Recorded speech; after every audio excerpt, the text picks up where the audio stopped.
Book. Chapter 3. The Legend of Britomartis, or of Chastity. It falleth me here to write of chastity, the fairest virtue, far above the rest. For which what needs me fetch from Faerie Queene and samples it to have expressed? Sith it is shrined in my sovereign's breast, and formed so lively in each perfect part, that to all ladies, which have it professed, need but behold the portrait of her heart, if portrait it might be by any living art. But living art may not least part express, nor life resembling pencil it can paint. All were it Zeuxis or Praxiteles, his detail hand would fail and greatly faint, and her perfections with his error taint. Ne poet's wit, that passeth painter Faerie, in picturing the parts of beauty daint, so hard a workmanship adventured are, for fear, through want of words, her excellence to mar. How then shall I, apprentice to the skill that whilome in divinest wits did reign, presume so high to stretch mine humble quill? Yet now my luckless lot doth me constrain hereto perforce. But, O dread sovereign, thus far forth pardon, sith that choicest wit cannot your glorious portrait figure plain, that I in colored shows may shadow itt, and antique praises unto present persons fit. But if in living colors, and right hew, thyself thou covet to see pictured, who can it do more lively, or more true, than that sweet verse, with nectar sprinkled, in which a gracious servant pictured his Cynthia, his heaven's fairest light, that with his melting sweetens ravished, and with the wonder of her beams bright, my senses lulled are in slumber of delight. But let that same delicious poet lend a little leave unto a rustic muse to sing his mistress praise, and let him mend, if aught Amos her liking may abuse, ne let his fairest Cynthia refuse, in mirrors more than one herself to see, but either Gloriana let her choose, or in Belphoebe fashion to be. In th one her rule, in th other her rare chastity. Canto. Chapter 1. Guyon encountereth Britomart. Fair Florimel is chaste. Duessa's trains and Malacastes champions are defaced. The famous Briton prince and fairy knight, after long ways and perilous pains endured, having their weary limbs to perfect plight restored, and sorry wounds right well recurred, of the fair Alma greatly were procured, to make their lenger sojourn and abode. But when thereto they might not be allured, from seeking praise and deeds of arms abroad, they courteous congé took, and forth together yode. But the captive to Crasia he sent, because of travel long, a nigher way, with a strong guard, all rescue to prevent, and her to Faerie court safe to convey, that her for wittens of his heart essay, unto his Faerie Queene he might present. But he himself betook another way, to make more trial of his hardiment, and seek adventures as he with Prince Arthur went. Long so they travailed through wasteful ways, where dongers dwelt, and perils most did one, to hunt for glory and renowned praise. Full many Count Reyes they did overon, from the uprising to the setting sun, and many hard adventures did achieve, of all the which they honor ever won, seeking the weak oppressed to relieve, and to recover right for such as wrong did grieve. At last, as through an open plain they yode, they spied a knight that towards pricked fair, and him beside an aged squire there rode, that seemed to couch under his shield threesquare, as if that age bade him that burden spare, and yield at those that stouter could it wield. He them being gone himself prepare, and on his arm address his goodly shield, that bore a lion passant in a golden field, which seeing, good Sir Guyon dear besought, the Prince of Grace to let him run that turn. He grunt, then the Faerie quickly rout his poignant spear, and sharply gone to spurn his foamy steed, whose fiery feet did burn the verdant gra as he thereon did tread. Ne did the other back his foot return, but fiercely forward came withouten dread, and bent his dreadful spear against the other's head. They been met, and both their points arrived. But Guyon drove so furious and fell, that seemed both shield and plate it would have rived. Nathless it bore his foe not from his cell, but made him stagger, as he were not well. But Guyon's self, ere well he was aware, nigh a spear's length behind his crupper fell. Yet in his fall so well himself he bare, that mischievous mischance his life and limbs did spare. Great shame and sorrow of that fall he took, for never yet, sith warlike arms he bore, and shivering spear in bloody field first shook, he found himself dishonored so sore. Ah! Gentlest knight, that ever armor bore, let not thee grieve dismounted to have been, and brought to groan that never wast before. For not thy fault, but secret power unseen, that spear enchanted was which laid thee on the green. But ween'st thou what wight thee overthrew? Much greater grief and shamefuller regret for thy hard fortune than thou wouldst renew, that of a single damsel thou wert met on equal plain, and there so hard beset. Even the famous Britomart it was, whom strange adventure did from Britain set to seek her lover, love far sought alas, whose image she had seen in Venus' looking glass. Full of disdainful wrath he fierce uprose, for to revenge that foul reproachful shame, and snatching his bright sword began to close with her on foot, and stoutly forward came. Die rather would he then endure that same, which when his palmer saw, he gone to fear his toward peril, and untoward blame, which by that new rencounter he should rear. For death sate on the point of that enchanted spear, and hasting towards him gone fair persuade, not to provoke misfortune, nor to wean his spear's default to mend with cruel blade.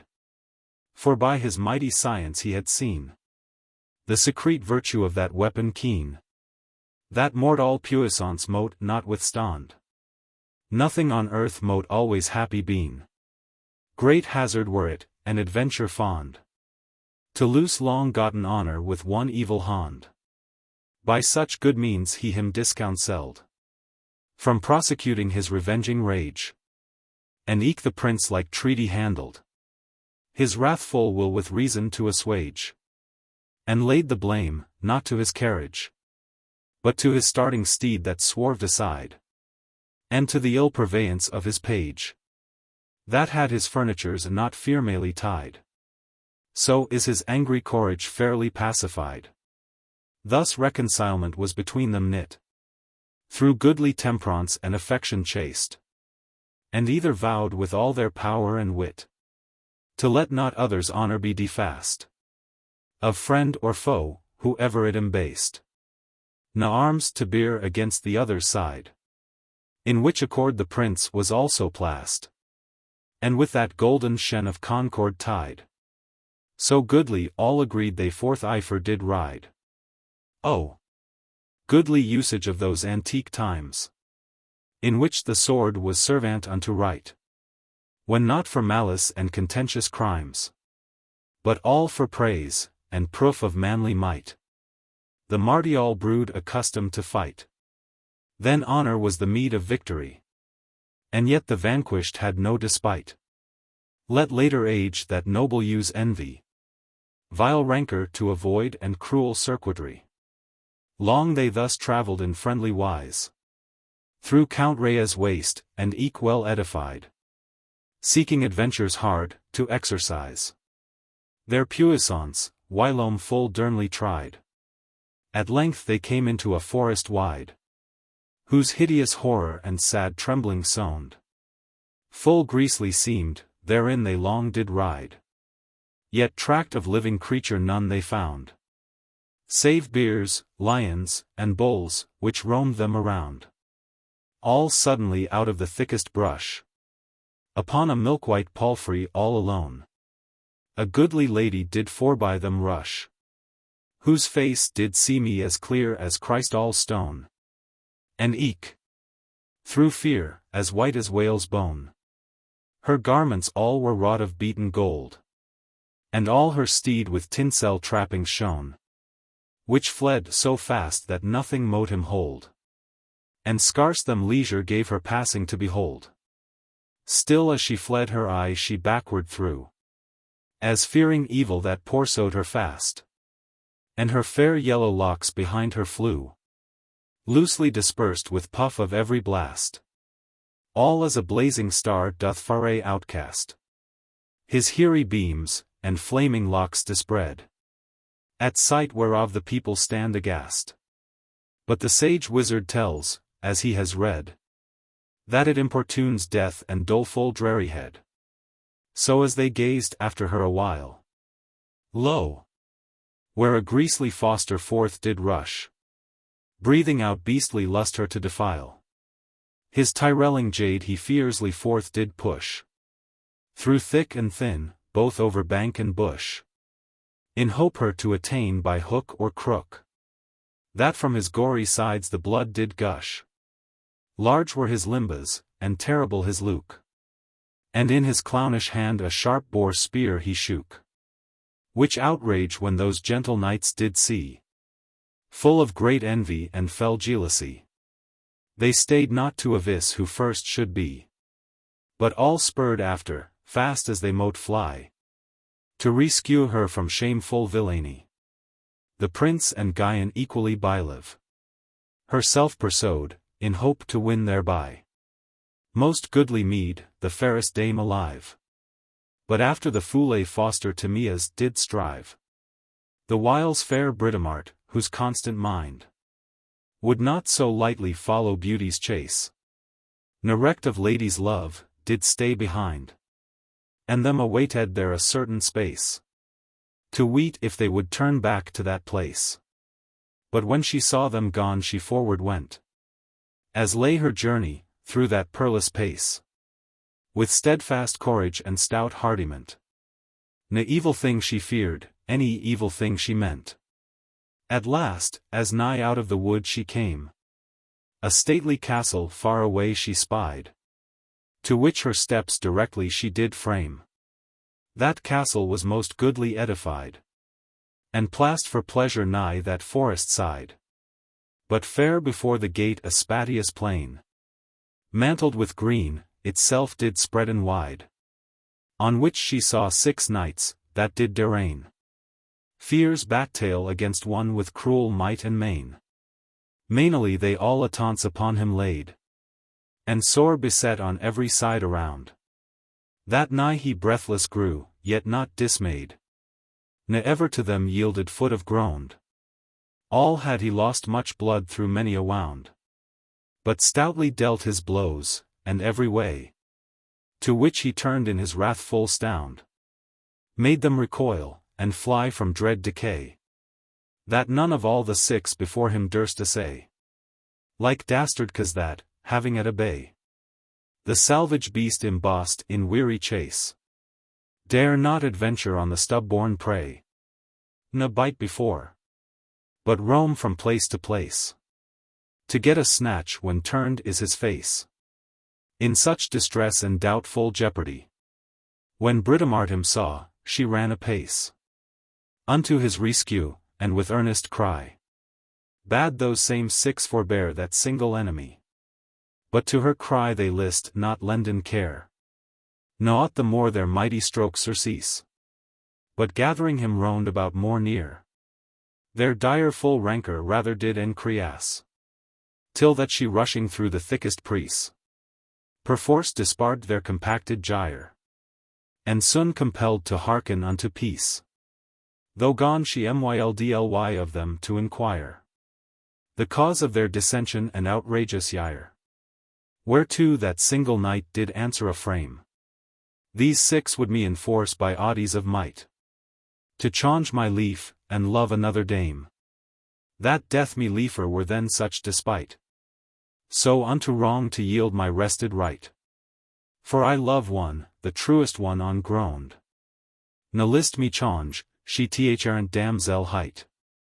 For whose dear sake full many a bitter stound I have endured, and tasted many a bloody wound. Certes, said she, then been ye six to blame. To ween your wrong by force to justify. For knight to leave his lady were great shame. That faithful is, and better were to dy. All loss is less, and less the infamy. Then loss of love to him that loves but one. Ne may love be compelled by mastery. For soon as mastery comes sweet love anon. Taketh his nimble winges, and soon away is gone. Then spake one of those six. There dwelleth here, within this castle wall, a lady fair, whose sovereign bowtie hath no living pair. Thereto so bounteous and so debonair, that never any mote with her compare. She hath ordained this law, which we approve, that every knight which doth this way repair, in case he have no lady nor no love, shall do unto her service, never to remove. But if he have a lady or a love, then must he her forego with foul defame, or else with us by dint of sword approve, that she is fairer than our fairest dame. As did this knight, before ye hither came. Perdy, said Britomart, the choice is hard. But what reward had he that overcame? He should advanced be to high regard. Said they, and have our lady's love for his reward. Therefore Ariad, sir, if thou have a love. Love have I sure, quoth she, but lady none. Yet will I not fro mine own love remove. Ne to your lady will I service done. But wreak your wrongs wrought to this knight alone. And prove his cause.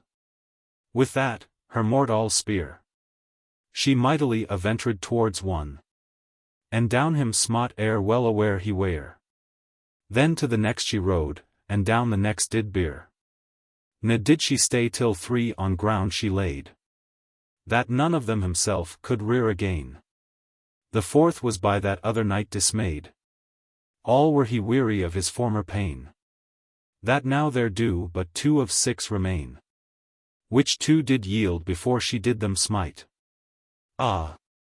Said she then, now may ye all see plain, that truth is strong, and true love most of might. That for his trusty servants doth so strongly fight. Too well we see, said they, and prove too well. Our faulty weakens, and your matchless might. Fourthly, fair sir, yours be the damosel, which by her own law to your lot doth light. And we your liegemen faith unto you plight. So underneath her feet their swords they marred. And, after, her besought, well as they might, to enter in and reap the due reward. She grunt, and then in they all together fared. Long were it to describe the goodly frame and stately port of Castle Joyous. For so that castle hight by commune name, where they were entertained with courteous and comely glee of many gracious fair ladies, and of many a gentle knight, who, through a chamber long and spacious, eftsoons them brought unto their lady's sight. That of them cleaped was the Lady of Delight. But for to tell the sumptuous array of that great chamber, should be labor lost. For living wit, I ween, cannot display the royal riches and exceeding cost of every pillar and of every post, which all of purest bullion framed were, and with great pearls and precious stones embossed, that the bright glister of their beams clear did sparkle forth great light, and glorious did appear. These stranger knights, through passing, forth were led into an inner realm, whose royalty and rich purveyance might uneath be read. Mote prince's place beseem me so decked to be, which stately manner when as they did see the image of superfluous rioties, exceeding much the state of mean degree. They greatly wondered whence so sumptuous guise might be maintained, and each gone diversely devise. The walls were round about apparelled with costly clothes of arras and of terray, in which with cunning hand was portrait the love of Venus and her paramour, the fair Adonis, turned to a floor, a work of rare device and wondrous wit. First did it shew the bitter baleful store, which her essayed with many a fervent fit, when first her tender heart was with his bow tie smit. Then with what sleights and sweet allurements she enticed the boy, as well that art she knew, and wooed him her paramour to be. Now making girlands of each flower that grew, to crown his golden locks with honor due. Now leading him into a secret shade, from his beau Perez, and from bright heaven's view, where him to sleep she gently would persuade, or bathe him in a fountain by some covert glade. And whilst he slept she over him would spread her mantle, colored like the starry skies, and her soft arm lay underneath his head, and with ambrosial kisses bathe his eyes. And whilst he bathed with her two crafty spies, she secretly would search each dainty limb, and throw into the well sweet rosemaries, and fragrant violets, and ponces trim. And ever with sweet nectar she did sprinkle him. So did she steal his heedless heart away, and joyed his love in secret unespied. But for she saw him bent to cruel play, to hunt the salvage beast in forest wide, dreadful of donger that mote him betide. She oft and oft advised him to refrain from chase of greater beasts, whose brutish pride mote breed him scath unwares, but all in vain. For who can shun the chance that New York doth ordain? Lo! where beyond he lieth languishing, deadly injured of a great wild boar, and by his side the goddess grovelling makes for him endless moan, and evermore with her soft garment wipes away the gore, which stains his snowy skin with hateful hew. But when she saw no help might him restore, him to a dainty floor she did transmue, which in that cloth was wrought as if it lively grew. So was that chamber clad in goodly wise, and round about it many beds were dight, as whilome was the antique world's guise, some for untimely ease, some for delight, as pleased them to use that use it might. And all was full of damsels and of squires, dancing and revelling both day and night, and swimming deep in sensual desires. And Cupid still amongst them kindled lustful fires, and all the while sweet music did divide her looser notes with Lydian harmony, and all the while sweet birds thereto applied their dainty lays and dulcet melody, carolling of love and jollity. That wonder was to hear their trim consort, which when those knights beheld, with scornful eye, they stained such lascivious disport, and loathed the loose demeanour of that wanton sort. Thence they were brought to that great lady's view, whom they found sitting on a sumptuous bed, that glistered all with gold and glorious shew, as the proud Persian queens accustomed. She seemed a woman of great bounty, and of rare bowtie, saving that askance her wanton eyes, ill signas of womanhead, did roll too lightly, and too often glance, without regard of grace or comely eminence. Long work it were, and needless, to devise their goodly entertainment and great glee. She caused them be led in courteous wise into a bower, disarmed for to be, and cheered well with wine and spicery. The Redcrosse knight was soon disarmed there, but the brave maid would not disarmed be, but onely vented up her umbriere, and so did let her goodly visage to appear, as when fair Cynthia, in darksome night, is in a noyous cloud enveloped, where she may find the substance thin and light, breaks forth her silver beams, and her bright head discovers to the world discomfited of the poor traveller that went astray. With thousand blessings she is arrayed. Such was the bow tie and the shining ray, with which fair Britomart gave light unto the day. And eke those 6, which lately with her fought, now were disarmed, and did themselves present unto her view, and company unsought. For they all seemed courteous and gent, and all 6 brethren, born of one parent, which had them trained in all civility, and goodly taught to tilt and tournament. Now were they leaguemen to this lady free, and her knight's service ought to hold of her in fee. The first of them by name Gardant hight, a jolly person, and of comely view. The second was Parlante, a bold knight, and next to him Jocante did and so. Bacchant did himself most courteous shew, but fierce Bacchante seemed too fell and keen, and yet in arms Noctante greater grew. All were fair knights, and goodly well beseen, but to fair Britomart they all but shadows been, for she was full of amiable grace, and manly terror mixed therewithal, that as the one stirred up affection's base, so t'each other did men's rash desires appall, and hold them back that would in error fall. As he that hath espied a vermeil rose, to which sharp thorns and burrs the way forestall, dare not for dread his hardy hand expose, but wishing it far off his idle wish doth lose. Whom when the lady saw so fair a wight, all ignorant of her contrary sex, for she her weened a fresh and lusty knight, she greatly gone enamoured to wex, and with vain thoughts her false fancy vex. Her fickle heart conceived hasty fire, like sparks of fire which fall in splendor flecks, that shortly brent into extreme desire, and ransacked all her veins with passion entire. Eftsoons she grew to great impatience, and into terms of open outrage bruised, that plain discovered her incontinence.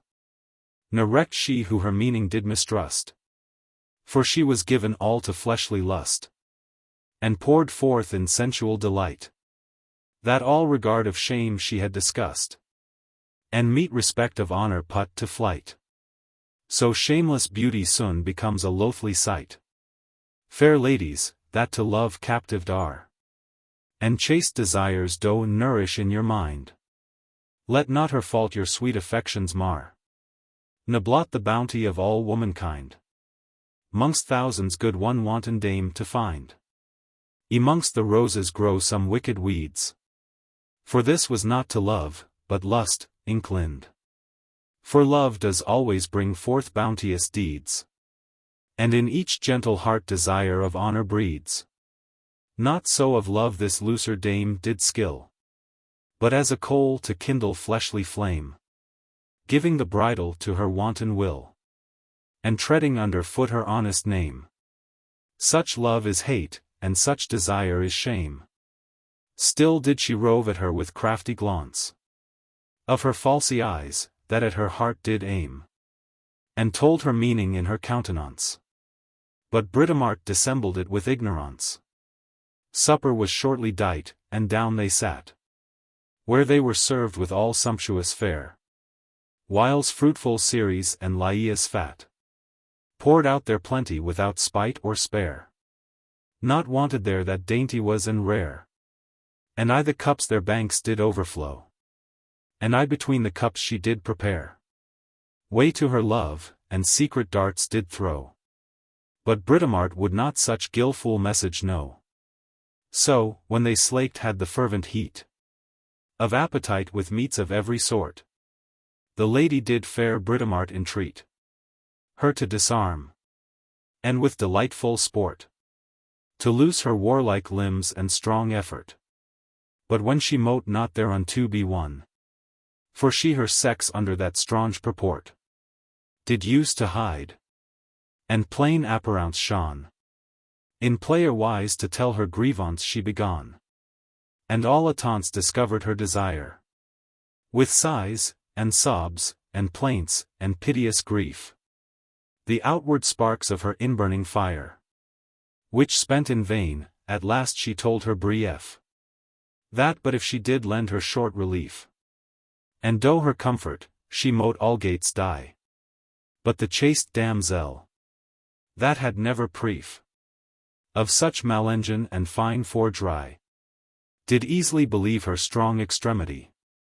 Full easy was for her to have belief, who by self-feeling of her feeble sex, and by long trial of the inward grief, wherewith imperious love her heart did vex, could judge what pains do loving hearts perplex.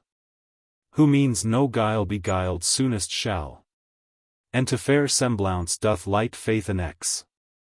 The bird that knows not the false fowler's call, into his hidden net full easily doth fall.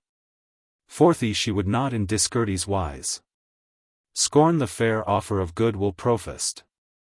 For great rebuke it is love to despise, or rudely stain a gentle heart's request. But with fair countenance, as beseemed best, her entertained, nathless she inly deemed her love too light, to woo a wandering guest, which she misconstruing, thereby esteemed that from like inward fire that outward smoke had steamed. Therewith a while she her flit fancy fed, till she mote win fit time for her desire. But yet her wound still inward freshly bled, and through her bones the false instilled fire did spread itself, and venomy close inspire. Though were the tables taken all away, and every knight, and every gentle squire, gone choose his dame with Bassamano gay, with whom he meant to make his sport and courtly play.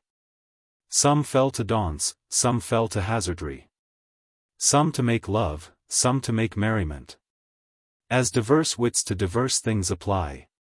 And all the while fair Malacasta bent her crafty engines to her close intent.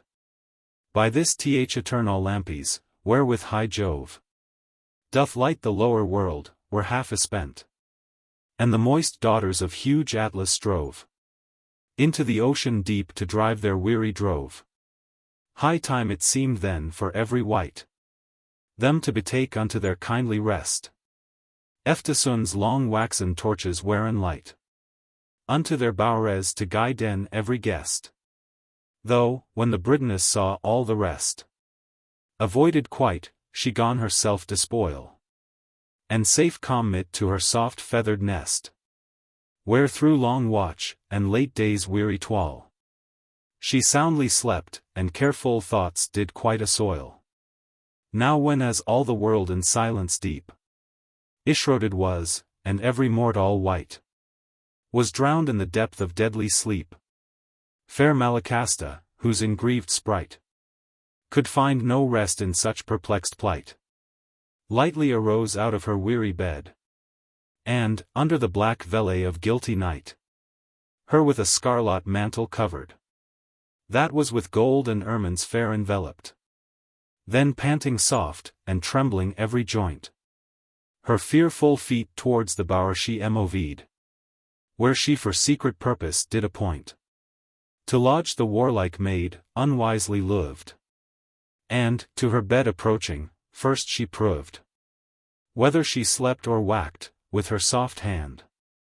She softly felt if any member moved, and lent her wary ear to understand if any puff of breath or signa of sense she fond, which when as none she fond, with easy shift, for fear least her unwares she should abrade, embroidered quilt she lightly up did lift, and by her side herself she softly laid, of every finest finger's touch afraid. Ne any noise she made, any word she spake, but inly sight. At last the royal maid out of her quiet slumber did awake, and chonged her weary side the better ease to take, where feeling one close couched by her side, she lightly leapt out of her filed bed, and to her weapon ran, in min to gride the loathed leechar. But the dame, half dead through sudden fear and ghastly drear ahead, did shriek aloud, that through the house it rung, and the whole family, therewith a dread, rashly out of their roused couches sprung. And to the troubled chamber all in arms did throng. And those 6 knights, that lady's champions.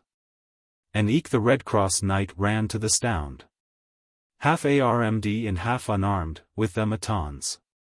Where when confusedly they came, they found their lady lying on the senseless ground. On th'other side they saw the warlike maid, all in her snow-white smock, with locks unbound, threatening the point of her avenging blade. That with so troublous terror they were all dismayed. About their lady first they flocked around, whom having laid in comfortable couch, shortly they reared out of her frozen swound. And afterwards they gone with foul reproach, to stir up strife, and troublous context brock. But by ensample of the last day's loss, none of them rashly durst to her approach, ne in so glorious spoil themselves emboss. Her succored eke the champion of the bloody cross. But one of those 6 knights, guardant hight, drew out a deadly bow and arrow keen, which forth be sent with felonious despite, and fell intent against the virgin sheen. The mortal steel stayed not till it was seen to gore her side. Yet was the wound not deep, but lightly raised her soft silken skin, that drops of purple blood thereout did weep, which did her lily smock with stains of vermeil steep. Wherewith enragged she fiercely at them flew, and with her flaming sword about her laid, that none of them foule mischief could eschew. But with her dreadful strokes were all dismayed. Here, there, and everywhere, about her swayed her wrathful steel, that none mote abide. And eke the Redcrosse knight gave her good aid, I joining foot to foot, and side to side, that in short space their foes they have quite terrified. Though, when as all were put to shameful flight, the noble Britomartis her arrayed, and her bright arms about her body dight. For nothing would she lenger there be stayed, where so loose life, and so ungentle trade, was usd of knights and ladies seeming gent. So eerily, ere the gross earth's grassy shade was all dispersed out of the firmament, they took their steeds, and forth upon their journey went. Canto. Chapter 2. The Redcrosse knight to Britomart. Describeth Artegall, the wondrous murhour, by which she in love with him did fall. Here have I cause in men just blame to find, that in their proper praise 2 party all be, and not indifferent to womankind, to whom no share in arms and chivalry they do impart, any maken memory of their brave jests and prowess martial. Scarce do they spare to 1, or 2, or 3 realm in their writs. Yet the same writing small does all their deeds deface, and dims their glories all. But by record of antique times I find, that weemen wont in wars to bear most sway, and to all great exploits themselves inclined, of which they still the girland bore away, till envious men, fearing their rules decay, gone coin straight laws to curb their liberty. Yet sith they warlike arms have laid away, they have excelled in arts and policy, that now we foolish men that praise gin eke t envy of warlike puissance in ages spent. Be thou, fair Britomart, whose praise I write, but of all wisdom be thou precedent. O sovereign queen, whose praise I would indite I would as duty doth excite. But ah! my remes too rude and rugged are, when in so high an object they do light, and, striving fit to make, I fear, do mar. Thyself thy praises tell, and make them known far. She, travelling with Guyon, by the way, of sundry things fair purpose gone to find, t'abridged their journey long, and lingering day, mongst which it fell into that fairy's mind, to ask this Briton maid, what uncouth wind brought her into those parties, and what inquest made her dissemble her disguised kind? Fair lady she him seemed, like Lady Drayest. But fairest knight alive, when armed was her breast. Thereat she sighing softly had no power to speak a while, any ready answer a make. But with heart-thrilling throbs and bitter store, as if she had a fever fit, did quake.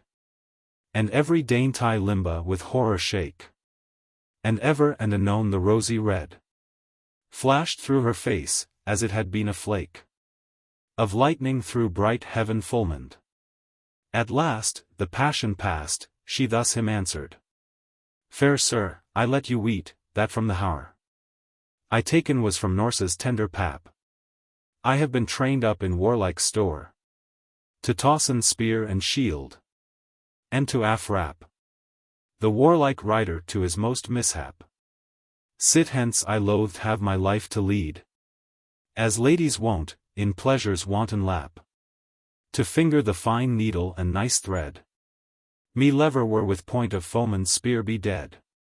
All my delight on deeds of arms is set, to hunt out perilous and adventures hard, by sea, by land, whereso they may be met, only for honor and for high regard, without respect of riqueza or reward.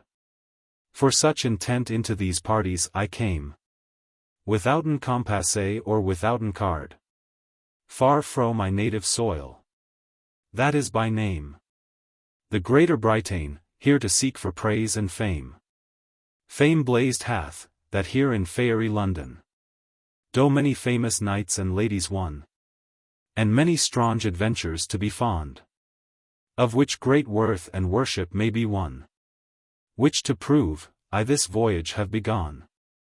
But mote I weet of you, right courteous knight, tidings of one that hath unto me done late foule dishonor and reproachful spite, the which I seek to wreak.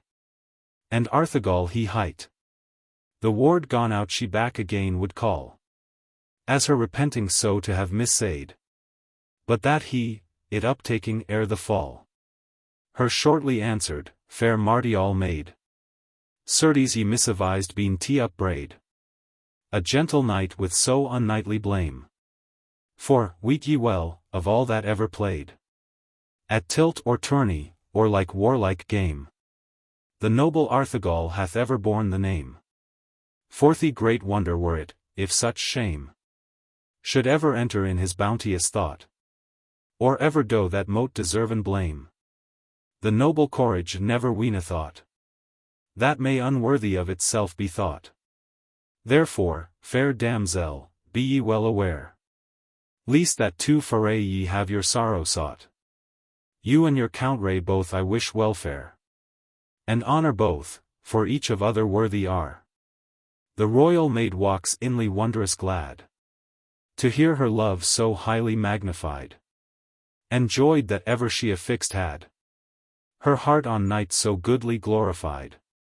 However finely she it feigned to hide, the loving mother, that 9 moneaths did bear in the dear closet of her painful side, her tender babe, it seeing safe appear, doth not so much rejoice as she rejoiced thar, but to occasion him to further talka, to feed her humor with his pleasing style, her list in strifeful terms with him to balky, and thus replied, however, sir, ye file your courteous tongue his praises to compile.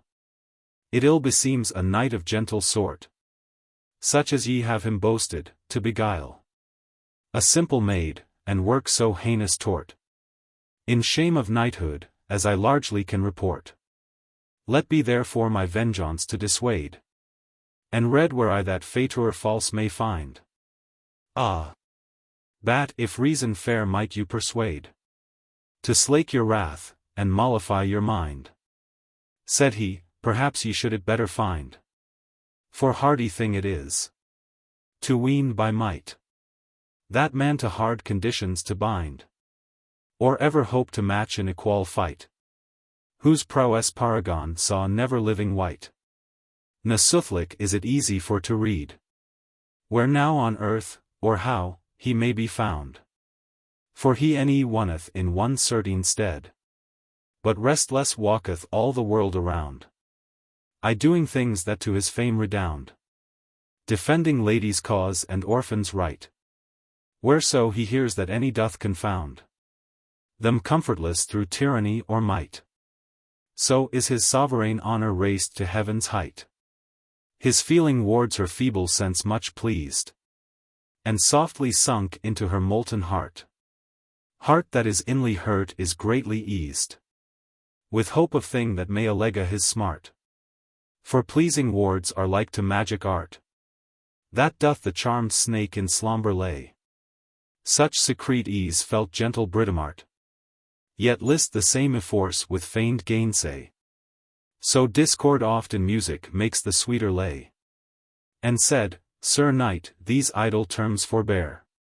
And, sith it is uneath to find his haunt, tell me some marks by which he may appear, if chance I him encounter paravant. For purdy one shall other slay, or daunt.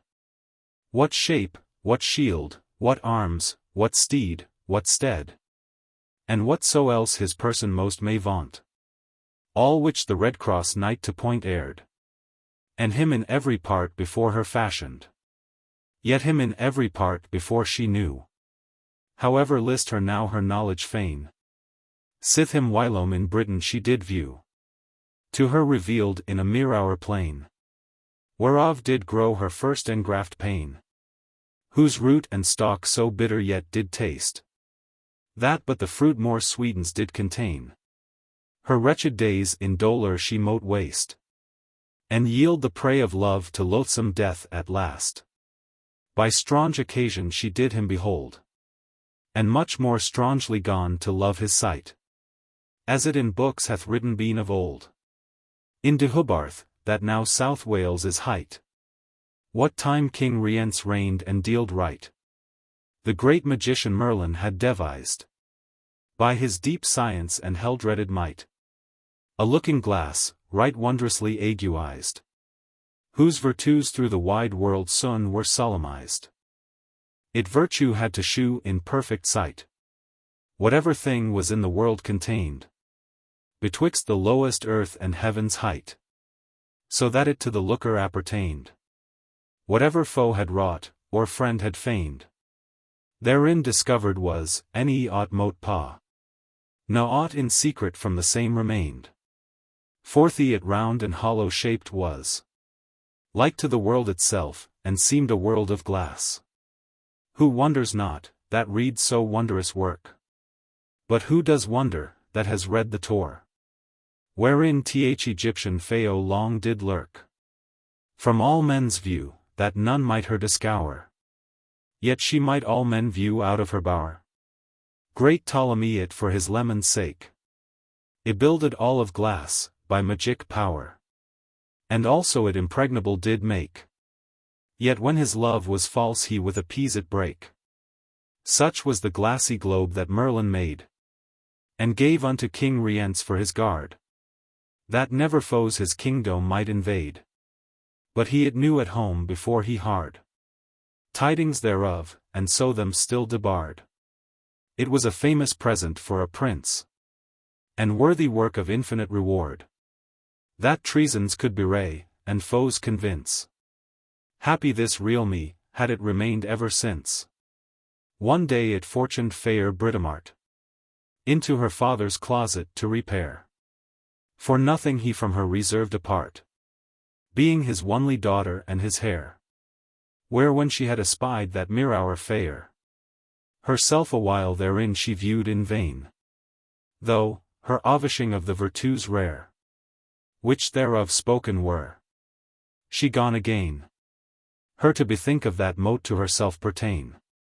But as it falleth, in the gentlest hearts, imperious love hath highest set his throne, and tyrannizeth in the bitter smarts of them that to him buxom are and prone. So thought this maid, as maidens used to done, whom fortune for her husband would allot. Not that she lusted after any one, for she was pure from blame of sinful blot, yet wist her life at last must link in that same knot.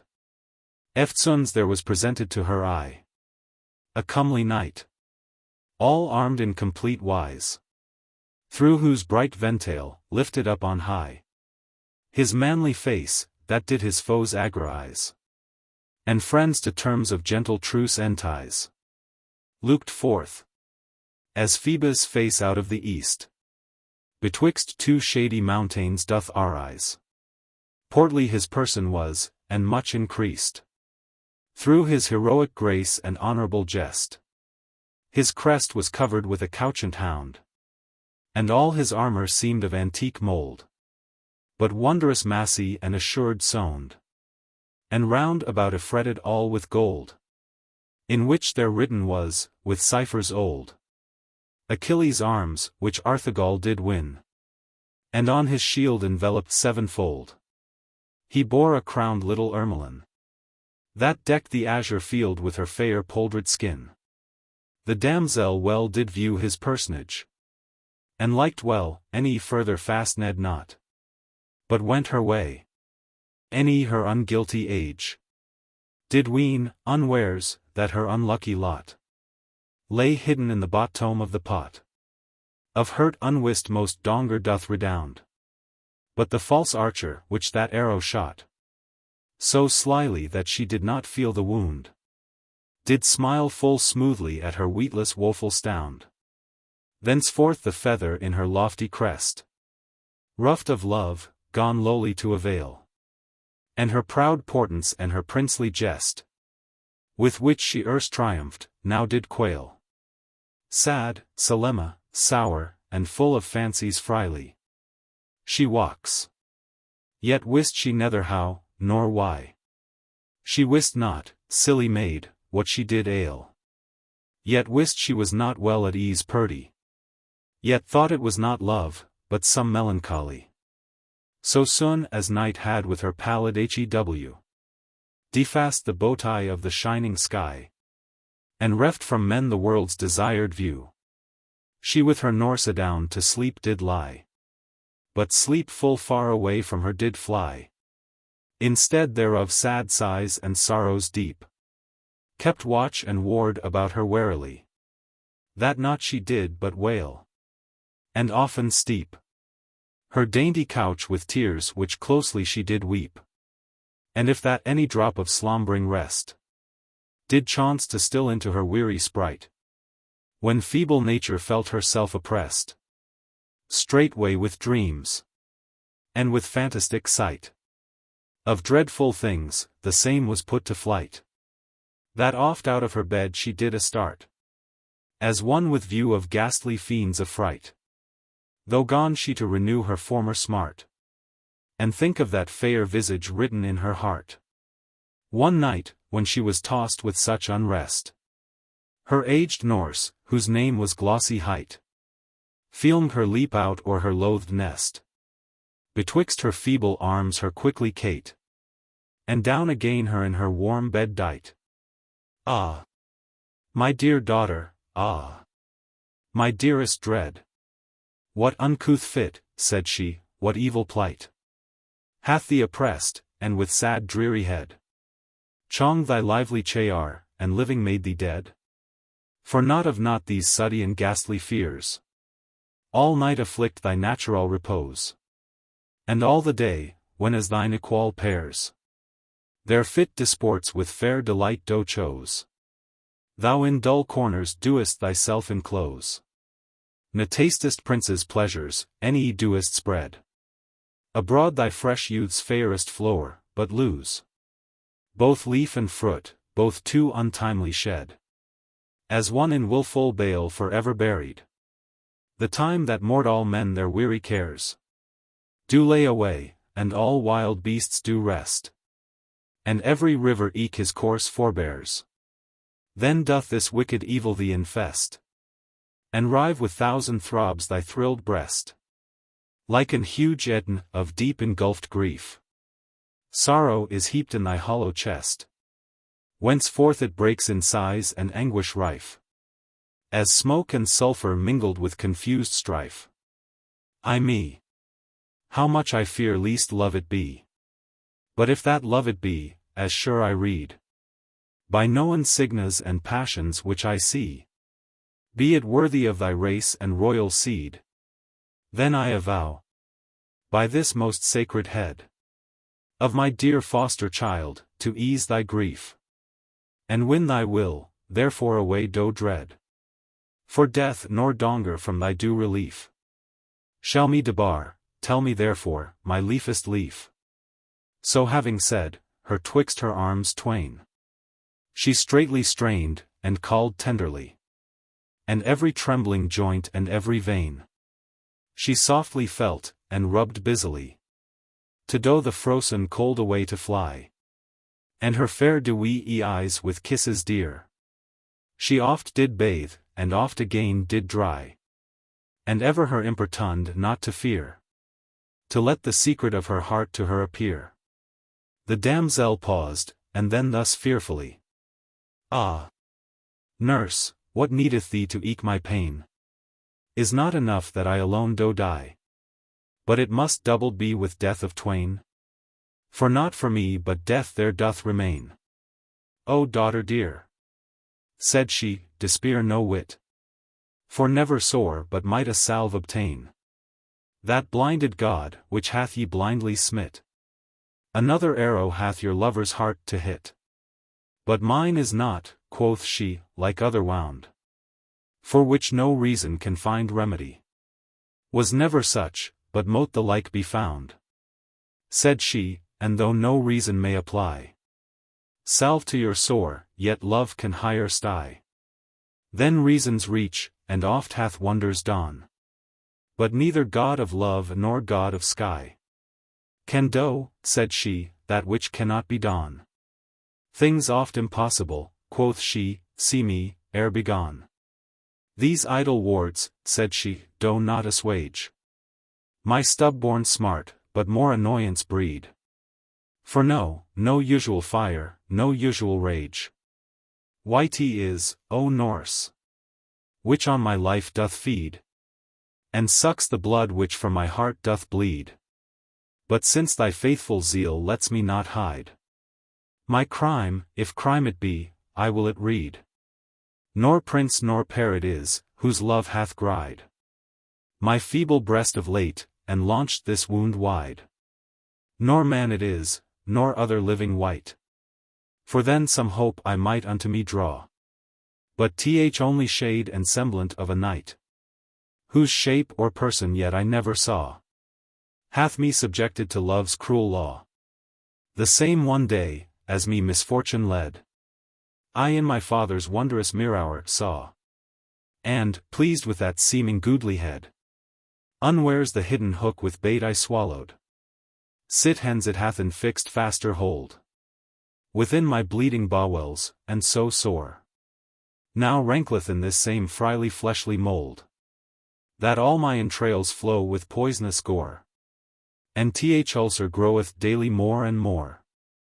Ne can my rotting sore find remedy, other than my hard fortune to deplore, and languish, as the leaf fallen from the tree, till death make one end of my days and misery. Daughter, said she, what need ye be dismayed? Or why make ye such monster of your mind? Of much more uncouth thing I was afraid, of filthy lust, contrary unto kind. But this affection nothing strange I find. For who with reason can you I reprove? To love the semblant pleasing most your mind, and yield your heart whence ye cannot remove? No guilt in you, but in the tyranny of love. Not so Arabian myrrh did set her myd. Nor so did Byblis spend her pining heart. But loved their native flesh against Alkynd, and to their purpose used wicked art. Yet played Pasiphae a more monstrous part, that loved a bull, and learned a beast to be. Such shameful lusts who loathes not, which depart from course of nature and of modesty. Sweet love such Ludens bans from his fair company. But thine, my dear, welfare thy heart, my dear, though strange beginning had, yet fixed is on one that worthy may perhaps appear. And certes seemes bestowed not Amos. joy thereof have thou and eternal bliss. With that, upleaning on her elbow weak, her alabaster breast she soft did kiss, which all that while she felt to pant and quake, as it an earthquake were. At last she thus bespake. Beldame, your words do work me little ease. For though my love be not so lewdly bent as those ye blame, yet may it not appease my raging smart, any ought my flame relent. But rather doth my helpless grief augment. For they, however shameful and unkind, yet did possess their horrible intent. Short end of sorrows they thurby did find. So was their fortune good, though wicked were their mind. But wicked fortune mine, though mind be good, can have no endy nor hope of my desire, but feed on shadows whiles I die for food, and like a shadow wex, whiles with entire affection I do languish and expire. I, fonder than Cephis's foolish Chyld, who, having viewed in a fountain sheer his face, was with the love thereof beguiled. I, fonder, love a shade, the body far excelled. Not like, quoth she, for that same wretched boy was of himself the idle paramour. Both love and lover, without hope of joy, for which he faded to a watery floor. But better fortune thine, and better hour, which lov'st the shadow of a warlike knight. No shadow but a body hath in power. That body, wheresoever that it light, may learned be by ciphers, or by magic might. But if thou may with reason yet repress the growing evil, ere its strength have got, and the abandoned wholly do possess, against it strongly strive, and yield thee not, till thou in open field adown be smot. But if the passion master thy freely might, so that needs love or death must be thy lot, then, I avow to thee, by wrong or right, to compass thy desire, and find that loved knight. Her cheerful words much cheered the feeble sprite of the sick virgin, that her down she laid in her warm bed to sleep, if that she might. And the old woman carefully displayed the clothes about her round with busy aid, so that at last a little creeping sleep surprised her sense. She, therewith well apaid, the drunken lamp down in the oil did steep, and set her by to watch, and set her by to weep. Eerily, the morrow next, before that day, his joyous face did to the world reveal. They both uprose and took their ready way unto the church, their prayers to appeal, with great devotion, and with little zeal, for the fair damsel from the holy hearse. Her love-sick heart to other thoughts did steal, and that old dame said many an idle verse, out of her daughter's heart fond fancies to reverse. Returned home, the royal infant fell into her former fit, for why no power nor guidance of herself in her did dwell, but thaged Norse, her calling to her bower, had gathered rue, and savin, and the flower of Campora, and calamint, and dill, all which she in a earthen pot did pour, and to the brim with coltwood did it fill, and many drops of milk and blood through it did spill. Then, taking thrice 3 hairs from off her head, them trebly breaded in a threefold lace, and round about the pot's mouth bound the thread, and, after having whispered a space, certain sad words with hollow voice and bass, she to the virgin said, thrice said she itt. Come daughter, come, come, spit upon my face. Spit thrice upon me spit. Uneven number for this Bucines is most fit. That said, her round about she from her turned. She turned her contrary to the sun. Thrice she her turned contrary, and returned all contrary, for she the right did shun. And ever what she did was straight undone. So thought she to undo her daughter's love. But love, that is in gentle breast begone. No idle charms so lightly may remove. That well can witness who by trial it does prove. Ne aught it mote the noble maid avail, ne slake the fury of her cruel flame. But that she still did waste, and still did wail. That, through long languor and heart-burning brame, she shortly like a pined ghost became, which long hath waited by the Stygian strand. That when old Glossy saw, for fear least blame of her miscarriage should in her be fond, she wist not how to amend, nor how it to withstand. Canto. Chapter 3. Merlin borrays to Britomart the state of Artegall, and shews the famous progeny, which from them springen shall. Most sacred fire, that burnest mightily in living breasts, I kindled first above, emongst eternal spheres and lamping sky, and thence poured into men, which men call love. Not that same, which doth base affections move in brutish mindies, and filthy lust inflame, but that sweet fit that doth true bowtie love, and choseth virtue for his dearest dame, whence spring all noble deeds and never-dying fame. Well did antiquity a god thee deem, that over mortal mindies hast so great might, to order them as best to thee doth see me, and all their actions to direct aright. The fat all-purpose of divine foresight, thou doest effect in destined descents, through deep impression of thy secret might, and stirredst up heroes' high intents, which the late world admires for wondrous monuments. But thy dread darts in none do triumph more, ne braver proof in any of thy power show'dst thou then in this royal maid of yore, making her seek an unknown paramour from the world's end, through many a bitter store, from whose two loins thou afterwards did raise most famous fruits of matrimonial bower, which through the earth have spread their living praise. That fame in trompe of gold eternally displays. Begin then, O my dearest sacred dame, daughter of Phoebus and of Memory, that doest ennoble with immortal name the warlike worthies, from antiquity, in thy great volume of eternity. Begin, O Clio, and recount from hence my glorious sovereign's goodly onstry, till that by due degrees, and long protense, thou have at lastly brought unto her excellence. Full many ways within her troubled mind old Glossy cast to cure this lady's grief. Full many ways she sought, but none could find, nor herbs, nor charms, nor counsel, that is chief, and choicest medicine for sick heart's relief.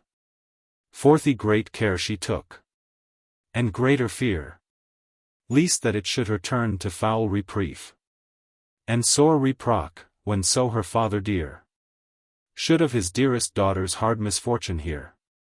At last she her avist, that he which made that mirror, wherein the sick damosel so strangely viewed her strange lover's shade, to weet, the learned Merlin well could tell under what coast of heaven the man did dwell, and by what means his love might best be wrought.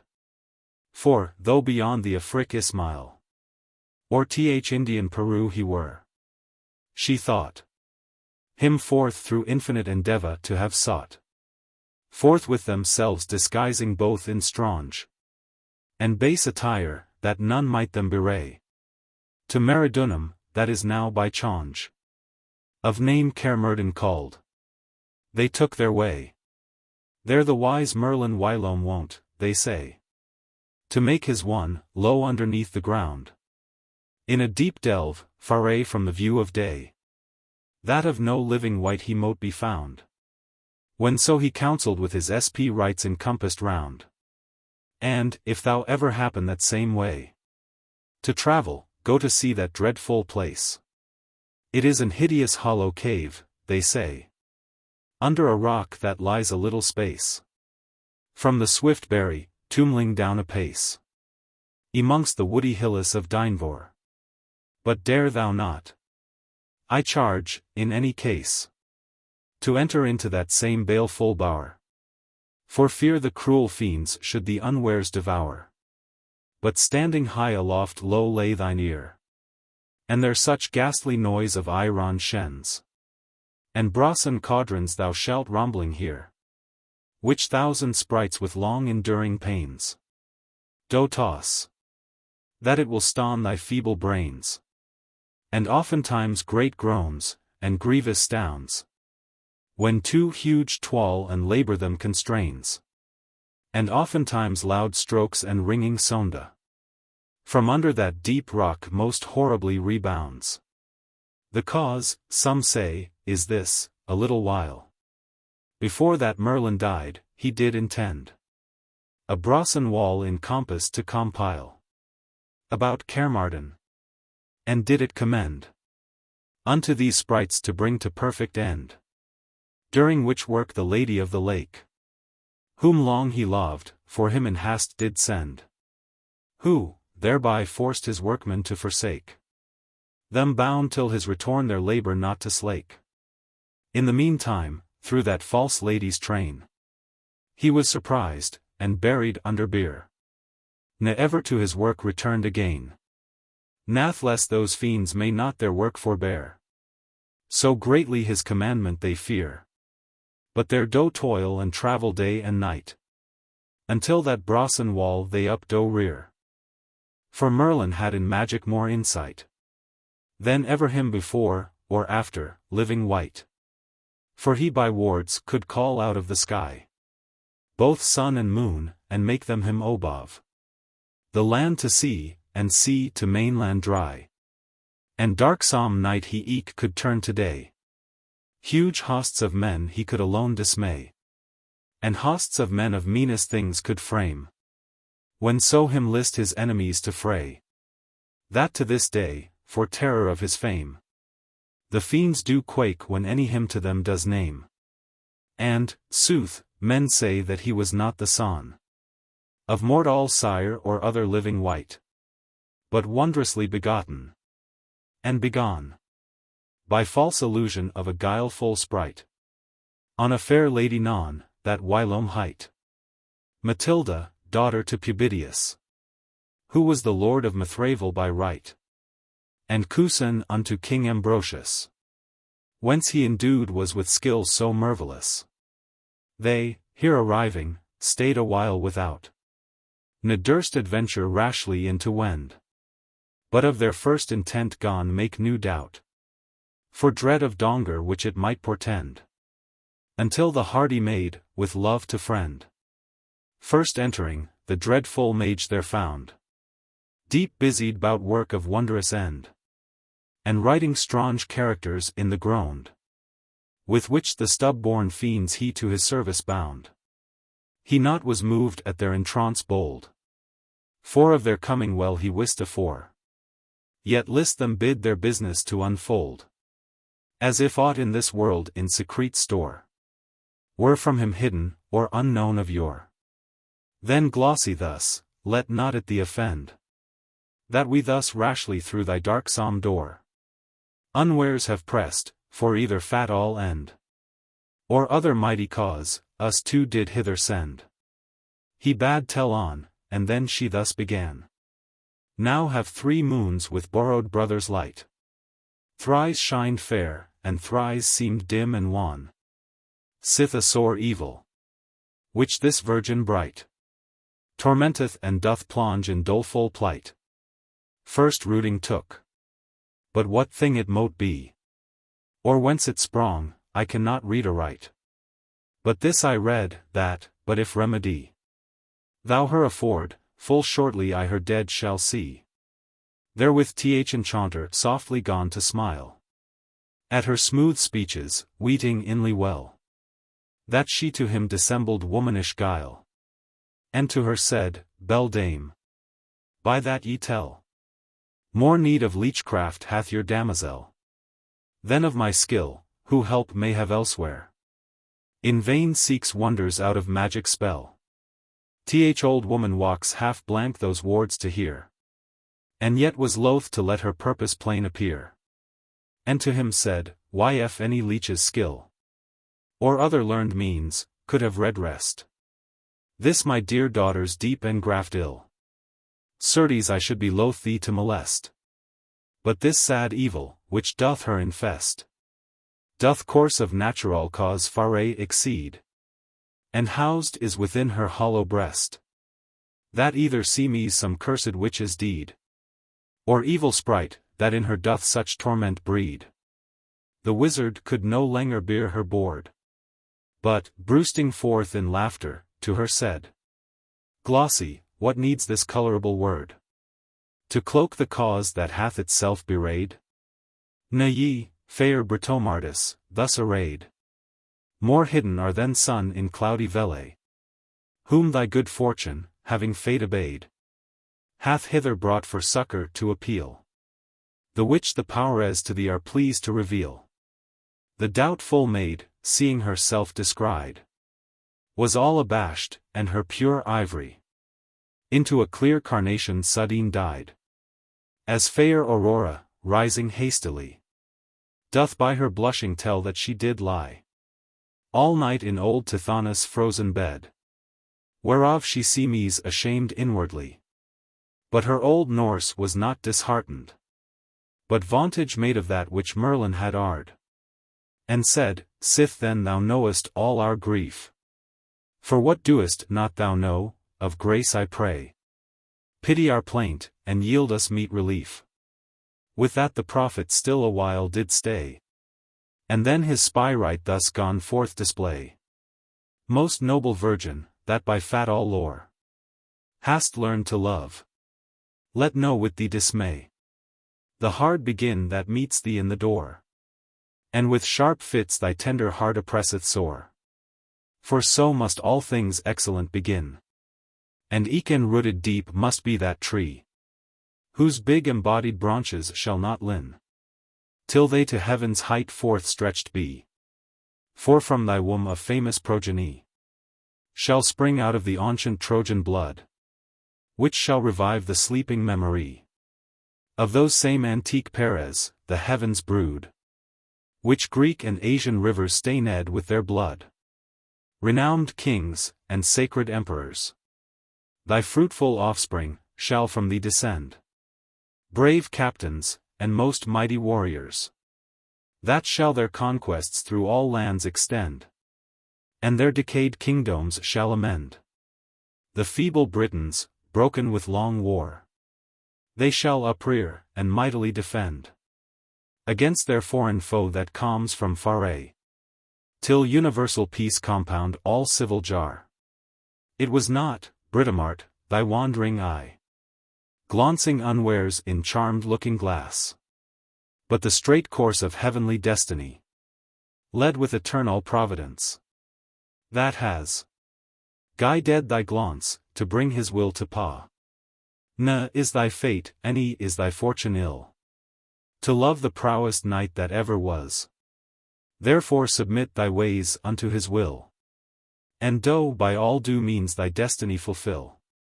But red, said Glossy, thou magician, what means shall she outseek, or what ways take? How shall she know, how shall she find the man? Or what needs her to toil, sith fates can make way for themselves their purpose to partake? Then Merlin thus, indeed the fates are firme, and may not shrink, though all the world do shake. Yet ought men's good endeavours them confirm, and guide the heavenly causes to their constant term. The man, whom heavens have ordained to be the spouse of Britomart, is Artegall.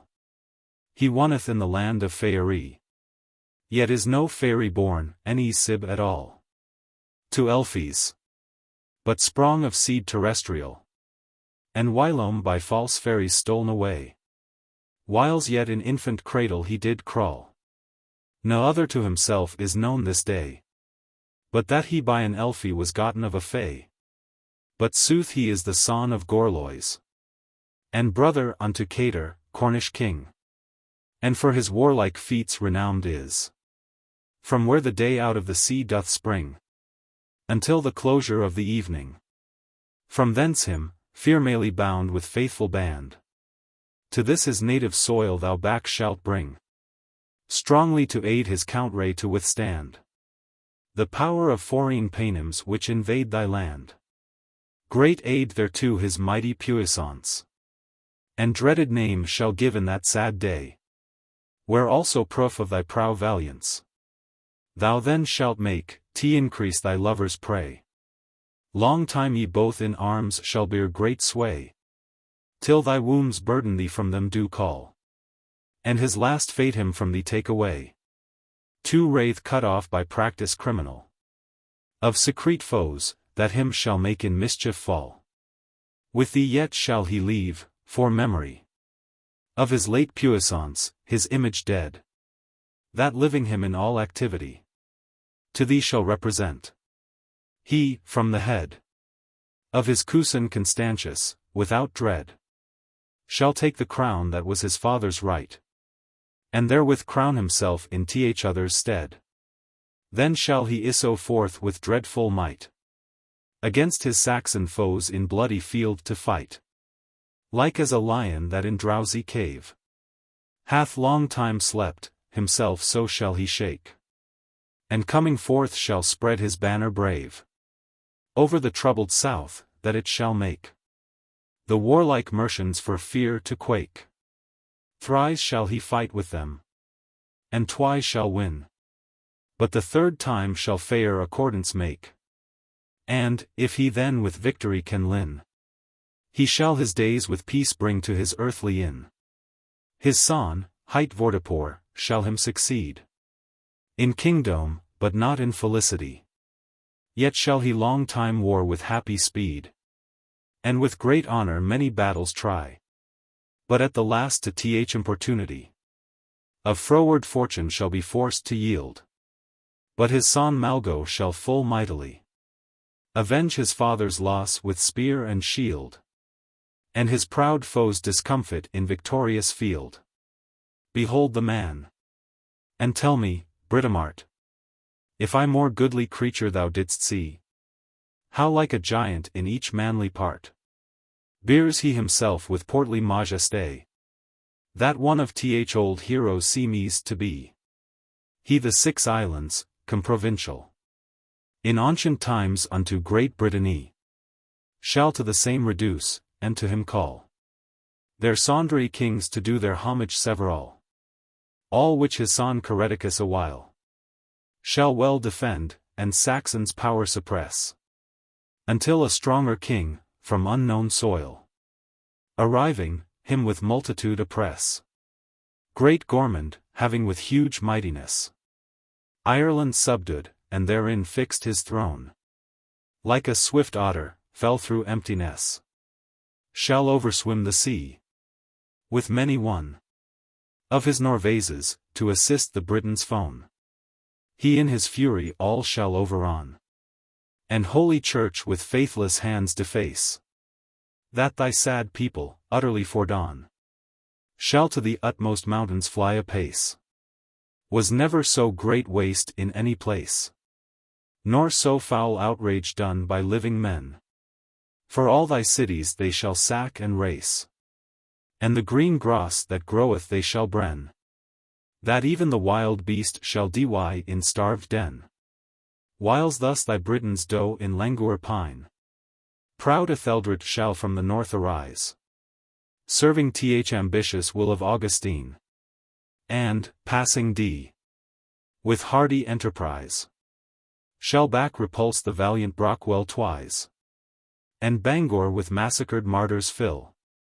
But the third time shall rue his foolhard eyes, for Cadwan, pitying his people's ill, shall stoutly him defeat, and 1,000 Saxons kill. But after him, Cadwallon mightily on his son Edwin all those wrongs shall wreak, ne shall avail the wicked sorcery of false Pelite his purposes to break, but him shall slay, and on a gallows bleak shall give th enchanter his unhappy hire. Then shall the Britons, late dismayed and weak, from their long vassalage gin to respire, and on their paynim foes avenge their rankled ire. Ne shall he yet his wrath so mitigate, till both the sons of Edwin he have slain.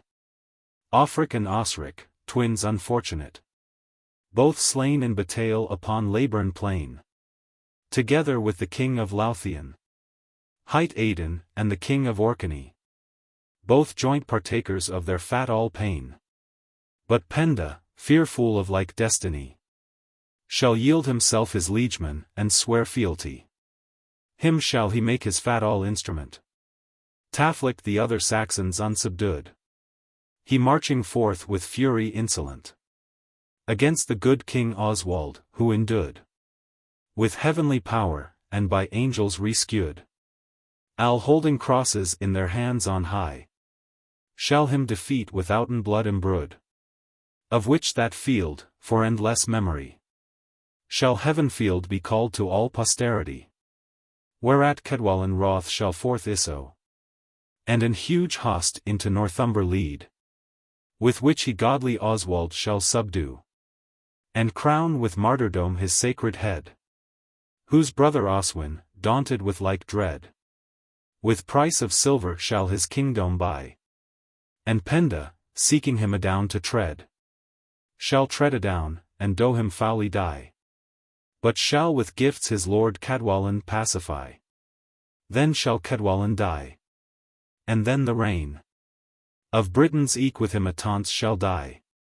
Ne shall the good Cadwallader, with pain or power, be habilit to remedy, when the full time, prefixed by destiny, shall be expurred of Britain's regiment.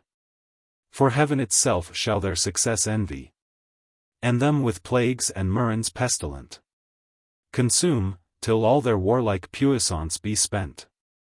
Yet after all these sorrows, and huge hills of dying people, during 8 years' space, Cadwallader, not yielding to his ills, from Armoric, where long in wretched case he lived, returning to his native place, shall be by vision stayed from his intent. For heavens have decreed to displace the Britons for their sins due punishment, and to the Saxons overgive their government. Then woe, and everlasting woe, be to the Briton babe that shall be born, to live in thraldom of his father's foe. Late king, now captive, late lord, now forlorn, the world's reproach, the cruel victor's scorn, banished from princely bower to wasteful wood. Oh! Who shall help me to lament and mourn the royal seed, the antique Trojan blood, whose empire langer here than ever any stood? The damsel was full deep impassioned, both for his grief, and for her people's sake, whose future woes so plain he fashioned, and, sighing sore, at length him thus bespake. Ah! But will heaven's fury never slake, nor vengeance huge relent itself at last? Will not long misery late mercy make, but shall their name for ever be defaced, and quite from off the earth their memory be rast? Nay, but the term, said he, is limited, that in this thraldom Britons shall abide, and the just revolution measured, that they as stronger shall be notified. For twice far 100th years shall be supplied, ere they to former rule restored shall be, and their importune fates all satisfied. Yet, during this their most obscurity, their beams shall oft break forth, that men them fair may see. For Roderick, whose surname shall be great, shall of himself a brave ensample shew, that Saxon kings his friendship shall entreat, and Howell Dha shall goodly well endue the salvage mines with skill of just and true. Then Griffith Conan also shall uprear his dreaded head, and the old sparks renew of native courage, that his foes shall fear, lest back again the kingdom he from them should bear. Ne shall the Saxons selves all peaceably enjoy the crown, which they from Britons won, first ill, and after ruled wickedly. For, ere 200 years be full outran, there shall a raven, far from rising sun, with his wide wings upon them fiercely fly, and bid his faithless chickens over on the fruitful plains, and with fell cruelty in their revenge tread down the victor's circuitry. Yet shall a third both these and thine subdue. There shall a lion from the seaboard wood of Neustria come roaring, with a crew of hungry whelps, his batalus bold brood, whose claws were newly dipped in cruddy blood, that from the Danisk tyrant's head shall rend th usurped crown, as if that he were wood, and the spoil of the Count Ray conquered, amongst his young ones shall divide with bounty-head. Though, when the term is full accomplished, there shall a spark of fire, which hath long while been in his ashes raked up and hid, be freshly kindled in the fruitful isle of Mona, where it lurked in exile, which shall break forth into bright burning flame, and reach into the house that bears the style of royal majesty and sovereign name. So shall the Briton blood their crown again reclaim. Thenceforth eternal union shall be made between the nations different afore, and sacred peace shall lovingly persuade the warlike minds to learn her goodly lore, and civil arms to exercise no more. Then shall a royal virgin reign, which shall stretch her white rod over the Belgic shore, and the great castle smite so sore withal, that it shall make him shake, and shortly learn to fall. But yet the end is not there Merlin stayed, as overcomen of the spirit's power, or other ghastly spectacle dismayed, that secretly he saw, yet note to scour, which suddy and fit, and half ecstatic stour. When the two fearful women saw, they grew greatly confused in behaviour. At last, the fury passed, to former HEW. He turned again, and cheerful looks as erst did shew. Then, when themselves they well instructed had of all that needed them to be inquired, they both, conceiving hope of comfort glad, with lighter hearts unto their home returned, where they in secret council close conspurred how to effect so hard an enterprise, and to possess the purpose they desired. Now this, now that, twixt them they did devise, and diverse plots did frame to mask in strange disguise. At last the Norse in her foolhardy wit conceived a bold devise, and thus bespake: Daughter, I deem that counsel I most fit, that of the time doth due advantage take. Ye see that good King Uther now doth make strong war upon the Paynim brethren, hight Octa and Oza, whom he lately brake, beside Cair Verolame in victorious fight, that now all Brittany doth burn in arms bright. That, therefore, not our passage may impeach, let us in feigned arms ourselves disguise, and our weak hands, need makes good shoulders, teach the dreadful spear and shield to exercise. Nacertes, daughter, that same warlike wise, I ween, would you misseem, for ye being tall and large of limb to achieve an hard emprise. No aught ye want but skill, which practise small will bring, and shortly make you a maid martial. And, sooth, it ought your courage much inflame, to hear so often, in that royal house, from whence, to none inferior, ye came. Bards tell of many women valorous, which have full many feats adventurous performed, in paragon of proudest men. The bold Bunduka, whose victorious exploits made Rome to quake. Stout Gendolen, renowned Martia, and redoubt Emmeline, and, that which more than all the rest may sway, late days and sample, which these eyes beheld, in the last field before Menevia, which Uther with those foreign pagans held.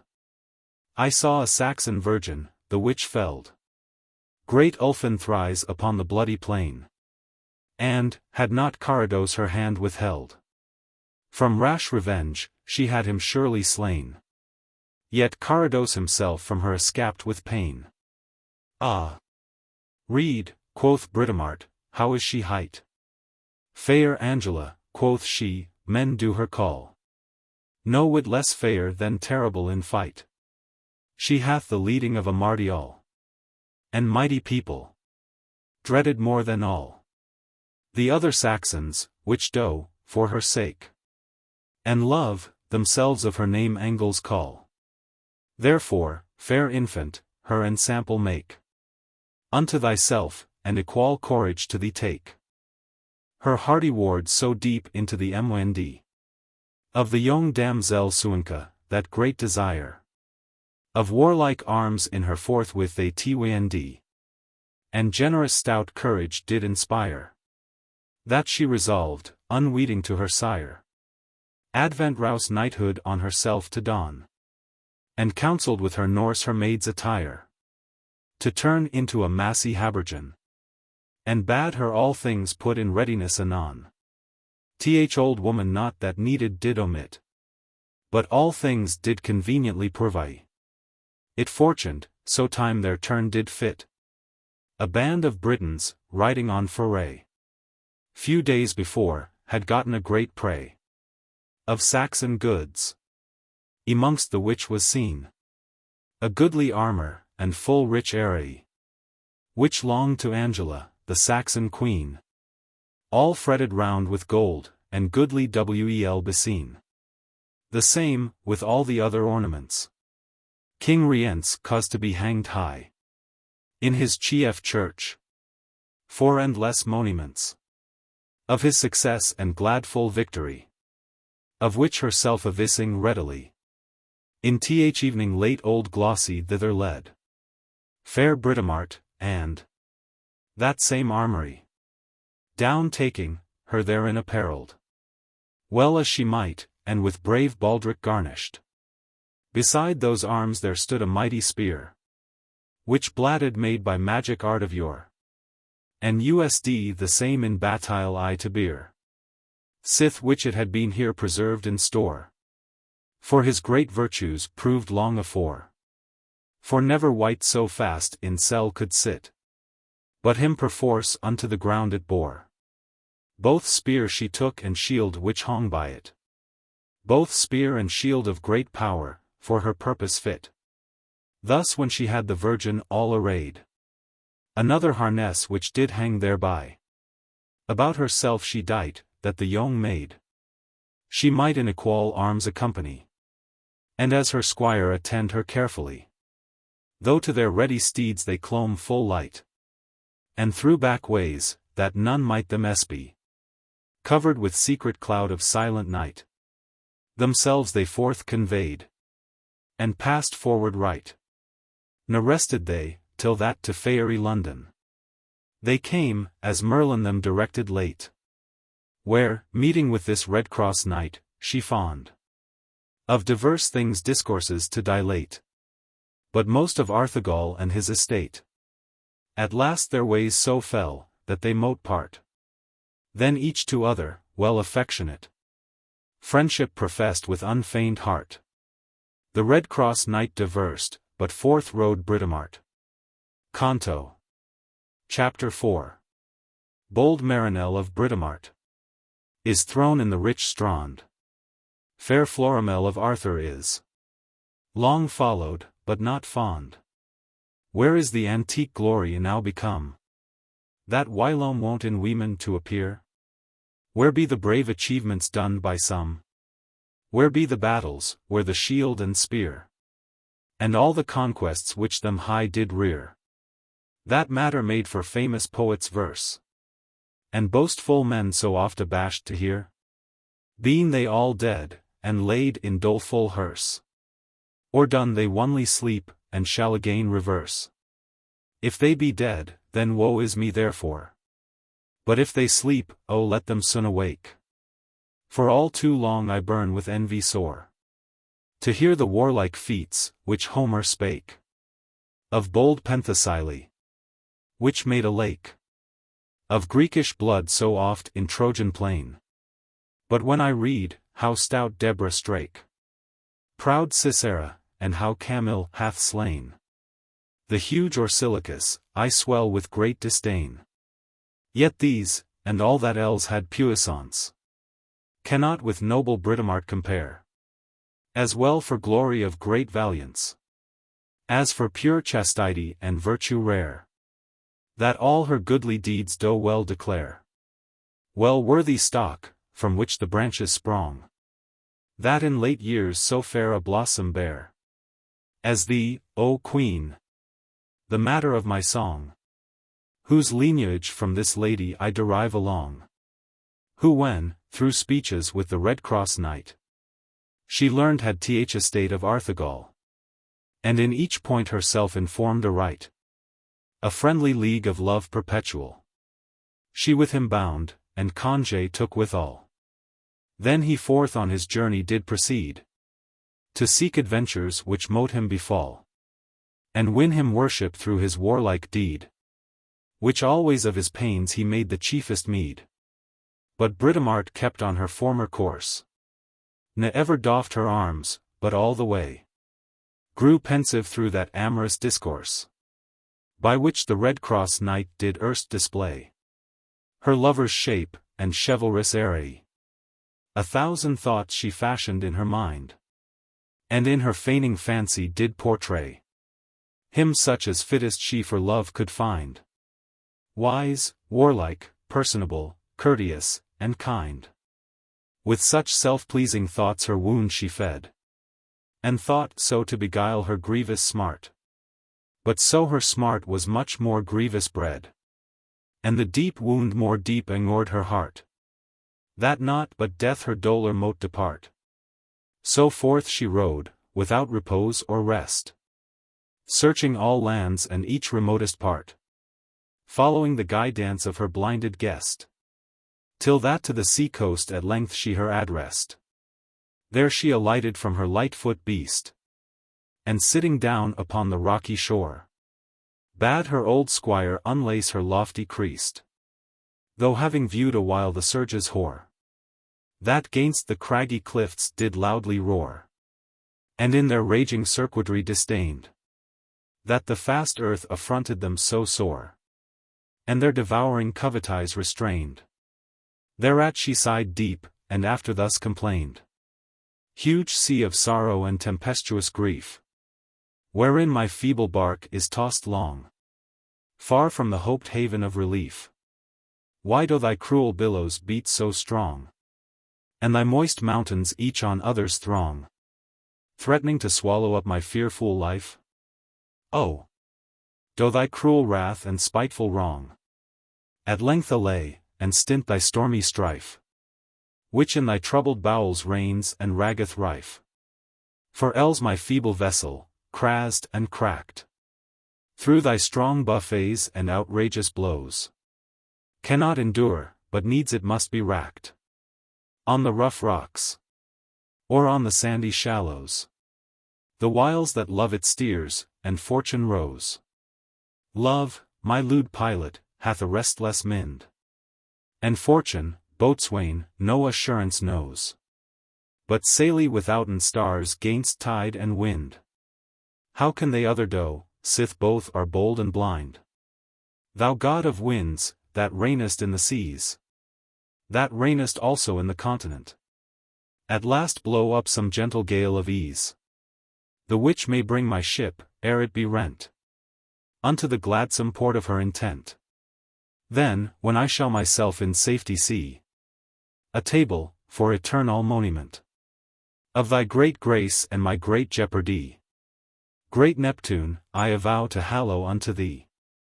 Then sighing softly sore, and inly deep, she shut up all her plaint in privy grief, for her great courage would not let her weep, till that old glossy gone with sharp reprief, her to restrain, and give her good relief, through hope of those, which Merlin had her told, should of her name and nation be chief, and fetch their being from the sacred mold of her immortal womb, to be in heaven enrolled.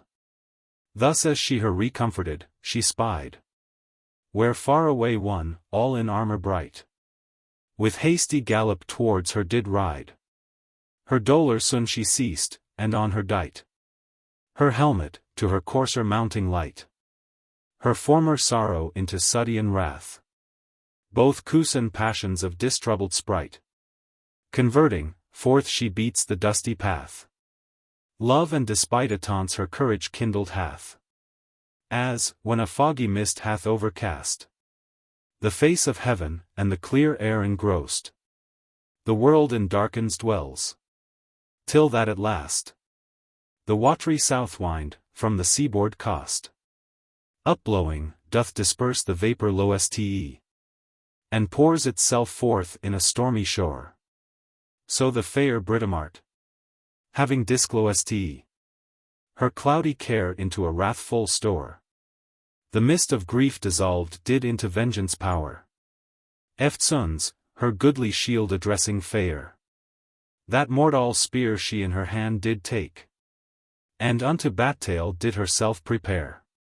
The knight, approaching, sternly her bespake. Sir knight, that doest thy voyage rashly make, by this forbidden way in my despite, ne doest by others death ensample take. I read thee soon retire, whiles thou hast might, lest afterwards it be too late to take thy flight. Thrilled with deep disdain of his proud threat, she shortly thus, fly they, that need to fly. Wards fear in babes. I mean not thee entreat to passe, but maugre thee will passe or disprosium. Ne lenger stayed for each other to reply, but with sharp spear the rest made dearly known. Strongly the strange knight ran, and sturdily strook her full on the breast, that made her down decline her head, and touch her crupper with her crown. But she again him in the shield did smite, with so fierce fury and great puissance, that, through his threesquare scutcheon pursing quite, and through his mailed hauberk, by mischance, the wicked steel through his left side did glance. Him so transfixed she before her bore, beyond his croup, the length of all her launce, till, sadly sousing on the sandy shore, he tomb led on an heap, and wallowed in his gore.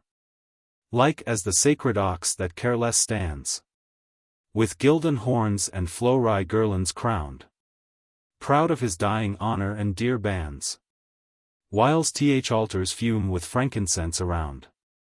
All suddenly, with mortal stroke astound, doth groveling fall, and with his streaming gore, disdains the pillars and the holy ground, and the fair flores that decked him afore.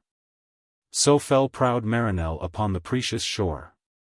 The Martial maid stayed not him to lament, but forward rode, and kept her ready way along the strand, which, as she overwent, she saw best road all with rich array of pearls and precious stones of great assay, and all the gravel mixed with golden ore, whereat she wondered much, but would not stay for gold, or pearls, or precious stones, an hour, but them despised all, for all was in her power. Whiles thus he lay in deadly stonishment, tidings hereof came to his mother's ear. His mother was the black-browed Simoant, the daughter of great Nereus, which did bear this warlike son unto an earthly pair, the famous Dumorin, who, on a day, finding the nymph asleep in secret where, as he by chance did wander that same way, was taken with her love, and by her closely lay. There he this knight of her begot, whom born she, of his father, Marinel did name. And in a rocky cave, as white forlorn, long time she fostered up, till he became a mighty man at arms, and mickle fame did get through great adventures by him done. For never man he suffered by that same rich strand to travel, whereas he did one, but that he must do bat-tail with the sea-nymph's son. 100 knights of honorable name he had subdued, and them his vassals made, that through all Faerie London his noble fame now blazed was, and fear did all invade. that none durst passen through that perilous glade, and to advance his name and glory more. Her sea-god sire she dearly did persuade, tendo her son with treasure and rich store, bove all the sons that were of earthly wombs abore. The god did grunt his daughter's dear demand, to dun his nephew in all riches flow. Eftsoons his heaped waves he did command, out of their hollow bosom forth to throw all the huge treasure which the sea below had in his greedy gulf devoured deep, and him enriched through the overthrow. And wrecks of many wretches, which did weep, and often wail their wealth, which he from them did keep. Shortly upon that shore there heaped was exceeding riches and all precious things, the spoil of all the world, that it did paw, the wealth of Th East, and Pampa of Persian kings, gold, amber, ivory, pearls, ouches, rings, and all that else was precious and dear, the sea unto him voluntary brings, that shortly he a great lord did appear, as was in all the London of Faerie, or elsewhere. Thereto he was a doughty dreaded knight, tried often to the scath of many dear, that none in equal arms him matchen might, the which his mother seeing gone to fear, lest his two haughty hardines might rear some hard mishap in hazard of his life. Forthly she oft him counselled to forbear the bloody battaile and to stir up strife, but after all his war to rest his weary knife. And, for his more assurance, she inquired one day of Proteus by his mighty spell. For Proteus was with prophecy inspurred, her dear son's destiny to her to tell, and the sad end of her sweet Marinelle, who, through foresight of his eternal skill, bade her from womankind to keep him well, for of a woman he should have much ill. A virgin strong and stout him should dismay or kill. Forthly she gave him warning every day, the love of women not to entertain, a lesson too hard for living clay, from love in course of nature to refrain. Yet he his mother's lord did well retain, and ever from fair ladies' love did fly. Yet many ladies fair did oft complain, that they for love of him would algates die, who so list for him, he was love's enemy. But who can deceive his destiny, or wean by warning to avoid his fate? That, when he sleeps in most security, and safest seemes, him soonest doth amati, and findeth do effect or soon or late. So feeble is the power of fleshly arm, his mother bade him women's love to hate, for she of woman's force did fear no harm. So, weening to have armed him, she did quite disarm. This was that woman, this that deadly wound, that Proteus prophesied should him dismay, the which his mother vainly did expound, to be heart-wounding love, which should essay to bring her son unto his last decay. So tied be the terms of mortal state, and full of subtle sophisms, which do play with double senses, and with false debate, taprove the unknown purpose of eternal fate. Too true the famous Marinelle it found, who, through late trial, on that wealthy strand, inglorious now lies and senseless swooned, through heavy stroke of Britomartis hand, which when his mother dear did understand, and heavy tidings heard, whereas she played amongst her watry sisters by a pond, gathering sweet daffodillies, to have made gay girlands from the sun there for heads fair to shade.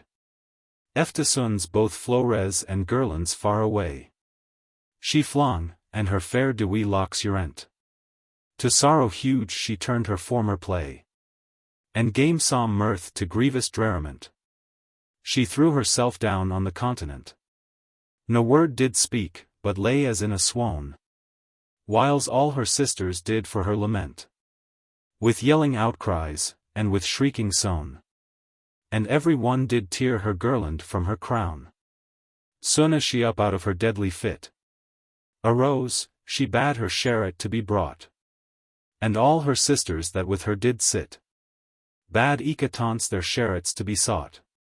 Though, full of bitter grief and pensive thought, she to her wagon clomb all the rest, and forth together went with sorrow fraught.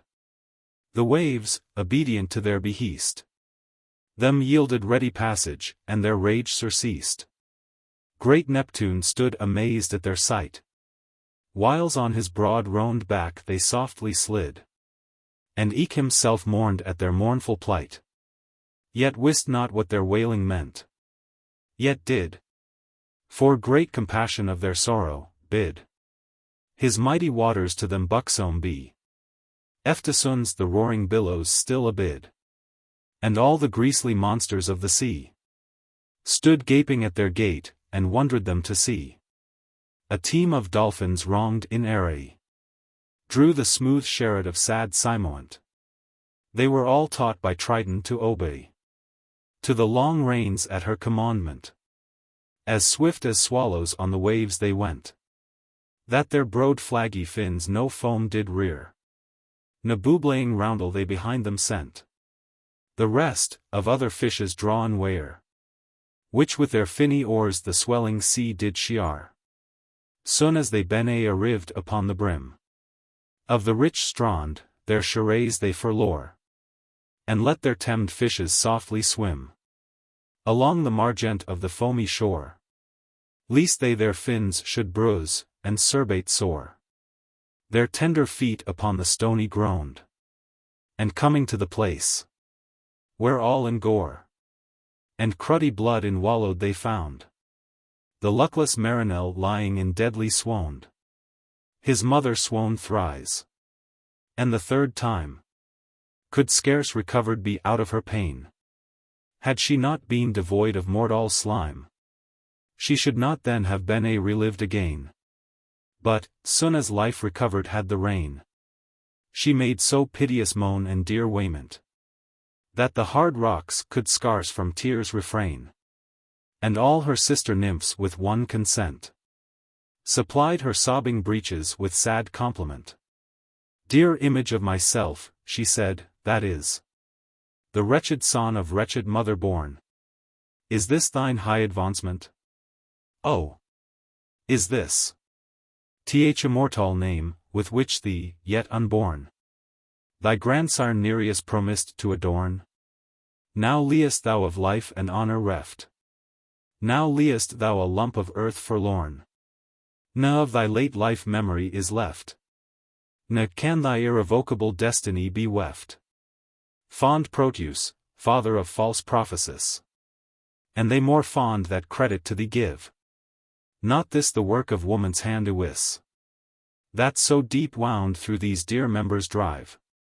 I feared love, but they that love do live. But they that die do neither love nor hate.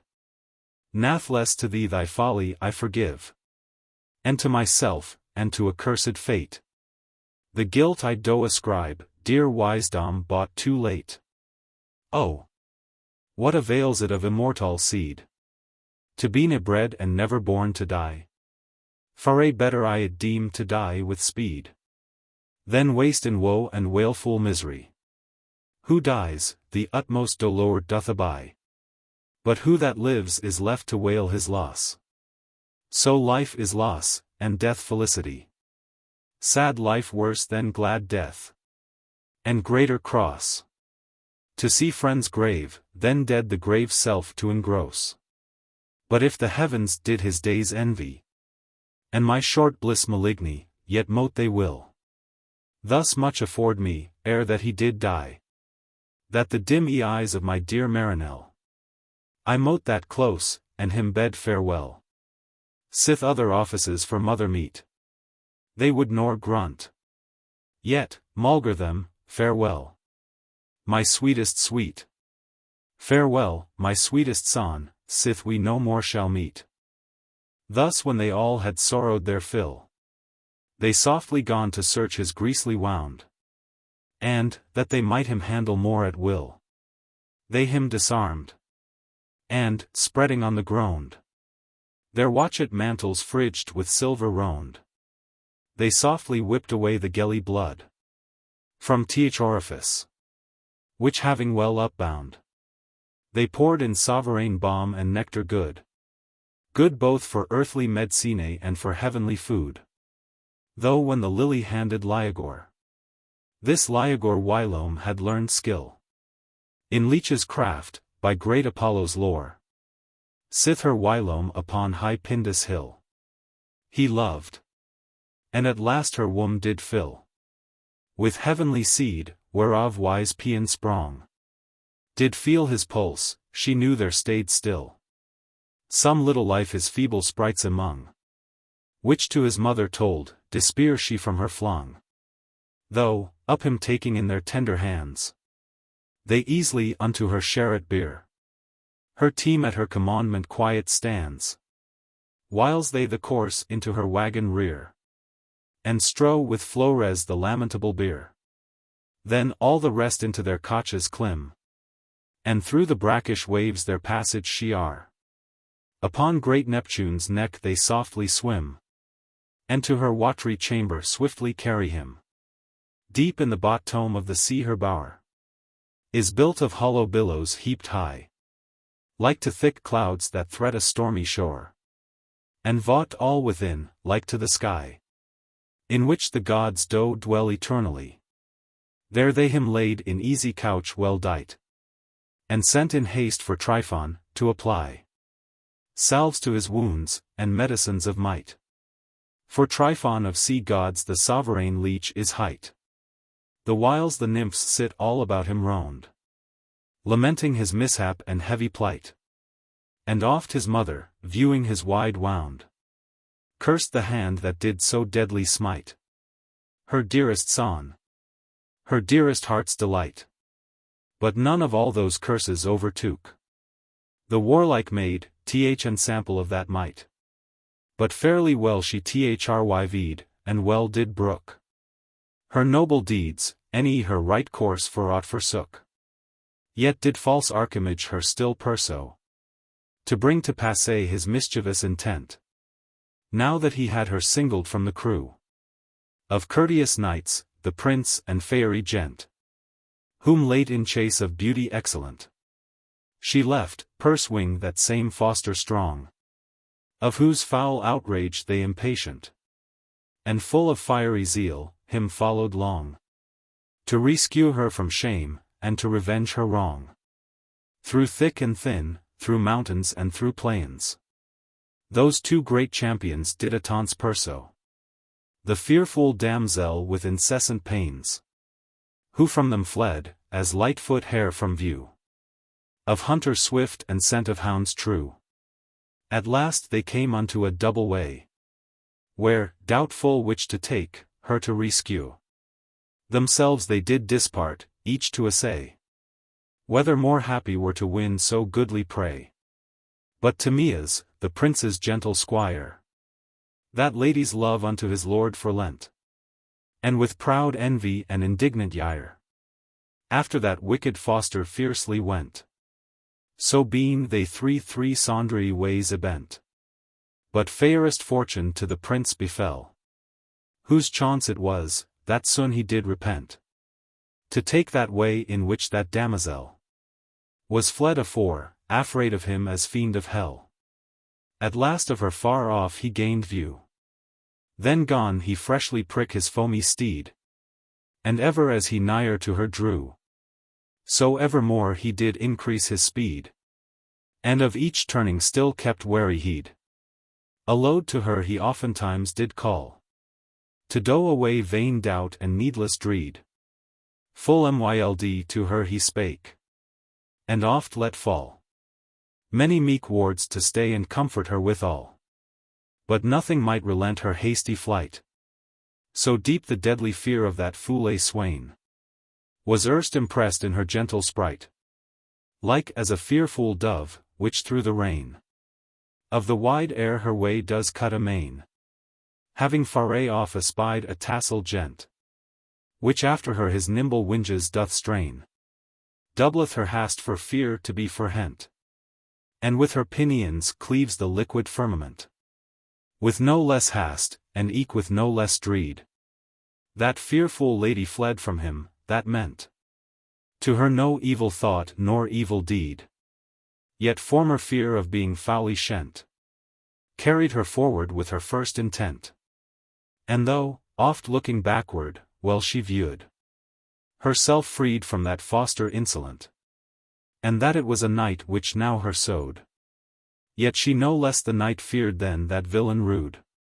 His uncouth shield and strong arms her dismayed, whose like in Faerie London were seldom seen.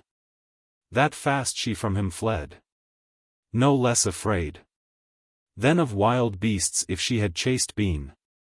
Yet he her followed still with courage keen, so long, that now the golden Hesperus was mounted high in top of heaven sheen, and warned his other brethren joyous to light their blessed lamps in Jove's eternal house. All suddenly dim walks the dampish air, and greasely shadows covered heaven bright, that now with thousand stars was decked fair, which when the prince beheld, a lothful sight, and that perforce, for want of länger light, he mote surcease his suit, and lose the hope of his long labor, he gone foully white. His wicked fortune that had turned aslope, and cursed night that reft from him so goodly scope. Though, when her ways he could no more descry, but to and fro at disaventure strayed, like as a ship, whose lodestar suddenly covered with clouds her pilot hath dismayed. His wearisome pursuit perforce he stayed, and from his lofty steed dismounting low, did let him forage. Down himself he laid upon the grassy ground to sleep a throw. The cold earth was his couch, the hard steel his pillow. But gentle sleep envied him any rest. Instead thereof sad sorrow and disdain of his hard hap did vex his noble breast, and thousand fancies bet his idle brain. With their light wings, the sights of semblance vain. Oft did he wish that lady fair mote be his Faerie Queene, for whom he did complain, or that his Faerie Queene were such as she. And ever hasty night be blamed bitter lie. Night, thou foule mother of annoyance sad, sister of Hevi death, and Norse of woe, which wast begot in heaven, but for thy bad and brutish shape thrust down to hell below, where, by the grim flood of Cocytus slow, thy dwelling is in Herebus black house. Black Herebus, thy husband, is the foe of all the gods, where thou ungracious half of thy days doest lead in horror hideous. What had th eternal Maker need of thee? The world in his continual course to keep, that doest all things deface, any lettest see the bowtie of his work? Indeed, in sleep, the slothful body that doth love to steep his lustless limbs, and drown his baser mind, doth praise thee oft, and oft from Stygian deep cries thee his goddess, in his error blind, and great Dame Nature's handmaid cheering every kind.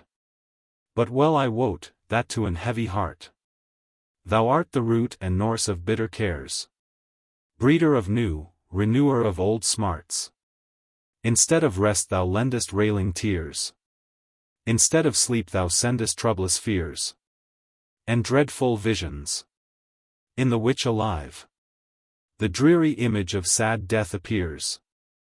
So from the weary spirit thou doest drive desired rest, and men of happiness deprive. Under thy mantle black there hidden lie light-shining theft, and traitorous intent, abhorred bloodshed, and vile felony, shameful deceit, and donger imminent, foul horror, and eke hellish derriment. All these, I wot, in thy protection be, and light do shone for fear of being shent. For light alike is loathed of them and thee, and all that lewdness love do hate the light to see. For day discovers all dishonest ways, and sheweth each thing as it is indeed. The praises of high God he fair displays, and his large bounty rightly doth aid. Day's dearest children be the blessed seed, which darkness shall subdue and heaven win. Truth is his daughter, he her first did breed. Most sacred virgin without spot of sin. Our life is day, but death with darkness doth begin. Oh! When will day then turn to me again, and bring with him his long-expected light? O Titan! Hast to rear thy joyous wain. Speed thee to spread abroad thy beams bright, and chase away this too long lingering night.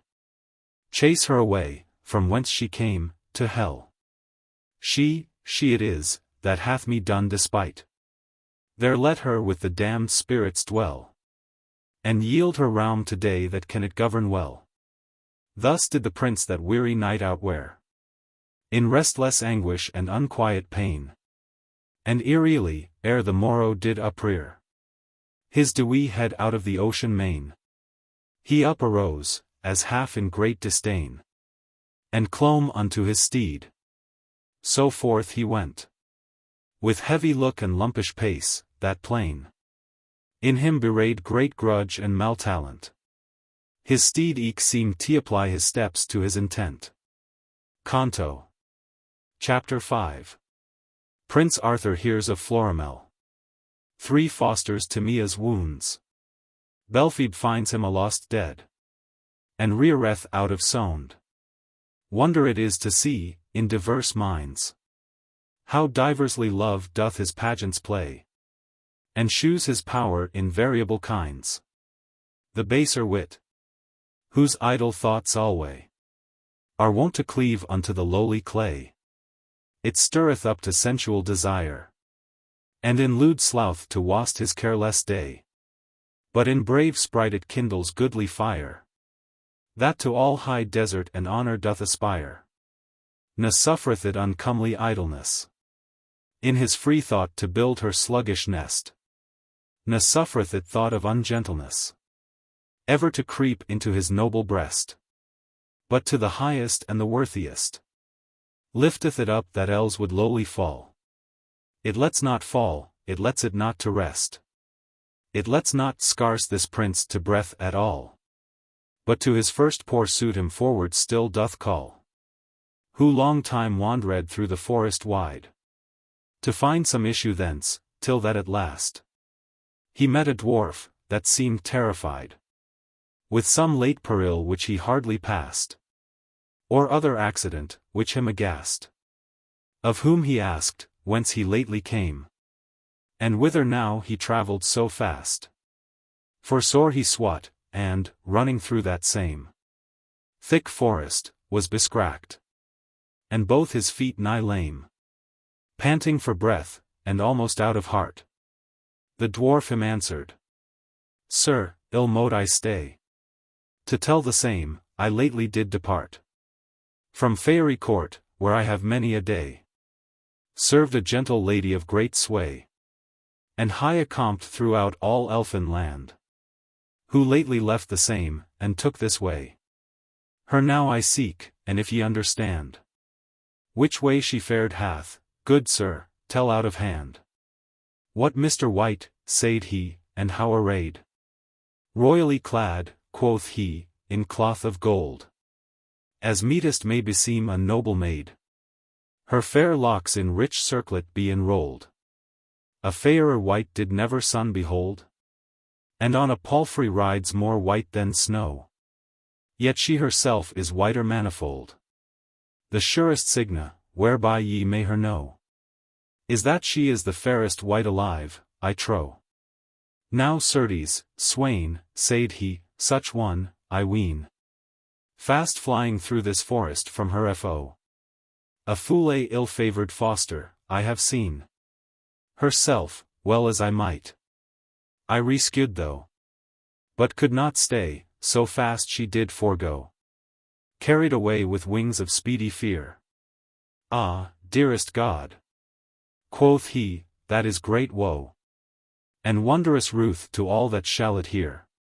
But can ye read, sir, how I may her find, or where "Purdy, me lever were to we ten that," said he, "then ransom of the richest knight, or all the good that ever yet I gat.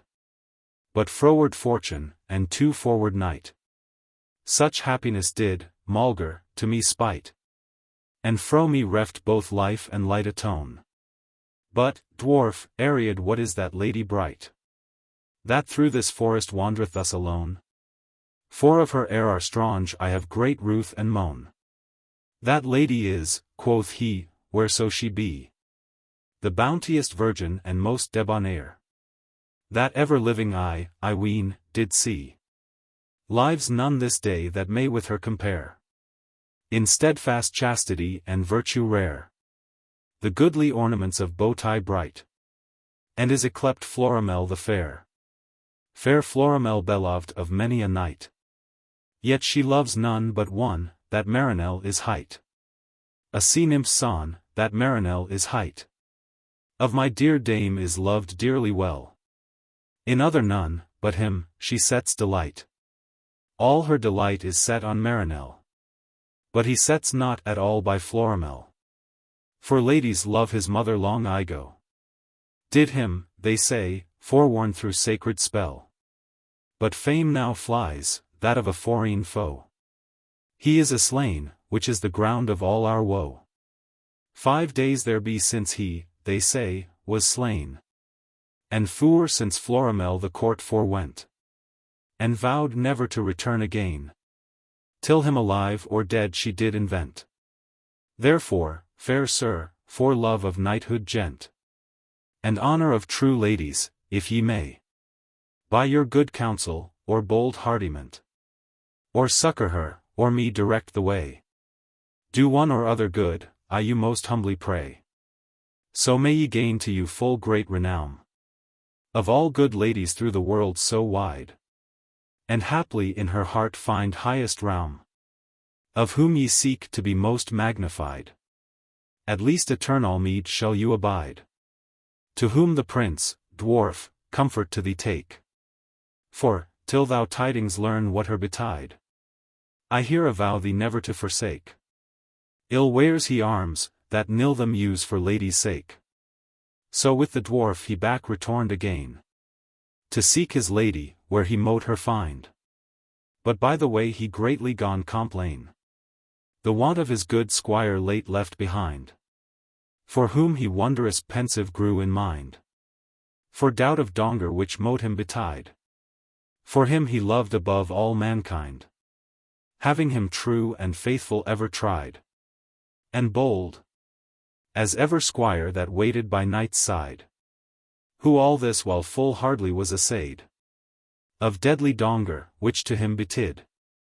For, whiles his lord pursued that noble maid, after that foster fowl he fiercely rid, to Bene avenged of the shame he did.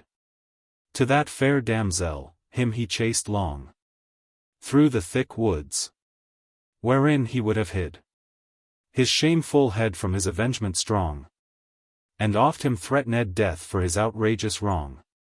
Nathless the villain sped himself so well, whether through swiftness of his speedy beast, or knowledge of those woods where he did dwell, that shortly he from donger was released, and out of sight escaped at the least, yet not escaped from the due reward of his bad deeds, which daily he increased, ne ceased not, till him oppressed hard the heavy plague that for such leech hours is prepared.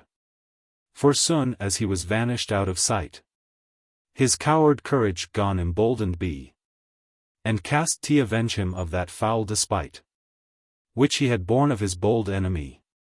Though to his brethren came, for they were 3 ungracious children of one graceless sire, and unto them complained how that he had used been of that foolhardy squire. So them with bitter words he stirred to bloody ire.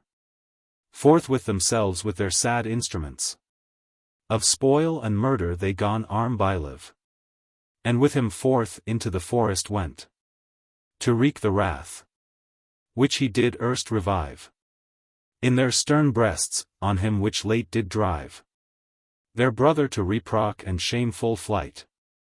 For they had vowed that never he alive out of that forest should escape their might. Vile rancor their rude hearts had filed with such despite.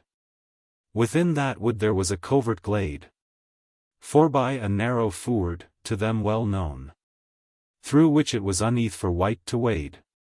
And now by fortune it was overflown. By that same way they knew that squire unknown mote Aldgates passe, forthy themselves they set therein await, with thick woods overgrown. And all the while their malice they did whet, with cruel threats his passage through the ford to let. It fortuned, as they devised had, the gentle squire came riding that same way, unweeting of their wile and treason bad, and through the ford to pass did essay. But that fierce foster, which late fled away, stoutly forth stepping on the further shore, him boldly bade his passage there to stay, till he had made amends, and full restore, for all the damage which he had him done afore. With that at him a quivering dart he threw, with so fell force, and villainous despite, that through his habergeon the forkhead flew, and through the linked mails empierced quite, but had no power in his soft flesh to bite.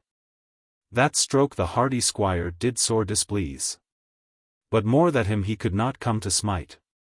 For by no means the high bank he could cease, but laboured long in that deep ford with vain disease.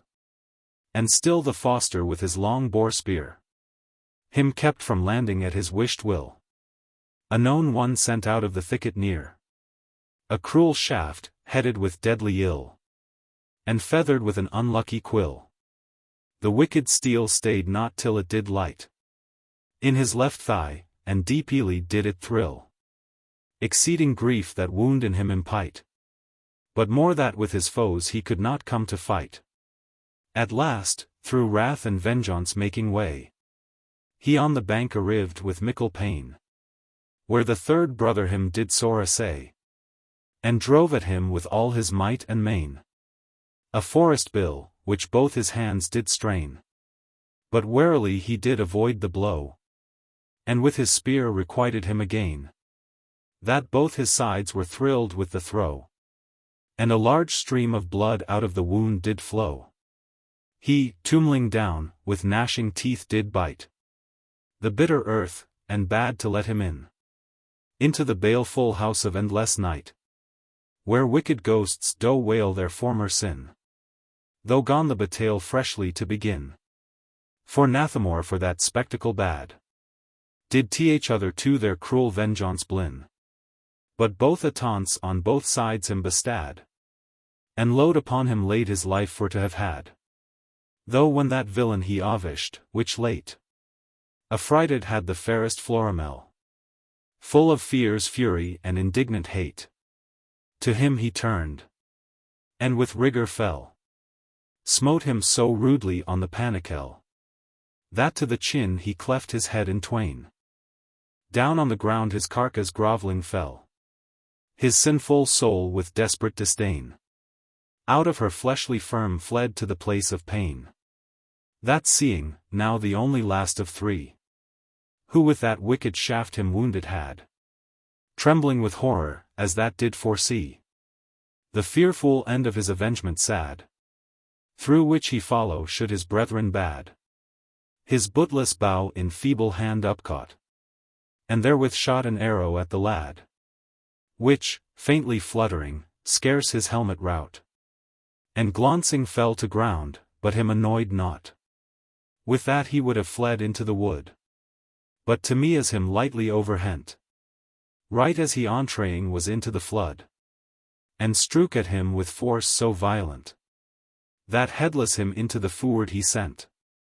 The carcass with the stream was carried down, but head fell backward on the continent.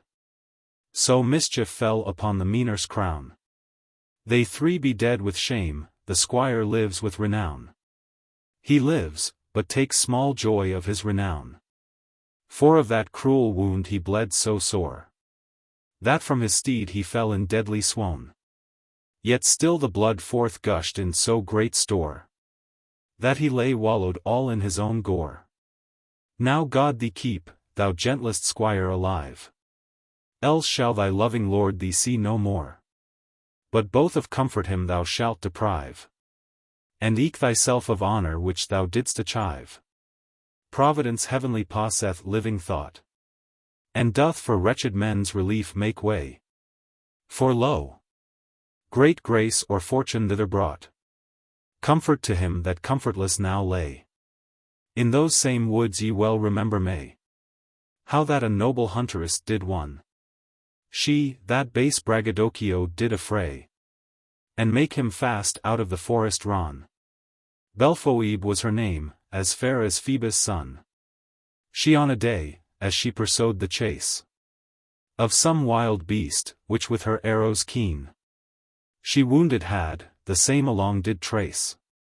By tract of blood, which she had freshly seen, to have besprinkled all the grassy green. By the great pursue which she there perceived, well hoped she the beast injured had been, and made more haste the life to have bereaved. But ah! Her expectation greatly was deceived. Shortly she came whereas that woeful squire, with blood deformed, lay in deadly swound, in whose fair eyes, like lamps of quenched fire, the Christ all humour stood congealed round.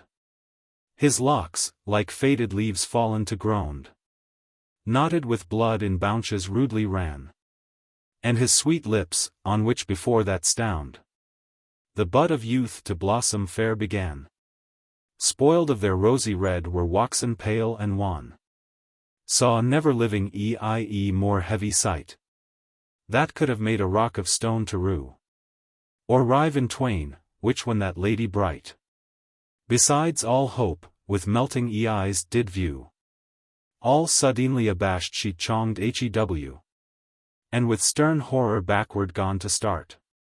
But when she better him beheld she grew full of soft passion and unwonted smart. The point of pity pierced through her tender heart. Meekly she bowed down, to weet if life yet in his frozen members did remain. And, feeling by his pulses beating rife, that the weak soul her seat did yet retain, she cast to comfort him with bussy pain. His double-folded neck she reared upright, and rubbed his temples and each trembling vein. His mailed habergeon she did undight, and from his head his heavy burgonet did light.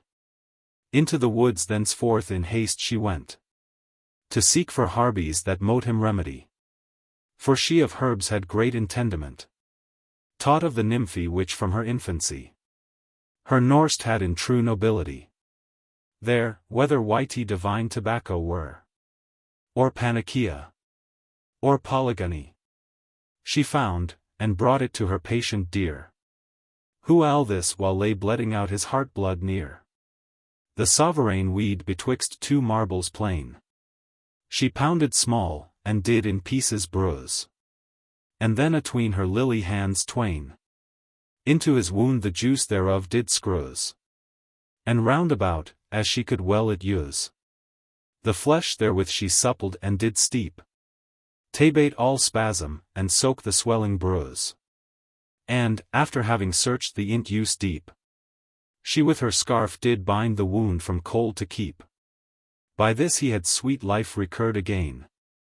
And, groaning inly deep, at last his eyes, his watery eyes drizzling like dewy rain, he up gone lift toward the azure skies, from whence descend all hopeless remedies. Therewith he sight, and, turning him aside, the goodly maid, full of divinities, and gifts of heavenly grace, he by him spied, her bow and gilden quiver lying him beside. Mercy, dear Lord, said he, what grace in this, that thou hast shewed to me sinful wight, to send thine angel from her bower of bliss, to comfort me in my distressed plight. Angel, or goddess do I call thee right? What service may I do unto thee meet, that hast from darkens me returned to light, and with thy heavenly salves and medicines sweet, hast dressed my sinful wounds? I kiss thy blessed feet. Thereat she blushing said, Ah! Gentle squire. Nor goddess I, nor angel. But the maid. And daughter of a woody nymphy, desire. No service but thy safety and aid. Which if thou gain, I shall be well apaid. We mortal wights, whose lives and fortunes be to commune accident still open laid, are bound with commune bond of frailty, to succor wretched wights who we captived see. By this her damsels, which the former chase had undertaken after her, arrived, as did Belphoebe, in the bloody place, and thereby deemed the beast had been deprived of life, whom late their lady's arrow rived. Forthy the bloody track they followed fast, and every one to run the swiftest strived.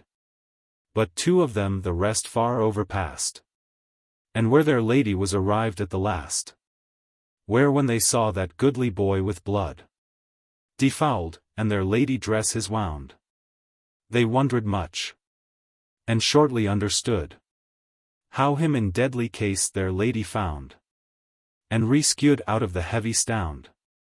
Eftsoons his warlike courser, which was strayed foray in the woods whiles that he lay in swooned. She made those damsels search, which being stayed, they did him set therein, and forth with them conveyed into that forest foray they thence him led, where was their dwelling, in a pleasant glade, with mountains round about environed, and mighty woods which did the valley shade, and like a stately theatre it made, spreading itself into a spacious plain, and in the midst a little river played, amongst the pumy stones, which seemed to plain, with gentle murmur that his course they did restrain.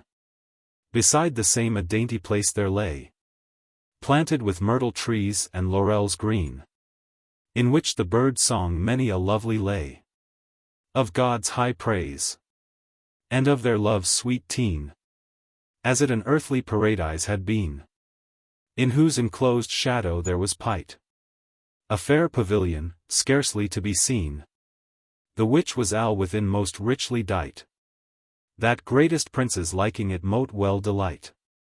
Thither they brought that wounded squire, and laid in easy couch his feeble limbs to rest.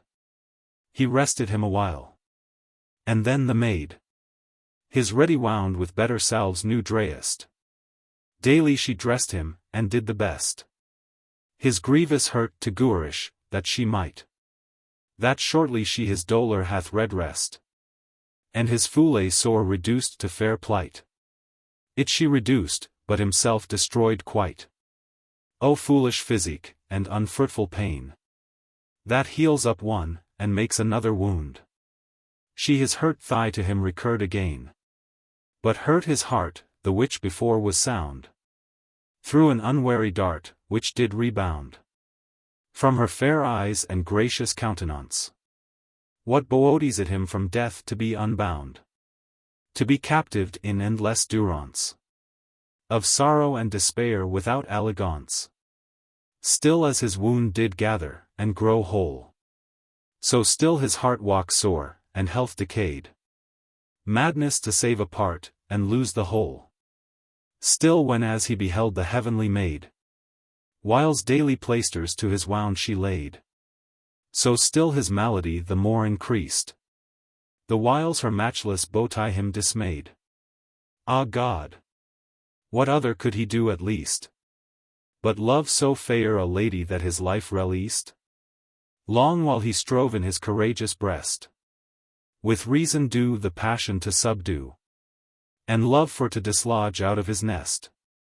Still when her excellencies he did view, her sovereign bounty and celestial HEW, the same to love he strongly was constrained. But when his mean estate he did review, he from such hardy boldness was restrained, and of his luckless lot and cruel love thus plained. Unthankful wretch, said he, is this the meed with which her sovereign mercy thou doest quite? Thy life she saved by her gracious deed, But thou doest ween with villainous despite to blot her honor, and her heavenly light. Die rather, die, than so disloyally deem of her high desert, or see me so light. Fair death it is, to shun more shame, to dy. Die rather, dy, than ever love disloyally. But if to love disloyalty it be, shall I then hate her that from death's door me brought? Ah, fare be such reproach fro me. What can I less do than her love therefore? Sith I her due reward cannot restore. Die rather, die, and dying do her serve. Dying her serve, and living her adore. Thy life she gave, thy life she doth deserve. Die rather, die, than ever from her service swerve. But, foolish boy, what boodies thy service base to her to whom the heavens do serve, and so thou, a mean squire of meek and lowly place, she, heavenly born and of celestial hew. How then? Of all love taketh equal view. And doth not highest God vouchsafe to take the love and service of the basest crew? If she will not, die meekly for her sake. Die rather, die, than ever so fair love forsake. Thus warred he long time against his will, till that through weakness he was forced at last to yield himself unto the mighty ill, which, as a victor proud, gone ransack fast his inward parties, and all his entrails wast, that neither blood in face nor life in heart it left, but both did quite dry up and blast, as pursing leaven, which the inner part of everything consumes, and calcineth by art. Which seeing fair Belphoebe gone to fear, least that his wound were inly well not healed, or that the wicked steel empoisoned were. Little she weened that love he close concealed. Yet still he wasted, as the snow congealed, when the bright sun his beams therein doth beat. Yet never he his heart to her revealed, but rather chose to die for sorrow great. Then with dishonorable terms her to entreat. She, gracious lady, yet no pains did spare to do him ease, or do him remedy. Many restoratives of virtues rare and costly cordialess she did apply to mitigate his stub-born malady. But that sweet cordial, which can restore a love-sick heart, she did to him envy. To him, and to all unworthy world forlore, she did envy that sovereign salve in secret store. That dainty rose, the daughter of her morn, more dear than life she tendered, whose floor the girland of her honor did adorn. Ne suffered she the midday's scorching power, ne the sharp northern wind thereon to shore, but lapped up her silken leaves most chair, when so the froward sky began to lower. But, soon as calmed was the Christ all air, she did it fair dispread and let to flourish fair.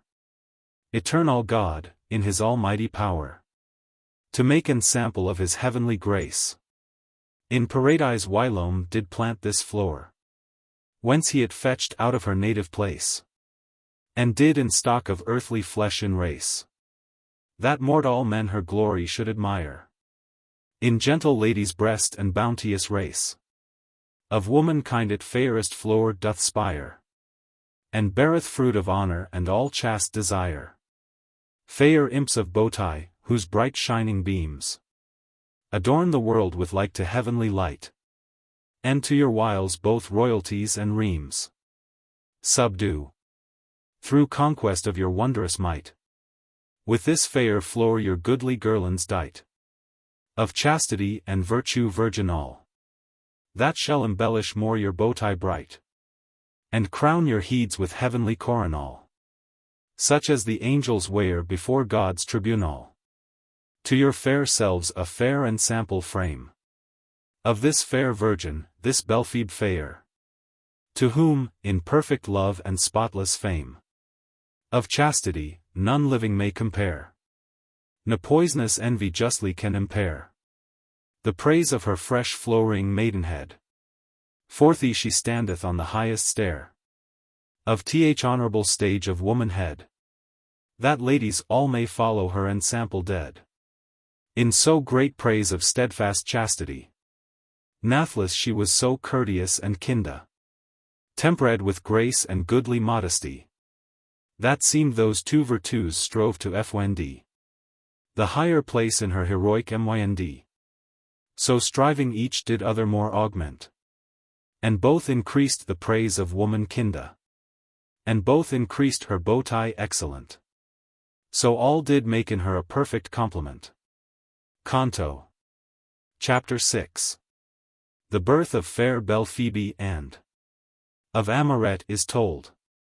The gardens of Adonis fraught with pleasures manifold. Well may I ween, fair ladies, all this while ye wonder how this noble damosel so great perfections did in her compile, sith that in salvage forests she did dwell, so far from court and royal citadel. The great schoolmistress of all courtesy seemeth that such wild woods should far expel all civil usage and gentility, and gentle sprite deform with rude rusticity. But to this fair Belphoebe in her birth the heavens so favorable were and free, looking with mild aspect upon the earth, in th horoscope of her native it, that all the gifts of grace and chastity on her they poured forth of plenteous horn. Jove laughed on Venus from his sovereign sea, and Phoebus with fair beams did her adorn, and all the graces rocked her cradle being born. Her birth was of the womb of morning dew, and her conception of the joyous prime, and all her whole creation did her shew pure and unspotted from all loathly crime, that is ingenerate in fleshly slime. So was this virgin born, so was she bred, so was she trained up from time to time, in all chaste virtue and true bountied, till to her due perfection she were ripened. Her mother was the fair Chrysogone, the daughter of Amphisa, who by race a fairy was, born of high degree. She bore Belphoebe, she bore in like case fair Amoretta in the second place. These two were twins, and twixt them two did share the heritage of all celestial grace, that all the rest it seemed they robbed bare of bounty, and of bowtie, and all virtues rare.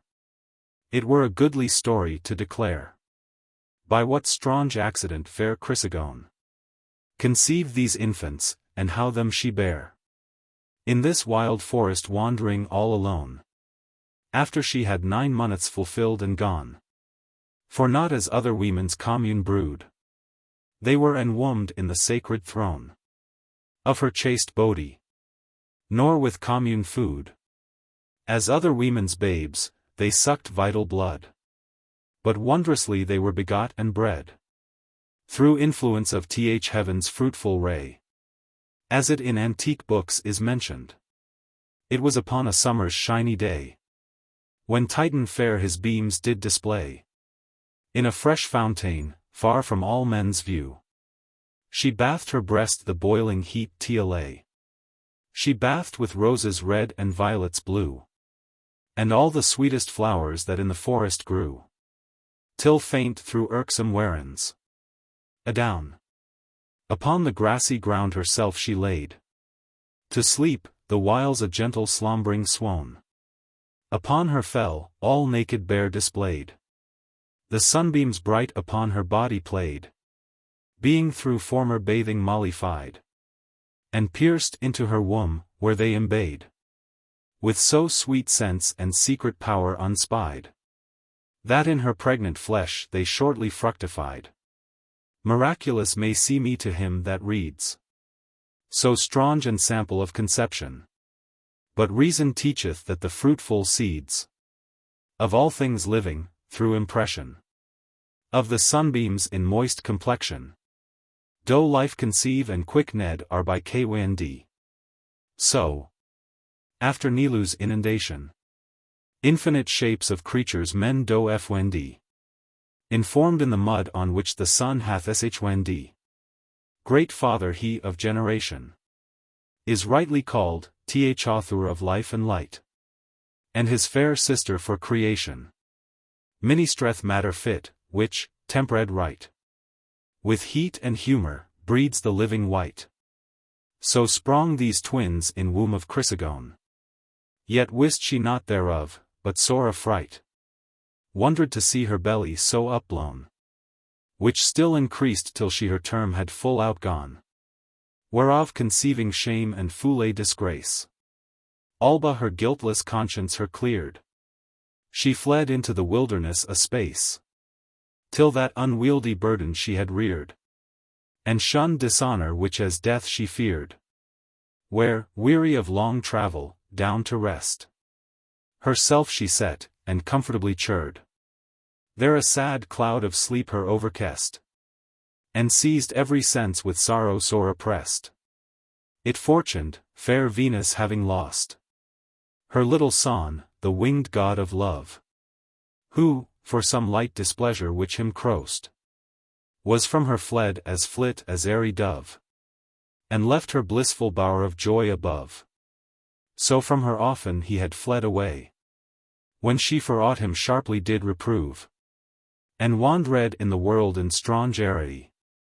Disguised in thousand shapes, that none might him bewray.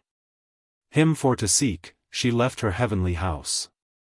The house of goodly forms and fair aspect. Whence all the world derives the glorious features of bowtie, and all shapes select. With which high God his workmanship hath decked. And searched every way through which his wings had borne him, or his tract she mote detect. She promised kisses sweet, and sweeter things. Unto the man that of him tidings to her brings. First she him sought in court, where most he used whilome to haunt, but there she found him not. But many there she found which sore accused his falsehood. And with foul infamous blot his cruel deeds and wicked wiles did spot. Ladies and lords she everywhere mote hear complaining how with his empoisoned shot their woeful hearts he wounded had wilier, and so had left them languishing twixt hope and fear. She then the cities sought from gate to gate. And every one did ask, did he him see? And every one her answered, that too late he had him seen. And felt the cruelty of his sharp darts and what artillery. And every one threw forth reproaches rife of his mischievous deeds. And said that he was the disturber of all civil life, the enemy of peace, and author of all strife. Then in the count ray she abroad him sought, and in the rural cottages inquired, where also many plaints to her were brought, how he their heedless hearts with love had furred, and his false venom through their veins inspurred. And eke the gentle shepherd swains, which sat keeping their fleecy flocks as they were hyard, she sweetly heard complain, both how and what her son had to them done. Yet she did smile thereat. But when in none of all these she him got, she gone avies where else he mote him hide. At last she her bethought that she had not yet sought the salvage woods and forests wide, in which full many lovely nymphs abide, mongst whom might be that he did closely lie, or that the love of some of them him tied. Forthly she thither cast her course to apply, to search the secret haunts of Dian's company. Shortly unto the wasteful woods she came, whereas she found the goddess with her crew, after late chase of their embroidered game, sitting beside a fountain in a rue, some of them washing with the liquid dew from off their dainty limbs the dusty sweat and soil, which did deform their lively hew. Others lay shaded from the scorching heat. The rest upon her person gave attendance great. She, having hung upon a bough on high, her bow and painted quiver, had unlaced her silver buskins from her nimble thigh, and her lank loins ungirt, and breasts unbraced. After her heat the breathing cold to taste. Her golden locks, that late in tresses bright, embreaded were for hindering of her haste, now loose about her shoulders hung undight, and were with sweet ambrosia all besprinkled light. Soon as she Venus saw behind her back, she was ashamed to be so loose surprised, and walks half wroth against her damsels slack, that had not her thereof before avished, but suffered her so carelessly disguised, be overtaken. Soon her garments loose, upgathering, in her bosom she comparised, well as she might, and to the goddess rose, whiles all her nymphs did like a girland her enclose. Goodly she gone fair Cytherea greet, and shortly asked her, what cause her brought into that wilderness for her unmeet, from her sweet bowers, and beds with pleasures fraught? That suddy and change she strange adventure thought, to whom half weeping she thus answered, that she her dearest son Cupido sought, who in his frowardness from her was fled, that she repented sore to have him angered. Thereat Diana gone to smile, in scorn of her vain plaint, and to her scoffing said, great pity sure that ye be so forlorn of your gay son, that gives ye so good aid to your disports, ill mote ye bene paid. But she was more engrieved, and replied, fair sister, ill beseems it to upbraid a doleful heart with so disdainful pride. The like that mine may be your pain another tide, as you in woods and wanton wilderness, your glory set to chase the salvage beasts. So my delight is all in joyfulness, in beds, in bowers, in banquets, and in feasts. And ill becomes you, with your lofty crests, to scorn the joy that Jove is glad to seek. We both are bound to follow heaven's behests, and tend our charges with obeisance meek.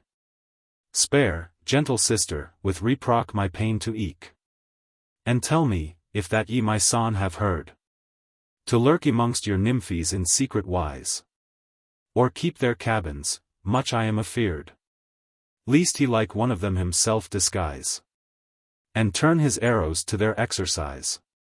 So may he long himself full easy hide, for he is fair and fresh in face and dew eyes, as any nymphy, let not it be envied. So saying, every nymph full narrowly she eyed, but Phoebe therewith sore was angered, and sharply said, go, dame, go, seek your boy, where you him lately left, in Mars his bed. He comes not here. We scorn his foolish joy, ne lend we leisure to his idle toy. But if I catch him in this company, by Stygian lake I vow, whose sad annoy the gods do dread, he dearly shall abye. I'll clip his wanton wings, that he no more shall fly, whom when as Venus saw so sore displeased, she inly sorry was, and gone relent what she had said. So her she soon appeased, with sugred words and gentle blandishment, which as a fountain from her sweet lips went, and welled goodly forth, that in short space she was well pleased, and forth her damsels sent through all the woods, to search from place to place, if any tract of him or tidings they mote trace. To search the god of love her nymphes she sent throughout the wandering forest everywhere, and after them herself eke with her went, to seek the fugitive both far and near. So long they sought, till they arrived were in that same shady covert whereas lay fair Chrysogone in slumbery trance whilera, who in her sleep, a wondrous thing to say, unwares had borne two babes, as fair as springing day. Unwares she them conceived, unwares she bore. She bore withouten pain, as she conceived, withouten pleasure, any her need implore. Lucina's aid, which when they both perceived, they were through wonder nigh of sense bereft, and gazing each on other not bespake. At last they both agreed her seeming grieved, Out of her heave I swoon not to awake, but from her loving side the tender babes to take. Up they them took. Each one a babe uptook, and with them carried to be fostered. Dame Phoebe to a nymphy her babe betook, to be upbrought in perfect maidenhead. And, of herself, her name Belphoe bred. But Venus hers thence far away conveyed, to be upbrought in goodly womanhead. And, in her little love's stead, which was strayed, her Amoretta called, to comfort her dismayed. She brought her to her joyous paradise, where most she wons when she on earth does dwell. So fair a place as nature can devise, whether in Paphos, or Cithron hill, or it in Cnidus be, I wot not well.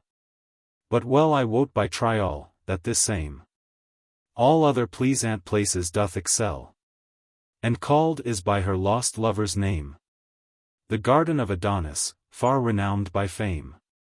In that same garden all the goodly flowers, wherewith Dame Nature doth her beautify, and decks the girlands of her paramours, are fetched. There is the first seminary of all things that are born to live and die, according to their Kwands. Long work it were here to account the endless progeny of all the weeds that bud and blossom there. But so much as doth need must needs be counted here. It sited was in fruitful soil of old, and girt in with 2 walls on either side, the one of iron, the other of bright gold, that none might thorough break, nor overstride. And double gates it had which opened wide, by which both in and out men moten pa. One fair and fresh, the other old and dried. Old Genius the porter of them was. Old Genius, the which a double nature has. He letteth in, he letteth out to wend all that to come into the world desire. 1,000 naked babes attend about him day and night, which do require that he with fleshly weeds would them attire, such as him list, such as eternal fate ordained hath, he clothes with sinful mire, and sendeth forth to live in mortal state, till they again return back by the hinder gate. After that they again returned been, they in that garden planted be again, and grow afresh, as they had never seen fleshly corruption, nor mortal pain. Some 1,000 years so done they there remain, and then of him are clad with other hew, or sent into the chongful world again, till thither they return where first they grew. So, like a wheel, around they ron from old to new. Ne needs their gardener to set or sow, to plant or prune, for of their own accord all things, as they created were, do grow. And yet remember well the mighty word, which first was spoken by Almighty Lord, that bade them to increase and multiply. Ne do they need with water of the ford, or of the clouds, to moisten their roots dry. For in themselves eternal moisture they imply. Infinite shapes of creatures there are bred, and uncouth forms, which none yet ever knew. And every sort is in a sundry bed, set by itself, and ranked in comely rue. Some fit for reasonable sowls do, some made for beasts, some made for birds to wear, and all the fruitful spawn of fishes hew. In endless ranks along enwronged were, that seemed the ocean could not contain them there. Daily they grow, and daily forth are sent into the world, it to replenish more. Yet is the stock not lessened nor spent, but still remains in everlasting store, as it at first created was of yore. For in the wide womb of the world there lies, in hateful darkness and in deep horror, an huge eternal chaos, which supplies the substances of nature's fruitful progenies. All things from thence do their first being fetch, and borrow matter whereof they are made, which, when as for me and feature it does catch, becomes a body, and doth then invade The state of life out of the greasely shade. That substance is etern, and bedeth so. No, when the life decays and for me does fade, doth it consume and into nothing go. But chonged is, and often altered to and fro. The substance is not chonged nor altered, but only for me and outward fashion. For every substance is conditioned to change her hew, and sundry forms to don, meet for her temper and complexion.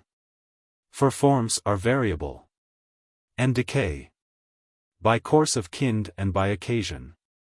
And that fair flower of bowtie fades away, as doth the lily fresh before the sunny ray. Great enemy to it, and to all the rest, that in the garden of Adonis springs, is wicked time, who with his scyth ad rest, does mow the flowering herbs and goodly things, and all their glory to the ground down flings. Where they do wither, and are foully marred, he flies about, and with his flaggy winges, beats down both leaves and buds without regard. Ne ever pity may relent his malice hard. Yet pity often did the gods relent, to see so fair things marred and spoiled quite. And their great mother Venus did lament the loss of her dear brood, her dear delight. Her heart was pierced with pity at the sight, when walking through the garden them she saw. Yet no she find redress for such despite. For all that lives is subject to that law. All things decay in time, and to their end do draw. But were it not that time their troubler is, all that in this delightful garden grows should happy be, and have immortal bliss. For here all plenty and all pleasure flows, and sweet love gentle fits amongst them throws, without fell rancor or fond jealousy. Frankly each purmer his leman knows, each bird his mate, any does envy their goodly merriment and gay felicity. There is continual spring, and harvest there. Continual, both meeting at one time. For both the boughs do laughing blossoms bear, and with fresh colors deck the wanton prime. And eke taunts the heavy trees they climb, which see me to labor under their fruit's load. The whiles the joyous birds make their pastime amongst the shady leaves, their sweet abode, and their true loves without suspicion tell abroad. Right in the midst of that paradise, there stood a stately mount, on whose round top a gloomy grove of myrtle trees did rise, whose shady boughs sharp steel did never lop, nor wicked beasts their tender buds did crop, but like a girland compassed the height, and from their fruitful sides sweet gum did drop, that all the ground, with precious daub bedight, threw forth most dainty odors and most sweet delight. And in the thickest covert of that shade, there was a pleasant arbor, not by art, but of the tree's own inclination made, which knitting their rank branches, part to part, with wanton ivy twine entrailed athwart, and eglantine and caprifol among, fashioned above within their inmost part, that nether Phoebus' beams could through them throng, nor Aeolus' sharp blast could work them any wrong. And all about grew every sort of flower, to which sad lovers were transformed of yore. Fresh hyacinthus, Phoebus' paramour, and dearest love, foolish Narcisse, that likes the watery shore. Sad amaranthus, made a flower but late, sad amaranthus, in whose purple gore I see Aminta's wretched fate, to whom sweet poet's verse hath given endless date. There wont fair Venus often to enjoy her dear Adonis' joyous company, and reap sweet pleasure of the wanton boy. There yet, some say, in secret he does ly, lapped in flores and precious spicery, by her hid from the world, and from the skill of Stygian gods, which do her love envy. But she herself, whenever that she will, possesseth him, and of his sweetness takes her fill. And sooth, it seems, they say. For he may not for ever die, and ever buried be. In baleful night where all things are forgot.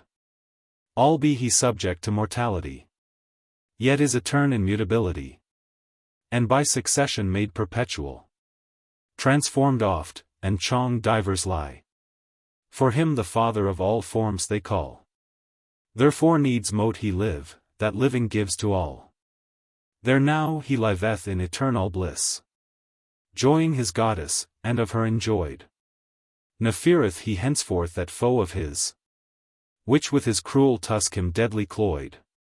For that wild boar, the which him once annoyed, she fearmally hath imprisoned for aye, that her sweet love his malice mote avoid.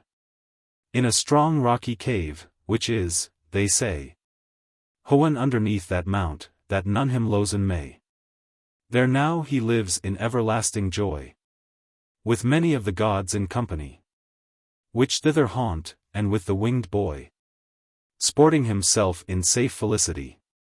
Who when he hath with spoils and cruelty ransacked the world, and in the woeful hearts of many wretches set his triumphs high, thither resorts, and, laying his sad darts aside, with fair Adonis plays his wanton parties. And his true love fair Psyche with him plays. Fair Psyche to him lately reconciled, after long troubles and unmeet upbrays, with which his mother Venus her reviled, and eke himself her cruelly exiled. But now in steadfast love and happy state, she with him lives, and hath him born a child. Pleasure, that doth both gods and men agrate. Pleasure, the daughter of Cupid and Psyche late. Hither great Venus brought this infant fair, the younger daughter of Chrysogone, and unto Psyche with great trust and care committed her, if fostered to be, and trained up in true femininity, who no less carefully her tendered than her own daughter Pleasure, to whom she made her companion, and her lessoned in all the lore of love, and goodly womanhead, in which when she to perfect ripens grew, of grace and bowtie noble paragon, she brought her forth into the world's view, to be th and sample of true love alone, and lodestar of all chaste affection, to all fair ladies that do live on ground.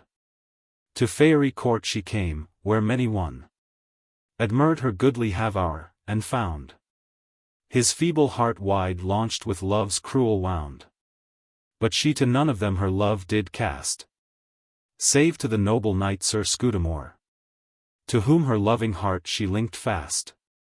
In faithful love, to abide for evermore, and for his dearest sake endured sore trouble of an heinous enemy, who her would forced have to have for lore her former love and steadfast loyalty. As ye may elsewhere read that rueful history. But well I ween, ye first desire to learn what end unto that fearful damosel, which fled so fast from that same foster stern, whom with his brethren Timaeus slew, befell.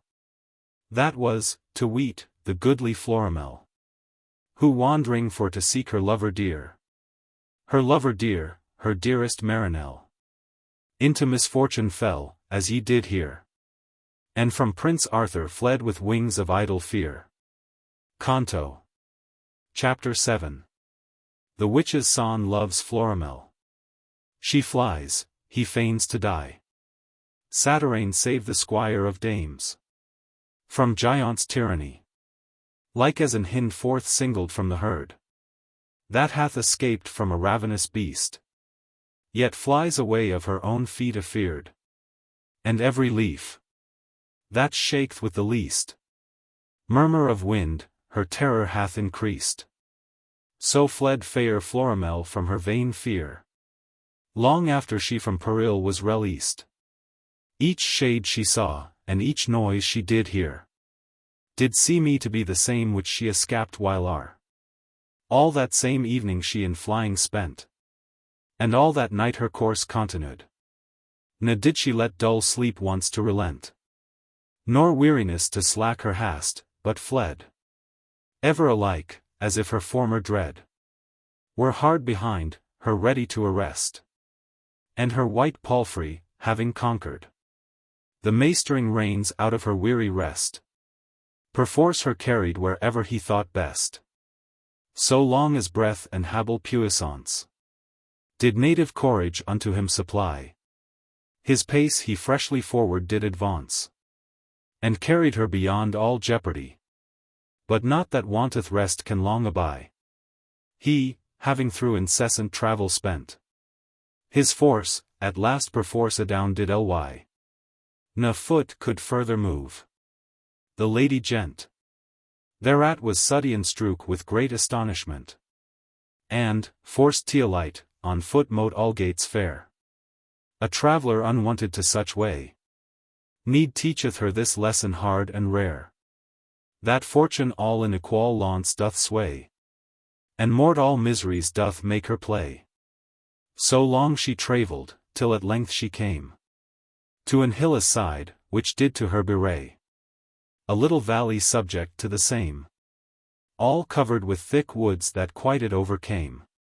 Through the tops of the high trees she did descry a little smoke, whose vapour thin and light, reeking aloft uprolled to the sky, which cheerful signa did send unto her sight, that in the same did one some living wight. Eftsoons her steps she thereunto applied, and came at last in weary wretched plight unto the place, to which her hope did guide, to find some refuge there, and rest her weary side. There in a gloomy hollow glen she found a little cottage, built of sticks and reeds, in homely wise, and walled with sods around, in which a witch did dwell, in loathly weeds, and wilful want, all careless of her needs, so choosing solitary to abide, far from all neighbours, that her devilish deeds and hellish arts from people she might hide, and hurt far off unknown whomever she invited.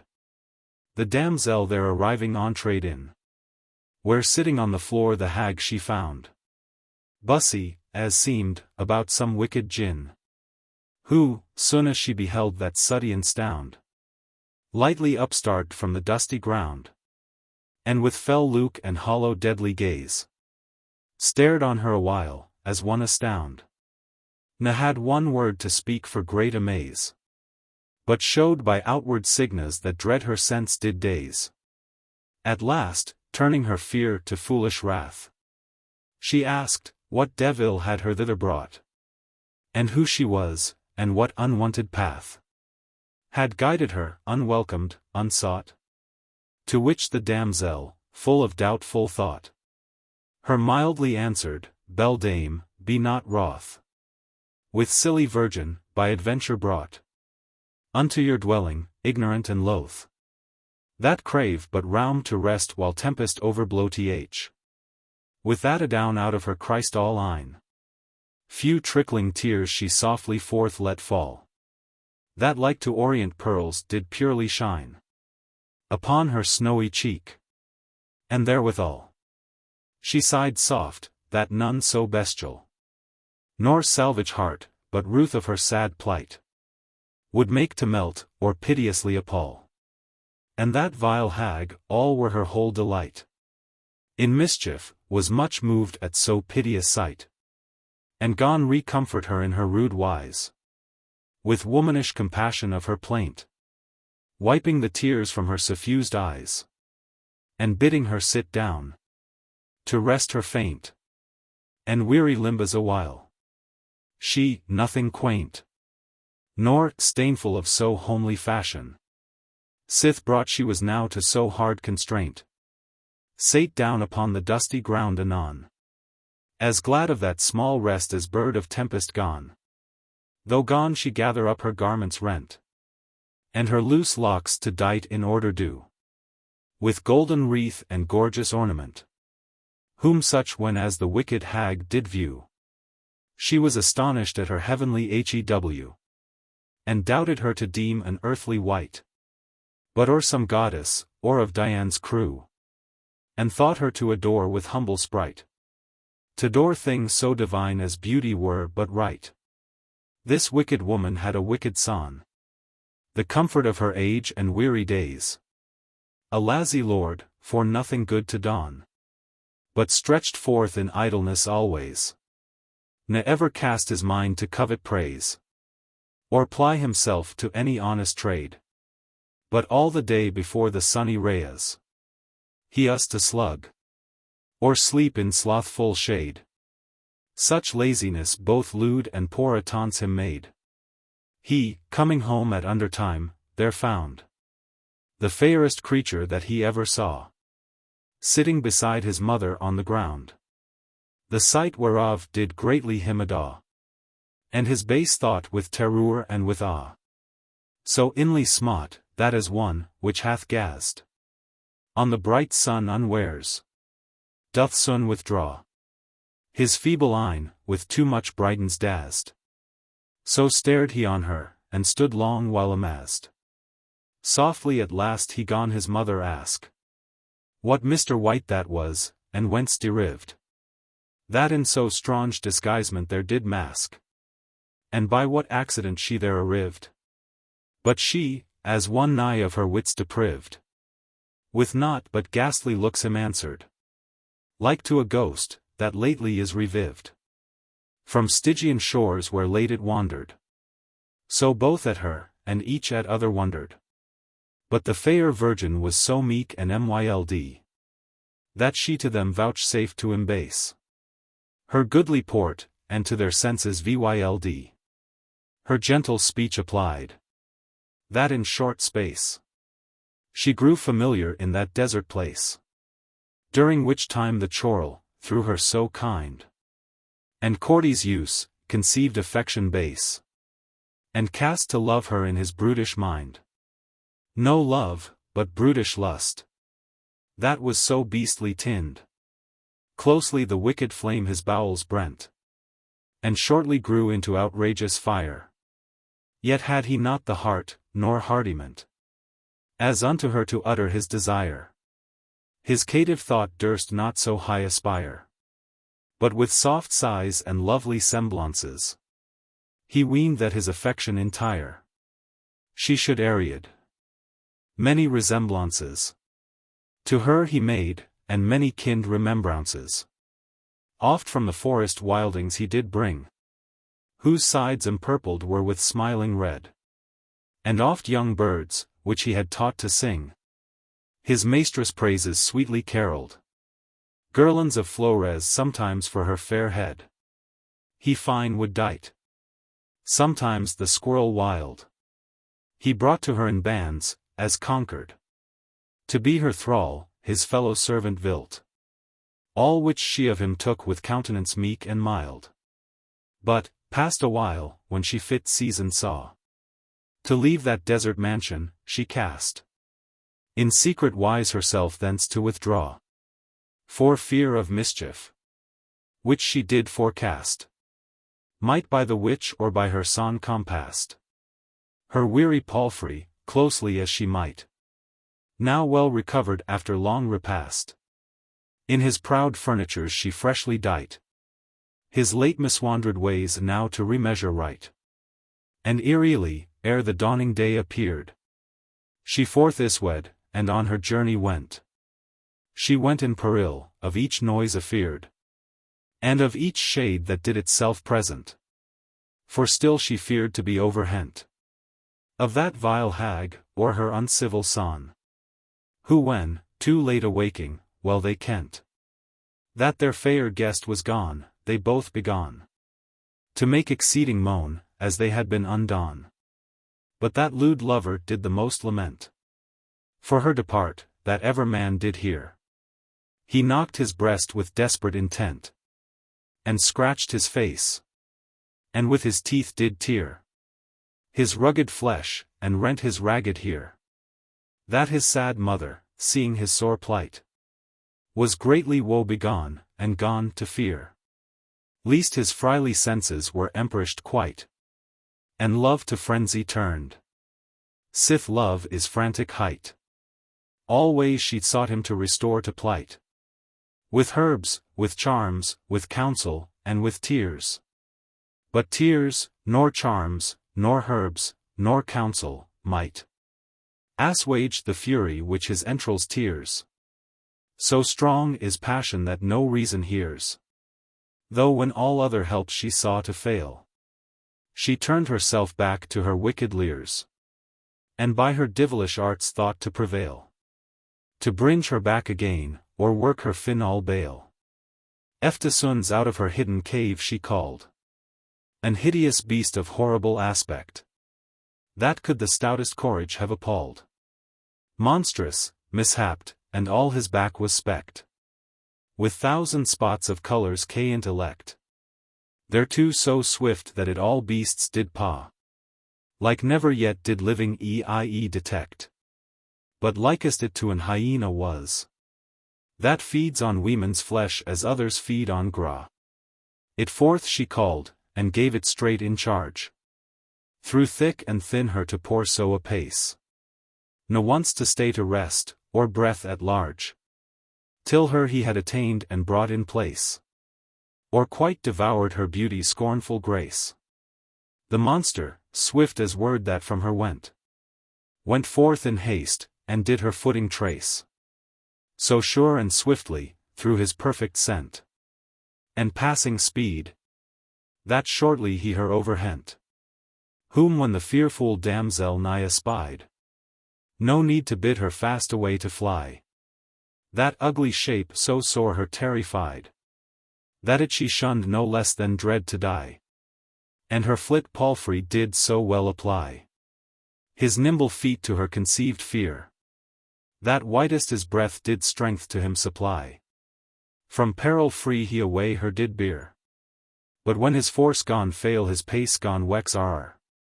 Which when as she perceived, she was dismayed, at that same last extremity full sore, and of her safety greatly grew afraid. And now she gone approached to the sea shore, as it befell, that she could fly no more, but yield herself to spoil of greediness. Lightly she leaped, as a wight forlore, from her dull horse, in desperate distress, and to her feet betook her doubtful sickerness. Not half so fast the wicked Mira fled, from dread of her revenging father's hand, nor half so fast to save her maidenhead. Fled fearful Daphne on the Aegean strand, as Florimel fled from that monster yond, to reach the sea ere she of him were rout. For in the sea to drown herself she fond, rather than of the tyrant to be caught. Thereto fear gave her wings, and need her courage taught. It fortuned, high God did so ordain, as she arrived on the roaring shore, in mind to leap into the mighty main. A little boat lay hoving her before, in which there slept a fisher old and poor. The whiles his nets were drying on the sand, into the same she leapt, and with the oar did thrust the shallop from the floating strand. So safety found at sea which she found not at land. The monster, ready on the prey to cease, was of his forward hope deceived quite, ne durst essay to wade the perilous seas, but greedily long gaping at the sight, at last in vain was forced to turn his flight, and tell the idle tidings to his dame. Yet, to avenge his devilish despite, he set upon her palfrey tired lame, and slew him cruelly ere any rescue came. And, after having him embowelled, to fill his hellish gorge, it chanced a night to pass that way, as forth he travailed. Whitey was a goodly swain, and of great might, as ever man that bloody field did fight. But in vain shows, that wont young knights bewitch, and courtly services, took no delight, but rather joyed to be then seamen sitch. For both to be and see me to him was labour lich. It was to weet the good Sir Satyrane, that wronged abroad to seek adventures wild, as was his wont, in forest and in plain. He was all armd in rugged steel unfilled, as in the smoky forge it was compilled. And in his scutcheon bore a satyr's head. He coming present, where the monster Vilda upon that milk-white palfrey's carcass fed, unto his rescue ran, and greedily him sped.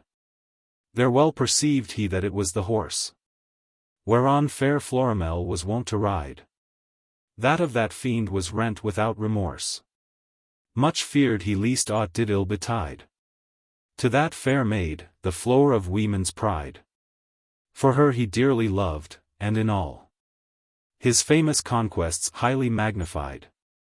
Besides, her golden girdle, which did fall from her in flight, he found, that did him sore appall.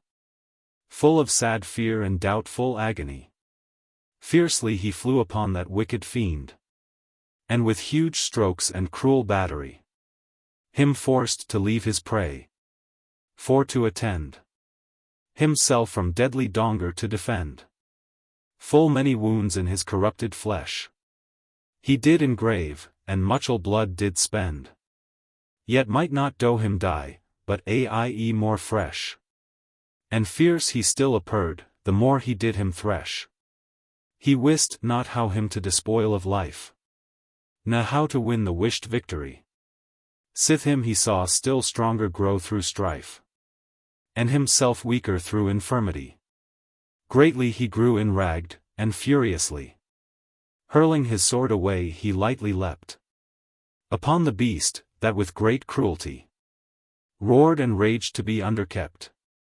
Yet he perforce him held, and strokes upon him heaped, as he that strives to stop a Suddian flood, and in strong banks his violence enclose, forceth it swell above his wonted mood, and largely overflow the fruitful plain, that all the count ray seemes to be amain, and the rich furrows float, all quite fordone. The woeful husbandman doth load complain to see his whole year's labor lost so soon, for which to God he made so many an idle boon. So him he held, and did through might amadi. So long he held him, and him bet so long, that at the last his fear scenes gone abate, and meekly stoop unto the victor strong, who, to avenge the implacable wrong, which he supposed done to Florimel, sought by all means his dolour to prolong. Sith dint of steel his carcass could not quell, his maker with her charms had framed him so well.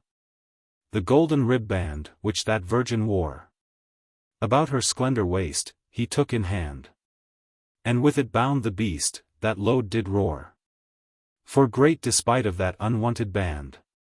Yet dared not his victor to withstand, but trembled like a lamb fled from the prey, and all the way him followed on the strand, as he had long been learned to obey. Yet never learned he such service till that day.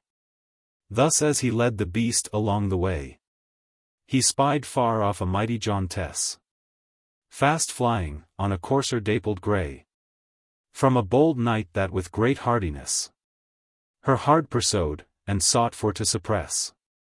She bore before her lap a doleful squire, lying athwart her horse in great distress, fast bound in hand and foot with cords of wire, whom she did mean to make the thrall of her desire. Which when as Satyrane beheld, in haste, he left his captive beast at liberty, and crossed the nearest way, by which he cast her to encounter ere she passed by.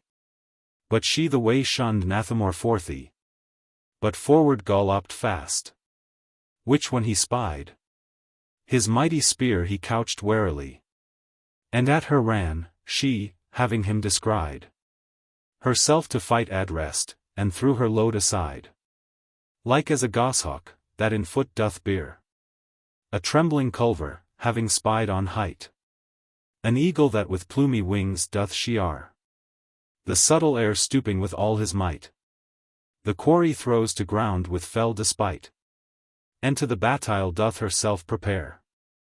So ran the Gauntess unto the fight, her fiery eyes with furious sparks did stare, and with blasphemous banners high God in pieces tear. She caught in hand an huge great iron mace, wherewith she many had of life deprived. But, ere the stroke could seize his aimed place, his spear amidst her sun-broad shield arrived. Yet nathemore the steel asunder rived. All were the beam in bignies like a mast, na her out of the steadfast saddle drived, but, glauncing on the tempered metal, brast in thousand shivers, and so forth beside her passed.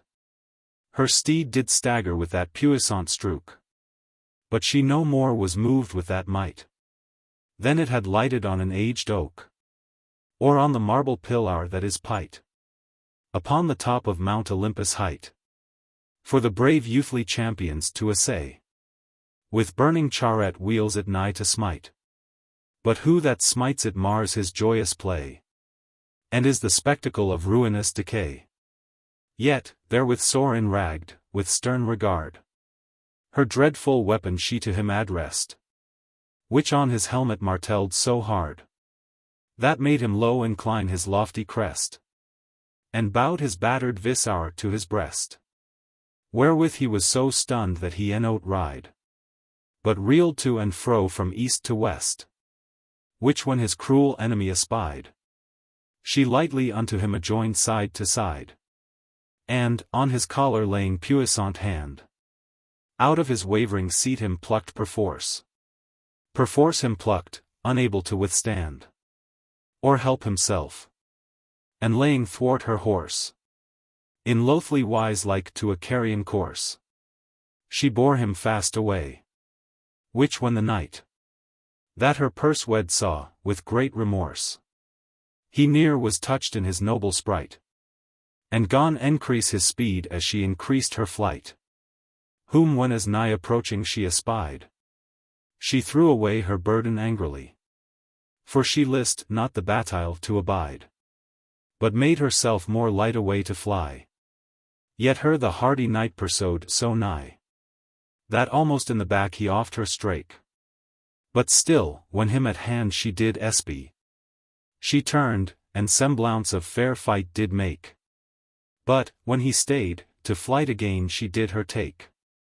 By this the good Sir Saturain gone wake out of his dream that did him long entrance, and, seeing none in place, he gone to make exceeding moan, and cursed that cruel chance, which reft from him so fair a chevisance. At length he spied whereas that woeful squire, whom he had rescued from captivance of his strong foe, lay tomb-led in the mire, unable to arise, or foot or hand to stir, to whom approaching, well he mote perceive, in that foul plight a comely personage, and lovely face, made fit for to deceive Friely lady's heart with love's consuming rage. Now in the blossom of his freshest age, he reared him up and loosed his iron bands, and after gone inquire his parentage, and how he fell into the giant's hands, and who that was which chased her along the lands. Then trembling yet through fear the squire bespake, that Gontes Argante is behight, a daughter of the Titans which did make war against heaven, and heaped hills on height, to scale the skies and put Jove from his right. Her sire Typhoeus was, who, mad through mirth, and drunk with blood of men slain by his might, through incest her of his own mother earth, whilome begot, being but half-twin of that birth. For at that birth another babe she bore, to weet, the mighty Oliphant, that wrought great wreak to many errant knights of yore, and many hath to foule confusion brought. These twins, men say, a thing far passing thought, while in their mother's woman closed they were, ere they into the lightsome world were brought. In fleshly lust were mingled both ifer, and in that monstrous wise did to the world appear. So lived they ever after in like sin, gainst nature's law and good behaviour. But greatest shame was to that maiden twin, who, not content so foully to devour her native flesh and stain her brother's bower, did wallow in all other fleshly mire. and suffered beasts her body to defloor. So what she burned in that lustful fire. Yet all that might not slake her sensual desire. But over all the country she did wrong. To seek young men to quench her flaming thrust. And feed her fancy with delightful chaunge. Whom so she fittest finds to serve her lust. Through her main strength, in which she most doth trust. She with her brings into a secret isle. Where in eternal bondage die he must. Or be the vassal of her pleasures vile. And in all shameful sort himself with her defile. Me, silly wretch, she so at vantage caught. After she long in wait for me did lie. And meant unto her prison to have brought. Her loathsome pleasure there to satisfy. That 1,000 deaths me lever were to die.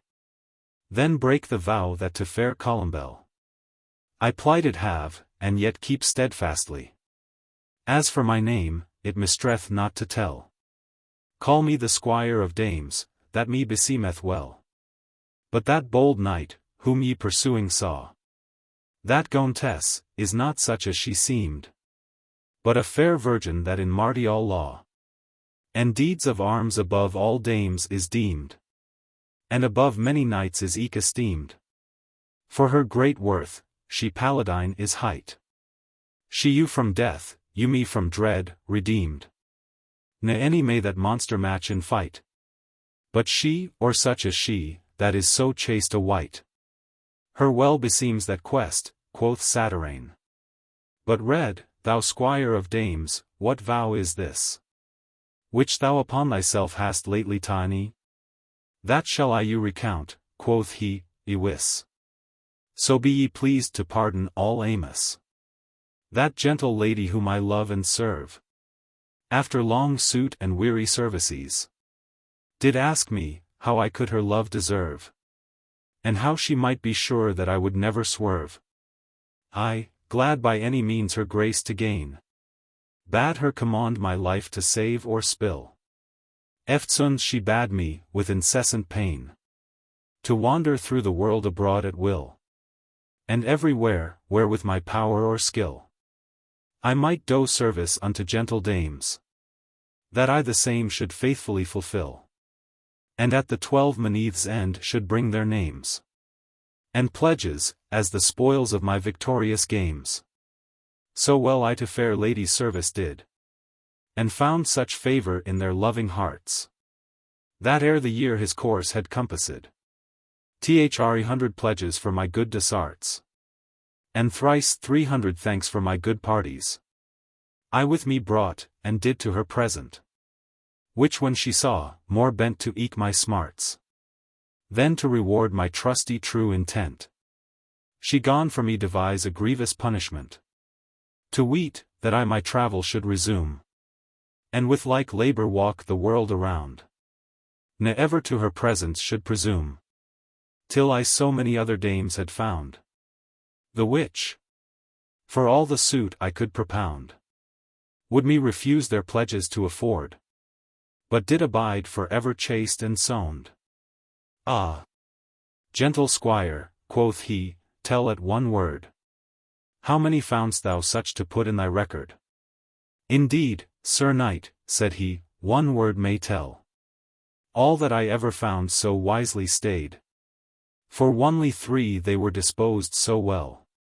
And yet 3 years I now abroad have strayed, to fwendy them out.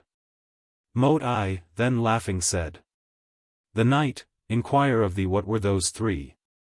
The which thy proffered courtesy denayed? Or ill they seemed sure of is to be? Or brutishly brought up, that never did fashion see? The first which then refused me, said he, certes was but a common courtesan.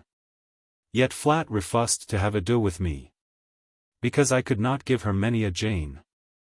Thereat full heartily laughed Satyrane. The second was an holy nun to chose, which would not let me be her chapelaine, because she knew, she said, I would disclose her counsel, if she should her trust in me repose. The third a damsel was of low degree, whom I in Countray cottage found by chance. Full little weened I that Chastity had lodging in so mean a maintenance. Yet was she fair, and in her countenance dwelt simple truth in seemly fashion. Long thus I wooed her with due observance, in hope unto my pleasure to have won. But was as far at last, as when I first begun. Save her, I never any woman found that Chastity did for itself embrace, but were for other causes firme and sound, either for want of handsome time and place, or else for fear of shame and foul disgrace. Thus am I hopeless ever to attain my lady's love in such a desperate case. But all my days am like to waste in vain, seeking to match the chaste with unchaste lady's train. Purdy, said Satyrane, thou squire of dames, great labour fondly hast thou hent in hand, to get small thanks, and therewith many blames, that may amongst Alcides' labours stand.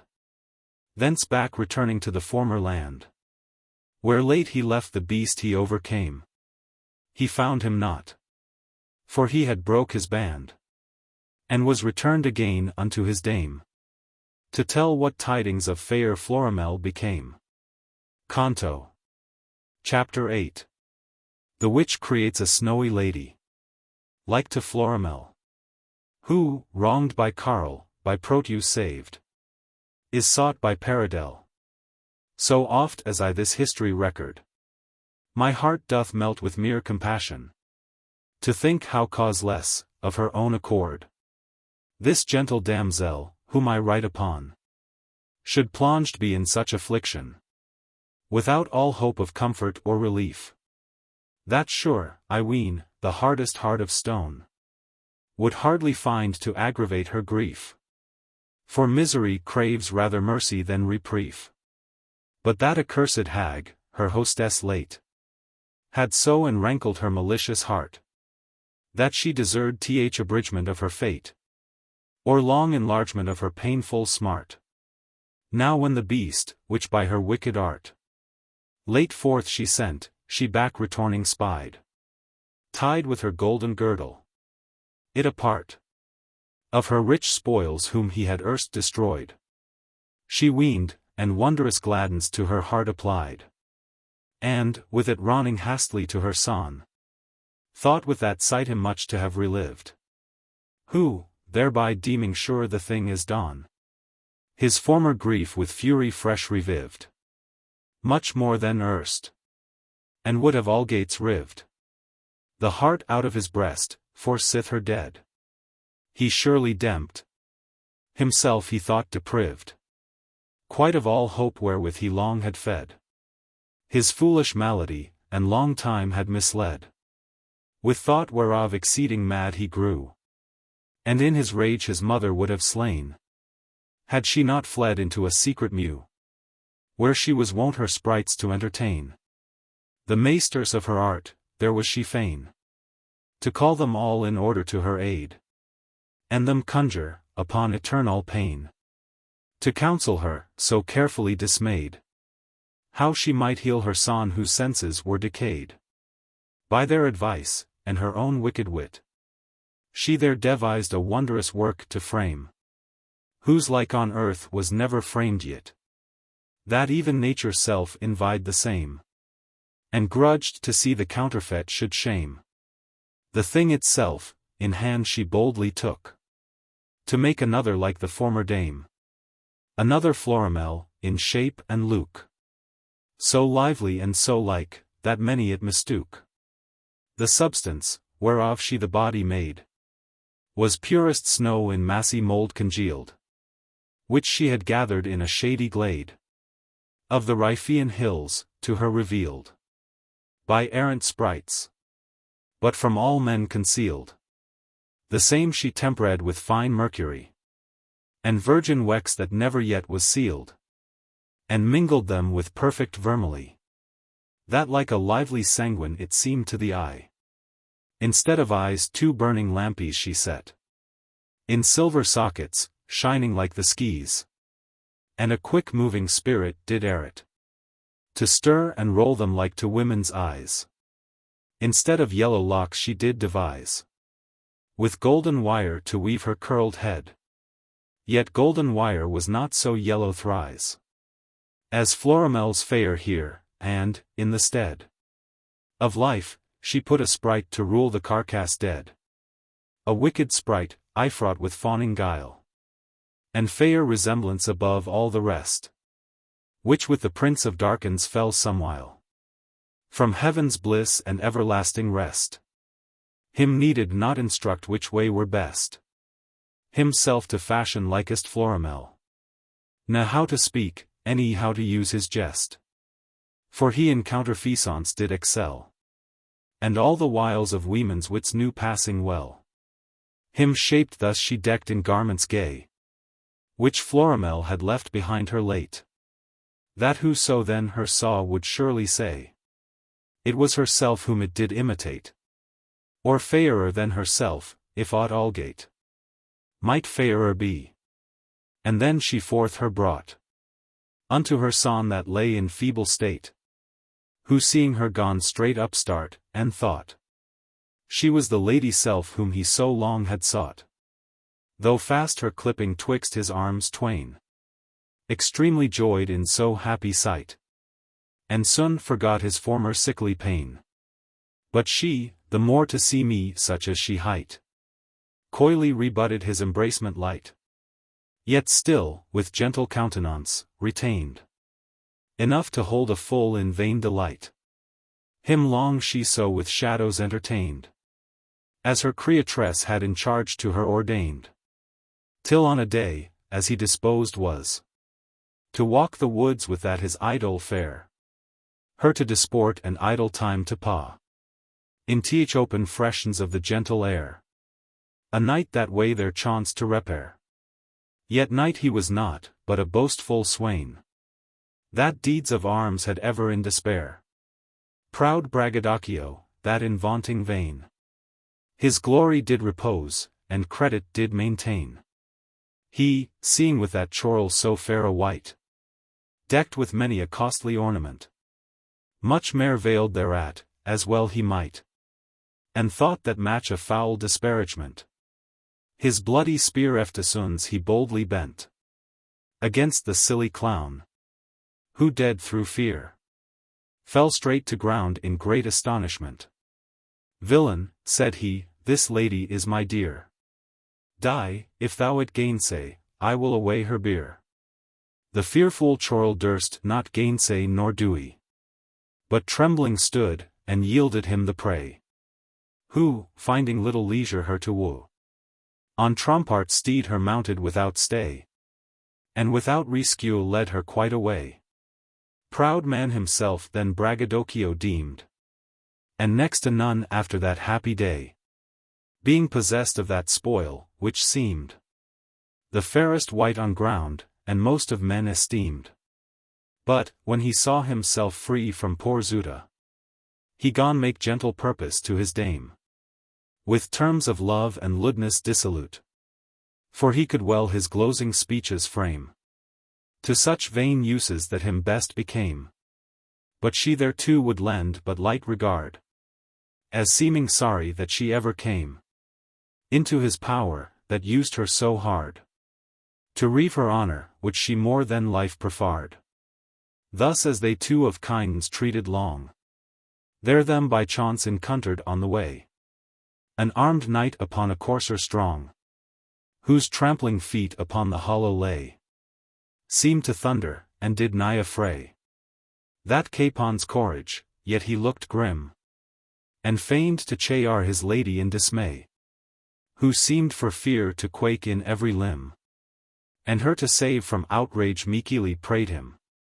Fiercely that stronger forward came, and, nigh approaching, with bold words and bitter threat, bade that same boaster, as he mote, on high, to leave to him that lady for excheat, or bide him battail without further treat. That challenge did too peremptory see me, and filed his senses with abashment great. Yet seeing nigh him jeopardy extreme, he it dissembled well, and light seemed to esteem, saying, Thou foolish knight, that ween'st with words to steal away that I with blows have won, and brought through points of many perilous swords. But if thee list to see thy courser run, or prove thyself, this sad encounter shun, and seek else without hazard of thy head, at those proud words that other knight begun, to wex exceeding wroth, and him erred, to turn his steed about, or sure he should be dead.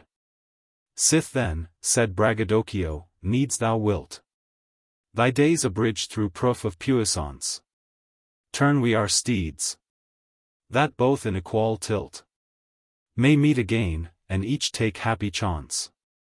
This said, they both a furlong's mountenance returred their steeds, to run in even race.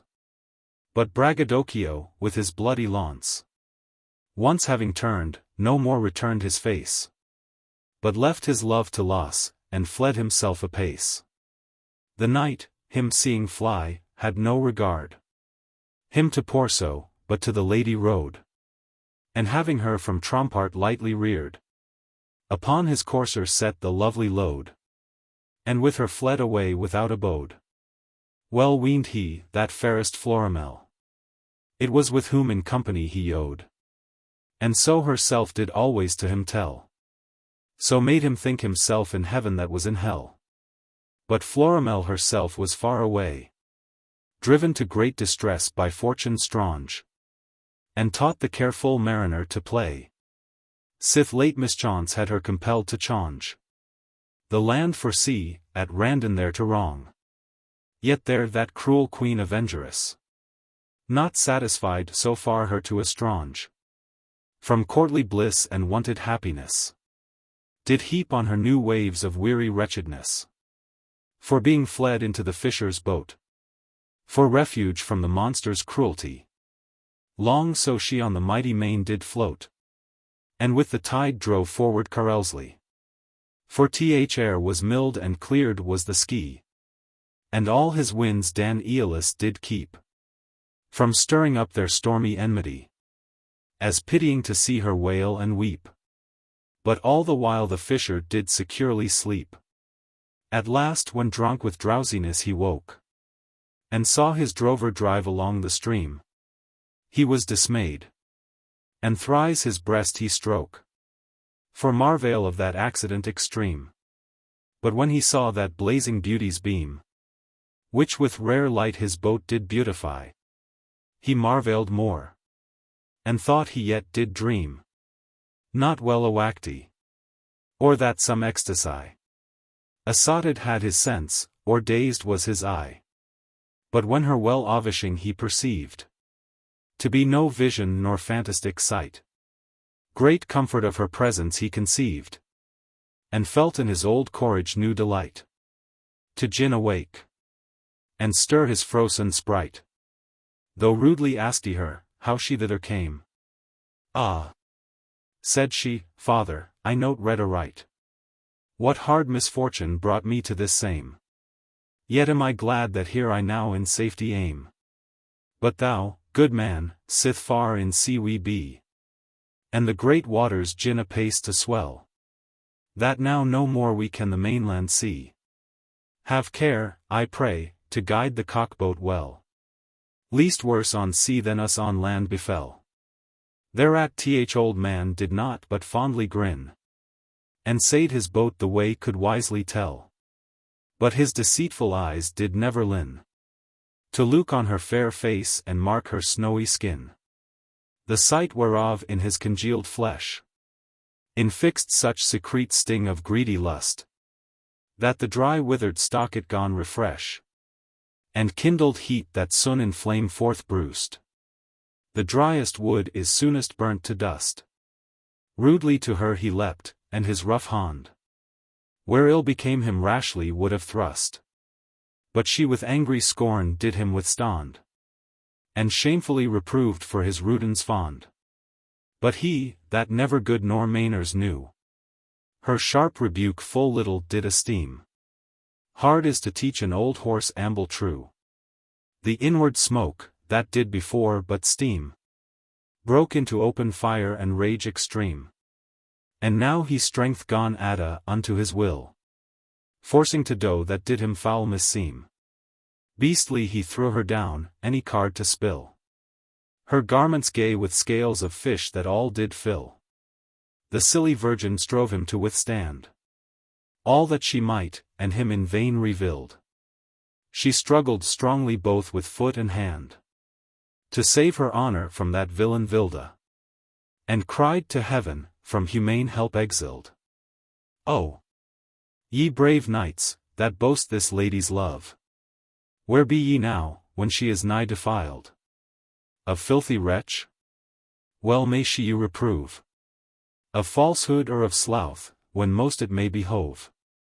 But if that thou, Sir Saturn, didst weet, or thou, Sir Periger, her sorry state, how soon would ye assemble many a fleet, to fetch from sea that ye at land lost late? Torres, cities, kingdoms, ye would ruinate, in your avengement and dispiteous rage. No aught your burning fury mote abate. But if Sir Calidore could it presage, no living creature could his cruelty assuage.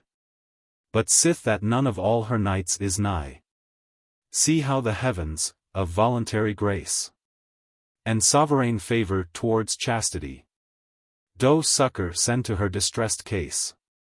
So much high God doth innocence embrace. It fortuned, whilst thus she stifely strove, and the wide sea importuned long space, with shrilling shrieks, Proteus abroad did rove, along the foamy waves driving his finny drove. Proteus is shepherd of the seas of yore, and hath the charge of Neptune's mighty herd, an aged sire with head all frothy hoar, and sprinkled frost upon his dewy beard, who when those pitiful outcries he heard, through all the seas so ruefully resound, his chariot swift in haste he thither stirred, which with a team of scaly forecast bound, was drawn upon the waves that foamed him around. And coming to that fisher's wandering boat, that went at will withouten card or sail, he therein saw that irksome sight, which smote deep indignation and compassion frail into his heart at once. Straight did he hail the greedy villain from his hoped prey, of which he now did very little fail, and with his staff, that drives his herd astray, him bet so sore, that life and sense did much dismay. The whiles the piteous lady up did rise, ruffled and foully rayed with filthy soil, and blood-red face with tears of her fair eyes. Her heart nigh broken was with weary toil, to save herself from that outrageous spoil.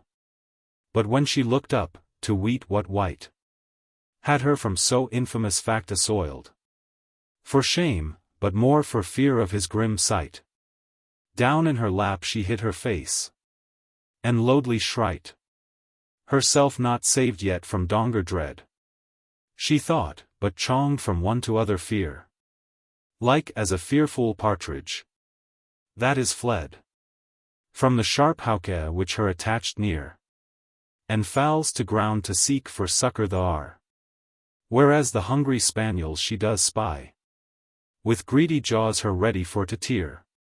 In such distress and sad perplexity was Florimel, when Proteus she did see her by.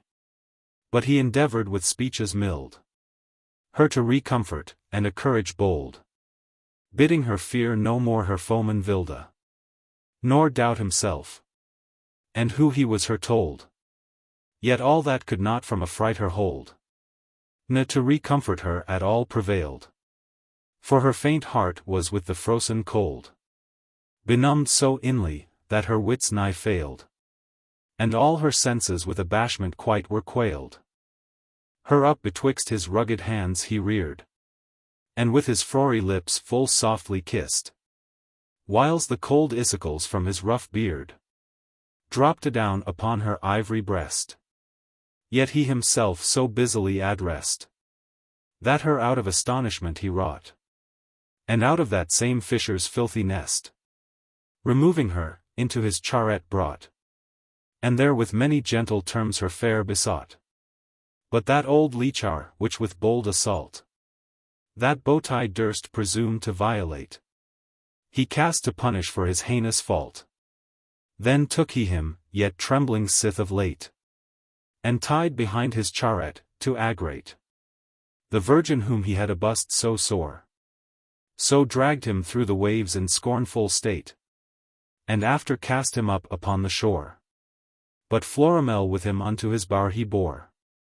His bower is in the bottom of the main, under a mighty rock, gainst which do rave the roaring billows in their proud disdain, that with the angry working of the wave therein is eaten out an hollow cave, that Seame's rough mason's hand with engines keen had long while labored it to engrave. There was his one. Any living wight was seen, save one old nymph, hight Panope, to keep it clean. Thither he brought the sorry Florimel, and entertained her the best he might. And Panope her entertained eke well, as an immortal mote a mortal wight, to win her liking unto his delight. With flattering words he sweetly wooed her, and offered fair gifts to allure her sight. But she both offers and the offerer despised, and all the fawning of the flatterer. Daily he tempted her with this or that, and never suffered her to be at rest. But evermore she him refused flat, and all his feigned kindness did detest. So firmly she had sealed up her breast. Sometimes he boasted that a god he hight, but she a mortal creature loved best. Then he would make himself a mortal wight, but then she said she loved none, but a fairy knight. Then like a fairy knight himself he dressed, for every shape on him he could endue. Then like a king he was to her expressed, and off-read kingdoms unto her in view, to be his leman and his lady true. But when all this he nothing saw prevail, with harder means he cast her to subdue, and with sharp threats her often did assail.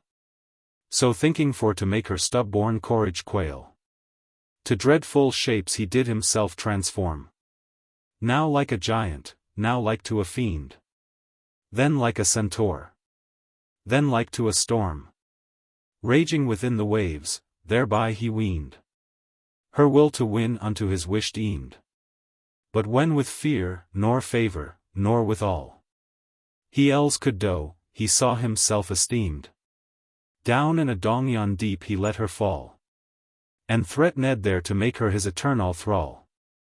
Eternal thraldom was to her more lief than loss of chastity, or change of love. Die had she rather in tormenting grief, than any should of falseness her reprove, or loosens, that she lightly did remove. Most virtuous Virgin, glory be thy meed, and crown of heavenly praise with saints above, where most sweet hymns of this thy famous deed are still amongst them song, that far my remes exceed. Fit song of angels carolled to be, but yet whatso my feeble muse can frame, shall be to advance thy goodly chastity, and to enroll thy memorable name in th heart of every honorable dame, that they thy virtuous deeds may imitate, and be partakers of thy endless fame. Whitey irks me leave thee in this woeful state, to tell of Saturaine where I him left of late, who having ended with that squire of dames a long discourse of his adventures vain, the which himself then ladies more defames, and finding not th hyena to be slain, with that same squire returned back again to his first way. And, as they forward went, they spied a knight Faerie pricking on the plain, as if he were on some adventure bent, and in his port appeared manly hardiment. Sir Saturaine him towards did address, to weet what wight he was, and what his quest. And, coming nigh, eftsoons he gone to Jess, both by the burning heart which on his breast he bare, and by the colours in his crest. That Paradel it was, though to him yode, and him saluting as beseemed best, gone first inquire of tidings fareigh abroad, and afterwards on what adventure now he rode, Who thereto answering said, the tidings bad, which now in Faerie court all men do tell, which turned hath great mirth to mourning sad, is the late ruin of proud Marinell, and sudden parture of fair Florimell. To find him forth, and after her are gone all the brave knights that done in arms excel. To safeguard her he wandered all alone. Amongst the rest my lot, unworthy, is to be one. Ah! Gentle knight, said then Sir Satyrane, thy labour all is lost, I greatly dread, that hast a thankless service on thee ta'en, and off-rest sacrifice unto the dead. For dead, I surely doubt, thou mayst Ariad henceforth for ever Florimell to be, that all the noble knights of Maidenhead, which her Audiard, may sore repent with me, and all fair ladies may for ever sorry be, which wards when Paradell had heard, his hew gone greatly change and seemed dismayed to be. Then said, fair sir, how may I ween it true, that ye do tell in such uncertainty? Or speak ye of report, or did ye see just cause of dread, that makes ye doubt so sore? For, purdy, else how mote it ever be, that ever hand should dare for to angor her noble blood? The heavens such cruelty abhor. These eyes did see that they will ever rue. They've seen, quoth he, when as a monstrous beast the palfrey whereon she did travel slew, and of his bowels made his bloody feast, which speaking token sheweth at the least her certain loss, if not her sure decay. Besides, that more suspicion increased. I found her golden girdle cast astray, disdained with debt and blood, as relic of the prey. Ay me, said Paradell, the signes be sad, and, but God turn the same to good soothsay, that lady's safety is sore to be drad. Yet will I not forsake my forward way, till trial do more certain truth bewray. Fair sir, quoth he, well may it you succeed. No long shall Satyrane behind you stay. But to the rest, which in this quest proceed, my labour adda, and be partaker of their speed. Ye noble knights, said then the squire of dames, well may ye speed in so praiseworthy pain. But sith the sun now gins to slake his beams in dewy vapours of the western main, and lose the team out of his weary wain, mote not mislike you also to abate your zealous hast, till morrow next again, both light of heaven and strength of men relate, which if ye please, to yonder castle turn your gate. That counsel pleased well, so all Ifer forth marched to a castle them before, where soon arriving they restrained were, of ready entrance, which ought evermore to errant knights be commune, wondrous sore. Thereat displeased they were, till that young squire gone them inform the cause, why that same door was shut to all which lodging did desire, the which to let you weet will further time require. Canto Chapter 9. Malbecco will no strange knights host, for peevish jealousy. Paradell giests with Britomart, both shew their ancestry. Redoubt knights, and honourable dames, to whom I lavelle all my labours end. Right sore I fear, least with unworthy blames, this odious argument my remes should shend, or ought your goodly patience offend. Wiles of a wanton lady I do write, which with her loose incontinence doth blend the shining glory of your sovereign light, and knighthood foul defaced by a faithless knight. But never let th ensample of the bad offend the good, for good, by paragon of evil, may more notably be rad, as white seamees fair mocked with black atone. No all are shamed by the fault of one. For lo! in heaven, whereas all goodens is, amongst the angels, a whole legion of wicked sprites did fall from happy bliss, What wonder then if one, of women all, did mis? Then listen, lordings, if ye list to weet the cause why Satyrane and Paridel mote not be entertained, as seemed meet, into that castle, as that squire does tell.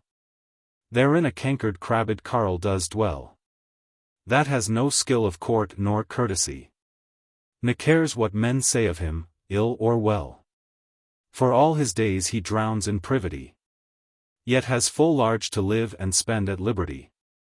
But all his mind is set on mucky pelf, to hoard up heaps of evil gotten mass, for which he others wrongs, and wrecks himself.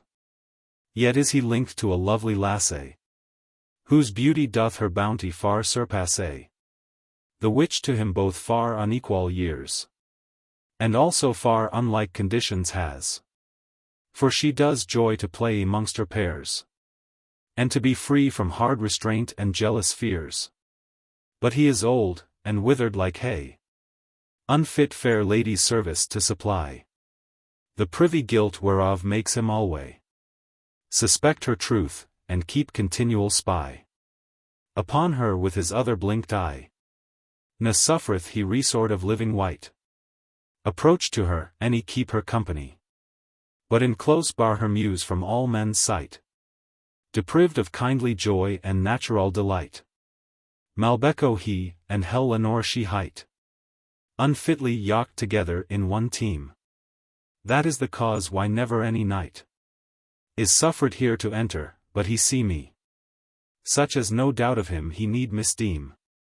Thereat Sir Satyrane gone smile, and say, extremely mad the man I surely deem, that weens with watch and hard restraint to stay a woman's will, which is disposed to go astray.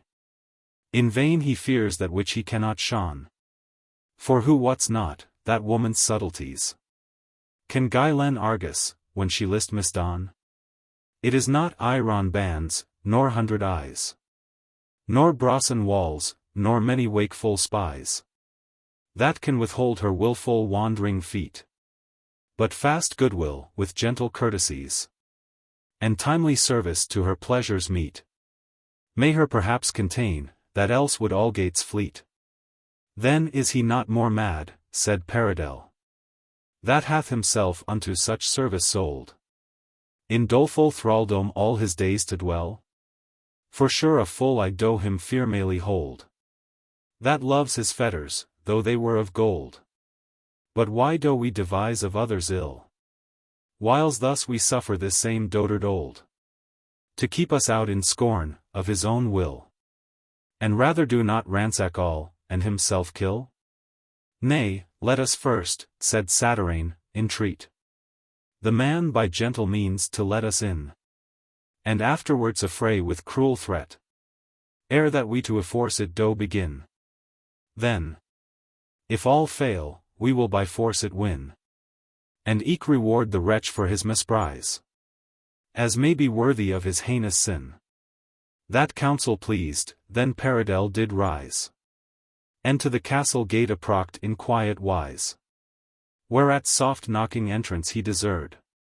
The good man's self, which then the porter played, him answered, that all were now returred unto their rest, and all the keys conveyed unto their maester, who in bed was laid, that none him durst awake out of his dream, and therefore them of patience gently prayed.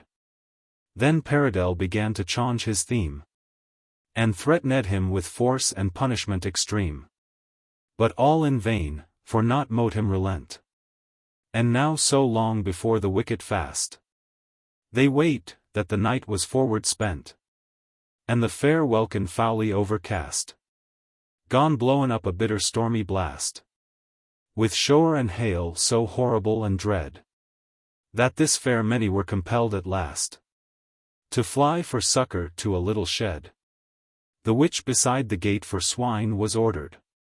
It fortuned, soon after they were gone, another knight, whom tempest thither brought, came to that castle, and with earnest moan, like as the rest, late entrance dear besought. But, like so as the rest, he prayed for naught. For flatly he of entrance was refussed. Sorely thereat he was displeased, and thought how to avenge himself so sore a bust. And evermore the carle of courtesy accussed. But, to avoid intolerable store, he was compelled to seek some refuge near. And to that shed, to shroud him from the shore, he came, which full of guests he found wilier. So as he was not let to enter there. Whereat he gone to wex exceeding wroth, and swore that he would lodge with them ifer, or them dislodge, all were they lief or loath. And so defied them each, and so defied them both. Both were full loath to leave that needful tent, and both full loath in darkness to debate. Yet both full lief him lodging to have lent, and both full lief his boasting to abate. But chiefly Paradell his heart did grate, to hear him threaten so despitefully, as if he did a dog in kennel rate, that durst not bark, and rather had he dy. Then, when he was defied, in coward corner ly, though hastily remounting to his steed, he forth issoed, like as a boisterous wind, which in earth's hollow caves hath long been hid, and shut up fast within her prisons blind, makes the huge element, against her kind, to move and tremble as it were aghast, until that it an isso forth may find. Then forth it breaks, and with his furious blast, confounds both land and seas, and skies doth overcast. Their steel-head spears they strongly couched, and met together with impetuous rage and force, that with the terror of their fierce affret, they rudely drove to ground both man and horse, that each a while lay like a senseless corse. But Paradell sore bruised with the blow, could not arise the counterchange to scourse, till that young squire him reared from below. Then drew he his bright sword, and gone about him throw. But Saturaine forth stepping did them stay, and with fair treaty pacified their ire. Then, when they were accorded from the fray, against that castle's lord they gone conspire, to heap on him due vengeance for his hire. They been agreed, and to the gates they go, to burn the same with unquenchable fire. And that uncourteous carle, their commune foe, to do foul death to die, or wrap in grievous woe. Malbecco, seeing them resolved indeed, to flame the gates, and hearing them to call for fire in earnest, ran with fearful speed, and to them calling from the castle wall, besought them humbly him to bear withal, as ignorant of servants' bad abuse, and slack attendance unto strongers' call. The knights were willing all things to excuse, though not beleved, and in trance late did not refuse. They been brought into a comely bower, and served of all things that mote needful be. Yet secretly their host did on them lower, and welcomed more for fear than charity. But they dissembled what they did not see, and welcomed themselves, each gone undight, their garments wet, and weary armor free, to dry themselves by Vulcan's flaming light, and eke their lately bruised parts to bring in plight. And eke that stronger knight amongst the rest was for like need enforced to disarray. Though, when as veiled was her lofty crest, her golden locks, that were in trammels gay, upbounden, did themselves adown display, and rout unto her heels, like sunny beams, that in a cloud their light did long time stay. Their vapor vaded, show their golden gleams, and through the percant air shoot forth their azure streams. She also doffed her heavy habergeon, which the fair feature of her limbs did hide, and her well-plighted frock, which she did one, to tuck about her short when she did ride. She low let fall, that flowed from her lank side, down to her foot with careless modesty. Then of them all she plainly was espied to be a woman white, unwist to be the fairest woman white that ever I did see. Like as Bellona, being late returned from slaughter of the jaunts conquered, where proud Encelade, whose wide nocethrals burned with breathed flames, like to a furnace red, transfixed with her spear down tomb-led dead. From top of Haemus by him heaped high winky face, hath loosed her helmet from her lofty head, and her Gorgonian shield gins to untie from her left arm, to rest in glorious victory. Which when as they beheld, they smitten were with great amazement of so wondrous sight. And each on other, and they all on her, stood gazing, as if sudden great affright had them surprised. At last, avishing right her goodly personage and glorious HEW, which they so much mistook, they took delight in their first error, and yet still anew with wonder of her beauty fed their hungry view. Yet note their hungry view be satisfied, but seeing still the more desert to see, and ever firmely fixed did abide in contemplation of divinity. But most they marvelled at her chivalry and noble prowess, which they had approved. That much they feigned to know who she mote be. Yet none of all them her thereof amoved. Yet every one her licked, and every one her loved. And Paradell, though partly discontent with his late fall and foul indignity, yet was soon won his malice to relent, through gracious regard of her fair eye, and knightly worth which he too late did try, yet tried did adore. Supper was dight. Then they Malbecco prayed of courtesy, that of his lady they might have the sight, and company at meat, to do them more delight. But he, to shift their curious request, gone causen why she could not come in place, her erased health, her late recourse to rest, and humid evening ill for sick folks' case. But none of those excuses could take place.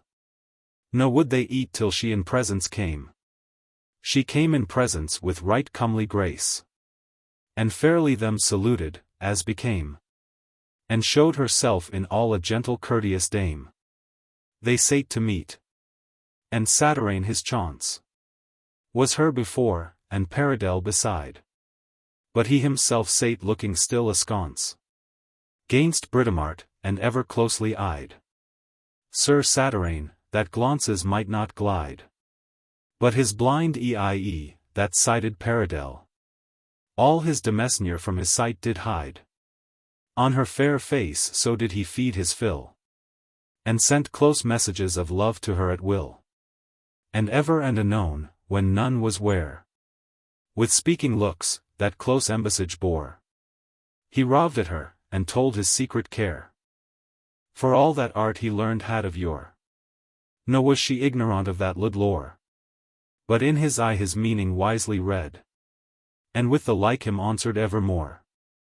She sent at him one fiery dart, whose head empoisoned was with privy lust and jealous dread. He from that deadly throw made no defense, but to the wound his weak heart opened wide.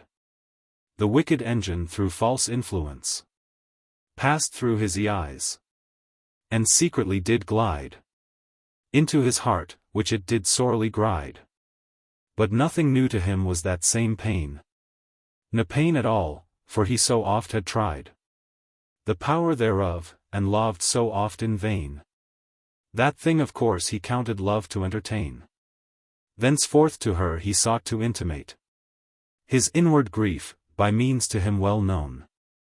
Now Bacchus fruit out of the silver plate he on the table dashed, as overthrown, or of the fruitful liquor overflown, and by the dancing bubbles did divine, or therein right to let his love be shown, which well she read out of the learned line, a sacrament profane in mystery of wine. And, when so of his hand the pledge she rout, the guilty cup she feigned to mistake, and in her lap did shed her idle draught, shewing desire her inward flame to slake. By such close signas they secret way did make unto their wills, and one eye's watch escape. 2 eyes he needeth, for to watch and wake. Who lovers will deceive. Thus was the ape. By their fair handling, put into Malbecco's cape. Now, when of meats and drinks they had their fill, purpose was moved by that gentle dame, unto those knights adventurous, to tell of deeds of arms which unto them became, and every one his kindred and his name. Then Paridel, in whom a kindly pride of gracious speech and skill his words to frame abounded, being glad of so fit tide, him to commend to her, thus spake, of Al well-eyed Troy, that art now not but an idle name, and in thine ashes buried low dost lie, though whilome far much greater than thy fame, before that angry gods and cruel ski upon thee heaped a direful destiny. What boots it boast thy glorious descent, and fetch from heaven thy great genealogy, sith all thy worthy praises being blent, their offspring hath embased, and later glory shent? Most famous worthy of the world, by whom that war was kindled which did Troy inflame, and stately Torres of Ilian whilome brought unto baleful ruin, was by name Sir Paris, far renowned through noble fame, who, through great prowess and bold hardiness, from Lacedaemon fetched the fairest dame that ever Greece did boast, or knight possess, whom Venus to him gave for meed of worthiness. Fair Helene, flower of bowtie excellent, and girland of the mighty conquerors, that madest many ladies dear lament the heavy loss of their brave paramours, which they far off beheld from Trojan terrace, and saw the fields of fair Scamander strown with carcasses of noble warriors, whose fruitless lives were under furrow sown, and Xanthus' sandy banks with blood all overflown. From him my lineage I derive aright, who long before the 10 years' siege of Troy, whiles yet on Ida he a sheepherd hight, on Faerie Noni got a lovely boy, whom, for remembrance of her past joy, she, of his father, Paris did name, who, after Greeks did Priam's realme destroy, gathered the Trojan relics saved from flame, and with them sailing thence to the Isle of Paros came. That was by him called Paros, which before hight Nausa, there he many years did reign, and built Nausicaa by the Pontic shore, the which he dying left next in remain to Paridas his son, from whom I Paridel by kin descend. But, for fair ladies' love and glory's gain, my native soil have left my days to spend in sea-wing deeds of arms, my lives and labours end. When as the noble Britomart heard tell of Trojan wars and Priam's city sacked, the rueful story of Sir Paridel, she was impassioned at that piteous act, with zealous envy of Greeks' cruel fact, against that nation, from whose race of old she heard that she was lineally extract. For noble Britain sprung from Trojans bold, and Troynovant was built of old Troy ashes cold. Then, sighing soft awhile, at last she thus: O lamentable fall of famous town, which reigned so many years victorious, and of all Aesi bore the sovereign crown, in one sad night consumed and thrown down. What stony heart, that hears thy hapless fate, is not empierced with deep compassion, and makes ensample of man's wretched state, that flowers so fresh at morn, and fades at evening late? Behold, sir, how your pitiful complaint hath found another partner of your pain. For nothing may impress so dear constraint as country's cause, and commune foes' disdain. But if it should not grieve you back again to turn your course, I would to hear desire what to Aeneas fell, sith that men sane he was not in the city's woeful fire consumed, but did himself to safety retire. Anchises' son, begot of Venus fair, said he, out of the flames for safeguard fled, and with a remnant did to sea repair, where he through fat all error long was led. Full many years, and wheatless wandered, from shore to shore amongst the Libyc sandies. Ere rest he found. Much there he suffered, and many perilous passed in foreign landis, to save his people sad from victors' vengeful hands. At last in Latium he did arrive, where he with cruel war was entertained, of inland folky, which sought him back to drive, till he with old Latinus was constrained to contract wedlock, so the fates ordained. Wedlock contract in blood, and eke in blood accomplished, that many dear complained. The rival slain, the victor, through the flood, escaped hardly praised his wedlock good. Yet, after all, he victor did survive, and with Latinus did the kingdom part. But after, when both nations gone to strive, into their names the title to convert, his son Iulus did from thence depart, with all the warlike youth of Trojans blowed, and in long Alba plast his throne apart, where fair it flourished and long time stowed, till Romulus, renewing it, to Rome removed. There, said Britomart, afresh appeared, the glory of the later world to spring, and Troy again out of her dust was reared, to sit in second seat of sovereign king of all the world, under her governing. But a third kingdom yet is to arise, out of the Trojans' scattered offspring, that in all glory and great enterprise, both first and second Troy shall dare to equalize. It Troynovant is height, that with the waves of wealthy Thames washed is along, upon whose stub-born neck, whereat he raves with roaring rage, and sore himself does throng, that all men fear to tempt his billows strong. She fastned hath her foot, which stands so high, that it a wonder of the world is song, in foreign lands, and all which passen by, beholding it from Faerie, do think it threats the sky. The Trojan brute did first that city found, and high gate made the mere thereof by west, and overt gate by north, that is the bound toward the land, 2 rivers bound the rest. So huge a scope at first him seemed best to be the compasse of his kingdom seat. So huge a mind could not in lesser rest, nay in small meres contain his glory great, that Albion had conquered first by warlike feat. Ah! Fairest lady knight, said Paridel, pardon, I pray, my heedless oversight, who had forgot that whilome I heard tell from aged Neman, for my wits been light. Indeed he said, if I remember right, that of the antique Trojan stock there grew another plant, that rout to wondrous height, and far abroad his mighty branches threw into the utmost angle of the world he knew.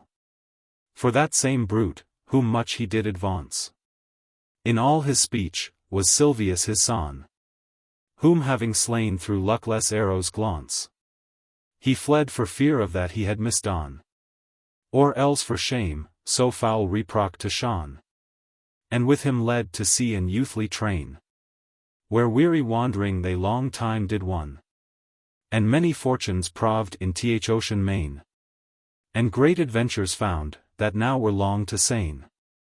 At last by fat all course they driven were, into an island spatious and broad, the furthest north that did to them appear, which, after rest, they, seeking Faerie abroad, found it the fittest soil for their abode, fruitful of all things fit for living food, but wholly waste and void of peoples trode, save an huge nation of the Gonts brood, that fed on living flesh, and drunk men's vital blood, whom he, through weary wars and labors long, subdued with loss of many Britons bold, in which the great Gomagog of strong Coroneus, and Coulin of Debon old, were overthrown and laid on th earth full cold. which quaked under their so hideous mass. A famous history to be enrolled in everlasting monuments of brass, that all the antique worthies' merits far did passe. His work great Triamond, his work is eke fair Lincoln, both renowned far away, that who from east to west will endlong seek, cannot two fairer cities find this day, except Cleopolis, so heard I say. Old Nieman. Therefore, sir, I greet you well. Your Count Faerie Queene, and you entirely pray of pardon for the strife, which late befell betwixt us both unknown. So ended Paradell. But all the while that he these speeches spent, upon his lips hung fair Dame Lenore, with vigilant regard and due attent, fashioning worlds of fancies evermore in her friendly wit, that now her quite forlore, the whiles unwears away her wondering eye, and greedy ears her weak heart from her bore, which he perceiving, ever privily, in speaking many false bellegardes at her let fly. So long these knights discoursed diversely of strange affairs, and noble hardiment, which they had passed with mickle jeopardy, that now the humid night was far forth spent, and heavenly lampies were half-en-deal ibrant, which th old man seeing wel, who too long thought every discourse, and every argument, which by the hours he measured, besought them go to rest. So all unto their bowers were brought. Canto. Chapter 10. Paradell rappeth Lenore. Malbecco her purse wes finds amongst satyrs wents with him. To tum she doth refuse. The morrow next, so soon as Phoebus' lamp bewrayed had the world with early light, and fresh aurora had the shady damp, out of the goodly heaven amoved quite, fair Britomart and that same Faerie knight uprose, forth on their journey for to wend. But Paradell complained, that his late fight with Britomart so sore did him offend, that ride he could not, till his hurts he did amend. So forth they fared, but he behind them stayed, maulger his host, who grudged grievously to house a guest that would be needs obeyed, and of his own him left not liberty, might wanting measure moveth circuitry. Two things he feared, but the third was death, that fears youngman's unruly mastery, his money, which he loved as living breath, and his fair wife, whom honest long he kept uneath. But patience perforce, he must abby what fortune and his fate on him will lay. Fond is the fear that finds no remedy, yet warily he watcheth every way, by which he feareth evil happen may. So th evil thinks by watching to prevent, ne doth he suffer her, nor night nor day, out of his sight herself once to absent. So doth he punish her, and eke himself torment. But Paradell kept better watch than he, a fit occasion for his turn to find. False love. Why do men say thou canst not see, and in their foolish fancy feign thee blind, that with thy charms the sharpest sight doest bind, and to thy will abuse? Thou walkest free, and sayest every secret of the mind. Thou sayest all, yet none at all sees thee. All that is by the working of thy deity. So perfect in that art was Paradell, that he Malbecco's halfan eye did wile. His halfan eye he wiled wondrous well, and Helenor's both eyes did eke beguile. Both eyes and heart attance, during the while that he there sojourned his wounds to heal. That Cupid's self, it seeing, close did smile, to weet how he her love away did steal, and bade that none their joyous treason should reveal. The learned lover lost no time nor tide, that least advantage mote to him afford, yet bore so fair a sail, that none espied his secret drift, till he her laid aboard. When so in open place and commune board, he fortuned her to meet, with commune speech. He courted her, yet bate every word that his ungentle host enote him ap each of vile ungentleness, or hospitage's breach. But when apart, if ever her apart he found, then his false engines fast he plied, and all the slights unbosomed in his heart. He sighed, he sobbed, he swooned, he purdy died, and cast himself on ground her fast beside. Though, when again he him bethought to live, he wept, and wailed, and false laments belied, saying, but if she mercy would him give, that he mote algates die, yet did his death forgive.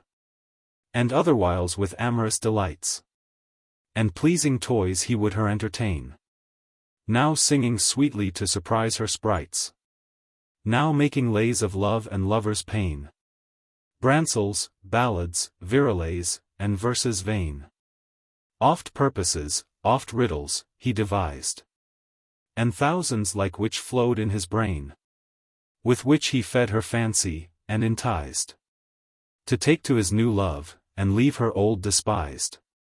And everywhere he might, and every while, he did her service dutiful, and sewed at hand with humble pride and pleasing guile, so closely yet, that none but she it viewed, who well perceived all, and all endued. Thus finely did he his false nets dispread, with which he many weak hearts had subdued of yore, and many had alike misled. What wonder then, if she were likewise carried? No fort so fensible, no walls so strong, but that continual battery will rive, or daily siege, through dispurveyance long, and lack of rescues, will to parley drive. And peace, that unto parley ear will give, will shortly yield itself, and will be made the vassal of the victors will bylive. That stratagem had oftentimes essayed this crafty paramour, and now it plain displayed, for through his trains he her entrapped hath, that she her love and heart hath wholly sold to him, without regard of gain or scath, or care of credite, or of husband old, whom she hath vowed to dub a fair cuckold. Not once but time and place, which shortly she devised hath, and to her lover told. It pleased well, so well they both agree, so ready ripe to ill women's counsels be. Dark was the evening, fit for lovers' stealth, when chanced Malbecco Bussy be elsewhere. She to his closet went, where all his wealth lay hid. Thereof she countless summas did rear, the which she meant away with her to bear. The rest she fy'd, for sport, or for despite. As Helene, when she saw aloft appear the Trojan flames and reached to heaven's height, did clap her hands, and joyed at that doleful sight. This second Helene, Faerie Dame Lenore, the whiles her husband ran with sorry haste to quench the flames which she had tinned before, laughed at his foolish labor spent in waste, and ran into her lover's arms right fast, where straight embraced she to him did cry, and call a load for help, ere help were past. For lo, that guest did bear her forcibly, and meant to ravish her, that rather had to dy. The wretched man hearing her call for aid, and ready seeing him with her to fly, in his disquiet mind was much dismayed.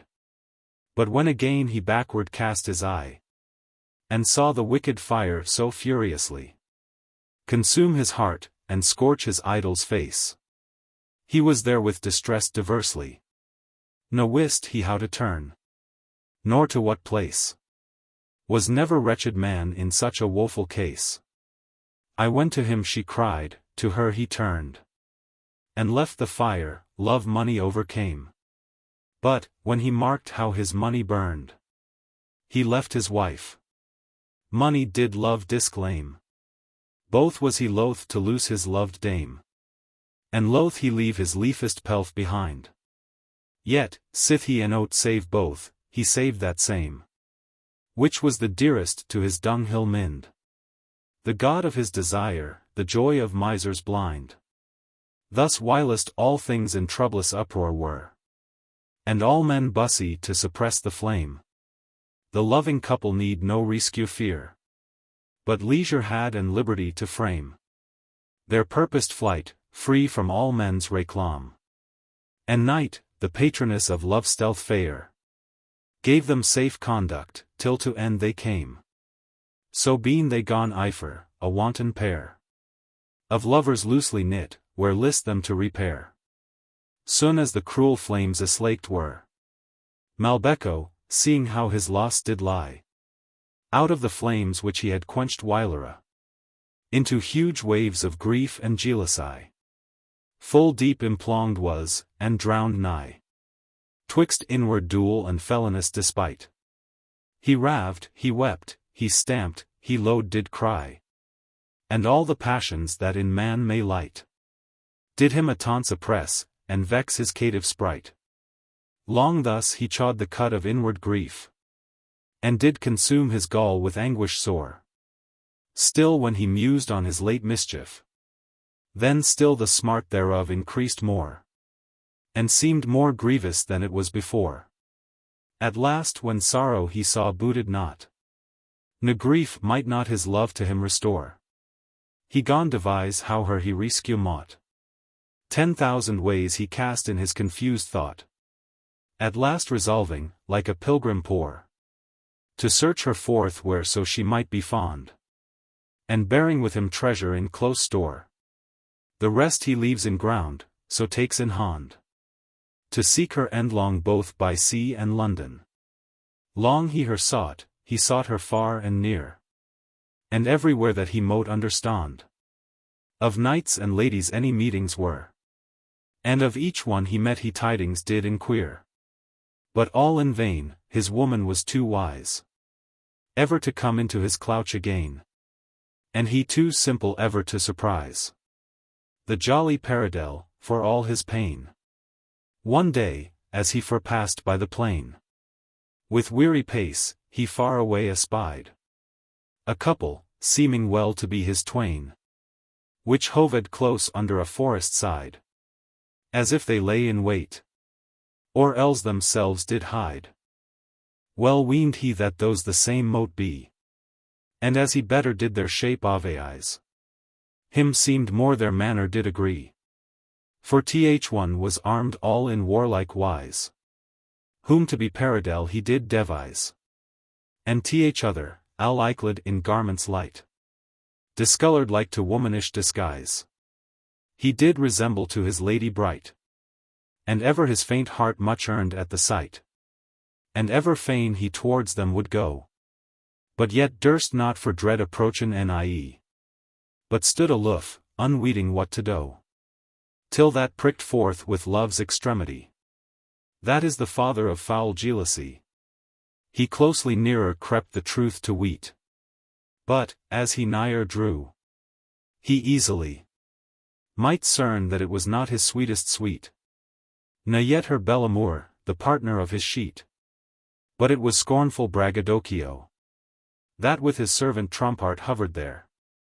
Sith late he fled from his too earnest foe, whom such when as Malbecco spied clear, he turned back, and would have fled arear, till Trompart, ronning hastily, him did stay, and bade before his sovereign lord appear. That was him loath, yet durst he not gainsay, and coming him before low lauded on the lay. The boaster at him sternly bent his brow, as if he could have killed him with his luke, that to the ground him meekly made to bow, and awful terror deep into him strook, that every member of his body quook.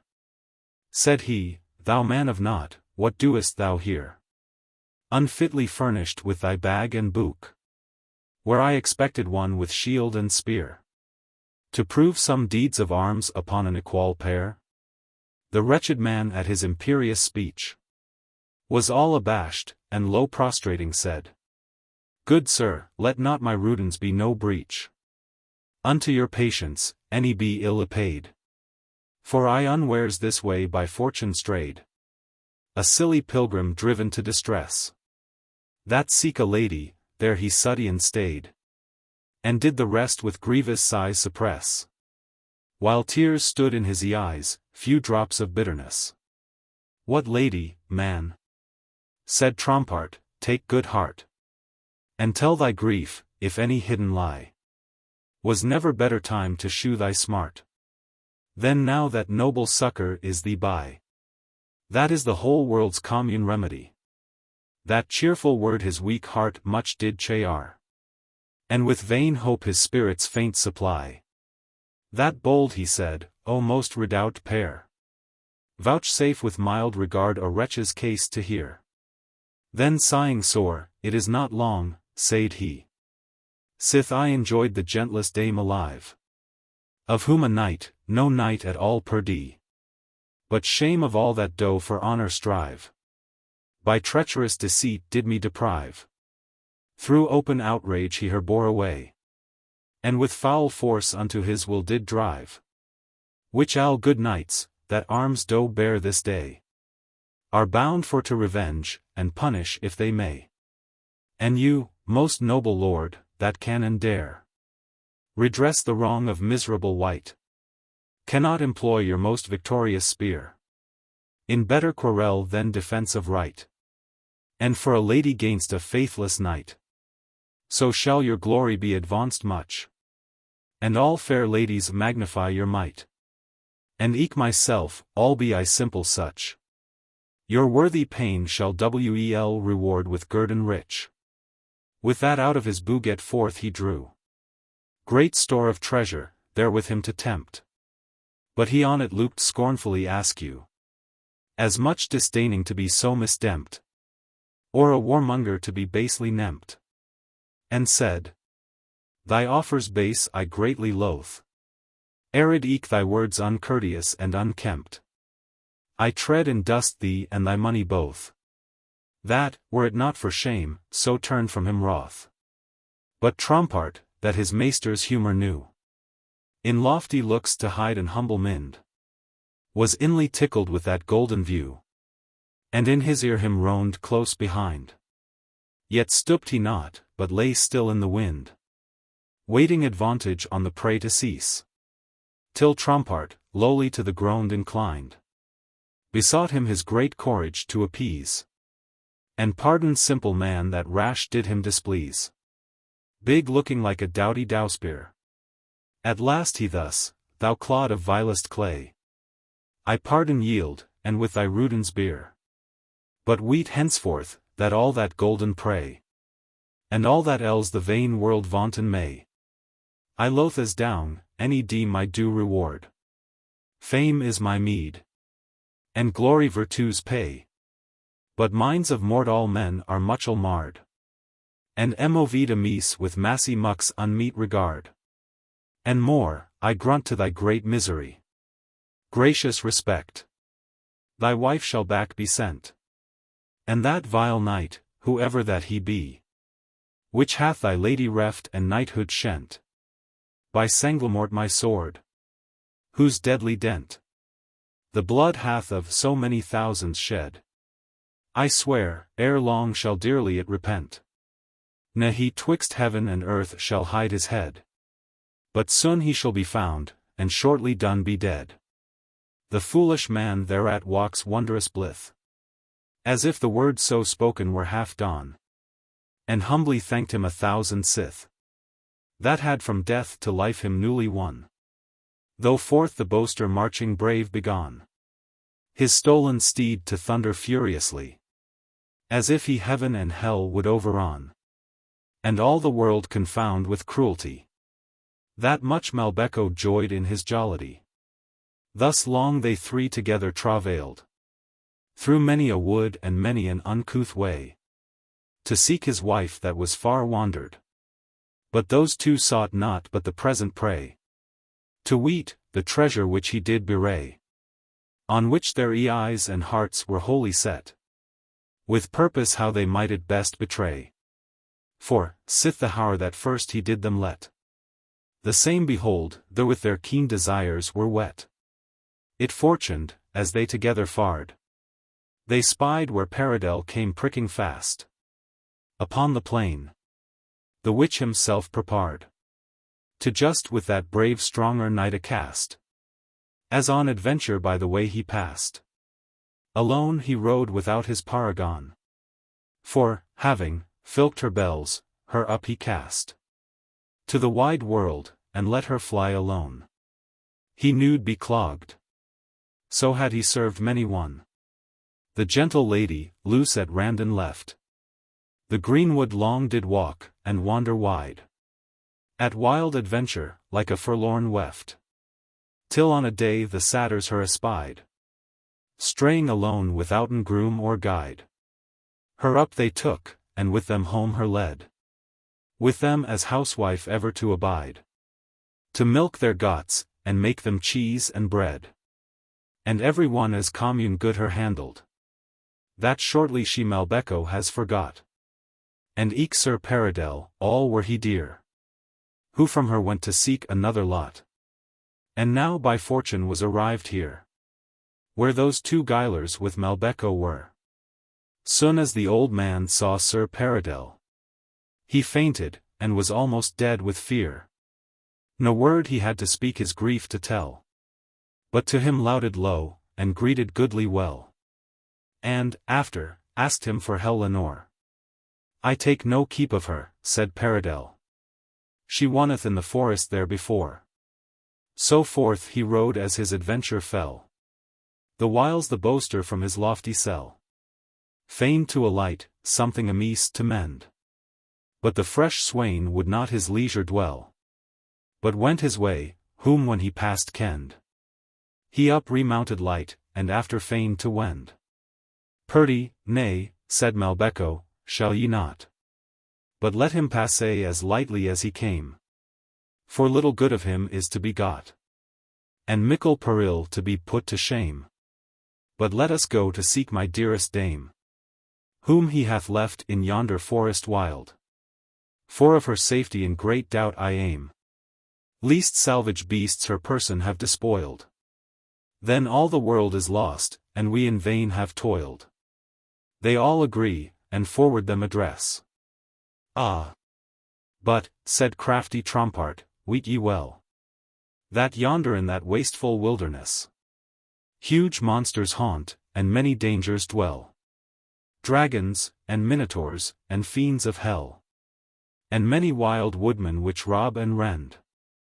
All travellers, therefore advise ye well, before ye enterprise that way to wend. One may his journey bring too soon to evil end. Malbecco stopped in great astonishment, and with pale eyes fast fixed on the rest, their counsel craved in donger imminent. Said Trompart, you, that are the most oppressed, with burden of great treasure, I think best here for to stay in safety behind. My lord and I will search the wide forest. That counsel pleased not Malbecco's mnd, for he was much afraid himself alone to fnd. Then is it best, said he, that ye do leave your treasure here in some security, either fast closed in some hollow greave, or buried in the ground from jeopardy, till we return again in safety. As for us two, least doubt of us ye have. Hence far away we will blindfolded ly.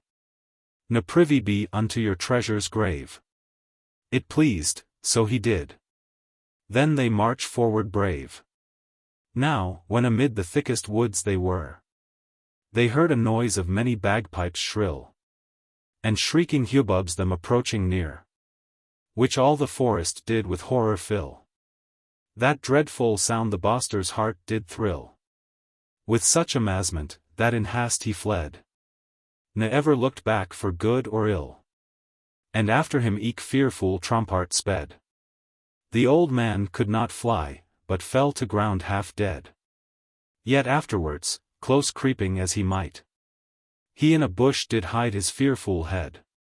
The jolly satyrs, full of fresh delight, came dancing forth, and with them nimbly led fair Lenore with girlands all bespread, whom their may lady they had newly made. She, proud of that new honor which they read, and of their lovely fellowship full glade. Danced lively, and her face did with a laurel shade. The silly man that in the thicket lay saw all this goodly sport, and grieved sore. Yet durst he not against it do or say, but did his heart with bitter thoughts angor, to see th unkindness of his hell Lenore.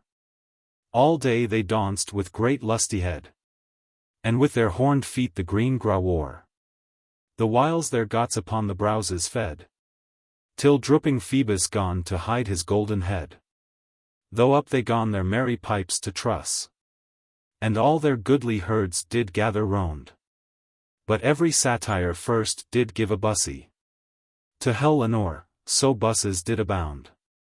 Now gone the humid vapor shed the ground, with pearly daw, and th earth's gloomy shade did dim the brightness of the welkin round, that every bird and beast a warned made to shroud themselves, while sleep their senses did invade.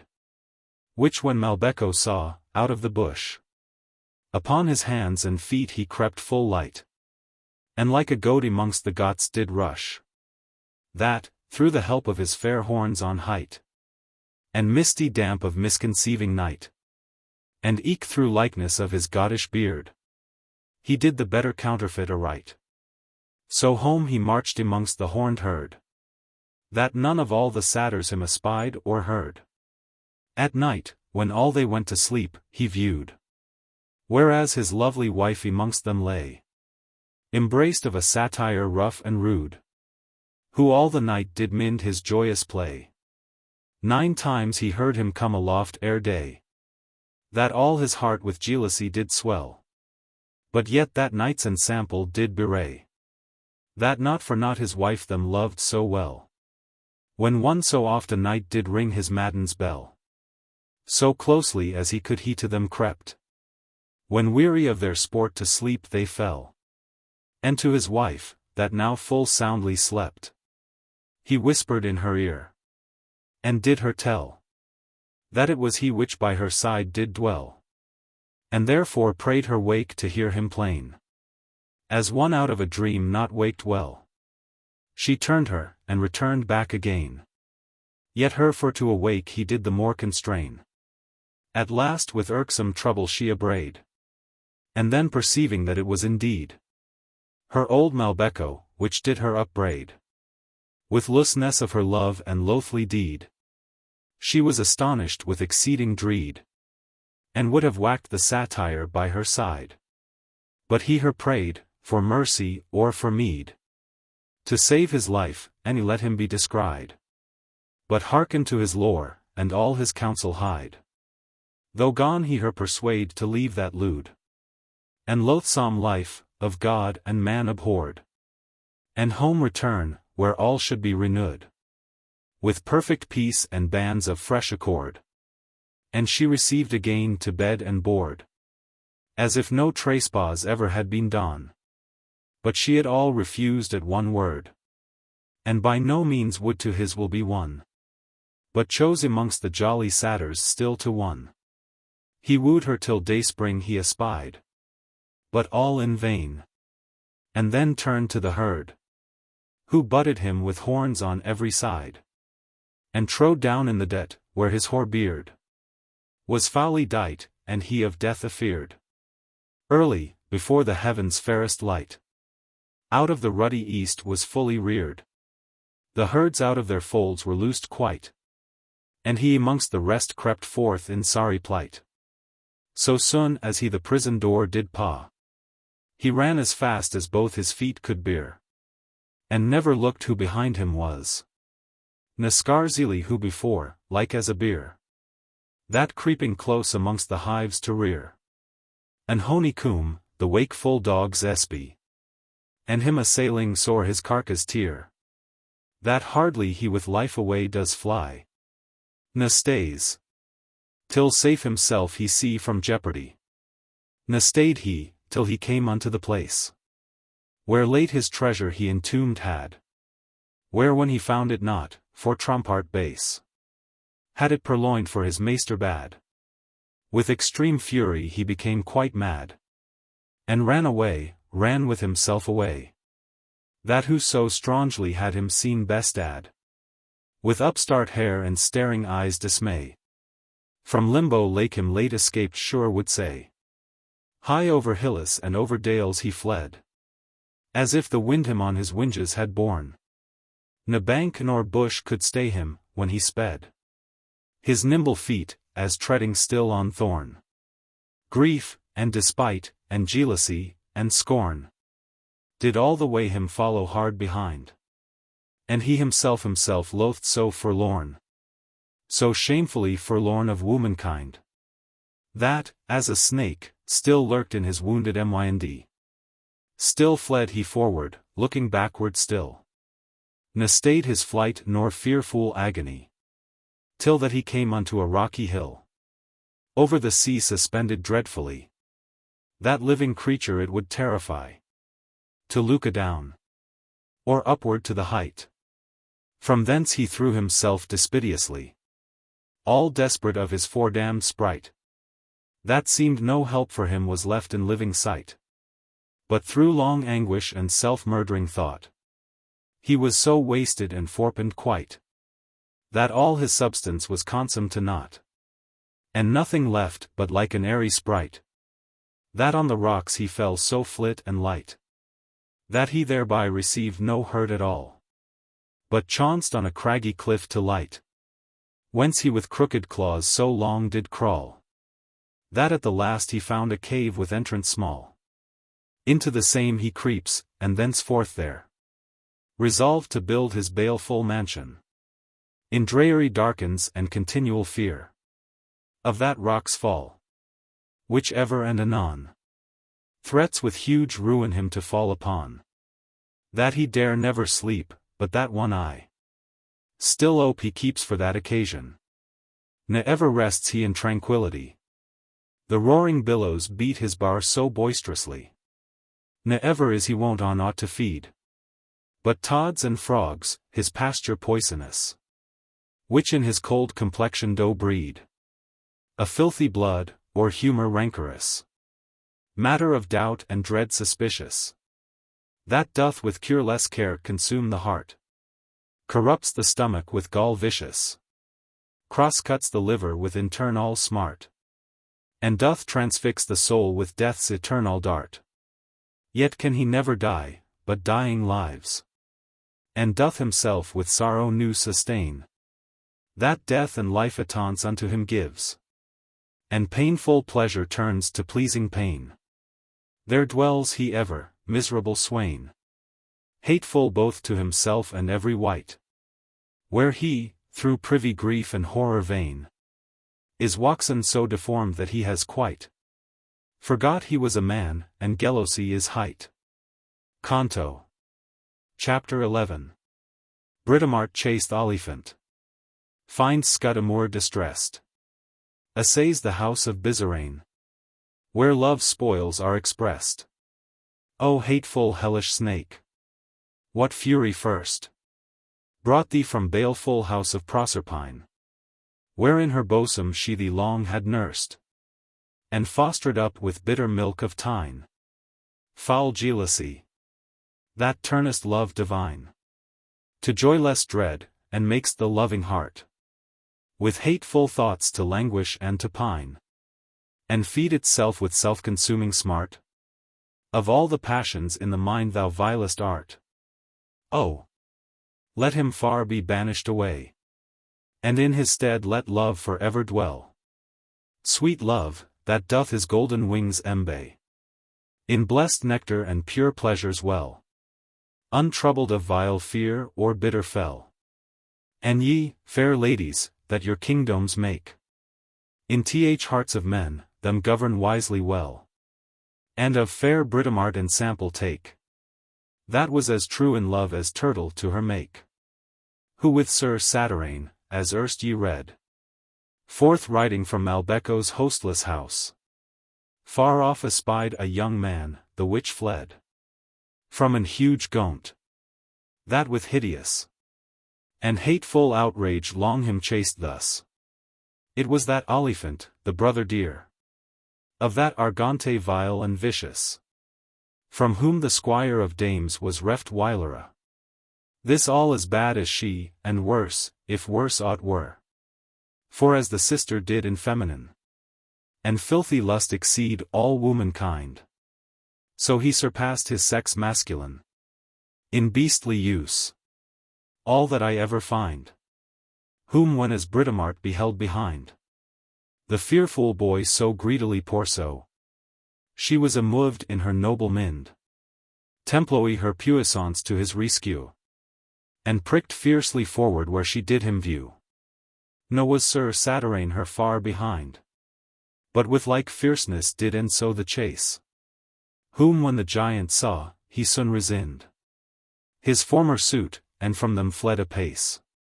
They after both, and boldly bade him base, and each did strive the other to outgo. But he them both outran a wondrous space, for he was long, and swift as any roe, and now made better speed to escape his feared foe. It was not Satyrane, whom he did fear, but Britomart the flower of chastity. For he the power of chaste hands might not bear, but always did their dread encounter fly. And now so fast his feet he did apply, that he has gotten to a forest near, where he is shrouded in security. The wood they enter, and search everywhere. They searched diversely, so both divided were. Fair Britomart so long him followed, that she at last came to a fountain sheer, by which there lay a knight all wallowed upon the grassy ground, and by him near his habergeon, his helmet, and his spear.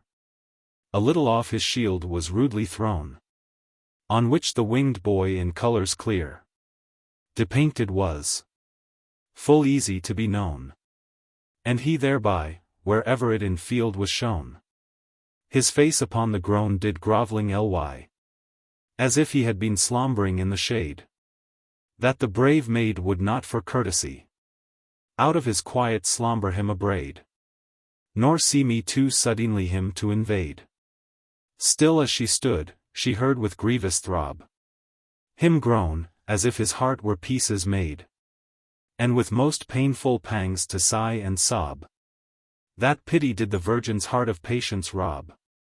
At last forth breaking into bitter plaints, he said, O sovereign Lord, that sitt'st on high, and reign'st in bliss amongst thy blessed saints, how sufferest thou such shameful cruelty, so long unwreaked of thine enemy?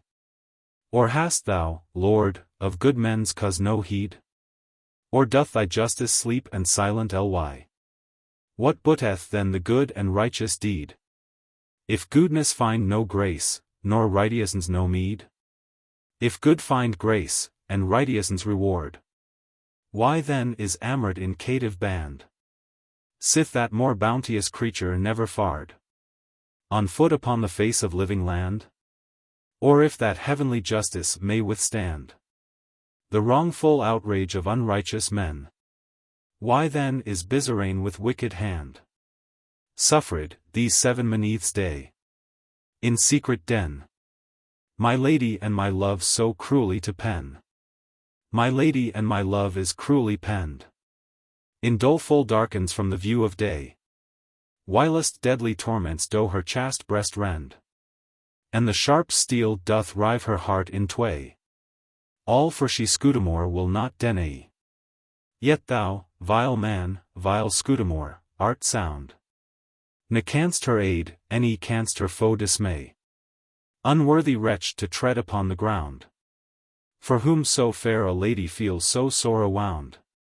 There an huge heap of singlets did oppress his struggling soul, and swelling throbs impeach his faltering tongue with pangs of dreariness, choking the remnant of his plaintive speech, as if his days were come to their last reach. Which when she heard, and saw the ghastly fit threatening into his life to make a breach, both with great ruth and terror she was smit, fearing least from her cage the weary soul would flit. Though stooping down she him immoved light, who, therewith somewhat starting, up gone Luke, and seeing him behind a stranger knight, whereas no living creature he mistook.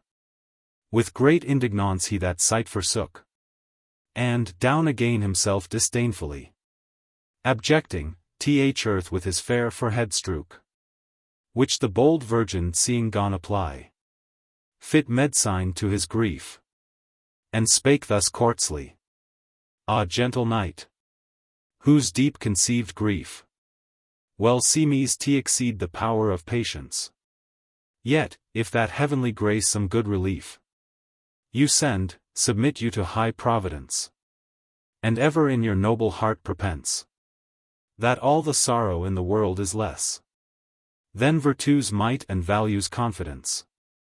For who nil bide the burden of distress must not here think to live, for life is wretchedness.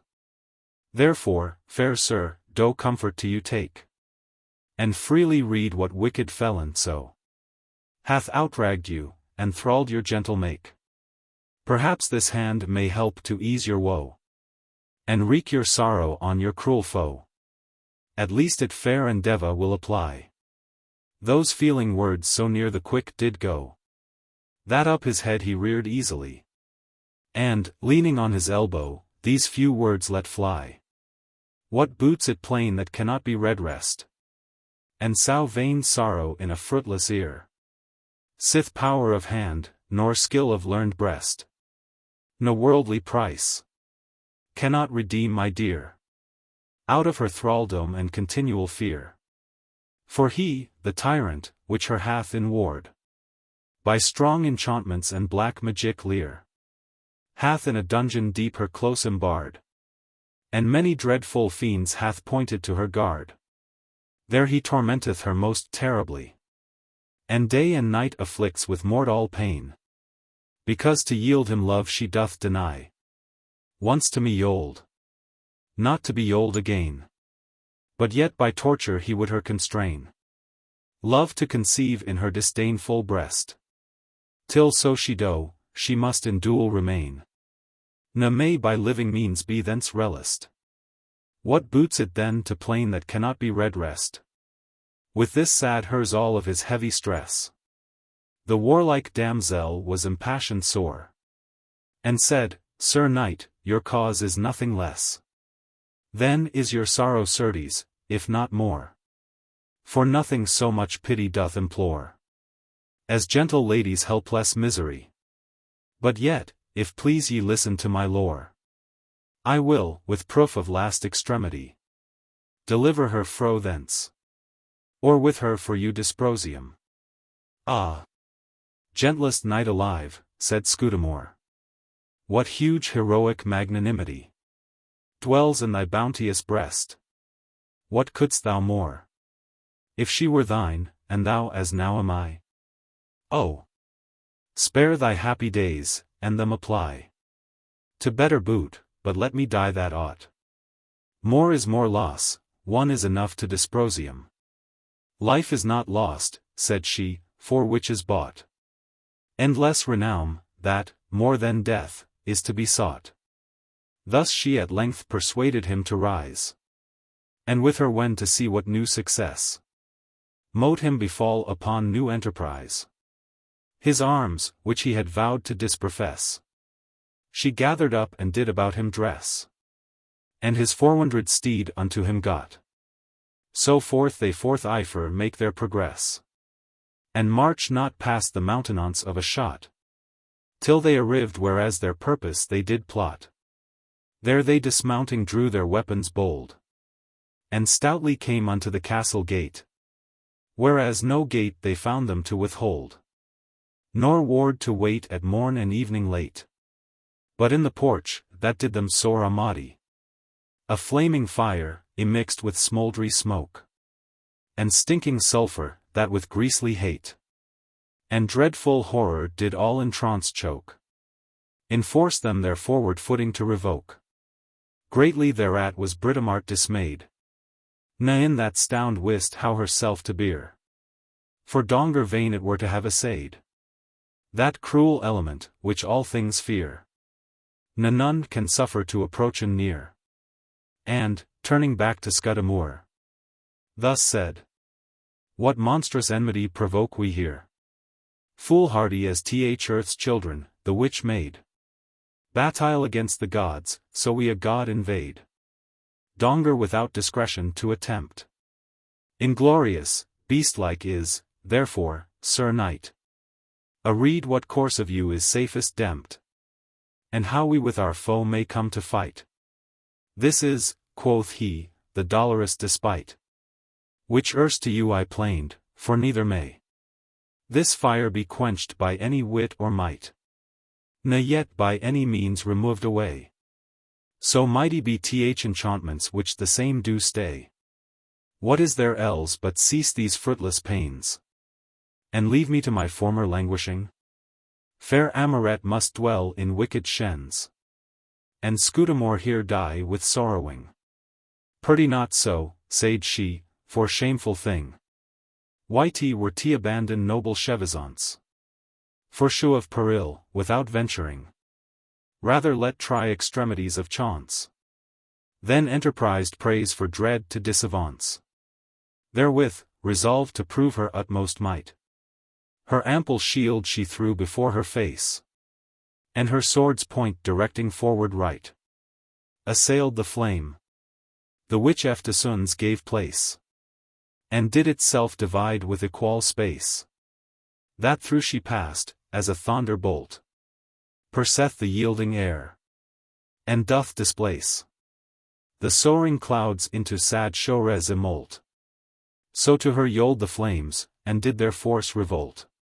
Whom when as Scudamore saw past the fire, safe and untouched, he likewise gone assay. With greedy will and envious desire. And bade the stub-born flames to yield him way. But cruel Mulciber would not obey. His threatful pride, but did the more augment his mighty rage. And with imperious sway him forced, Mulgar, his Fursines to relent. And back retire, all scorched and pitifully brent. With huge impatience he inly swelt. More for great sorrow that he could not paw. Than for the burning torment which he felt. That with fell wounds he effierst was. And wilfully him throwing on the graw. Did beat and bounce his head and breast full sore. The whiles the championess now entreed has. The utmost realm, and past the foremost door. The utmost realm abounding with all precious store. For round about the walls I clothed were. With goodly arras of great majesty. Woven with gold and silka. So close and near. That the rich metal lurked privily. As feigning to be hid from envious eye. Yet here, and there, and everywhere, unwares. It showed itself and shone unwillingly. Like a discolored snake, whose hidden snares. Through the green gra his long bright burnished back declares. And in those tappets wherein fashioned. Many fair portraits, and many a fair feat. And all of love, and all of lustihead. As seemed by their semblant, did entreat. And eke all Cupid's wars they did repeat. And cruel battles, which he whilome fought. Gainst all the gods to make his empire great. Besides the huge massacres, which he wrought. On mighty kings and gezzers into thraldom brought.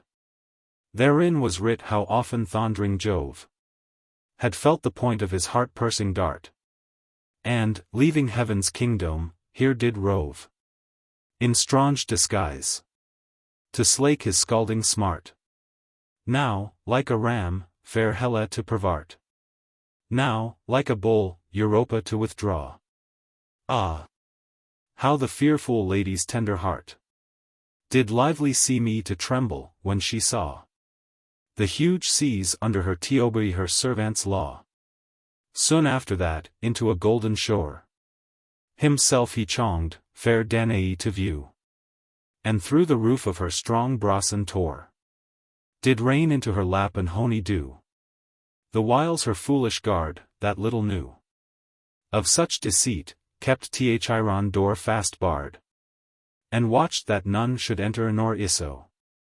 Vain was the watch. And bootless all the ward. When as the god to golden Hew himself transfarred. Then was he turned into a snowy swan. To win fair Leda to his lovely trade. O wondrous skill! And sweet wit of the man! That her in daffodillies sleeping made. From scorching heat her dainty limbs to shade. Whiles the proud bird, ruffing his feathers wide, and brushing his fair breast, did her invade. She slept. Yet twixt her eyelids closely spied how towards her he rushed, and smiled at his pride. Then showed it how the bane Semele, deceived of jealous Juno, did require to see him in his sovereign majesté. Armd with his thunderbolts and lightning fire. Whence dearly she with death bought her desire.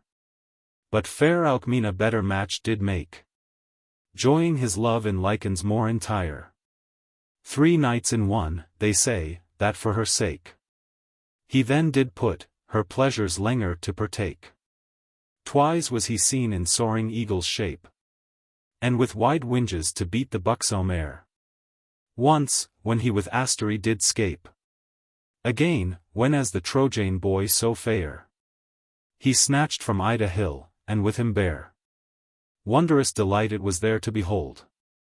How the rude shepherds after him did stare, trembling through fear lest down he fallen should. And often to him calling to take surer hood. In satyr's shape Antiope he snatched, and like a fire, when he Aegean essayed, a shepherd, when Mnemosyne he catched, and like a serpent to the Thracian made.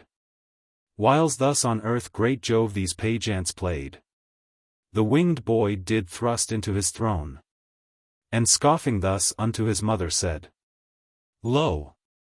Now the heavens obey to me alone, and take me for their Jove, whiles Jove to earth is gone.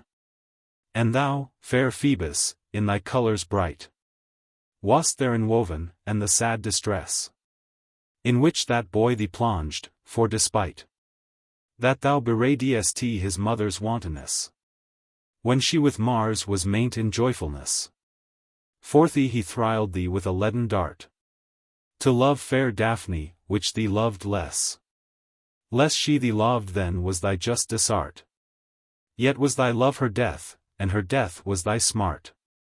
So lovedst thou the lusty hyacinth, so lovedst thou the fair Caronis dear. Yet both are of thy hapless hand extinct. Yet both in Flores do live, and love thee beer.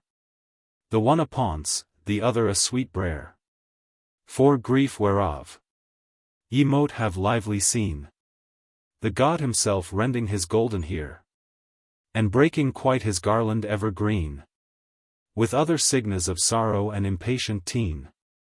Both for those two, and for his own dear son, the son of Clymene, he did repent, who, bold to guide the chariot of the sun, himself in 1,000 pieces fondly rent, and all the world with flashing fire brent. So like, that all the walls did see me to flame. Yet cruel Cupid, not herewith content, forced him eftsoons to follow other game, and love a shepherd's daughter for his dearest dame. He loved Issy for his dearest dame, and for her sake her cattle fed a while, and for her sake a cowherd vile became, the servant of Admetus, cowherd vile. Whiles that from heaven he suffered exile, long were to tell each other lovely fit. Now, like a lion hunting after spoil, now, like a stag, now, like a falcon flit. All which in that fair heiress was most lively writ. Next unto him was Neptune pictured, in his divine resemblance wondrous like. His face was rugged, and his hoary head dropped with brackish daw. His three-forked pike he sternly shook, and therewith fierce did strike the raging billows, that on every side they trembling stood, and made a long broad dike, that his swift chariot might have passage wide, which 4 great hippodames did draw in Temoi's tide. His seahorses did see me to snort amain, and from their nostrils blow the briny stream. that made the sparkling waves to smoke again, and flame with gold. But the white foamy cream did shine with silver, and shoot forth his beam. The god himself did pensive see me and sad, and hung adown his head as he did dream. For privy love his breast empierced had. No aught but dear by Saltus I could make him glad. He loved eke Iphimedia dear, and Aeolus fair daughter, Arne hight, for whom he turned himself into a stare, and fed on fodder to beguile her sight.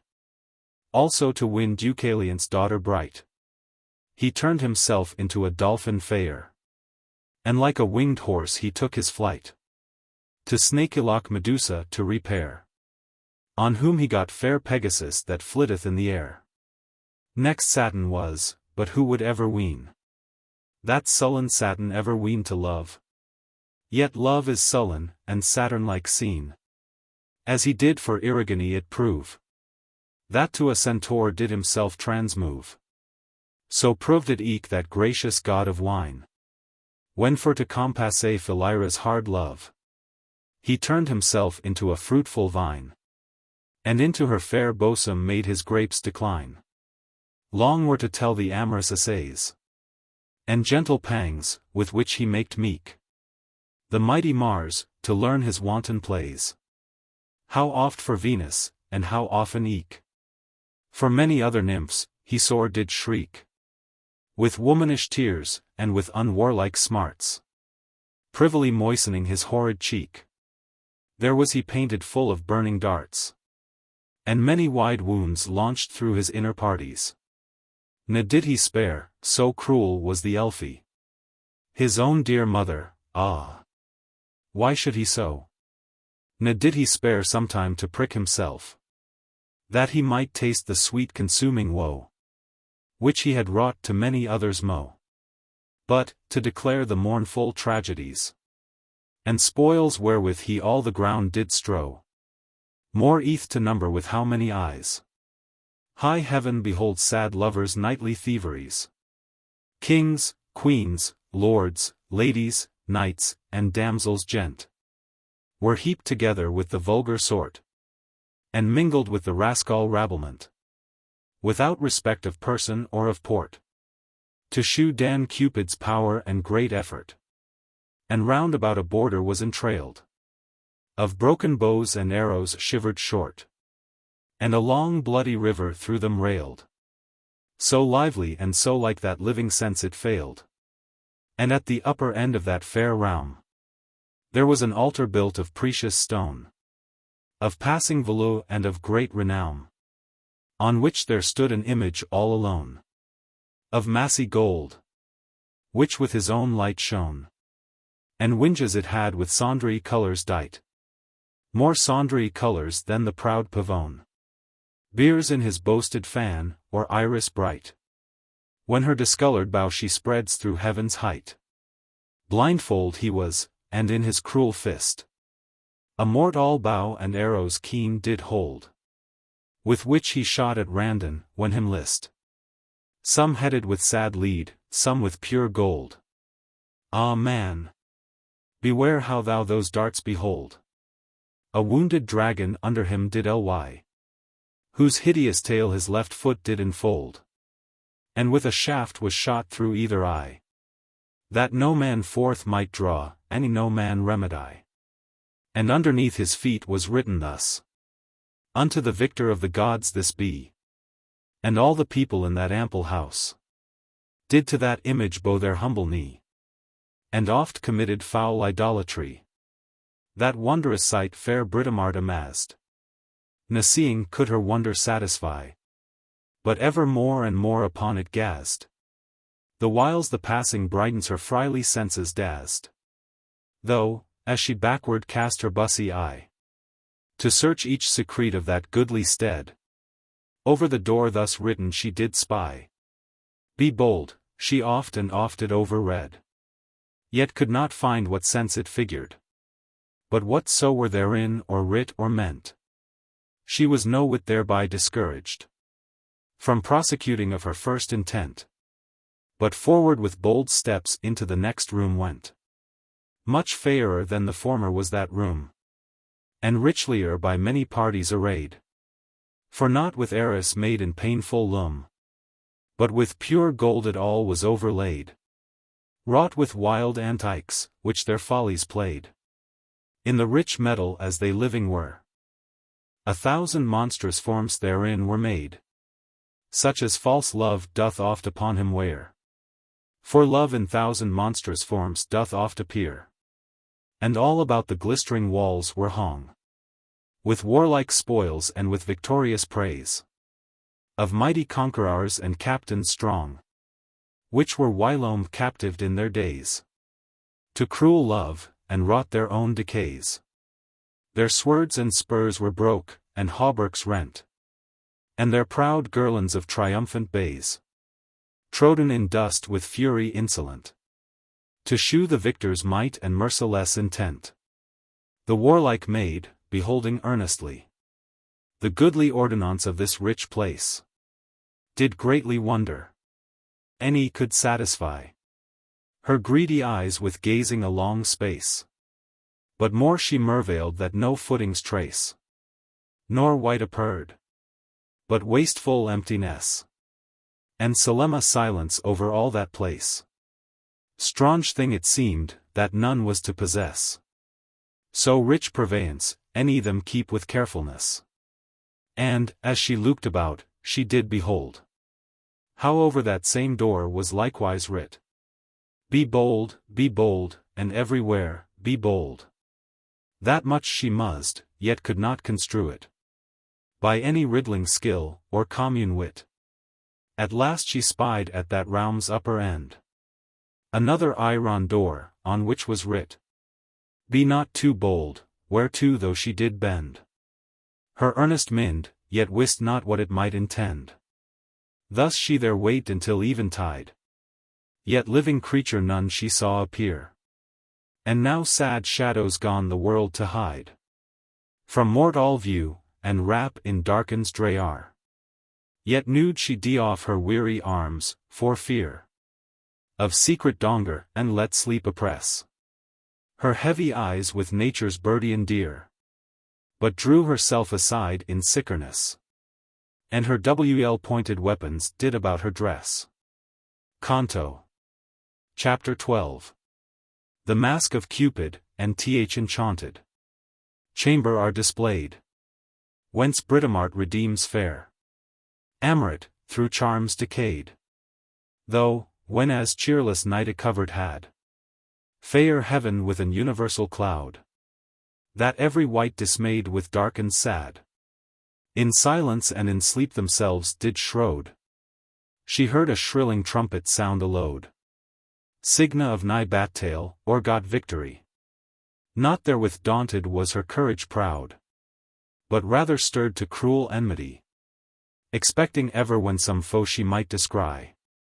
With that an hideous storm of wind arose, with dreadful thunder and lightning atwixt, and an earthquake, as if it straight would lose the world's foundations from his center fixed. A dire full stench of smoke and sulphur mixed, ensued, whose noyance filed the fearful stead, from the 4th hour of night until the 6th. Yet the bold Britomartis was not idered, though much amoved, but steadfast still persevered. All suddenly a stormy whirlwind blew throughout the house, that clapped every door, with which that iron wicket open flew, as it with mighty levers had been a tore, and forth issued, as on the ready floor of some theatre, a grave personage, that in his hand a branch of laurel bore, with comely havar and countenance sage, icled in costly garments fit for tragic stage. Proceeding to the midst he still did stand, as if in mind he somewhat had to say, and to the vulgar beckoning with his hand, in signa of silence, as to hear a play. By lively actions he gone bewray some argument of matter passioned, which done, he back retired soft away, and, passing by, his name discovered, ease, on his robe in golden letters ciphered. The noble maid still standing all this viewed, and marvelled at his strange intendiment. With that a joyous fellowship issued, of minstrels making goodly merriment, with wanton bards, and rhymers impudent, all which together song full cheerfully a lay of love's delight with sweet consent. After whom marched a jolly company, in manner of a masque, in ranged orderly, the whiles a most delicious harmony in full strange notes was sweetly heard to sound, that the rare sweetness of the melody the feeble senses wholly did confound, and the frail soul in deep delight nigh drowned. And, when it ceased, shrill trumpets loud did bray, that their report did far away rebound. And, when they ceased, it gone again to play, the whiles the maskers marched forth in trim array.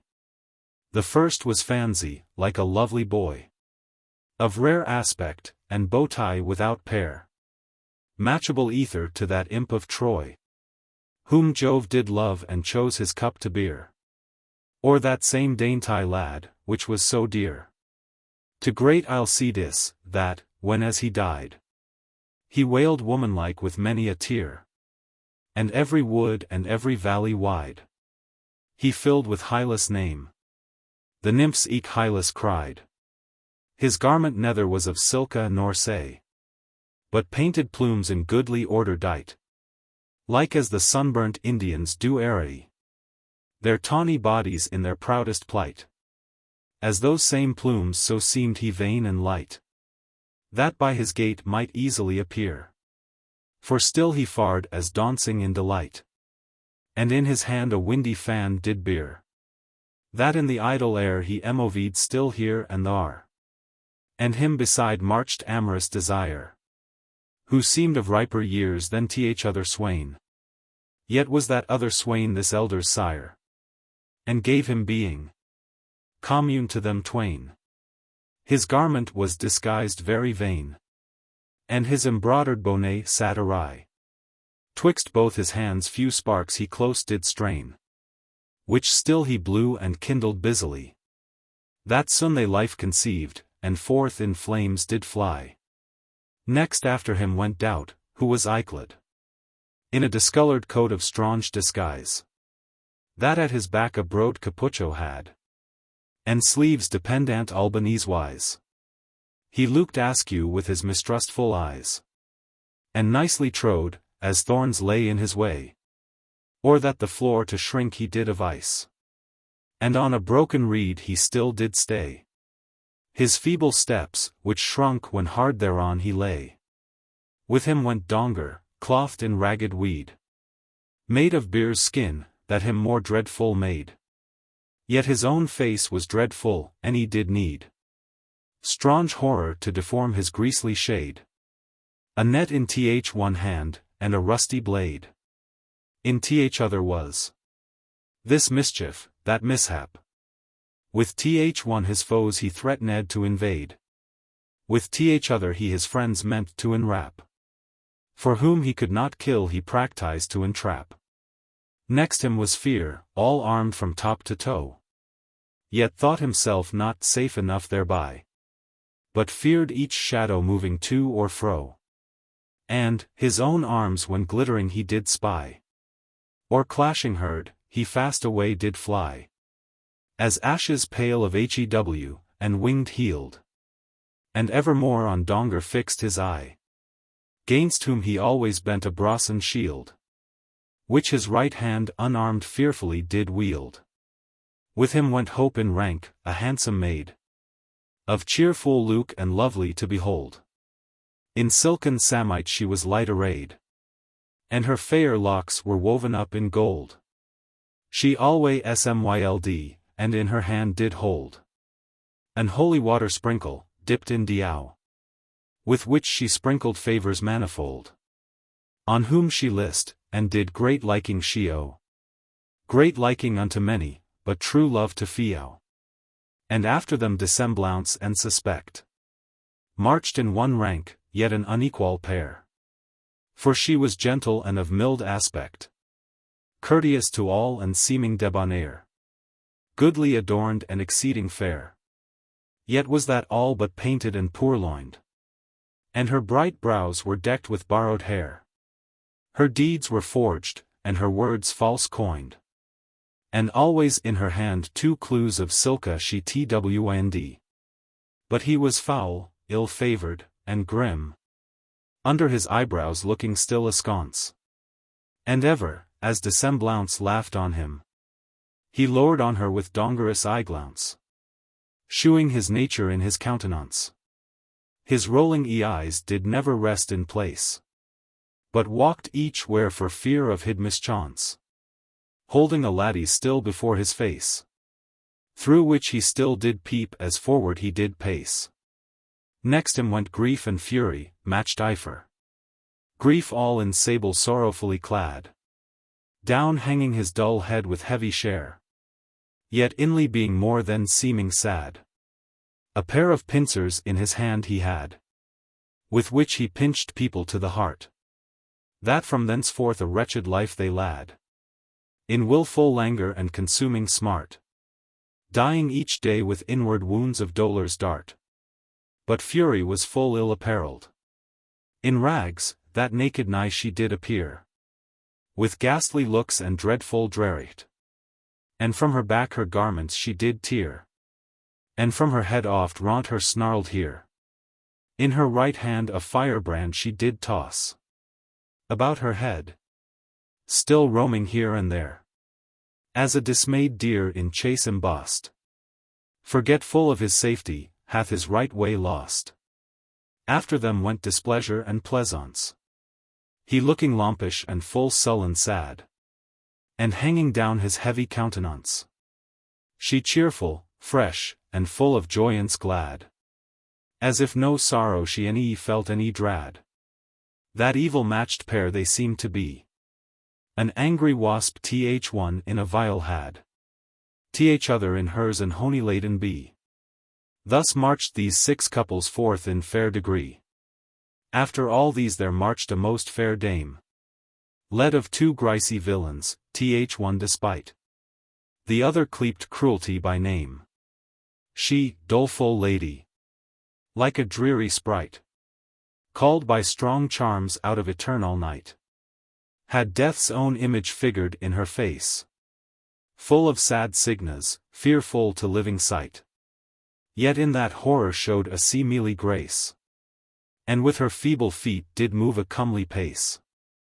Her breast all naked, as net ivory, without adorn of gold or silver bright, wherewith the craftsman wants it beautify.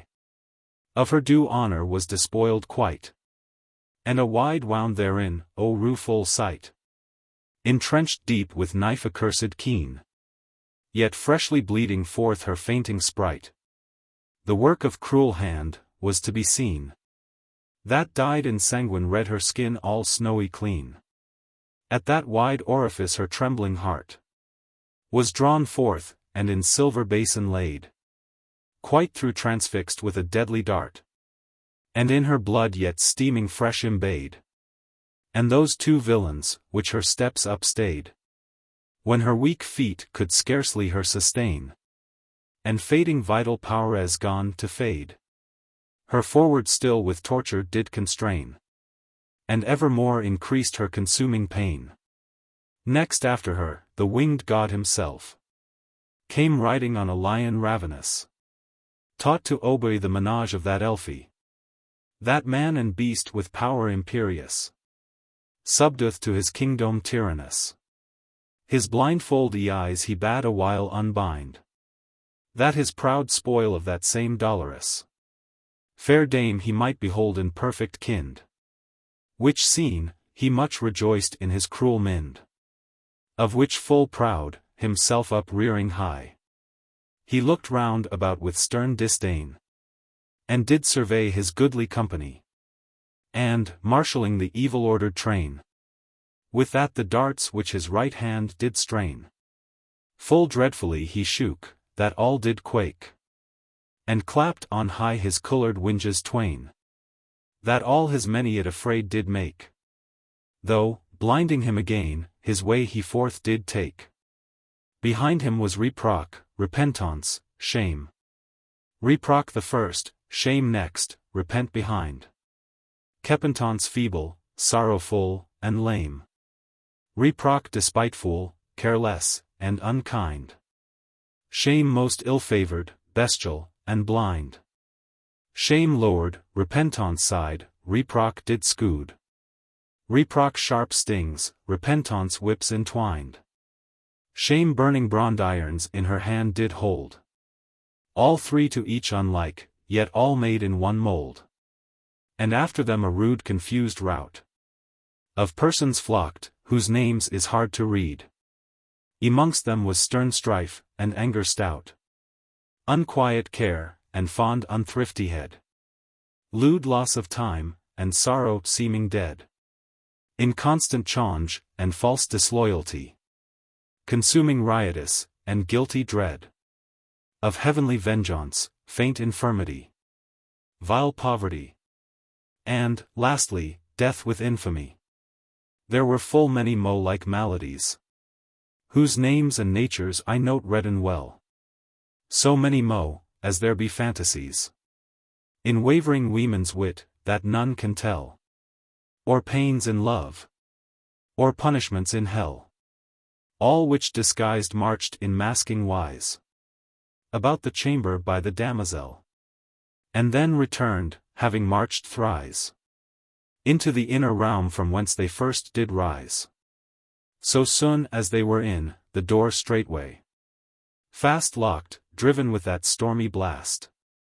Which first it opened, and bore all away. Then the brave maid, which all this while was plast. In secret shade, and saw both first and last. Iswed forth, and went unto the door. To enter in. But found it locked fast. It vain she thought with rigorous uproar. For to force, when charms had closed it afore. Where force might not avail, their sleights and art.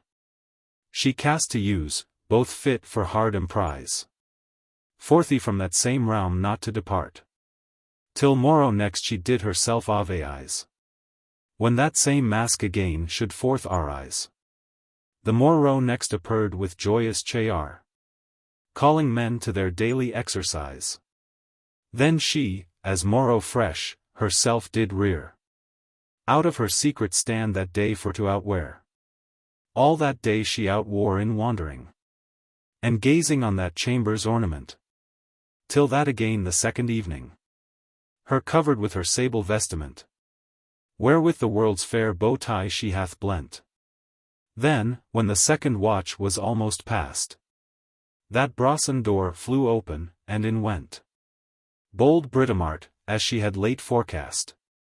Neither of idle shows, nor of false charms aghast. So soon as she was entreed, roamed about. She cast her eyes to see what was become. Of all those persons which she saw without. But lo! They straight were vanished all and some. No living wight she saw in all that room. Save that same woeful lady, both whose hands were bounden fast, that did her ill become. And her small waist girt round with iron bands. Upon a brassen pillar, by the which she stands. And her before the vile enchanter sate. Figuring strange characters of his art. With living blood he those characters rate. Dreadfully dropping from her dying heart. Seeming transfixed with a cruel dart. And all perforce to make her him to love. Ah!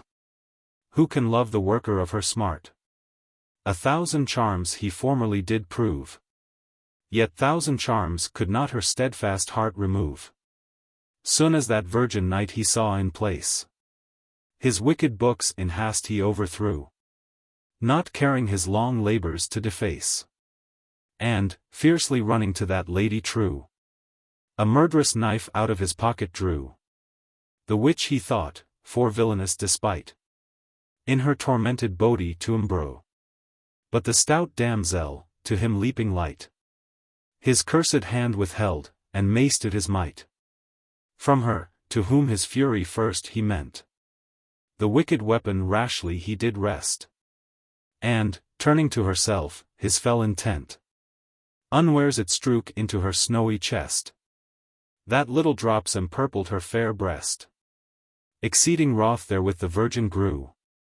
Alba the wound were nothing deep impressed. And fiercely forth her mordall blade she drew. To give him the reward for such vile outrage due. So mightily she smote him, that to ground he fell half dead, next stroke him should have slain. Had not the lady, which by him stood bound, sternly unto her called to abstain from doing him to dy, for else her pain should be remediless. Sith none but he, which wrought it could the same recure again. Therewith she stayed her hand, loath stayed to be. For life she him envied, and longed revenge to see. And to him said, Thou wicked man, whose meed for so huge mischief and vile villainy is death, or if that aught do death exceed, be sure that naught may save thee from to dy. But if that thou this dame do presently restore unto her health and former state, this do, and live, else die undoubtedly. He, glad of life, that looked for death but late, did yield himself right willing to prolong his date. And, rising up, gone straight to overlook those cursed leaves, his charms back to reverse. Full dreadful things out of that baleful book he read, and measured many a sad verse. That horror gone the virgin's heart to purse. And her fair locks up stared stiff on end, hearing him those same bloody lines rehearse. And, all the while he read, she did extend her sword high over him, if aught he did offend. Anon she gone perceived the house to quake, and all the doors to rattle round about. Yet all that did not her dismayed make, nor slack her threatful hand for Donger's doubt. But still with steadfast eye and courage stout, abode, to weet what end would come of all. At last that mighty shen, which round about her tender waist was wound, adown gone fall. And that great brassen pillar broke in pieces small. The cruel steel, which thrilled her dying heart, fell softly forth, as of his own accord. And the wide wound, which lately did dispart her bleeding breast, and riven bowels gored, was closed up, as it had not been bored. And every part to safety full sewned, as she were never hurt, was soon restored. Though, when she felt herself to be unbound and perfect whole, prostrate she fell unto the ground. Before fair Britomart she fell prostrate, saying, Noble knight, what worthy meed can wretched lady, quit from woeful state, yield you in lieu of this your gracious deed? Your virtue's self her own reward shall breed, even immortal praise and glory wide, which I your vassal, by your prowess freed, shall through the world make to be notified. And goodly well advance that goodly well was tried. But Britomart, uprearing her from ground, said, Gentle dame, reward enough I ween, for many labors more than I have found. This, that in safety now I have you seen, and mean of your deliverance have been. Henceforth, fair lady, comfort to you take, and put away remembrance of late teen. Inst thereof, know that your loving make hath no less grief endured for your gentle sake. She much was cheered to hear him mentioned, whom of all living wights she loved best. Then laid the noble championess strong hand upon th enchanter which had her distressed so sore, and with foule outrages oppressed. With that great shen, wherewith not long ago he bound that piteous lady prisoner, now relist himself she bound, more worthy to be so, and captive with her led to wretchedness and woe. Returning back, those goodly realms, which erst she saw so rich and royally arrayed, now vanished utterly and clean subversed. She found, and all their glory quite decayed. That sight of such a change her much dismayed.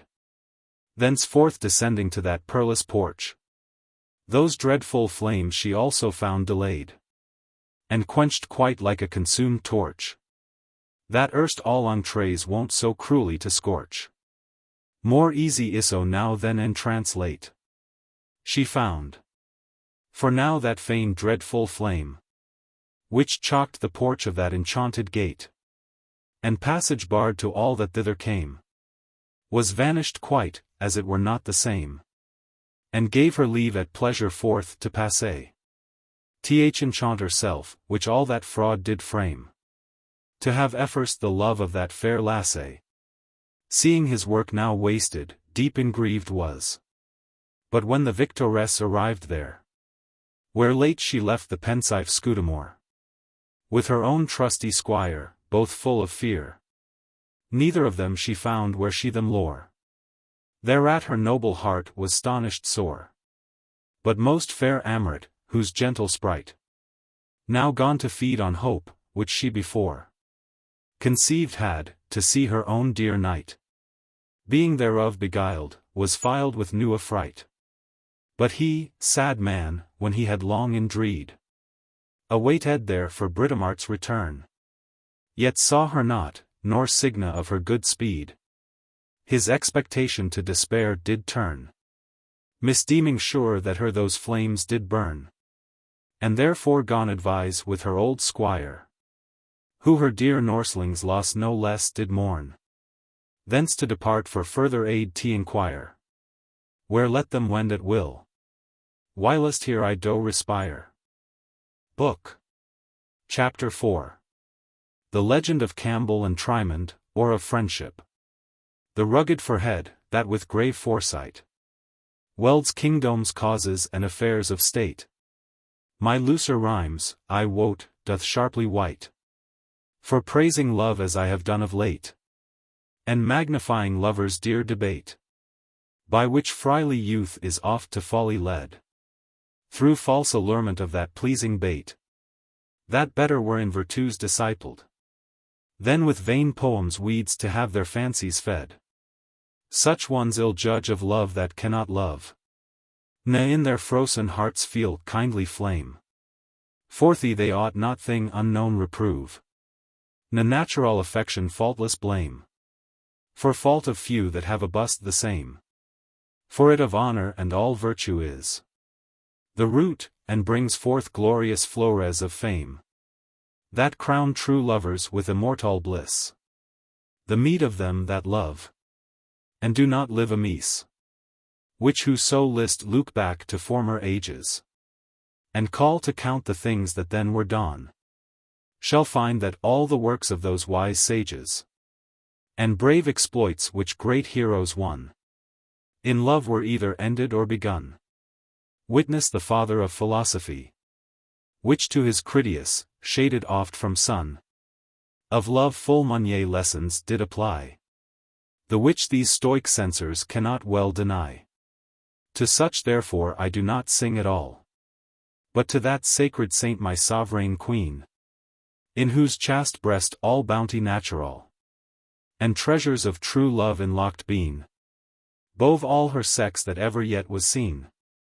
To her I sing of love, that loveth best, and best is loved of all alive, I ween.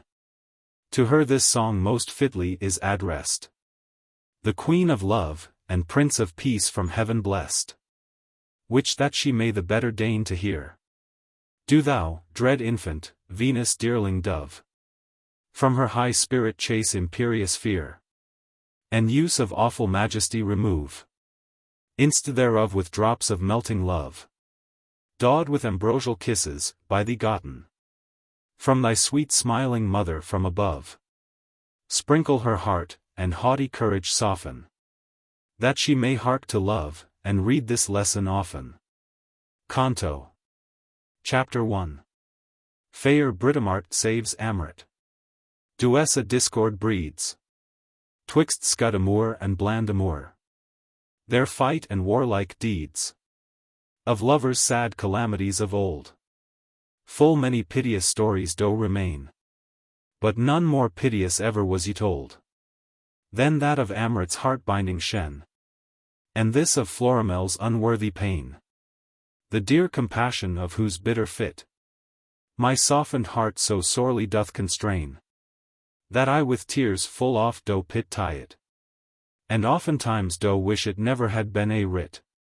For from the time that Scudamore her bought, in perilous fight she never joyed day. A perilous fight, when he with force her brought, from 20 knights that did him all assay. Yet fairly well he did them all dismay, and with great glory both the shield of love, and eke the lady's self he brought away, whom having wedded, as did him behove, a new unknown mischief did from him remove. For that same vile enchanter busy ran, the very self same day that she was wedded, amidst the Bredale feast, whilst every man, surcharged with wine, were heedless and ill-headied, all bent to mirth before the bride was bedded, brought in that mask of love which late was shown, and there the lady, ill of friends bested, by way of sport, as often masks is known, conveyed quite away to living white unknown. 7 months he so her kept in bitter smart, because his sinful lust she would not serve, until such time as noble Britomart released her, that else was like to sterve, through cruel knife that her dear heart did curve. And now she is with her upon the way, marching in lovely wise, that could deserve no spot of blame, though spite did oft essay to blot her with dishonor of so fair a prey. Yet should it be a pleasant tale, to tell the diverse usage, and demeanour daint, that each to other made, as oft befell. For Amrit right fearful was and faint, lest she tie blame her honour should addint, that every word did tremble as she spake, and every look was coy and wondrous quaint, and every limba that touched her did quake. Yet could she not but courteous countenance to her make, for well she wist, as true it was indeed, that her lives lord and patroni of her health, right well deserved, as his due full meed, her love, her service, and her utmost wealth. All is his justly that all freely dealth. Nathless her honour, dearer than her life, she sought to save, as thing reserved from stealth. Die had she lever with enchanter's knife, then to be false in love, professed a virgin wife. Thereto her fear was made so much the greater, through fine abusion of that Briton maid, who, for to hide her feigned sex the better, and mask her wounded mind, both did and said full many things so doubtful to be weighed, that well she wist not what by them to guess.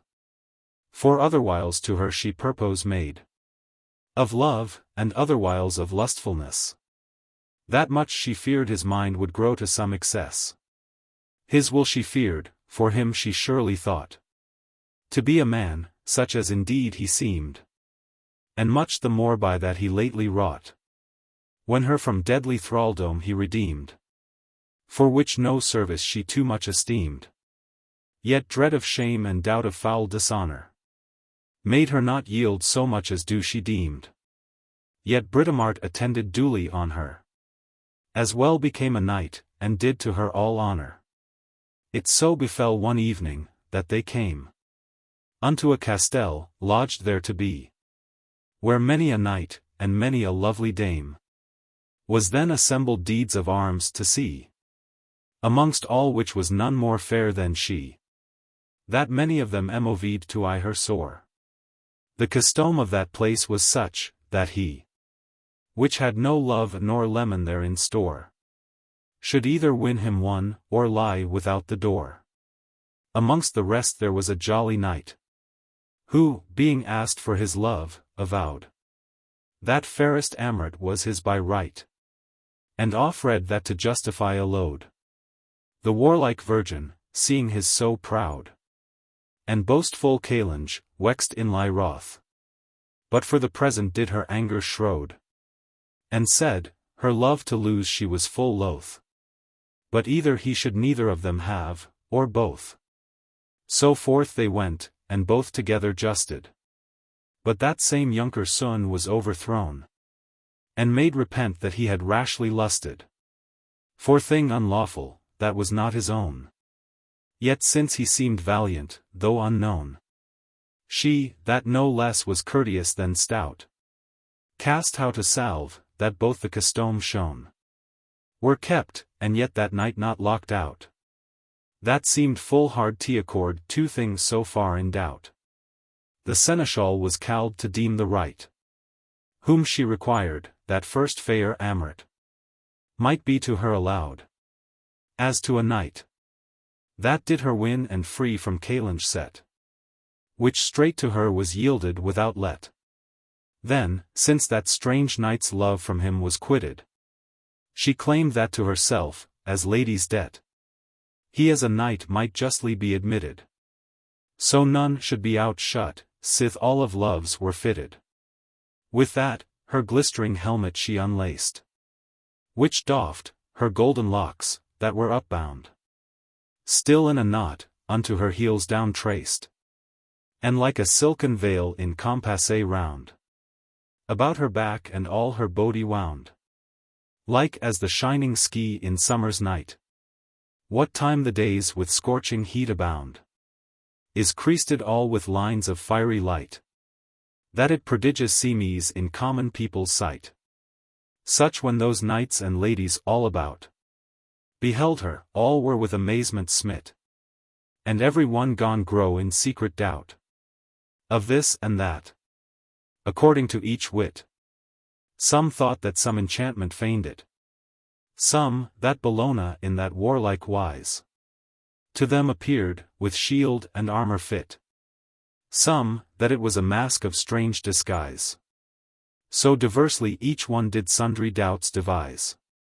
But that young knight, which through her gentle deed was to that goodly fellowship restored, 10,000 thanks did yield her for her meed, and, doubly overcomen, her audared. So did they all their former strife accord. And eke fair amrit, now freed from fear, more frank affection did to her afford, and to her bed, which she was wont forbear, now freely drew, and found right safe assurance thar, where all that night they of their loves did treat, and hard adventures, twixt themselves alone, that each the other gone with passion great, and griefful pity privately bemoan. The morrow next, so soon as Titan shone, they both uprose and to their ways them dight. Long wandered they, yet never met with none that to their wiles could them direct aright, or to them tidings tell that mote their heart's delight. Lo! Thus they rode, till at the last they spied two armed knights that toward them did pace, and eke of them had riding by his side a lady, seeming in so far a space. But ladies none they were, all be in face, and outward shew fair semblance they did bear, for under mask of bowtie and good grace, vile treason and foul falsehood hidden were, that mote to none but to the wary wise appear.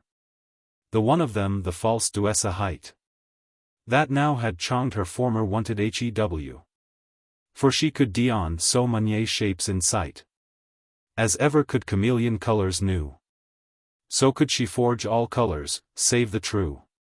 The other no whit better was than she, but that such as she was she plain did shew. Yet otherwise much worse, if worse might be, and daily more offensive unto each degree. Her name was mother of debate, and all dissension which doth daily grow amongst friarly men, that many a public state, and many a private oft doth overthrow. Her false Duessa, who full well did know to be most fit to trouble noble knights, which hunt for honor, raised from below, out of the dwellings of the damned sprites, where she in darkness wastes her cursed days and nights. Hard by the gates of hell her dwelling is. There, whereas all the plagues and harms abound, which punish wicked men that walk amiss, it is a darksome del Faerie underground, with thorns and barren brakes environed round. that none the same may easily outwin. Yet many ways to enter may be found, but none to issue forth when one is in. For discord harder is to end than to begin. And all within, the riven walls were hung with ragged monuments of times forepast, all which the sad effects of discord sung.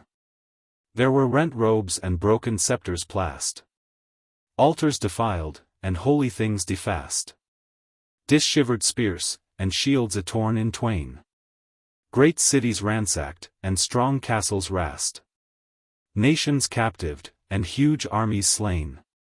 Of all which ruins there some relics did remain.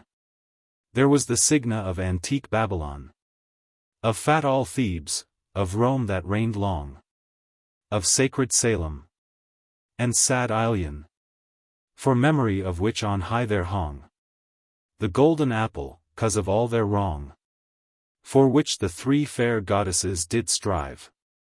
There also was the name of Nimrod strong, of Alexander, and his princes 5, which shard to them the spoils that he had got alive. And there the relics of the drunken fray, the which amongst the Lapithes befell, and of the bloody feast, which sent away so many centaurs' drunken souls to hell, that under great Alcides' fury fell, and of the dreadful discord, which did drive the noble Argonauts to outrage fell, that each of life sought others to deprive, all mindless of the golden fleece, which made them strive, and eke of private persons many mo, that were too long a work to count them all. Some, of sworn friends that did their faith forego. Some, of born brethren proved unnatural. Some, of dear lovers foes perpetual. Witness their broken bands there to be seen. Their girlands rent, their bowers despoiled all. The monuments whereof their biding been, as plain as at the first when they were fresh and green. Such was her house within. But all without, the barren ground was full of wicked weeds, which she herself had sown all about, now grown great, at first of little seeds, the seeds of evil wards and factious deeds, which, when to ripeness do they grow and are, bring forth an infinite increase, that breeds tumultuous trouble, and contentious jar, the which most often end in bloodshed and in war. And those same cursed seeds do also serve to her for bread, and yield her living food. For life it is to her, when others sterve, through mischievous debate and deadly feud, that she may suck their life, and drink their blood, with which she from her childhood had been fed. For she at first was born of hellish brood, and by infernal furies nourished, that by her monstrous shape might easily be read.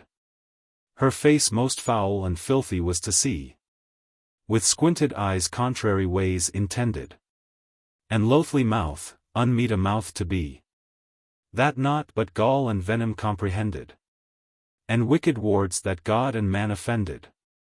Her lying tongue was in 2 parts divided, and both the parts did speak, and both contended. And as her tongue so was her heart decided, that never thought one thing, but doubly still was guided. Als as she double spake, so heard she double, with matchless ears deformed and distort, filed with false rumors and seditious trouble, bred in assemblies of the vulgar sort, that still are led with every light report. And as her ears, so eke her feet were oddie, and much unlike. One long, the other short, and both misblast, that, when one forward yode, the other back retired and contrary trode. Likewise unequal were her hands twain, that one did reach the other pushed away, that one did make the other marred again, and sought to bring all things unto decay, whereby great riches, gathered money a day, she in short space did often bring to naught, and their possessors often did dismay. For all her studi was and all her thought, how she might overthrow the things that concord wrought. So much her malice did her might surpass, that even th almighty self she did maligny. Because to man so merciful he was, and unto all his creatures so benign, sith she herself was of his grace and dine. For all this world's fair workmanship she tried, unto his last confusion to bring, and that great golden shen quite to divide, with which it blessed concord hath together tied. Such was that hag which with Duessa rode, and, serving her in her malicious use, to hurt good knights, was, as it were, her bawd, to sell her borrowed bow tie to abuse. For though, like withered tree that wanteth juice, she old and crooked were, yet now of late, as fresh and fragrant as the flower de luce, she was become, by change of her estate, and made full goodly joyance to her new-found mate. Her mate, he was a jolly youthful knight, that bore great sway in arms and chivalry, and was indeed a man of mickle might. His name was Bland Amour, that did descry his fickle mind full of inconstancy, and now himself he fitted had right well, with two companions of like quality, faithless Duessa, and false Paradel. That whether were more false full-hearted is to tell. Now when this gallant with his goodly crew, from Faerie espied the famous Britomart, like knight adventurous in outward view, with his fair paragon, his conquests part, approaching nigh, eftsoons his wanton heart was tickled with delight, and jesting said, Lo! There, Sir Paradel, for your desart, good Loki presents you with yond lovely maid. For pity that ye want a fellow for your aid. By that the lovely pair drew nigh to Hond, whom when as Paradel more plain beheld, albe in heart he like affection fond, yet mindful how he late by one was felled, that did those arms and that same scutcheon weld. He had small lust to buy his love so dear, but answered, Sir, him wise I never held, that, having once escaped peril near, would afterwards afresh the sleeping evil rear. This night too late his manhood and his might, I did assay, that me right dearly cost. Na list I for revenge provoke new fight, na for light ladies love that soon is lost. That Hotspur youth so scorning to be crossed. Take then to you this dame of mine, quoth he, and I, without your peril or your cost, will challenge yond same other for my fee. So forth he fiercely pricked that one him scarce could see. The warlike Britomartis her son addressed, and with such uncouth welcome did receive her feigned paramour, her forced guest, that being forced his saddle soon to leave, himself he did of his new love deceive, and made himself then sample of his folly. Which done, she passed forth, not taking leave, and left him now as sad, as whilome jolly, well warned to beware with whom he dared to dally. Which when his other company beheld, they to his succor ran with ready aid, and, finding him unable once to weld, they reared him on horseback and upstayed, till on his way they had him forth conveyed, and all the way, with wondrous grief of mynd and shame, he showed himself to be dismayed, more for the love which he had left behind, than that which he had to Sir Paradel resigned. Nathless he forth did march, well as he might, and made good semblance to his company, dissembling his disease and evil plight, till that ere long they chanced to espy two other knights, that towards them did ply, with speedy course, as bent to charge them new, whom when as Bland Amour approaching nie, perceived to be such as they seemed in view, he was full wa, and gone his former grief renew.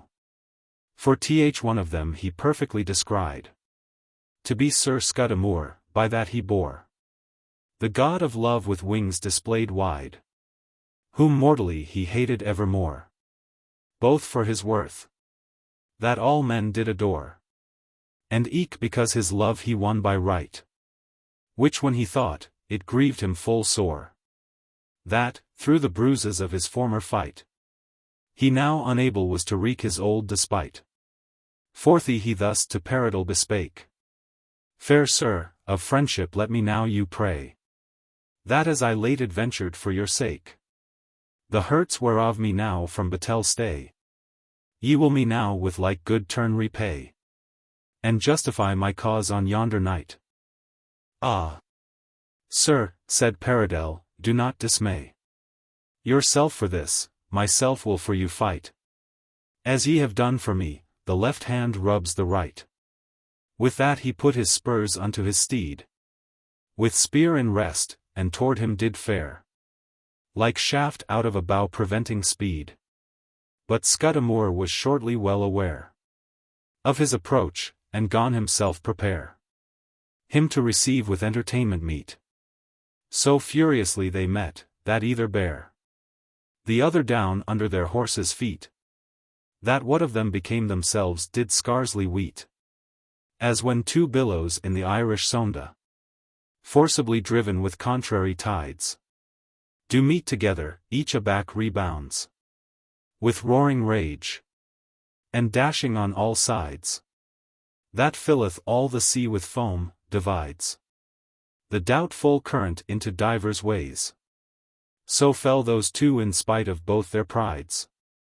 But Scudamore himself did soon upraise, and, mounting light, his foe for lying long upraise, who, rolled on an heap, lay still enswound, all careless of his taunt and bitter rail, till that the rest him seeing lie on ground, ran hastily, to weet what did him ail, where finding that the breath gone him to fail, with bussy care they strove him to awake, and doffed his helmet, and undid his mail. So much they did, that at the last they brake his slumber, yet so mazed that he nothing spake. Which when as Blandamore beheld, he said, False fate our Scudamore, that hast by sleight and fool advantage this good knight dismayed. A knight much better than thyself behight. Well fallace it thee that I am not in plight this day to wreak the damage by thee dawn. Such is thy wont, that still when any knight is weak Ned, then thou doest him over on. So hast thou to thyself false honor often won. He little answered, but in manly heart his mighty indignation did forbear, which was not yet so secret, but some part thereof did in his frowning face appear, like as a gloomy cloud, the which doth bear an hideous storm, is by the northern blast quite overblown, yet doth not passe so clear, but that it all the sky doth overcast with darkens dread, and threatens all the world to wast. Ah, gentle knight, then false Duessa said, why do ye strive for ladies' love so sore, whose chief desire is love and friendly aid, mongst gentle knights to nourish evermore? Ne be ye wroth, Sir Scudamore, therefore, that she, your love, list love another knight.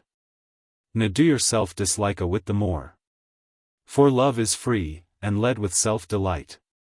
Ne will enforced be with maesterdom or might. So false Duessa, but violate thus both foolish knights. I can but laugh at both, that strive and storm with stir outrageous, for her, that each of you alike doth loath, and loves another, with whom now she goth in lovely wise, and sleeps, and sports, and plays, whilst both you hear with many a cursed oath swear she is yours, and stir up bloudy phrase, to win a willow bough, whilst other wears the bays. Vile hag, said Scudamore, why dost thou lie, and foully seek'st a virtuous wight to shame? Fond knight, said she, the thing that with this eye I saw, why should I doubt to tell the same? Then tell, quoth Blandamore, and fear no blame. Tell what thou saw'st, maulger whoso it hears. I saw, quoth she, a stranger knight, whose name I wot not well, but in his shield he bears. That well I wot, the heads of many broken spears. I saw him have your Amrit at will. I saw him kiss, I saw him her embrace. I saw him sleep with her all night his fill. All Monnier nights. And Monnier by in place. That present were to testify the case. Which when as Scudamore did hear, his heart was thrilled with inward grief, as when in chase the Parthian strikes a stag with shivering dart. The beast astonished stands in midst of his smart. So stood Sir Scudamore when this he heard. No word had he to speak for great dismay, but looked on Glossy grim, who walks afeard of outrage for the words which she heard say. All be untrue she wist them by assay. But Blandamour, when as he did espy his change of cheer that anguish did bewray, he walks full blithe, as he had got thereby, and gone thereat to triumph without victory. Lo! Recreant, said he, the fruitless end of thy vain boast, and spoil of love misgotten, whereby the name of knighthood thou dost shend, and all true lovers with dishonour blot ten. All things not rooted well will soon be rotten. Fy. False knight, then false Duessa cried. Unworthy life, that love with guile hast gotten. Be thou, wherever thou do go or ride, loathed of ladies all, and of all knights defied. But Scudamore, for passing great despite, stayed not to answer, scarcely did refrain, but that in all those knights and ladies' sight, he for revenge had guiltless Glossy slain. But, being past, he thus began amain. False traitor squire, false squire of falsest knight, why doth mine hand from thine avenge abstain? Whose lord hath done my love this foulé despite? Why do I not it wreak on thee, now in my might? Discourteous, disloyal Britomart, untrue to God, and unto man unjust. What vengeance due can equal thy desart? That hast with shameful spot of sinful lust defilled the pledge committed to thy trust? Let ugly shame and endless infamy colour thy name with foulé reproaches rust. Yet thou, false squire, his faults shalt dear abye, and with thy punishment his penance shalt supply. The aged dame, him seeing so enraged, was dead with fear. Nathless, as need required, his flaming fury sought to have assuaged with sober words, that sufferance desired, till time the trial of her truth expired, and evermore sought Britomart to clear. But he the more with furious rage was fired, and thrice his hand to kill her did uprear, and thrice he drew it back, so did at last forbear. Canto. Chapter 2. Blandamour wins false Florimel. Paradel for her strives. They are accorded, agape doth lengthen her sans lives. Firebrand of hell, first Tynd in Phlegeton, by thousand furies, and from thence out thrown into this world to work confusion, and set it all on fire by force unknown, is wicked discord, whose small sparks once blown, none but a god or godlike man can slake. Such as was Orpheus, that, when strife was grown amongst those famous imps of Greece, did take his silver harp in hand and shortly friends them make. Or such as that celestial psalmist was, that, when the wicked fiend his lord tormented with heavenly notes, that did all other paw, the outrage of his furious fit relented. Such music is wise words, with time consented to moderate stiff mindies disposed to strive. Such as that prudent Romain well invented, what time his people into parties did rive, them reconciled again, and to their homes did drive. Such used wise Glossy to that wrathful night, to calm the tempest of his troubled thought. Yet bland amour with terms of foule despite. And Paradel her scorned. And set at naught. As old and crooked and not good for aught. Both they unwise, and wareless of the evil.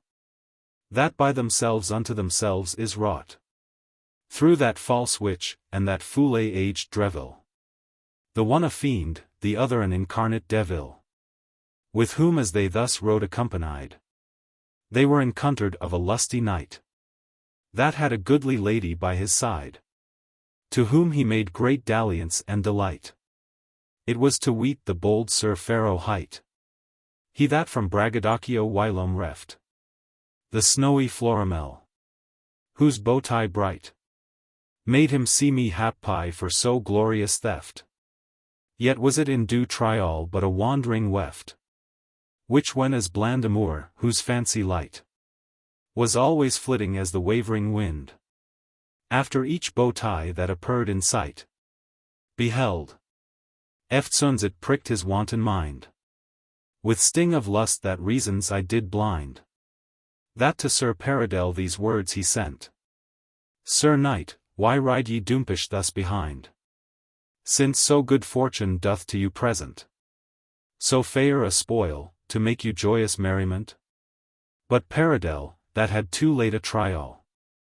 Of the bad issue of his counsel vain. List not to hark, but made this fair denial. Last turn was mine, well proved to my pain. This now be yours, God send you better gain. Whose scoffed words he taking half in scorn. Fiercely forth pricked his steed as in disdain. Against that knight, ere he him well could torna.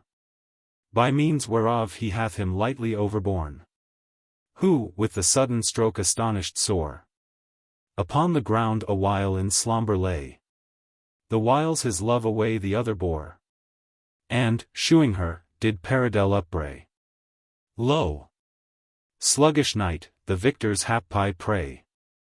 So fortune friends the bold, whom Paradel. Seeing so fair indeed, as he did say. His heart with secret envy gone to swell. And inly grudge at him that he had sped so well. Nathless proud man himself the other deemed. Having so peerless paragon I got. For sure the fairest Florimel him seemed. To him was fallen for his happy lot. Whose like alive on earth he weened not. Therefore he her did court, did serve, did woo. With humblest suit that he imagine mot. And all things did devise, and all things do he. That might her love prepare, and liking win thereto. She, in regard thereof, him recompensed. With golden words and goodly countenance. And such fond favours sparingly dispensed. Sometimes him blessing with a light eye glance. And coy looks tempering with loose dalliance.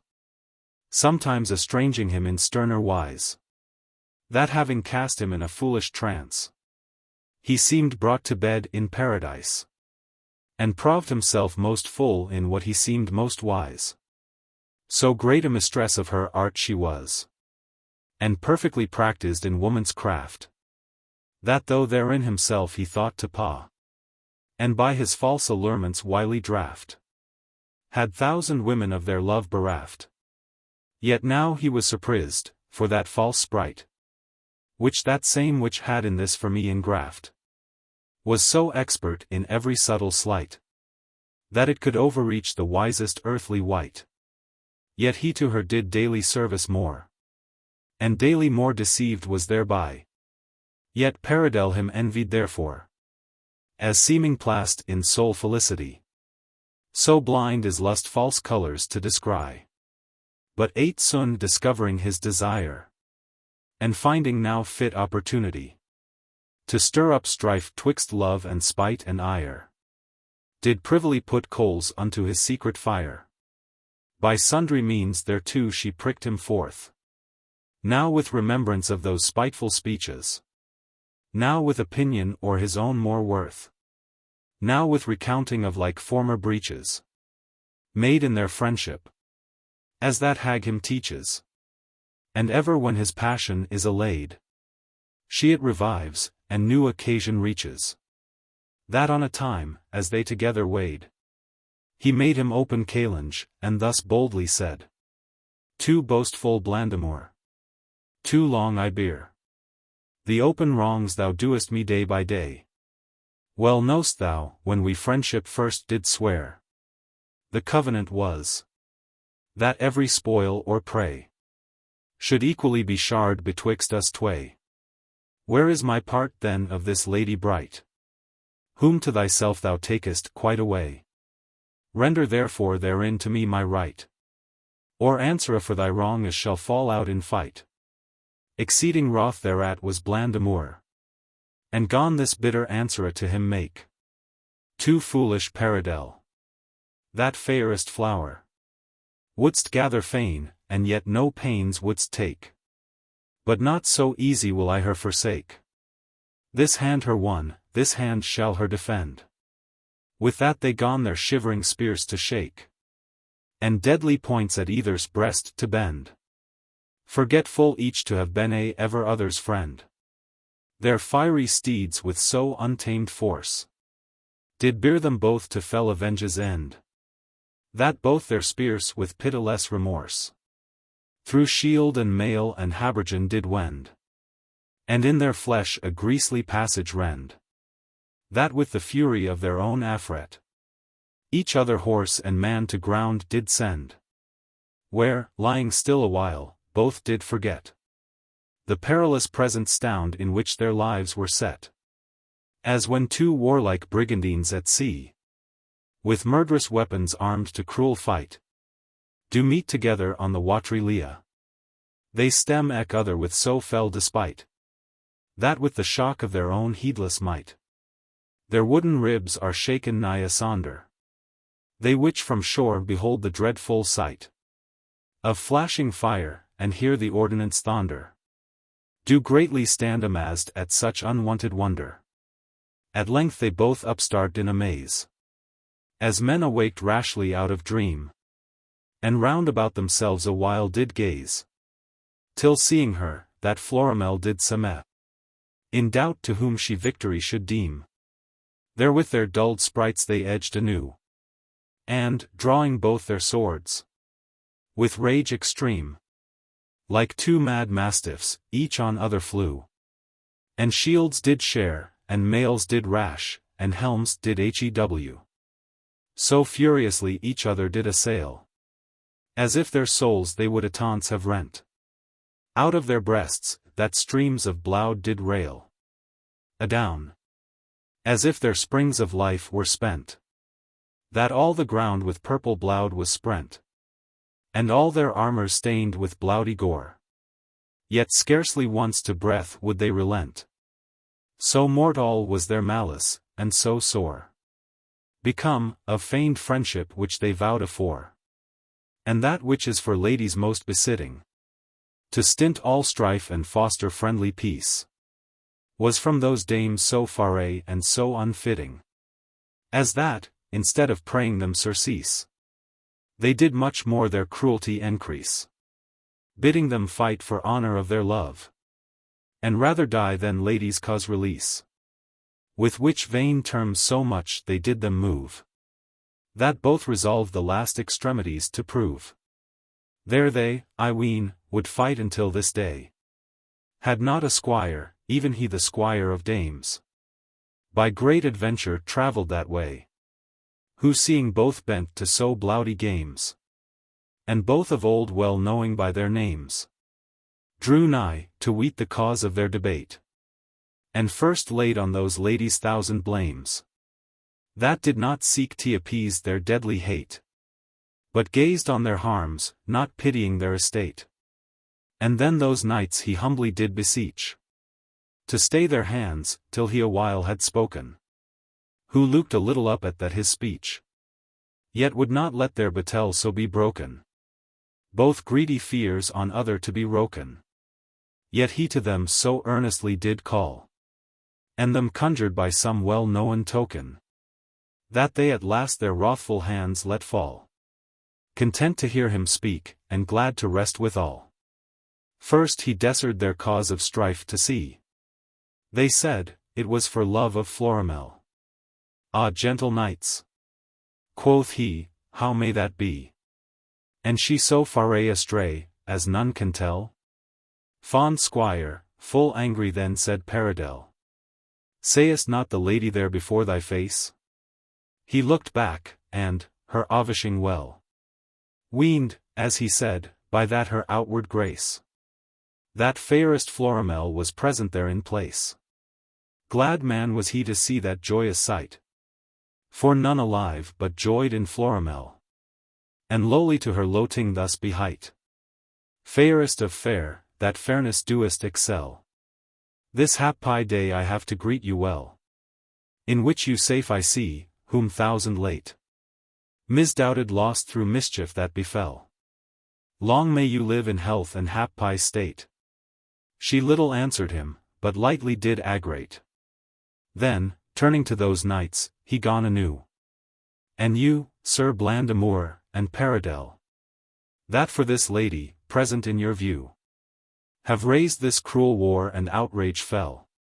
Certes, me seemes, bene not advised well, but rather ought in friendship for her sake to join your force, their forces to repel, that seek perforce her from you both to take, and of your gotten spoil their own triumph to make. Thereat Sir Blandamour, with countenance stern, all full of wrath, thus fiercely him bespake. "Ariad, thou squire, that I the man may learn, that dare fro me think Florimel to take. Not one," quoth he, "but many do partake herein. As thus, it lately so befell, that Saturn a girdle did uptake, well known to appertain to Florimel, which for her sake he wore, as him beseemed well.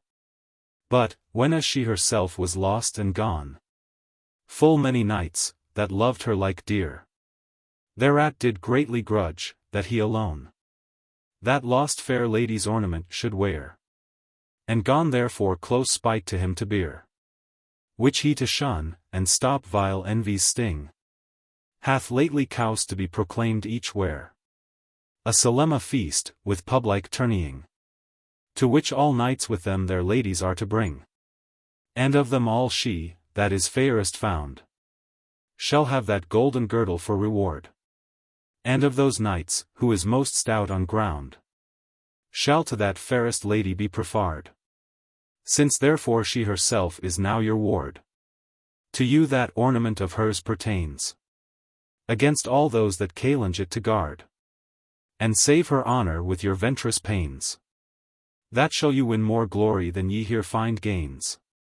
When they the reason of his words had hard, they gone abate the rancor of their rage, and with their honors and their loves regard the furious flames of malice to assuage, though each to other did his faith engage, like faithful friends thenceforth to join in one, with all their force, and battle strong to wage, gainst all those knights, as their professed foe, that challenged aught in Florimel, save they alone. So, well accorded, forth they rode together, in friendly sort that lasted but a while, and of all old dislikes they made fair weather. Yet all was forged and spread with golden foil, that under it hid a hate and hollow guile. Ne certes can that friendship long endure, however gay and goodly be the style, that doth ill cause or evil end inure. For virtue is the band that bindeth hearts most sure. Thus as they marched all in close disguise, of feigned love, they chanced to overtake two knights that linked rode in lovely wise, as if they secret counsels did partake, and each not far behind him had his make. To weet, two ladies of most goodly hew, that twixt themselves did gentle purpose make, unmindful both of that discordful crew, the which with speedy pace did after them pursue, who, as they now approached nigh at hand, deeming them doughty, as they did appear, they sent that squire afore, to understand what mote they be, who, viewing them more near, returned ready news, that those same were two of the prowest knights in Faerie London, And those two ladies their two lovers dear.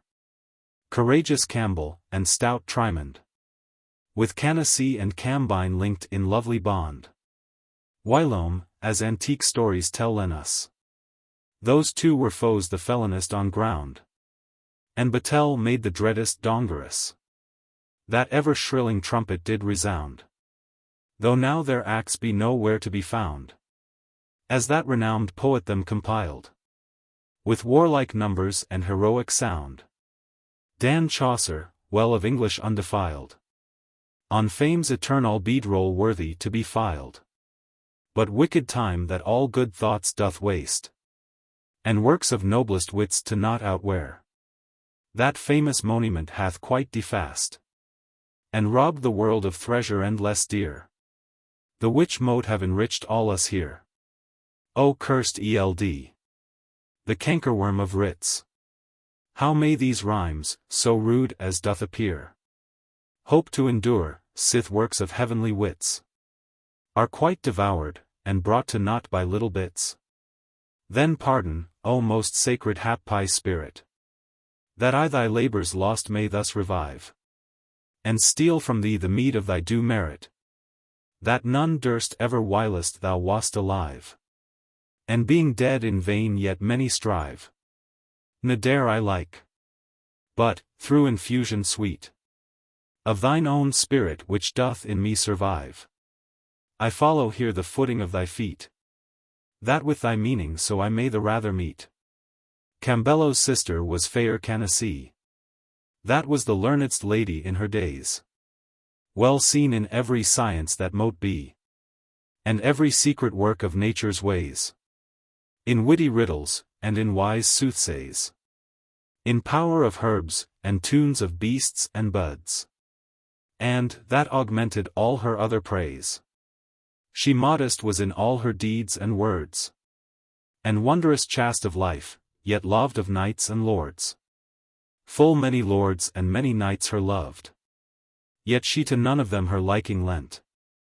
Ne ever was with fond affection moved. But arguelled her thoughts with goodly government. For dread of blame and honour's blemishment.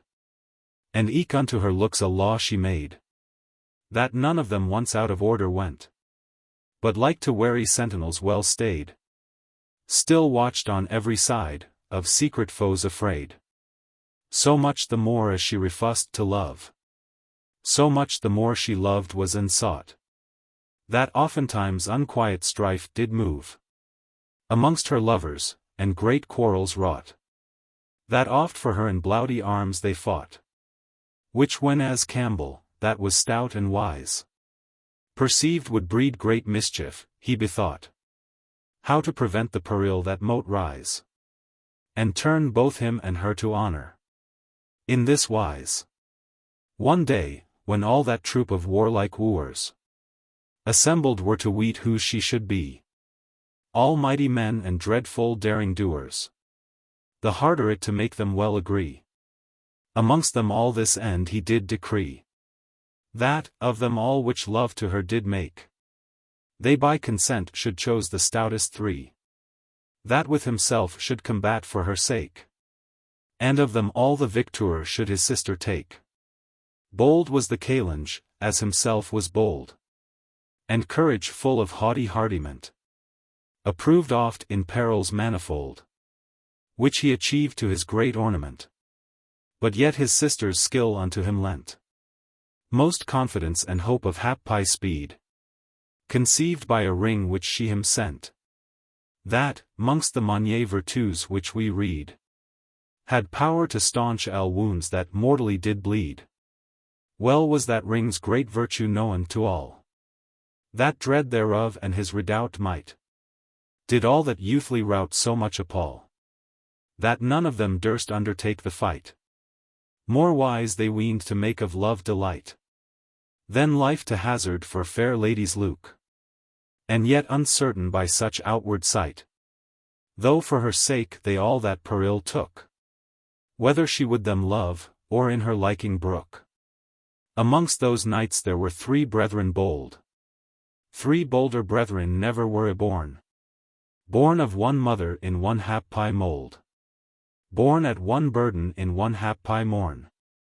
Thrice hap-pie mother, and thrice hap-pie morn. That bore three such not to be fond. Her name was Agape, whose children wern all three as one. The first hight Triamond. The second Diamond, the youngest Triamond. Stout Triamond, but not so strong to strike. Strong Diamond, but not so stout a knight. But Triamond was stout and strong alike. On horseback used Triamond to fight. And Triamond on foot had more delight. But horse and foot knew Diamond to wield. With curt axe used Diamond to smite. And Triamond to handle spear and shield. But spear and curt axe both usd Triamond in field. These three did love each other dearly well. And with so firm a affection were allied. As if but one soul in them all did dwell. Which did her power into three parts divide. Like three fair branches budding far and wide. That from one root derive their vital sap. And like that root that doth her life divide. Their mother was. And had full blessed hap. These three so noble babes to bring forth at one clap. Their mother was a fay, and had the skill of secret things, and all the power as of nature. Which she by art could use unto her will. And to her service bind each living creature. Through secret understanding of their feature. Thereto she was right fair, whenso her face she list discover, and of goodly stature. But she, as fays are wont, in privy place, did spend her days, and loved in forests wild to space. There on a day a noble youthly knight, seeking adventures in the salvage wood, did by great fortune get of her the sight. As she sate careless by a crystal flood, combing her golden locks, as cerned her good, and unawares upon her laying hold, that strove in vain him long to have withstood, oppressed her, and there, as it is told, got these three lovely babes, that proved three champions bold, which she with her long fostered in that wood, till that to ripeness of man's state they grew. Then shewing forth signas of their father's blood, they loved arms, and knighthood did and so, seeking adventures where they any knew, which when their mother saw, she gone to doubt their safety, least by searching dongers new, and rash provoking perils all about, their days mote be abridged through their courage stout. Therefore desirous end of all their days, to know, and them enlarge with long extent, by wondrous skill and many hidden ways. To the three fat all sisters' house she went. Faerie underground from tract of living went. Down in the bottom of the deep abyss, where Demogorgon, in dull darkness pent. Faerie from the view of God's and heaven's bliss. The hideous chaos keeps, their dreadful dwelling is. There she them found all sitting round about. The direful distaff standing in the mid. And with unwearied fingers drawing out the lines of life, from living knowledge hid. Sad Clotho held the rock, the whiles the thrid by griesly Lachesis was spun with pain.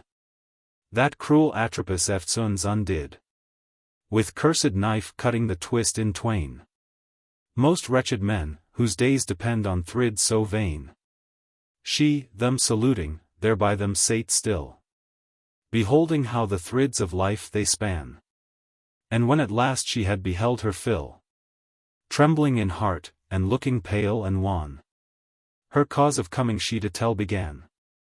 To whom fierce Atropos, bold fay, that durst come see the secret of the life of man.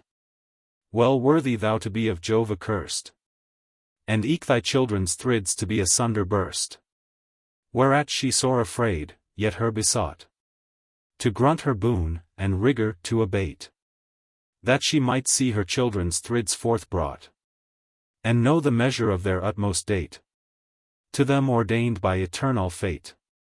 Which Clotho grunting shewed her the same, that when she saw, it did her much amadi. To see their thrid so thin as spiders' frame, and eke so short, that seemed their ends out shortly came. She then began them humbly to entreat, to draw them longer out, and better twine, that so their lives might be prolonged late. But Lachesis thereat gone to repine, and said, Fond dame, that deem'st of things divine, as of humane, that they may altered be, and chonged at pleasure for those imps of thine. Not so. For what the fates do once decree, not all the gods can change, nor Jove himself can free.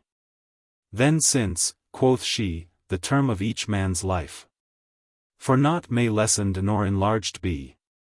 Grunt this, that when ye shred with fat all knife, his line, which is the eldest of the three, which is of them the shortest, as I see, eftsoons his life may passe into the next. And, when the next shall likewise ended be, that both their lives may likewise be annexed unto the third, that his may so be trebly wexed. They grunt it, and then that careful Fae departed thence with full contented mynd. And, coming home, in warlike fresh array, them found all three according to their kynd. But unto them what destiny was assigned, or how their lives were eked, she did not tell. But evermore, when she fit time could fynd, she warned them to tend their safeties well, and love each other dear, whatever them befell. So did they surely during all their days, and never discord did amongst them fall, which much augmented all their other praise. And now, to increase affection natural, in love of Canacee they joined all. Upon which ground this same great battle grew, great matter growing of beginning small. The which, for length, I will not here perso, but rather will reserve it for a canto new. Canto. Chapter 3. The battle twixt three brethren with Cambel for Canacee, Cambina with true friendship's bond, doth their long strife agree. Oh! Why do wretched men so much desire to draw their days unto the utmost date, and do not rather wish them soon expire, knowing the misery of their estate, and thousand perils which them still await, tossing them like a boat amid the main, that every hour they knock at death's gate? And he that happi seemes, and least in pain, yet is as nigh his end as he that most doth plain. Therefore this Fae I hold but fond and vain, the which, in seeking for her children three long life, thereby did more prolong their pain. Yet whilst they lived none did ever see more happi creatures than they seemed to be, nor more ennobled for their courtesy, that made them dearly loved of each degree, no more renowned for their chivalry, that made them dreaded much of all men Faerie and Nie. These three that hardy Calange took in hand, for Canacee with Cambel for to fight. The day was set, that all might understand, and pledges pawned the same to keep aright. That day, the dreadest day that living wight did ever see upon this world to shine, so soon as heaven's window shewed light. These warlike champions, all in armor shine, assembled were in field the Calange to define.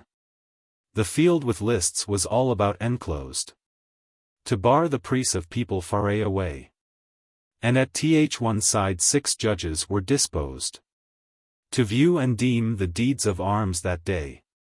And on the other side, in fresh array, fair Canacee upon a stately stage was set, to see the fortune of that fray, and to be seen, as his most worthy wage, that could her purchase with his lives adventured gage. Then entreed Cambel first into the list, with stately steps and fearless countenance, as if the conquest his he surely wist. Soon after did the brethren three advance, in brave array and goodly aim nance, with scutcheons gilt and banners broad displayed, And, marching thrice in warlike ordnance, thrice loted lowly to the noble maid, the while shrill trumpets and loud clarions sweetly played. Which done, the doughty Challenger came forth, all armed to point, his challenge to abet. Gainst whom Sir Triamond, with equal worth and equal arms, himself did forward set. A trumpet blew.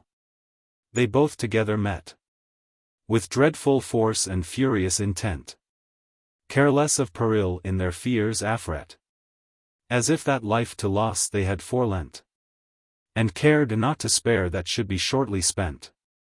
Right practic was Sir Triamond in fight, and throughly skilled in use of shield and spear. No less approved was Cambelo's might, no less his skill in weapons did appear. That hard it was to ween which harder were. Full many mighty strokes on either side were sent, that seemed death in them to bear. But they were both so watchful and well aid, that they avoided were, and vainly by did slide.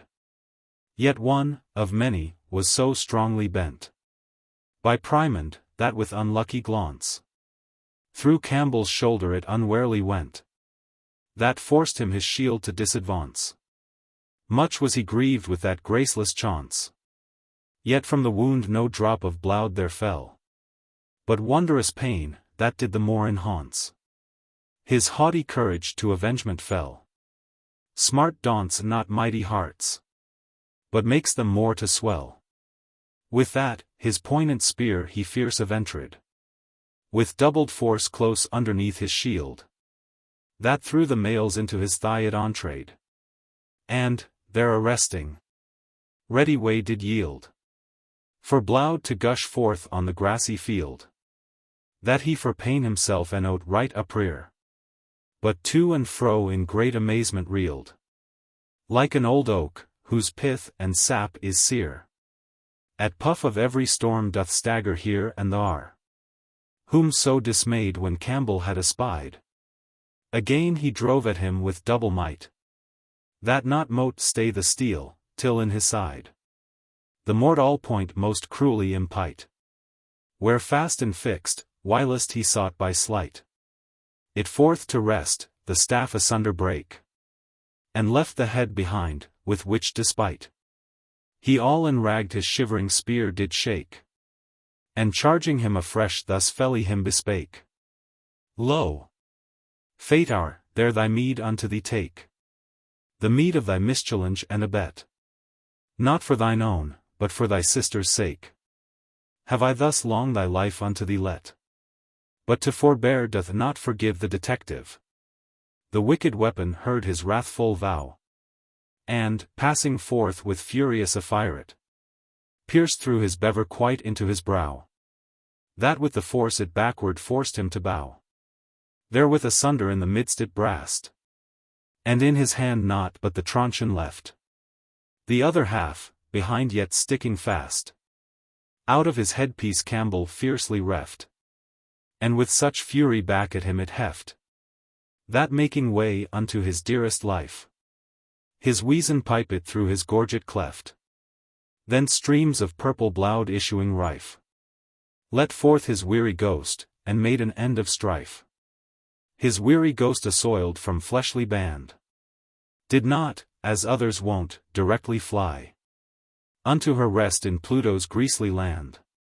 Na into air did vanish presently, na chonged was into a star in sky, but through traduction was eftsoons derived, like as his mother prayed the destiny, into his other brethren that survived, in whom he lived anew, of former life deprived, whom when on ground his brother next beheld, though sad and sorry for so heavy sight, yet leave unto his sorrow did not yield, but rather stirred to vengeance and despite, through secret feeling of his generous sprite, rushed fiercely forth the battle to renew, as in reversion of his brother's right, and challenging the virgin as his due.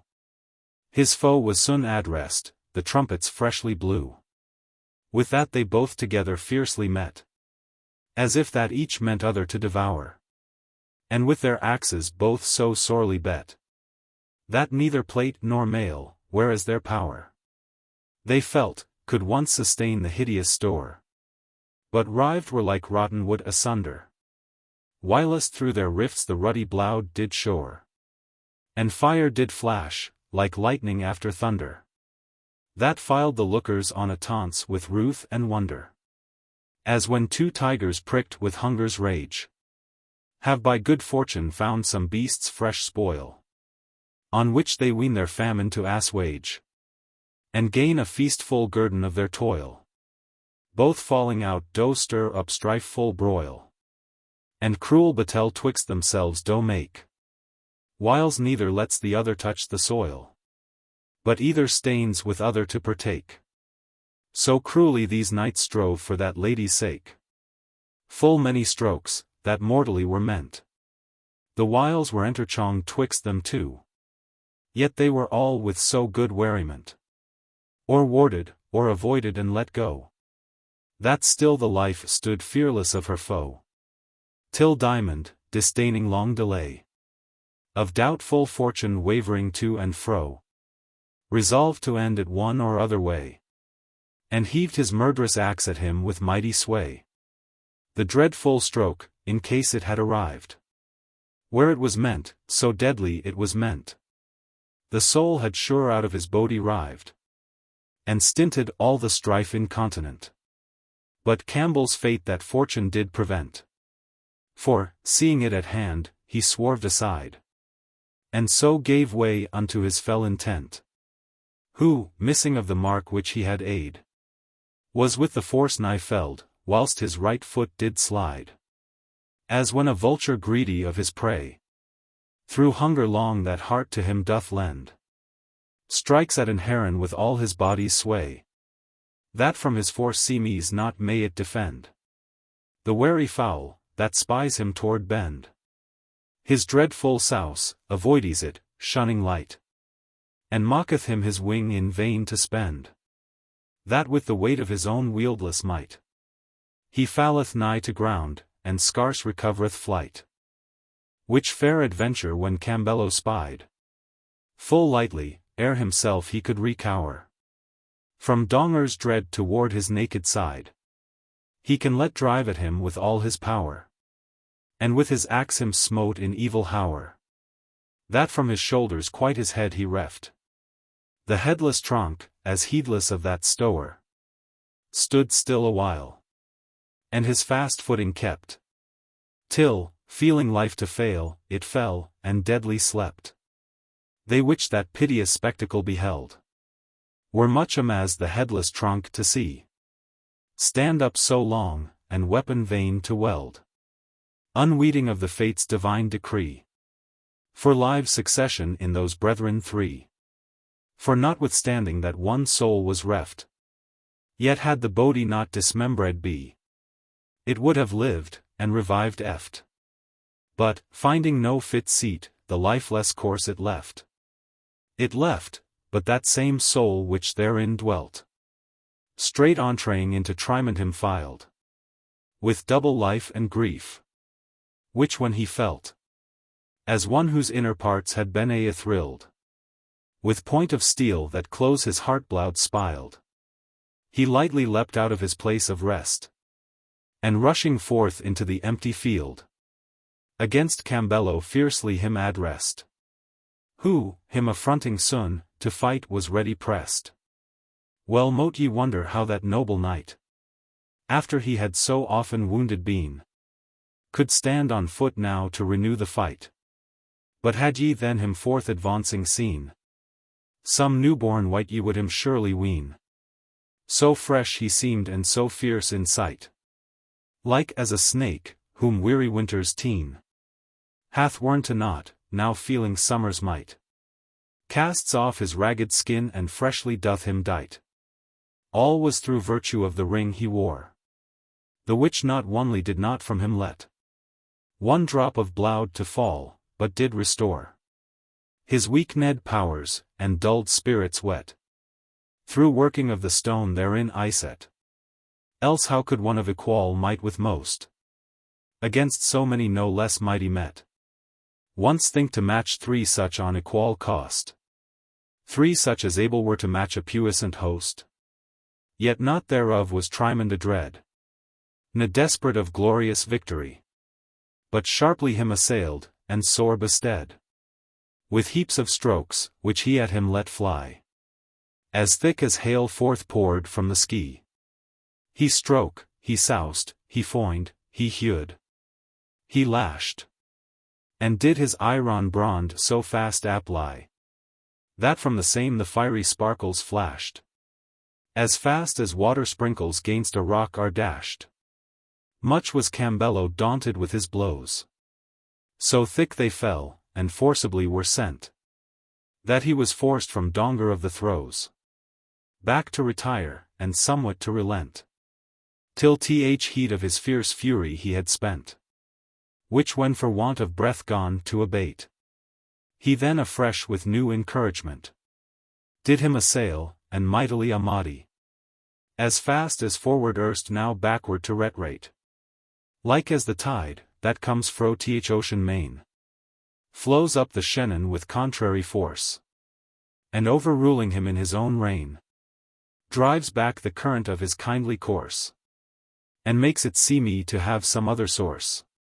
But when the flood is spent, then back again, his borrowed waters forced to redisperse, he sends the sea his own with double gain, and tribute eke withal, as to his sovereign. Thus did the battle vary to and fro, with diverse fortune doubtful to be deemed. Now this the better had, now had his foe. Then he half vanquished, then the other seemed. Yet victors both themselves always esteemed. And all the while the disentrailed blood adown their sides like little rivers stremmed, that with the wasting of his vital flood, Sir Triamond at last full faint and feeble stood. But Cambel still more strong and greater grew, ne felt his blood to wast any power as emperished, through that ring's virtue, that with vigor new, still when as he enfeebled was, him cherished, and all his wounds, and all his bruises garished, like as a withered tree, through husband's toil, is often seen full freshly to have flourished, and fruitful apples to have borne a while, as fresh as when it first was planted in the soil. Through which advantage, in his strength he rose, and smote the other with so wondrous might, that through the seam, which did his hauberk close, into his throat and life it pierced quite, that down he fell as dead in all men's sight. Yet dead he was not, yet he sure did die, as all men do, that lose the living sprite. So did one soul out of his body fly, unto her native home from mortal misery. But nathless, whilst all the lookers on him dead behight, as he to all appeared, all unawares he started up anon, as one that had out of a dream been reared, and fresh assailed his foe, who half afeared of uncouth sight, as he some ghost had seen, stood still amazed, holding his idol swerd, till, having often by him stricken been, he forced was to strike, and save himself from teen. Yet from thenceforth more warily he fought, as one in fear the Stygian gods offend, ne followed on so fast, but rather sought himself to save, and donger to defend, then life and labor both in vain to spend.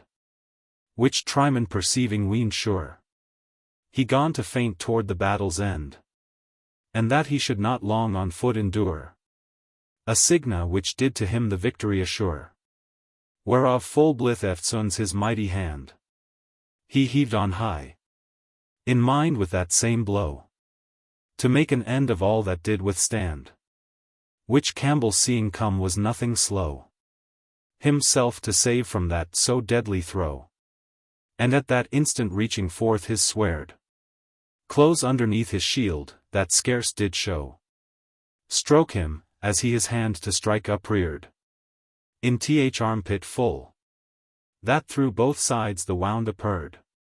Yet still that dire full stroke kept on his way, and, falling heavy on Cambello's crest, Strook him so hugely that in swoon he lay. And in his head an hideous wound impressed. And sure, had it not happily found rest upon the brim of his broad-plated shield, it would have cleft his brain down to his breast. So both at once fell dead upon the field. And each to other seemed the victory to yield. Which when as all the lookers on beheld, they weened sure the war was at an end. And judges rose, and marshals of the field broke up the lists, their arms away to rend. And Canacee gone wail her dearest friend. All suddenly they both upstart light. The one out of the swound, which him did blend. The other breathing now another sprite. And fiercely each assailing gone afresh to fight. Long while they then continued in that wise. As if but then the battle had begun. Strokes, wounds, wards, weapons, all they did despise. Ne either card to ward, or peril shone. Desirous both to have the battle done. Ne either cared life to save or spill. Ne which of them did win, any which were won. So weary both of fighting had their fill, that life itself seemed loathsome, and long safety ill. Whilst thus the case in doubtful balance hung, unsure to whether side it would incline. And all men's eyes and hearts, which there among stood gazing, filled were with rueful tine, and secret fear, to see their fat all fine. All suddenly they heard a troublous noise, that seemed some perilous tumult to design. Confused with women's cries and shouts of boys, such as the troubled theatres ofttimes annoys. Thereat the champions both stood still a space, to weten what that sudden clamour meant. Lo! Where they spied with speedy whirling pace, one in a chariot of strange firmament, towards them driving, like a storm out sent. The chariot decked was in wondrous wise, with gold and many a gorgeous ornament, after the Persian monarch's antique gewise, such as the maker's self could best by art devise. Much more of price and of more gracious power is this, than that same water of Ardennes, the which Rinaldo drunk in Happy Hour, described by that famous Tuscane penne. For that had might to change the hearts of men, fro love to hate, a change of evil choice. But this doth hatred make in love to bren, and heavy heart with comfort doth rejoice. Who would not to this virtue rather yield his voice?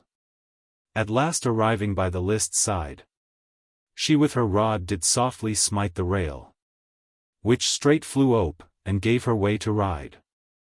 Eftsoons out of her cock she gone avail, and pacing fairly forth did bid all highly. First to her brother, whom she loved dear, that so to see him made her heart to quail. And next to Cambel, whose sad rueful are, made her to change her hew, and hidden love to appear. They lightly her requite, for small delight they had as then her long to entertain. And them turned both again to fight, which when she saw, down on the bloody plain, herself she threw, and tears gone shed amain. Amongst her tears immixing prayers meek, and with her prayers reasons, to restrain from bloody strife, and blessed peace to seek. By all that unto them was dear, did them beseek.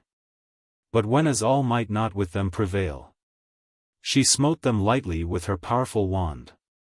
Then suddenly, as if their hearts did fail, their wrathful blades down fell out of their hand.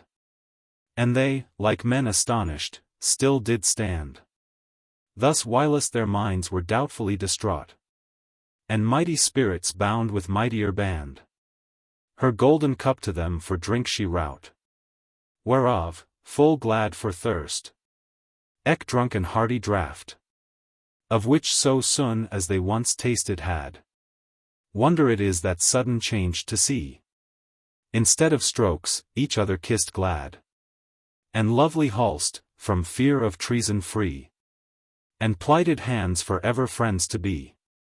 When all men saw this sudden change of things, So mortal foes so friendly to agree. For passing joy, which so great marvail brings. They all gone shout aloud, that all the heaven rings. All which when gentle Canacee beheld, in hast she from her lofty chair descended, to weet what sudden tidings was befelled.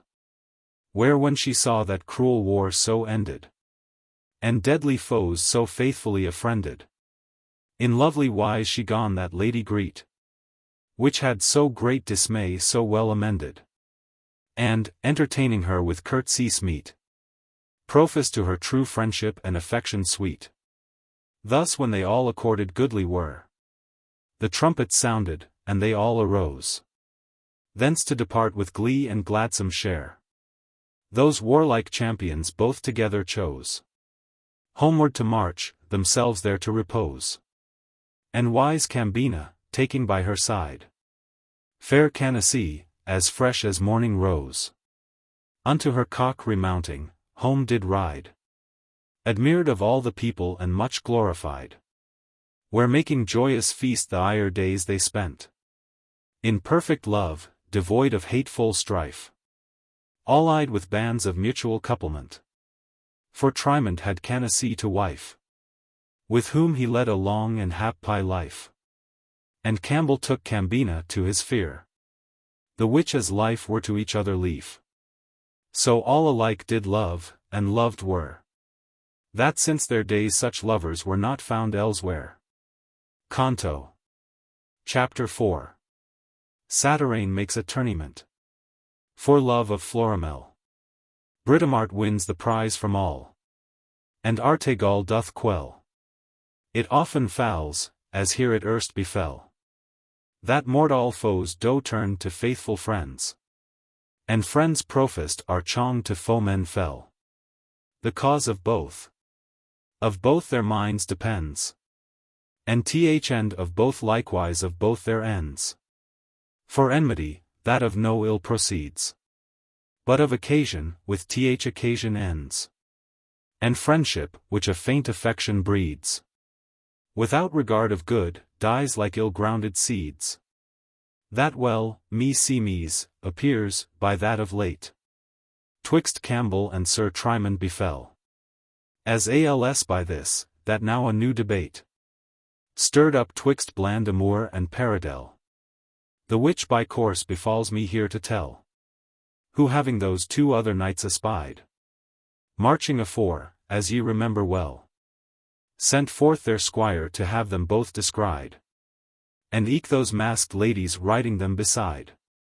Who back returning told, as he had seen, that they were doughty knights of dreaded name, and those two ladies their two loves unseen, and therefore wished them without blot or blame, to let them pass at will, for dread of shame. But bland amour full of vainglorious sprite, and rather stirred by his discordful dame, upon them gladly would have proved his might, but that he yet was sore of his late luckless fight. Yet nigh approaching he them foul bespake, disgracing them, himself thereby to grace, as was his wont, so weaning way to make, to ladies love, whereso he came in place, and with lewd terms their lovers to deface, whose sharp provokement them incensed so sore, that both were bent to avenge his usage base, and gone their shields address themselves afore. For evil deeds may better than bad words be bore. But fair Cambina with persuasions mild did mitigate the fierceness of their mode, that for the present they were reconciled, and gone to trade of deeds of arms abroad, and strange adventures, all the way they rode. Amongst the which they told, as then befell, of that great tourney which was blazed broad, for that rich girdle of fair Florimel, the prize of her which did in bowtie most excel, to which folk emote they all with one consent, sith each of them his lady had him by, whose bowtie each of them thought excellent, agreed to travel, and their fortunes try. So as they passed forth they did espy, one in bright arms, with ready spear in rest, that toward them his course seemed to apply. gainst whom Sir Paradell himself addressed him weening, ere he nigh approcht, to have repressed. Which t'other seeing gone his course relent, and vaunted spear eftsoons to disadvance, as if he naught but peace and pleasure meant. Now fall'n into their fellowship by chance, whereat they shewed courteous countenance. So as he rode with them accompanied, his roving eie did on the lady glance, which bland amour had riding by his side, whom sure he weened, that he somewhere tofore had eyed. It was to weet that snowy Florimel, which Pharaoh late from Braggadocio won, whom he now seeing, her remembered well, how having reft her from the witch's son, he soon her lost, wherefore he now begun to challenge her anew, as his own prize, whom formerly he had in battle won, and proffer made by force her to reprise, which scornful offer bland amour gone soon despise, and said, Sir Knight, sith ye this lady claim, whom he that hath were loath to lose so light, for so to lose a lady were great shame, ye shall her win, as I have done, in fight. And lo!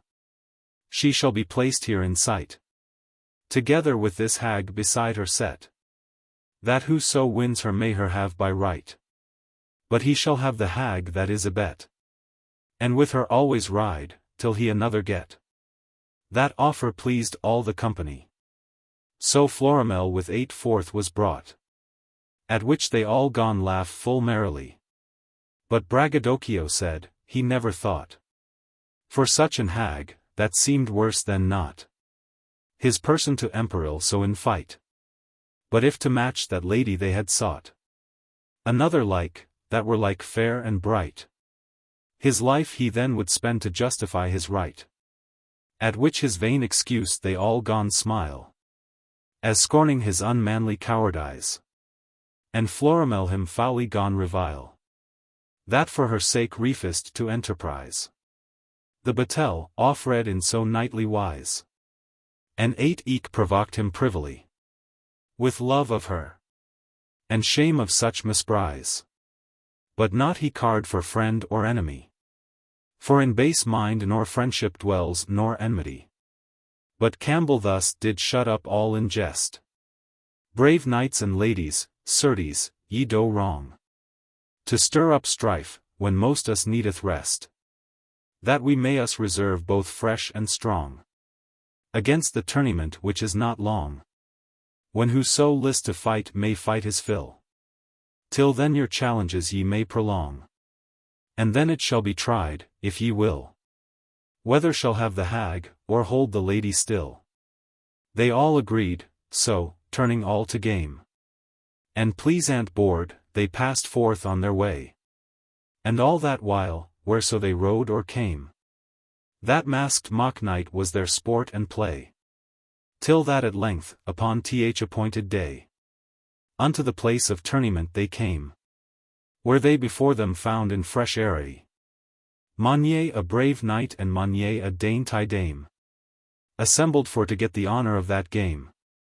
There this fair crew arriving did divide themselves asunder, bland amour with those of his on one, the rest on other side. But boastful Braggadocio rather chose, for glory vain, their fellowship to lose, that men on him the more might gaze alone. The rest themselves in troops did else dispose, like as it seemed best to every one. The knights in couples marched with ladies linked a tone.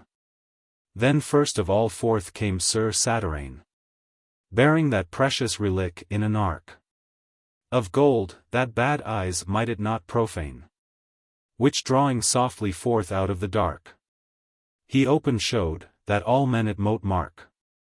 A gorgeous girdle, curiously embossed with pearl and precious stone, worth many a mark. Yet did the workmanship Faerie passe the cost. It was the same which lately Florimel had lost. The same aloft he hung in open view, to be the prize of bow tie and of might. The which eftsoons discovered, to it drew the eyes of all, allured with close delight.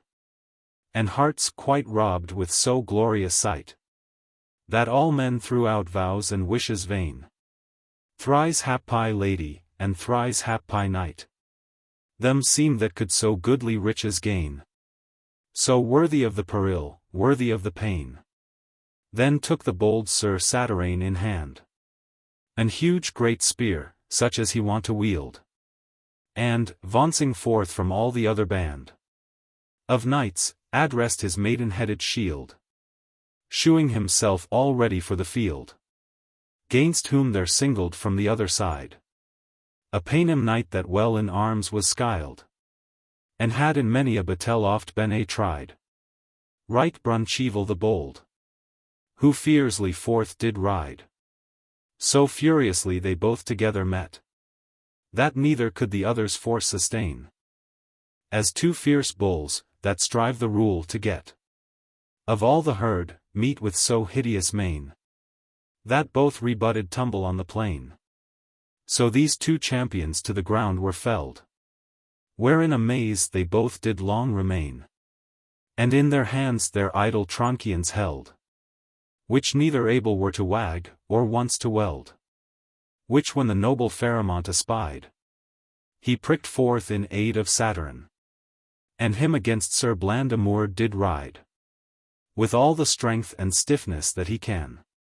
But the more strong and stiffly that he ran, so much more sorely to the ground he fell, that on an heap were tumbled horse and man, unto whose rescue forth rode Paradell. But him likewise with that same spear he eke did quell, which Braggadocchio seeing had no will to hasten greatly to his party's aid, albe his turn were next, but stood there still, as one that seemed doubtful or dismayed.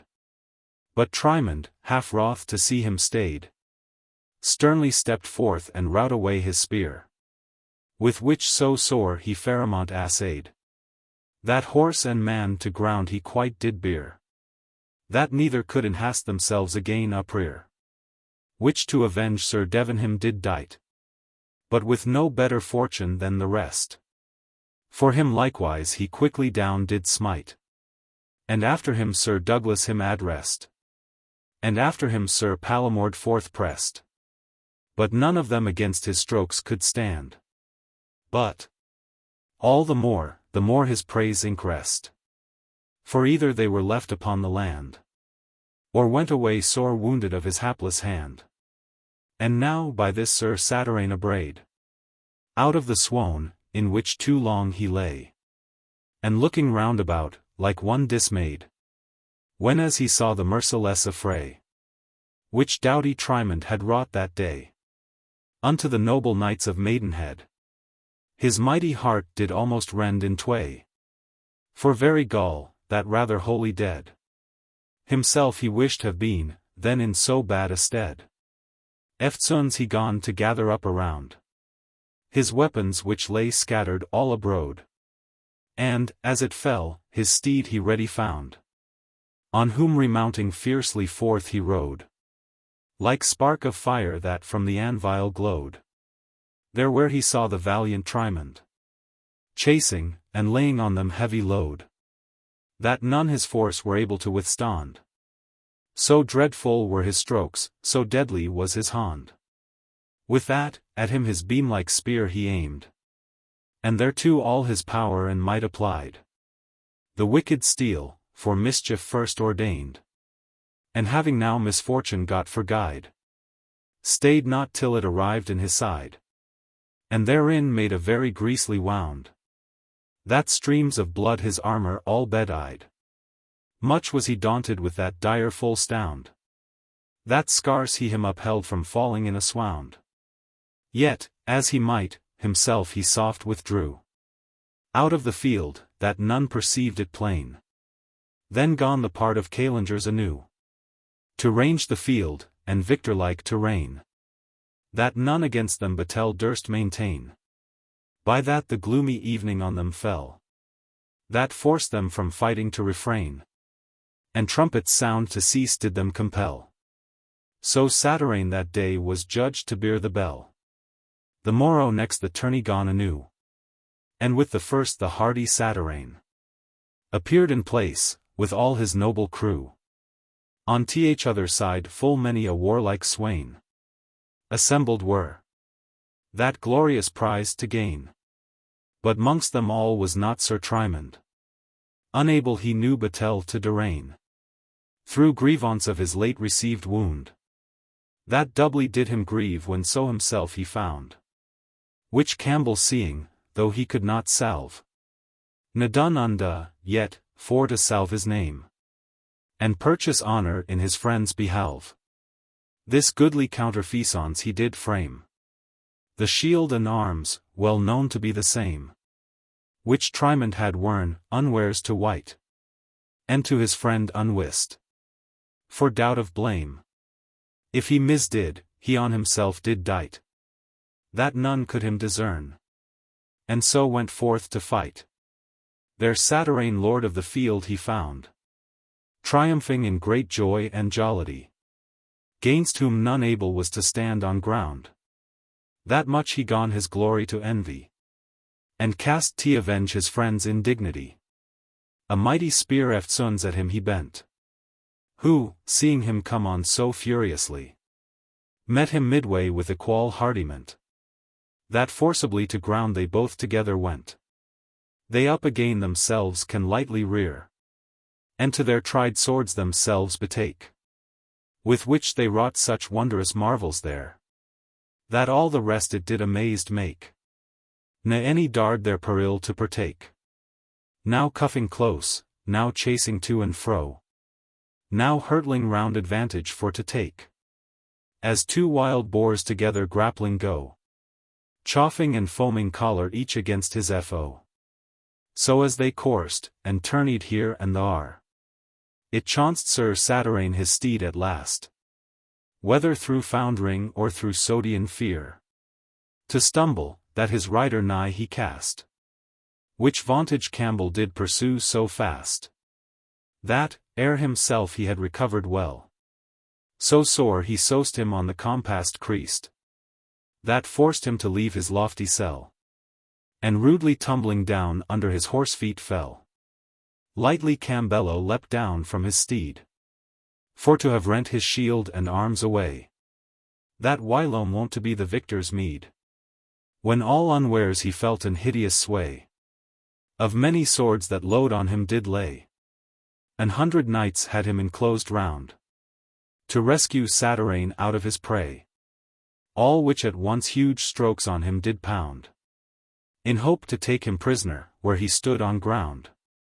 He with their multitude was not dismayed, but with stout courage turned upon them all, and with his brondiron round about him laid, of which he dealt large almas, as did befall, like as a lion, that by chance doth fall into the hunter's twall, doth rage and roar, in royal heart disdaining to be thrall.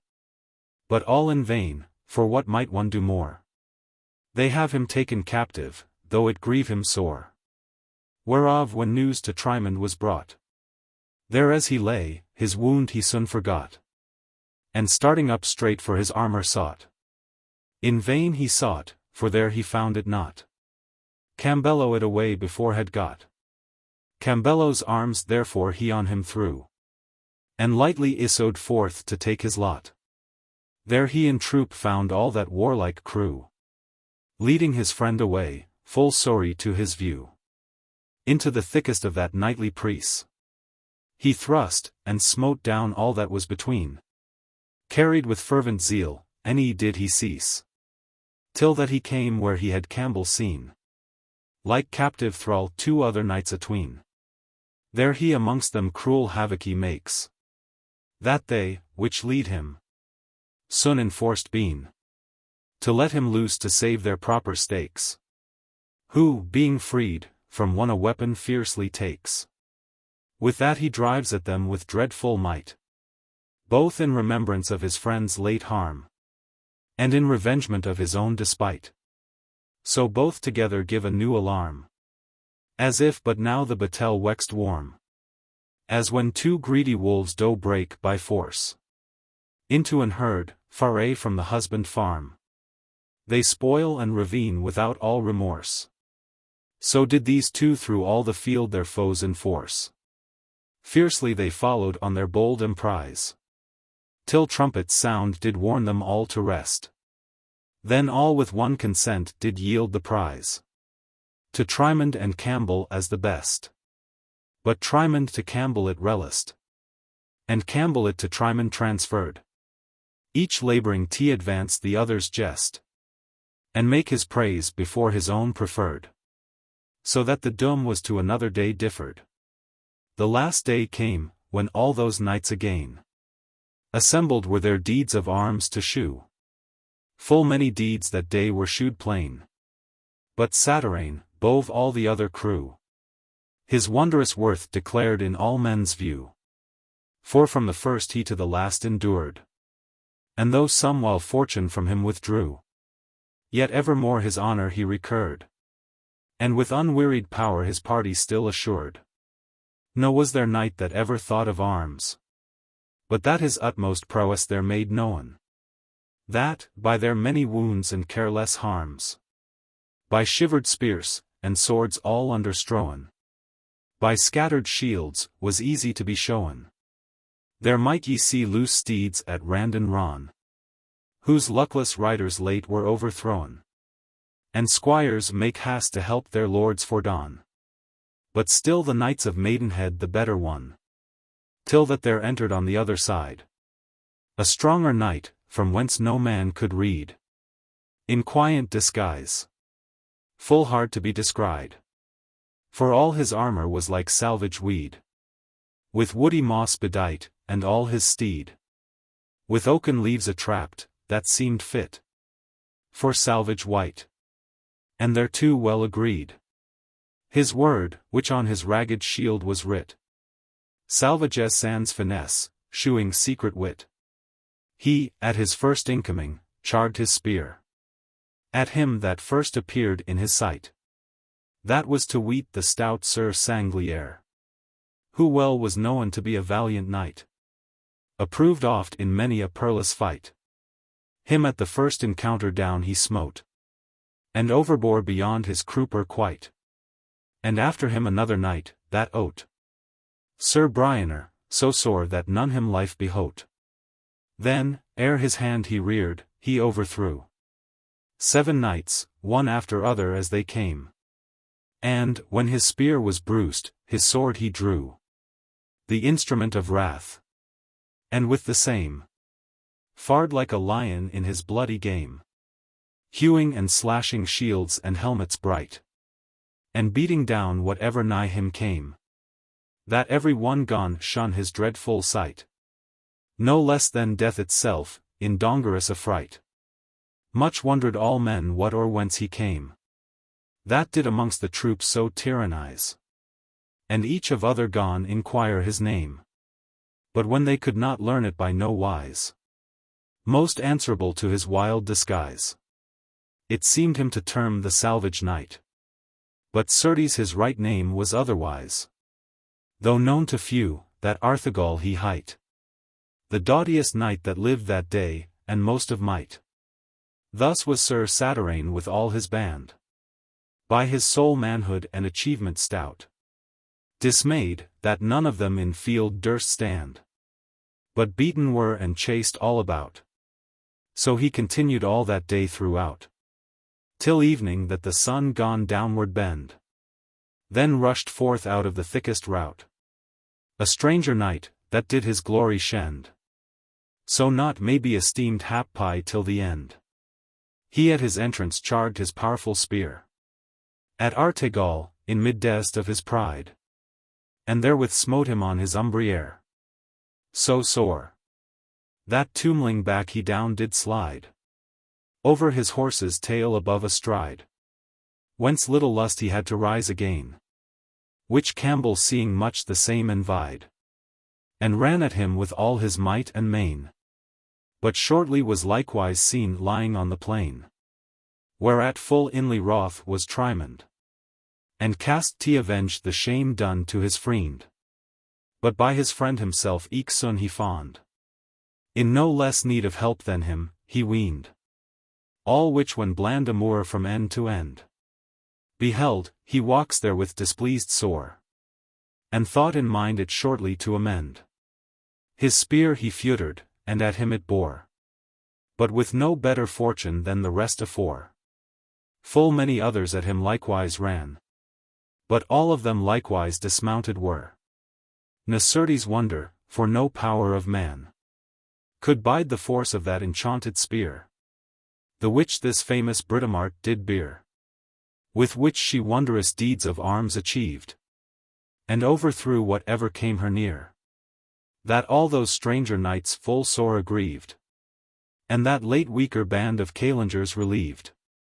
Like as in summer's day, when raging heat doth burn the earth and boiled rivers dry, that all brute beasts, forced to refrain fro meat, do hunt for shade, where shrouded they may lie, and, missing it, feign from themselves to fly. All travellers tormented are with pain. A watery cloud doth overcast the sky, and poureth forth a sudden shower of rain, that all the wretched world recomforteth again. So did the warlike Britomart restore the prize to knights of Maidenhead that day, which else was like to have been a lost, and bore the praise of prowess from them all away.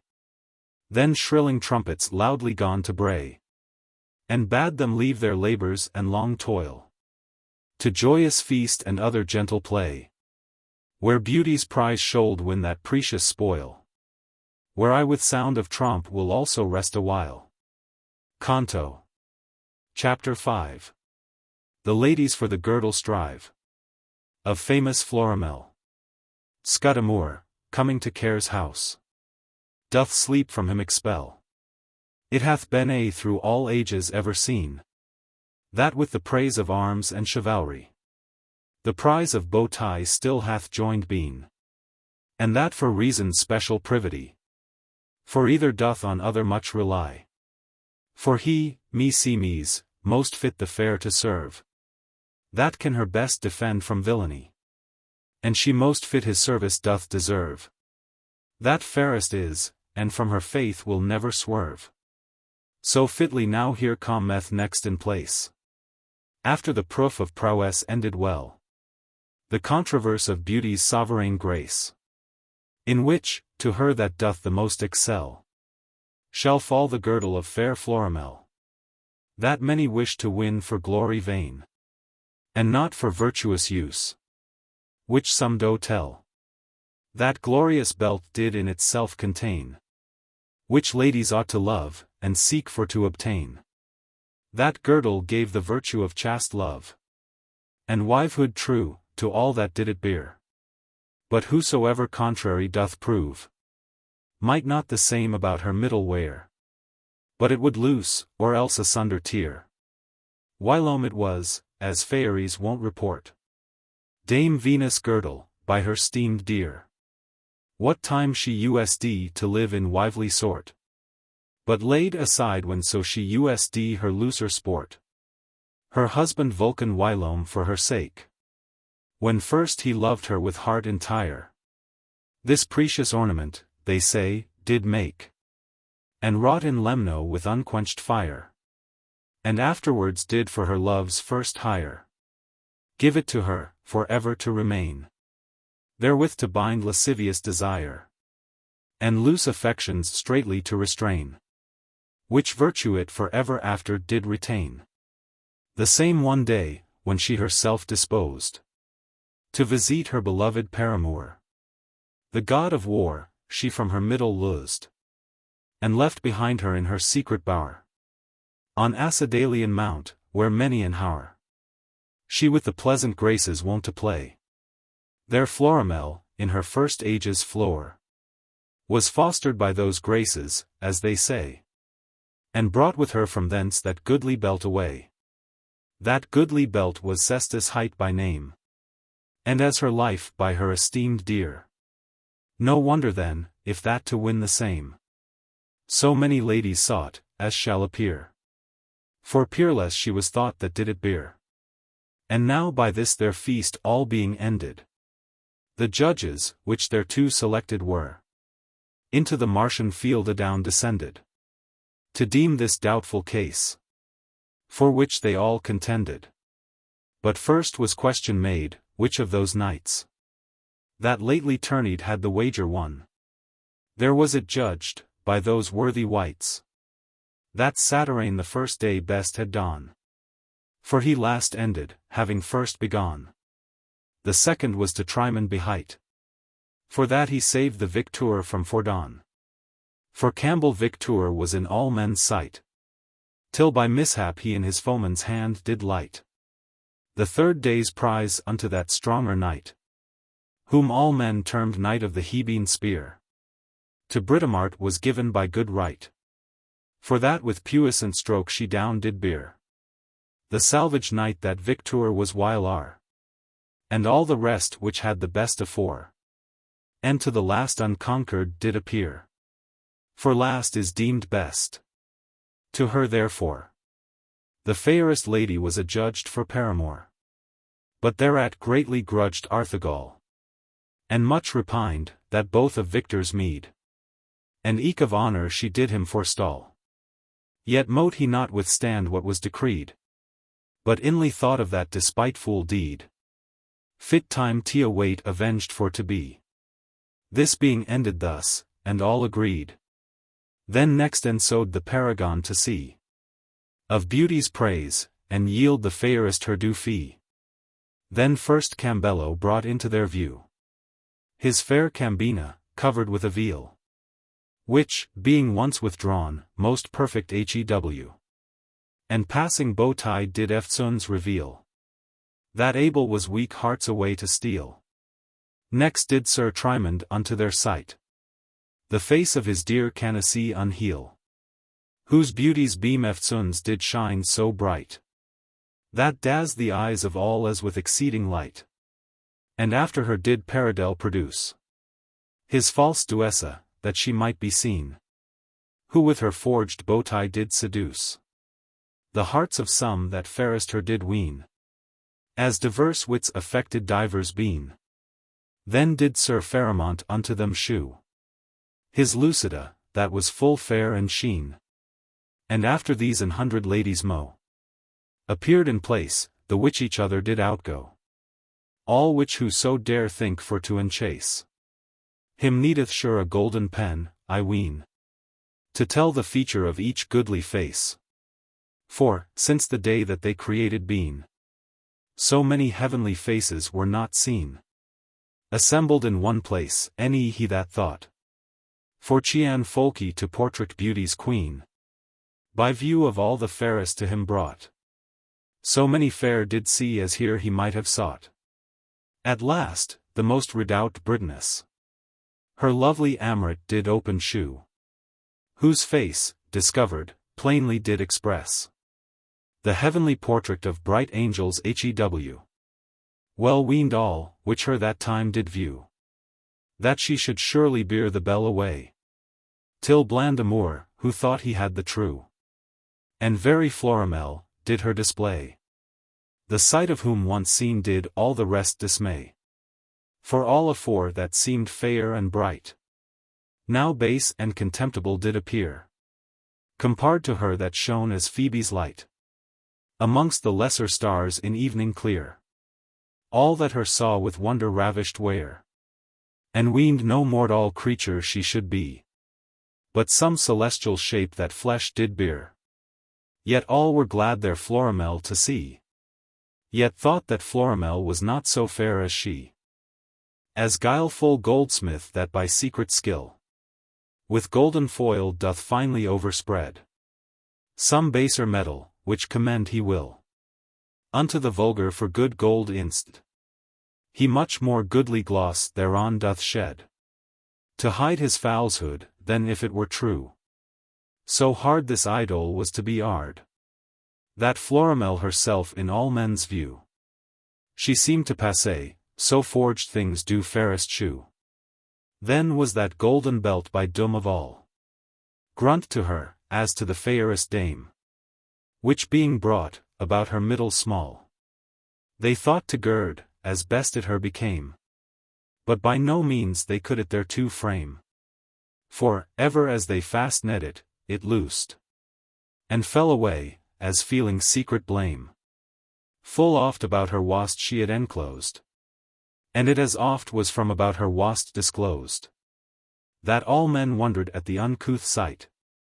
And each one thought as to their fancies came. But she herself did think it done for spite. And touched was with secret wrath and shame. Therewith, as thing devised her to defame. Then many other ladies likewise tried. About their tender loins to knit the same. But it would not on none of them abide. But when they thought it fast, eftsoons it was untied. Which when that scornful squire of dames did view, he loudly gone to laugh, and thus to jest. Alas! For pit tie that so fair a crew, as like cannot be seen from east to west, cannot find one this girdle to invest. Fie on the man that did it first invent, to shame us all with this ungirt unblessed.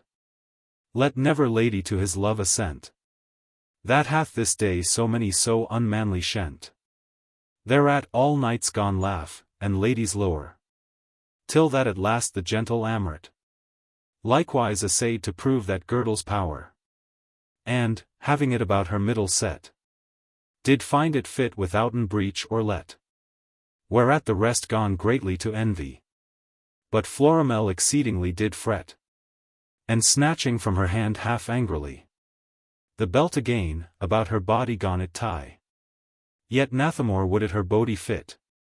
Yet nathless to her, as her due right, it yielded was by them that judged it.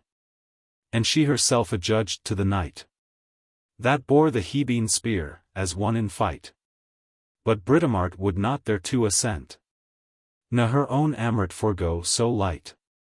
For that strange dame, whose beauty's wonderment she less esteemed than th others' virtuous government, whom when the rest did see her to refuse, they were full glad, in hope themselves to get her. Yet at her choice they all did greatly muse. But, after that, the judges did err at her unto the second best that loved her better. That was the salvage knight, but he was gone, in great displeasure that he could not get her. Then was she judged Triamond his one. But Triamond loved Canace, and other none. Though unto Saturn she was adjudged, who was right glad to gain so goodly meed. But Blandamour thereat full greatly grudged, and little praised his labour's evil speed, that for to win the saddle lost the steed. No less thereat did Paridel complain, and thought to appeal from that which was decreed, to single combat with Sir Satyrane. Thereto him eight stirred, new discord to maintain.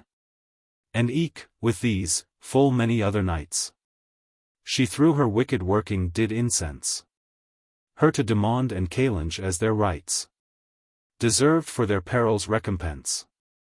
Amongst the rest, with boastful vain pretense, stepped Braggadocio forth, and as his thrall her claimed, by him in battle one long sens, whereto herself he did to witness call, who, being asked, accordingly confessed all. Thereat exceeding wroth was Saturn, and wroth with Saturn was Blandamour, and wroth with Blandamour was Erevan, and at them both Sir Paridel did lure. So all together stirred up strifeful stour, and ready were new battle to darraign. Each one professed to be her paramour, and vowed with spear and shield it to maintain. Ne judge's power, any reason's rule, mote them restrain. Which troublous stir when Satyrane avished, he gone to cast how to appease the same, and to accord them all this means devised. First in the midst to set that fairest dame, to whom each one his Calange should disclaim, and he himself his right would eke release. Then, Luke to whom she voluntary came, he should without disturbance her possess. Sweet is the love that comes alone with willingness. They all agreed, and then that snowy maid was in the middest placed among them all. All on her gazing wished, and vowed, and prayed, And to the Queen of Bowtie close did call, that she unto their portion might befall. Then, when she long had looked upon each one, as though she wished to have pleased them all, at last to Braggadocchio's self alone, she came of her accord, in spite of all his phone. Which when they all beheld they chaffed, and ragged, and walks nigh mad for very heart's despite, that from revenge their wiles they scarce aswagged. Some thought from him her to have reft by might, some proffer made with him for her to fight. But he not cared for all that they could say, for he their words as wind esteemed light. Yet not fit place he thought it there to stay, but secretly from thence that night her bore away. They which remained, so soon as they perceived that she was gone, departed thence with speed, and followed them, in mind her to have reaved from wight unworthy of so noble meed. In which poor suit how each one did succeed, shall else be told in order, as it fell. But now of Britomart it here doth need the hard adventures and strange haps to tell, since with the rest she went not after Florimel. For soon as she them saw to discord set, her list no longer in that place abide, but, taking with her lovely Amrit, upon her first adventure forth did ride, to seek her loved, making blind love her guide. Unlucky maid, to seek her enemy. Unlucky maid, to seek him far and wide, whom, when he was unto herself most nie, she through his late disguisement could him not descry. So much the more her grief, the more her toil. Yet neither toil nor grief she once did spare, in seeking him that should her pain assoil. Whereto great comfort in her sad misfare was Amrit, companion of her care, who likewise sought her lover long miswent, the gentle Scudamour, whose heart while are that strifeful hag with jealous discontent had filed, that he to fell Reveng was fully bent to revenge on blameless Britomart, the crime which cursed eight kindled erst, the which like thorns did prick his jealous heart, and through his soul like poisoned arrow pursed, that by no reason it might be reversed, for aught that Glossy could or do or say. For, the more that she the same rehearsed, the more it galled and grieved him night and day, that naught but dire revenge his anger mote defray. So as they travelled, the drooping night, covered with cloudy storm and bitter shore, that dreadful seemed to every living wight, upon them fell, before her timely hour, that forced them to seek some covert bower, where they might hide their heads in quiet rest, and shroud their persons from that stormy store. Not far away, not meet for any guest, they spied a little cottage, like some poor man's nest. Under a steep hillside it placed was, there where the mouldred earth had calved the bank, and fast beside a little brook did paw, of mud-dye water, that like puddle stank, by which few crooked sallows grew in ranka. Whereto approaching nigh they heard the sound of many iron hammers beating ranka, and answering their weary turns around, that seemed some blacksmith dwelt in that desert ground. Their entreing in, they found the goodman's self, full busily unto his work abent, who was to weet a wretched wearish elfie, with hollow eyes and raw-boned cheeks forspent, as if he had in prison long been pent. Full black and greasely did his face appear, besmirred with smoke that nigh his eyesight blent, with rugged beard, and hoary shagged hair, the which he never want to comb, or comely shiar. Rude was his garment, and to rags all rent. Ne better had he, any for better cared, with blistered hands amongst the cinders brent, and fingers filthy with long nailless unpaired, right fit to rend the food on which he fared. His name was Care, a blacksmith by his trade, that neither day nor night from working spared, but to small purpose iron wedges made. Those be unquiet thoughts that careful minds invade. in which his work he had 6 servants pressed about the anvil standing evermore, with huge great hammers, that did never rest, from heaping strokes which thereon soused sore. All 6 strong grooms, but one than other more. For by degrees they all were disagreed. So likewise did the hammers which they bore. Like bells in greatness orderly succeed. That he which was the last the first did Faerie exceed. He like a monstrous giant seemed in sight. Faerie passing Britomartis or Paracman great. The which in Lipari do day and night frame thunderbolts for Jove's avengeful threat. So dreadfully he did the anvil beat, that seemed to dust he shortly would it drive.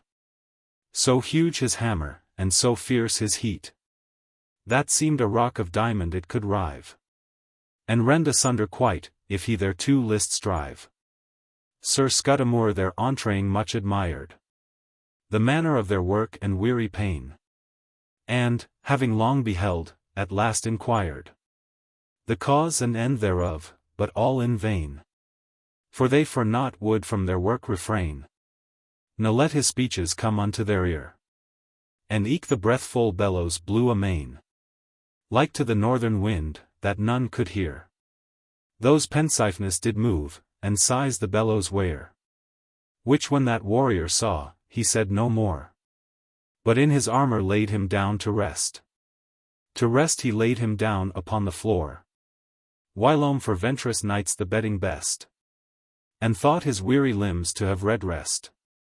And that old-aged dame, his faithful squire, her feeble joints laid eke adown to rest, that needed much her weak age to desire.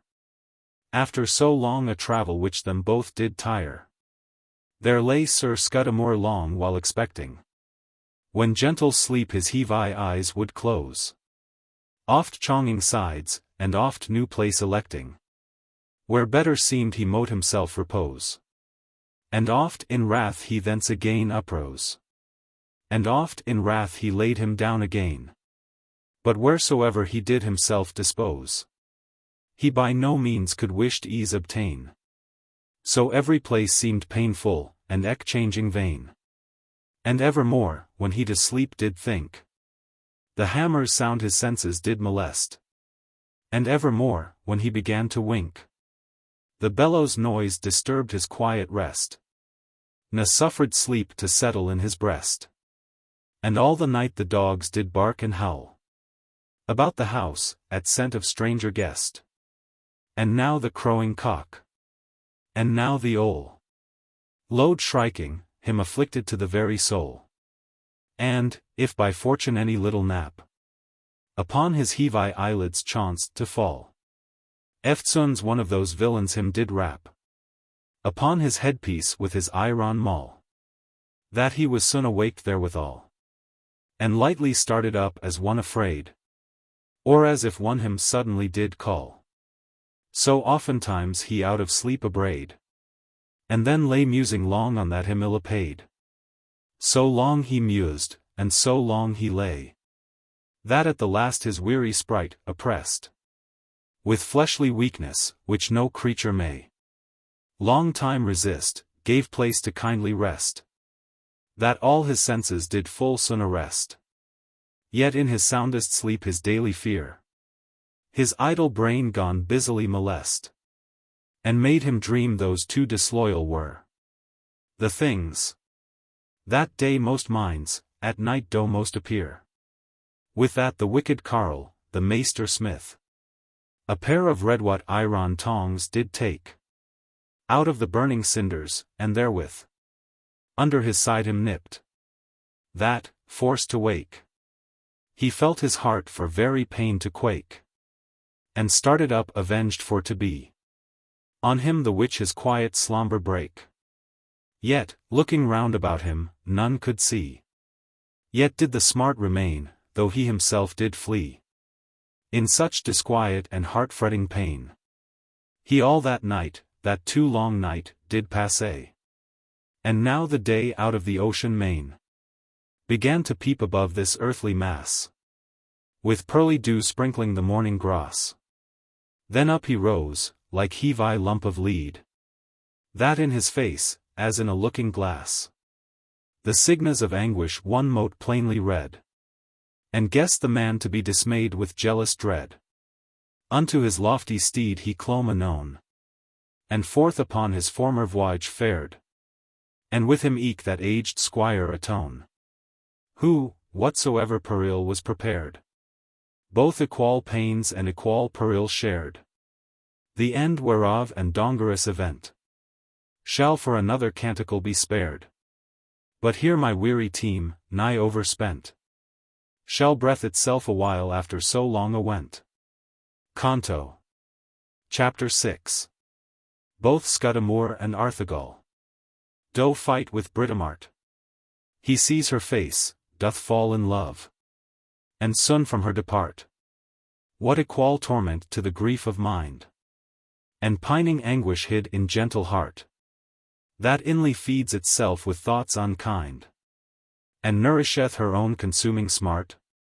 What medicine can any leech's art yield such a sore, that doth her grievance hide, and will to none her malady impart? Such was the wound that Scudamore did gride, for which Dan Phoebe's self cannot a salve provide, who having left that restless house of care, the next day, as he on his way did ride, full of melancholic and sad misfare, through misconceit, all unawares espied an armed knight under a forest side, sitting in shade beside his grazing steed, who, soon as them approaching he descried, gone towards them to prick with eager speed, that seemed he was full bent to some mischievous deed, which Scudamore perceiving forth iswed, to have rencountered him in equal race. But soon as each other nigh approaching viewed, the arms he bore, his spear he gone abase, and void his course, at which so sudden case, he wondered much. But each other thus can say, Ah, gentle Scudamore, unto your grace I me submit, and you of pardon pray, that almost had against you trespassed this day. Whereto thus Scudamore, small harm it were, for any knight upon a venturous night, without displeasance for to prove his spear. But read you, sir, sith ye my name have hight, what is your own, that I mote you requite? Certes, said he, ye mote as now excuse me from discovering you my name aright. For time yet serves that I the same refuse. But call ye me the Salvage Knight, as others use. Then this, Sir Salvage Knight, quoth he, arid. Or do you here within this forest one? That seemeth well to answer it to your weed. Or have ye it for some occasion done? That rather seemes, sith no one arms ye shone. This other day, said he, a stranger knight, shame and dishonor hath unto me done, on whom I wait to wreak that foule despite, whenever he this way shall pass by day or night. Shame be his meed, quoth he, that meaneth shame. But what is he by whom ye shamed were? A stranger knight, said he, unknown by name, but known by fame, and by an hebene spear, with which he all that met him down did bear. He, in an open tourney lately held, fro me the honor of that game did rear, and having me, all weary erst, down felled, the fairest lady reft, and ever since withheld. When Scudamore heard mention of that spear, he wist right well that it was Britomart, the which from him his fairest love did bear. Though gone he swell in every inner part, for fell despite, and gnaw his jealous heart. That thus he sharply said, Now, by my head, yet is not this the first unknightly part, which that same knight, whom by his launce I read, hath done to noble knights, that many makes him dread. For lately he my love hath fro me reft, and eke defiled with foule villainy, the sacred pledge which in his faith was left, in shame of knighthood and fidelity, the which ere long full dear he shall abbe, and if to that avenge by you decreed, this hand may help, or succor aught supply. It shall not fail when so ye shall it need. So both to wreak their wraths on Britomart agreed. Whiles thus they communed, lo! Faerie away! A knight soft riding towards them they spied. Attired in forain arms and strong array. Whom, when they nigh approached, they plain descried to be the same for whom they did abide. Said then Sir Scudamore, Sir Salvage Knight, let me this crave, sith first I was defied, that first I may that wrong to him requite. And, if I hap to fail, you shall recure my right. Which being yielded, he his threatful spear gone feuter, and against her fiercely ran. Who soon as she him saw approaching near, with so fell rage, herself she lightly gone to dight, to welcome him well as she can. But entertained him in so rude a wise, that to the ground she smote both horse and man. Whence neither greatly hasted to arise, but on their common harms together did devise. But Artegall, beholding his mischance, new matter added to his former fire, and, eft venturing his steel-headed lance against her rode, full of despidious ire, that naught but spoil and vengeance did require. But to himself his felonious intent, returning disappointed his desire.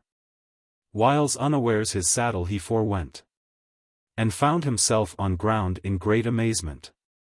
Lightly he started up out of that stound, and snatching forth his direful deadly blade, did leap to her, as doth an eager hound thrust to an hind within some covert glade, whom without peril he cannot invade. With such fell greediness he her assailed, that though she mounted were, yet he her made to give him ground, so much his force prevailed, and shun his mighty strokes, gainst which no arms availed. So, as they coursed here and there, it chanced that, in her wheeling round, behind her crest, so sorely he her strook, that thence it glaunced adown her back, the which it fairly blessed from foule mischance.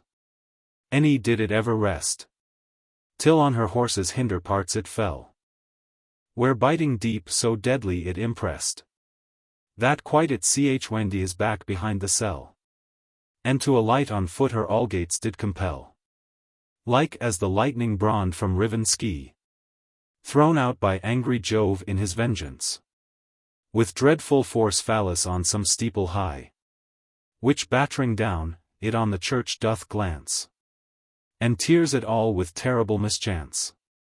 Yet she no whit dismayed her steed forsook, and, casting from her that enchanted lance, unto her sword and shield her son betook, and therewithal at him right furiously she strook. So furiously she strook in her first heat, whiles with long fight on foot he breathless was, that she him forced backward to retreat, and yield unto her weapon way to paw, whose raging rigor neither steel nor bras could stay, but to the tender flesh it went, and poured the purple blood forth on the gra, that all his mail yerived, and plates yerent, shewed all his body bare unto the cruel dent. At length, when as he saw her hasty heat abate, and panting breath begin to fail, he, through long sufferance growing now more great, rose in his strength, and gone her fresh assail, heaping huge strokes as thick as shore of hail, and lashing dreadfully at every part, as if he thought her soul to disentrail. Ah, cruel hand! And thrice more cruel heart, that work'st such wreck on her to whom thou dearest art. What iron courage ever could endure to work such outrage on so fair a creature, and in his madness think with hands impure to spoil so goodly workmanship of nature, the maker self resembling in her feature? Certes some hellish fury or some fiend this mischief framed for their first love's defeature, to bath their hands in blood of dearest friend, thereby to make their loves beginning their lives' end. Thus long they tracked and traversed to and fro. Sometimes purse wing, and sometimes purse wed. Still as advantage they espied thereto. But toward Thn Sir Artegall renewed his strength still more, but she still more decrued. At last his luckless hand he heaved on high, having his forces all in one accrued. And therewith stroke at her so hideous lie, that seemed not but death mote be her destiny. The wicked stroke upon her helmet chanced, and with the force, wish in itself it bore. Her ventail shard away, and thenceforth glaunced adown in vain, any harmed her any more. With that her angel's face, unseen afore, like to the ruddy morn appeared in sight, dawed with silver drops through sweating sore, but somewhat redder than beseemed aright, through toilsome heat and labor of her weary fight. And round about the same her yellow hair, having through stirring loosed their wonted band, like to a golden border did appear, framed in goldsmith's forge with cunning hand. Yet goldsmith's cunning could not understand to frame such subtle wire, so shiny clear. For it did glister like the golden sand, the which Pactolus with his waters sheer throws forth upon the rivage round about him near. And as his hand he up again did rear, thinking to work on her his utmost wrack, his powerless arm, benumbed with secret fear, from his revengeful purpose shrunk aback, and cruel sword out of his fingers slack fell down to ground, as if the steel had sense, and felt some ruth or sense his hand did lacka, or both of them did think obedience to so divine a beauty's excellence.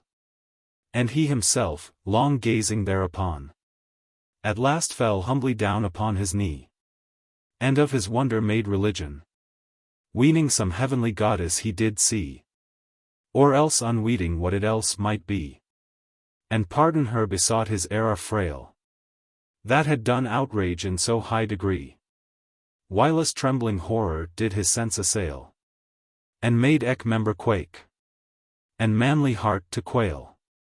Nathless she, full of wrath for that late stroke, all that long while upheld her wrathful hand, with fell intent on him to bene Euroke, and, looking stern, still over him did stand, threatening to strike unless he would withstand, and bade him rise, or surely he should die.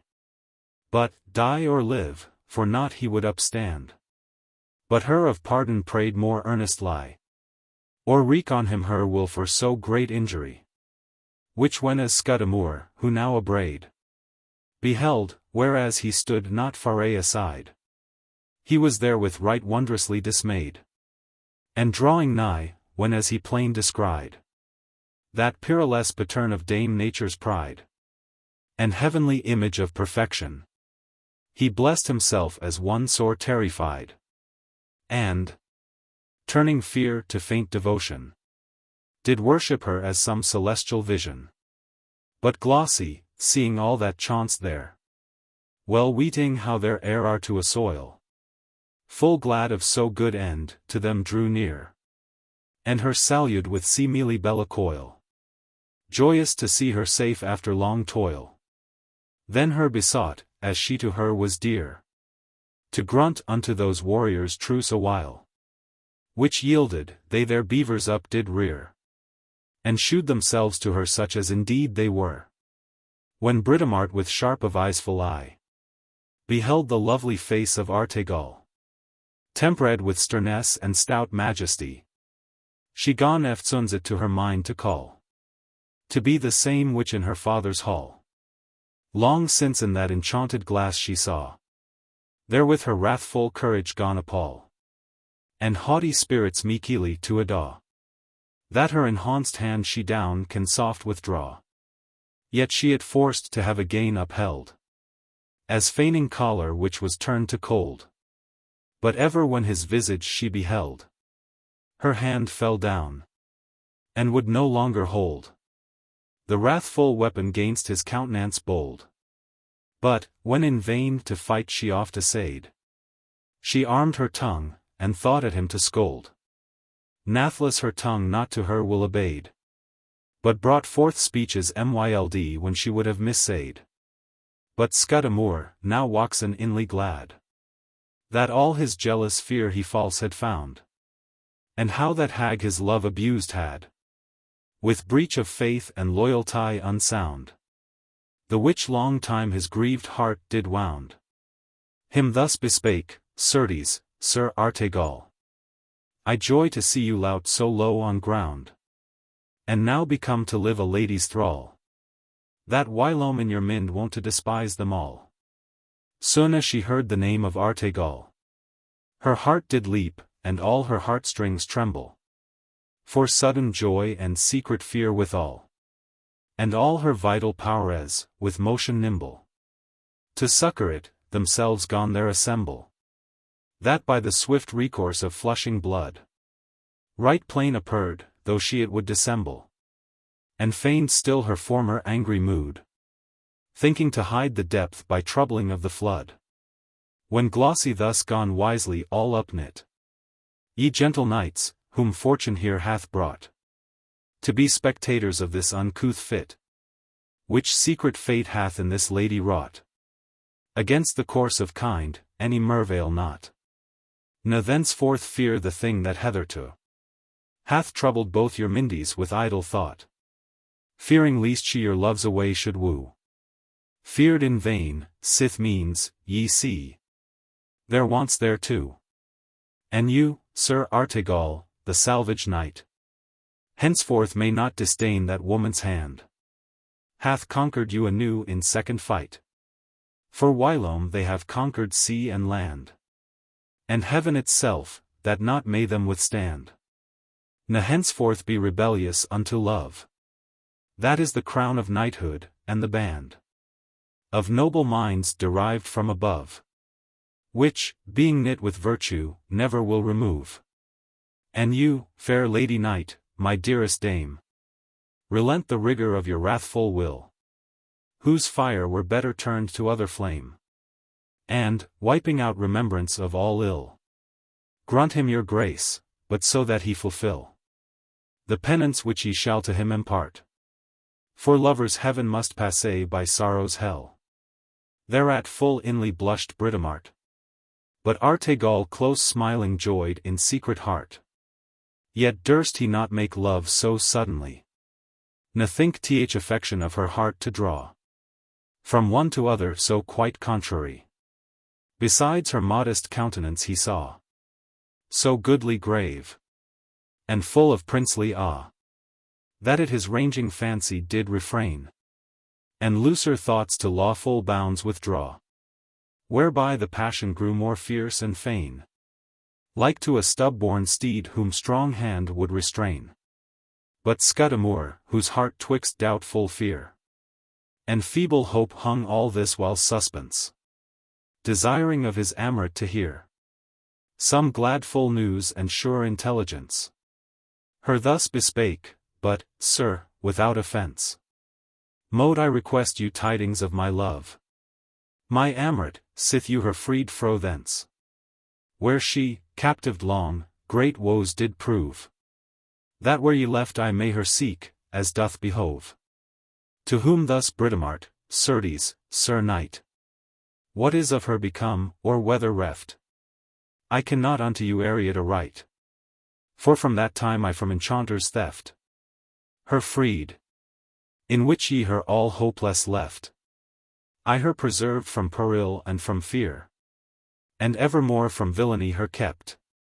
Ne ever was there wight to me more dear than she, any unto whom I more true love did bear. Till on a day, as through a desert wild, we travelled, both weary of the way. We did alight, and sate in shadow myled, where fearless I to sleep me down did lay. But when as I did out of sleep aubrey, I found her not where I her left whilier, but thought she wandered was, or gone astray. I called her loud, I sought her far and near, but nowhere could her find, nor tidings of her hear. When Scudamore those heavy tidings heard, His heart was thrilled with point of deadly fear. Na in his face or bloud or life appeared. But senseless stood, like to amazed stare. That yet of mortal stroke the stound doth bear. Till glossy thus, fair sir, be not dismayed with needless dread. Till certainty ye hear. For yet she may be safe though somewhat strayed. It's best to hope the best, though of the worst afraid. Nathless he hardly of her cheerful speech did comfort take, or in his troubled sight shewed change of better cheer, so sore a breach that sudden news had made into his sprite. Till Britomart him fairly thus behight. Great cause of sorrow certes, sir, ye have. But comfort take, for, by this heaven's light, I vow you dead or living not to leave, till I her find, and wreak on him that did her reave. Therewith he rested, and well pleased was. Peace being confirmed amongst them all, they took their steeds, and forward thence did paw unto some resting place, which mote befall. All being guided by Sir Artegall, where goodly solace was unto them made, and daily feasting both in bower and hall, until that they their wounds well healed had, and weary limbs recurred after late usage bad. In all which time Sir Artegall made way unto the love of noble Britomart, and with meek service and much suit did lay continual siege unto her gentle heart, which, being whilome launched with lovely dart, more eth was new impression to receive. However she her pained with womanish art, to hide her wound, that none might it perceive. Vain is the art that seeks itself for to deceive.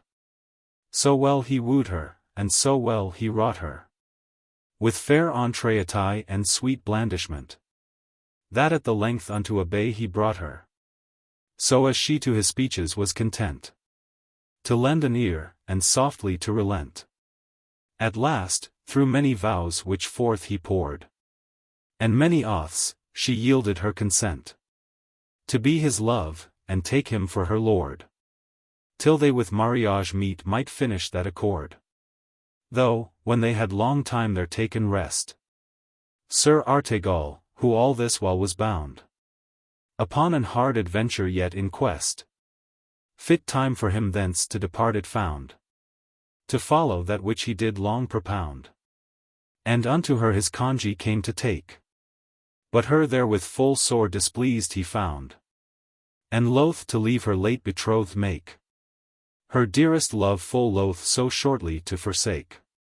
Yet he with strong persuasions her assuaged, and won her will to suffer him depart, for which his faith with her he fast engaged, and thousand vows from bottom of his heart, that, all so soon as he by wit or art could that achieve whereto he did aspire, he unto her would speedily revert.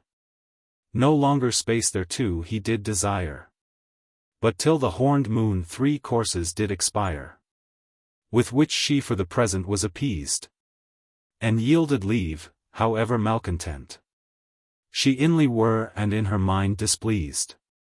So, early in the morrow next, he went forth on his way to which he was abent, no wight him to attend, or way to guide, as whilome was the custom ancient, 'mongst knights when on adventures they did ride, save that she algates him a while accompanied, and by the way she sundry purpose found, of this or that, the time for to delay, and of the perils whereto he was bound, the fear whereof seemed much her to affray.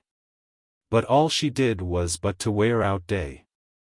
Full oftentimes she leave of him did take, and again devised somewhat to say, which she forgot, whereby excuse to make. So loath she was his company for to forsake. At last, when all her speeches she had spent, and new occasion failed her more to find, she left him to his fortune's government, and back returned with right heavy mind to Scudamore, whom she had left behind, with whom she went to seek fair Amrit, her second care, though in another kind. For virtue's onely sake, which doth beget true love and faithful friendship, she by her did set. Back to that desert forest they retired, where sorry Britomart had lost her late. There they her sought, and everywhere inquired, where they might tidings get of her estate. Yet found they none. But by what hapless fate, or hard misfortune she was thence conveyed, and stol'n away from her beloved mate, were long to tell. Therefore, I here will stay, until another tide that I it finish may. Canto. Chapter 7. Amrit wrapped by greedy lust. Belphoebe saves from death the squire her loves, and, being blamed, his days in dole doth lead. Great God of love, that with thy cruel darts doest conquer greatest conquerors on ground, and set's thy kingdom in the captive hearts of kings and Keisars to thy service bound. What glory, or what guerdon hast thou found in feeble ladies tyranning so sore, and adding anguish to the bitter wound with which their lives thou lanchedst long afore, by heaping storms of trouble on them daily more? So whilome didst thou to fair Florimel, and so to noble Britomart. So doest thou now to her of whom I tell, the lovely Amrit, whose gentle heart thou martyrest with sorrow and with smart, in salvage forests and in deserts wide, with bears and tigers taking heavy part, withouten comfort and withouten guide. That pity is to hear the perils which she tried, so soon as die with that brave Britoness had left that tournament for beauty's prize. They travelled long, that now for weariness, both of the way and warlike exercise, both through a forest riding did devise, to light and rest their weary limbs awhile. Their heavy sleep the eyelids did surprise of Britomart, after long tedious toil, that did her past pains in quiet rest assoil. The whiles fair Amrit, of naught afeard, walked through the wood, for pleasure or for need, when suddenly behind her back she heard one rushing forth out of the thickest weed, that, ere she back could turn to taken heed, had unawares her snatched up from ground. Feebly she shrieked, but so feebly indeed, that Britomart heard not the shrilling sound. There where through weary travel she lay sleeping sound, it was to weet a wild and salvage man. Yet was no man, but onely like in shape, and eke in stature higher by a span, all overgrown with hair, that could awape an hardy heart, and his wide mouth did gape, with huge great teeth, like to a tusked boar. For he lived all on ravin and on rape of men and beasts, and fed on fleshly gore, the signa whereof yet stained his bloudy lips afore. His neither lip was not like man nor beast, but like a wide deep poke, down hanging low, in which he wont the relics of his feast, and cruel spoil, which he had sparred to stow. And over it his huge great nose did grow, full dreadfully empurpled all with bloud, and down both sides 2 wide long ears did glow, and rout down to his waist when up he stood, more great than ears of elephants by Indus flood. His wast was with a wreath of ivy green, and girt about, any other garment wore, for all his hair was like a garment seen, and in his hand a tall young oak he bore, whose knot-tie snags were sharp-ned all afore, and beathed in fire for steel to be instead. But whence he was, or of what womb he bore, of beasts, or of the earth, I have not read, but certes was with milk of wolves and tigers fed. This ugly creature in his arms her snatched, and through the forest bore her quite away, with briars and bushes all to rent and scratched. Ne care he had, any pity of the prey, which many a night had sought so many a day. He stayed not, but in his arms her bearing, Ran, till he came to th end of all his way. Unto his cave Faerie from all people's hearing. And there he threw her in, not feeling any not fearing. For she, dear lady, all the way was dead, whilst he in arms her bore. But, when she felt herself down soused, she waked out of dread, straight into grief, that her dear heart nigh swelt, and eft gone into tender tears to melt. Then, when she looked about, and nothing found but darkness and dread horror where she dwelt, she almost fell again into a swound. No wist whether above she were or underground.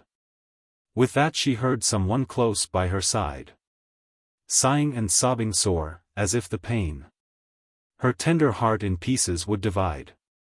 Which she long listening, softly asked again, what Mr. White it was that so did plain? To whom thus answered was, ah, wretched wight, that seeks to know another's grief in vain, unweeting of thine own like hapless plight. Self to forget to mind another is oversight. Ay me, said she, where am I, or with whom? Among the living, or among the dead? What shall of me, unhappy maid, become? Shall death be th end, or aught else worse, Ariad? Unhappy maid, then answered she, whose dread untried is less than when thou shalt it try. Death is to him, that wretched life doth lead, both grace and gain. But he in hell doth lie, that lives a loathed life, and wishing cannot die. This dismal day hath thee a captive made, and vassal to the vilest wretch alive, whose cursed usage and ungodly trade the heavens abhor, and into darkness drive. For on the spoil of women he doth live, whose body's chaste, whenever in his power he may them catch unable to gain strive.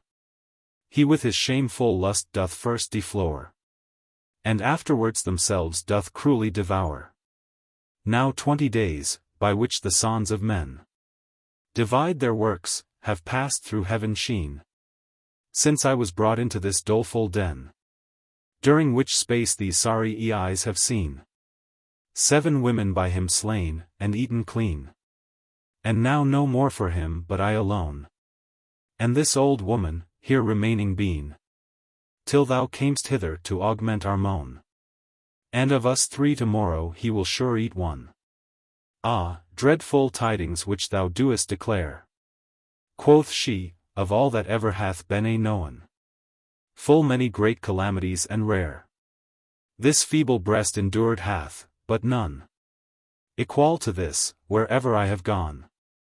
But what are you, whom like unlucky lot hath linked with me in the same shenatone? To tell, quoth she, that what ye see, needs not a woeful wretched maid, of God and man forgot. But what I was it irks me to rehearse. Daughter unto a lord of high degree, that joyed in happy peace, till fates perverse with guileful love did secretly agree to overthrow my state and dignity.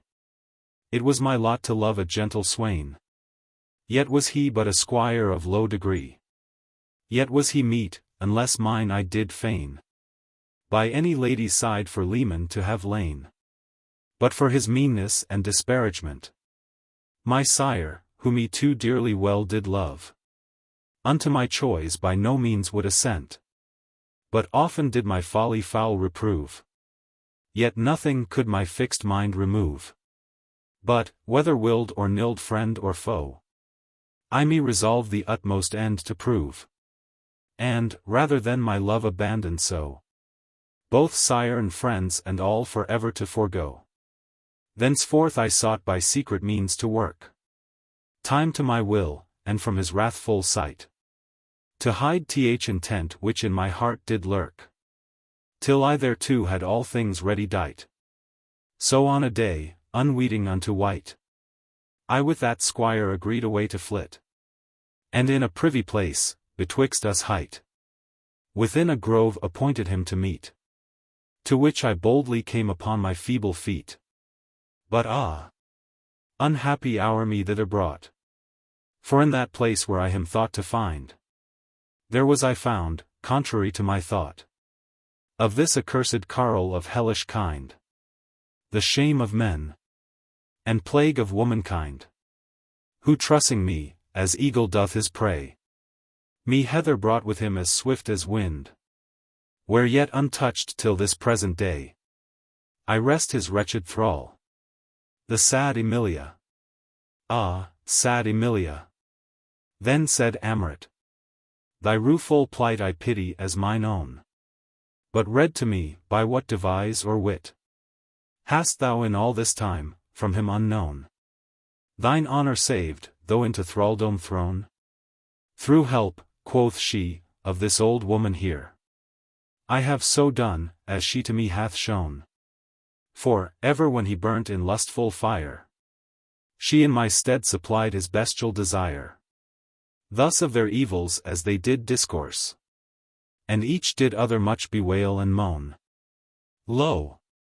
Where the villain's self, their sorrow's source, came to the cave, and rolling thence the stone, which wont to stop the mouth thereof, that none might issue forth, came rudely rushing in, and, spreading over all the floor alone, gone dight himself unto his wonted sin. Which ended, then his bloudy banquet should begin. Which when as fearful Amrit perceived, she stayed not th utmost end thereof to try, but, like a ghastly gelt whose wits are reaved, ran forth in hast with hideous outcry, for horror of his shameful villainy. But after her full lightly he uprose, and her pursued as fast as she did fly. Full fast she flies, and Faerie afore him goes, ne feels the thorns and thickets prick her tender toes. Nor hedge, nor ditch, nor hill, nor dale she stays, but overleaps them all, like roebuck light, and through the thickest makes her nighest ways. And evermore, when with regardful sight, she looking back espies that greasely white, approaching nigh, she gins to mend her pace, and makes her fear a spur to hast her flight, more swift than Myrrh or Daphne in her race, or any of the Thracian nymphes in salvage chase. Long so she fled, and so he followed long. No living aid for her on earth appears, but if the heavens help to redress her wrong, moved with pity of her plenteous tears, it fortuned Belphoebe with her pairs, the woody nymphs, and with that lovely boy, was hunting then the libbards and the bears, in these wild woods, as was her wonted joy, to banish sloth that oft doth noble mindies annoy. It so befell, as oft it fowls in chase, that each of them from other sundred were, and that same gentle choir arrived in place, where this same cursed caitiff did appear, pursuing that fair lady full of fear. And now he her quite overtaken had, and now he her away with him did bear, under his arm, as seeming wondrous glad, that by his grinning laughter mote Faerie off be rad. Which dreary sight the gentle squire espying, doth hast to cross him by the nearest way, led with that woeful lady's piteous crying, and him assails with all the might he may. Yet will not he the lovely spoil down lay, but with his craggy club in his right hand, defends himself, and saves his gotten prey. Yet had it been a right hard him to withstand, but that he was full light and nimble on the land. Thereto the villain used craft in fight, for, ever when the squire his javelin shook, he held the lady forth before him right, and with her body, as a buckler, broke the puissance of his intended stroke. And if it chanced, as needs it must in fight, whilst he on him was greedy to be roke, that any little blow on her did light, then would he laugh aloud, and gather great delight, which subtil slight did him encumber much, and made him oft, when he would strike, forbear. For hardly could he come the carle to touch, but that he her must hurt, or hazard near. Yet he his hand so carefully did bear, that at the last he did himself attain. And therein left the pike head of his spear. A stream of coal-black blood thence gushed amain, that all her silken garments did with blood bestain. With that he threw her rudely on the floor, and, laying both his hands upon his glaive, with dreadful strokes let drive at him so sore, that forced him fly aback, himself to save. Yet he therewith so felly still did rave, that scarce the squire his hand could once uprear, but for advantage ground unto him gave, tracing and traversing, now here, now there. For bootless thing it was to think such blows to bear.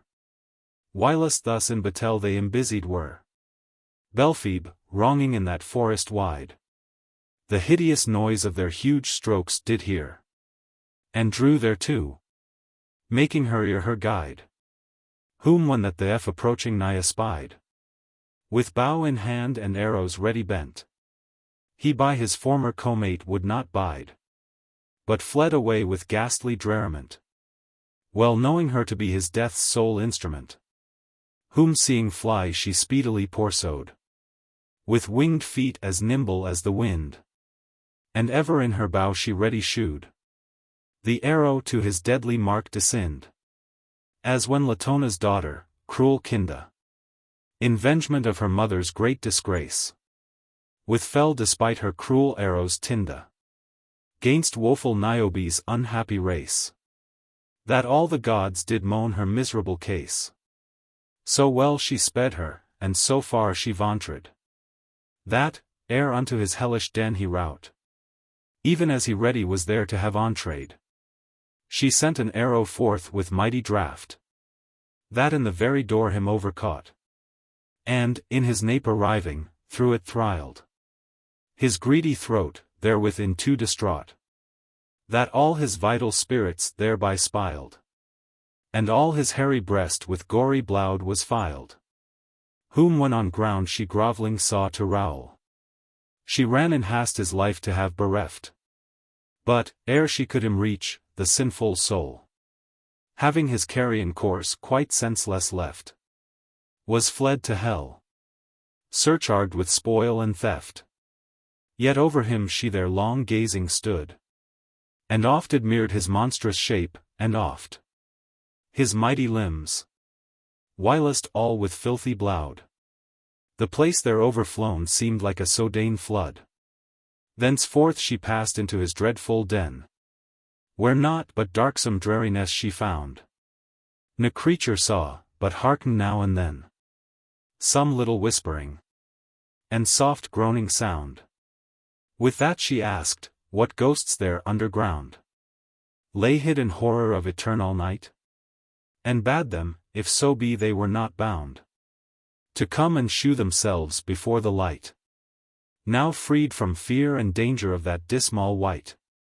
Then forth the sad Emilia iswed, yet trembling every joint through former fear. And after her the hag, there with her mewed, a foule and loathsome creature, did appear, a leman fit for such a lover dear, that moved Belphoebe her no less to hate, than for to rue the other's heavy chayar, of whom she gone inquire of her estate, who all to her at large, as hapned, did relate. Thence she them brought toward the place where late she left the gentle squire with Amrit. There she him found by that new lovely mate, who lay the whiles in swoon, full sadly set, from her fair eyes wiping the dewy wet, which softly stilled, and kissing them atween, and handling soft the hurts which she did get. For of that carle she sorely bruised had been, als of his own rash hand one wound was to be seen, which when she saw with Sodane glancing eye, her noble heart with sight thereof was filed, with deep disdain and great indignity, that in her wrath she thought them both have thrilled, with that self-arrow which the carle had killed, yet held her wrathful hand from vengeance sore. But drawing nigh, ere he her well beheld, "Is this the faith?" she said, and said no more, but turned her face, and fled away for evermore. He seeing her depart arose up light, right sore aggrieved at her sharp reproof, and followed fast. But, when he came in sight, he durst not nigh approach, but kept aloof, for dread of her displeasure's utmost proof. And evermore, when he did grace entreat, and framed speeches fit for his behoof, her mortal arrows she at him did threat, and forced him back with foul dishonor to retreat.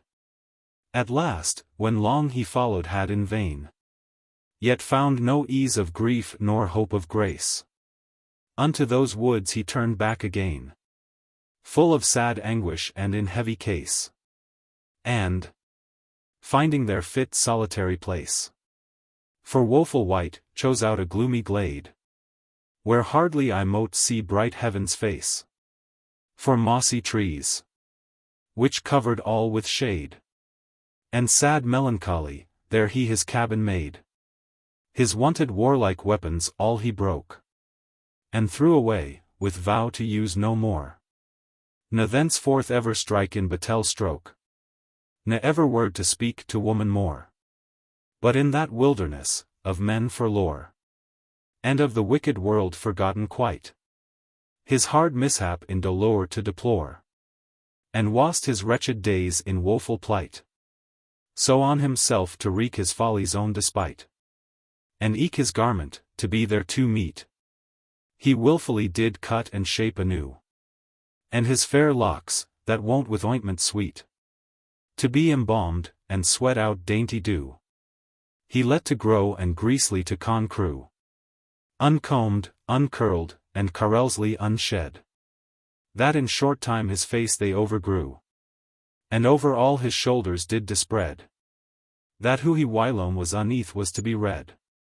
There he continued in this careful plight, wretchedly wearing out his youthly years, through wilful penury consumed quite, that like a pined ghost he soon appears, for other food than that wild forest bears, no other drink there did he ever tast, then running water tempered with his tears, the more his weakened body so to wast, that out of all men's knowledge he was worn at last.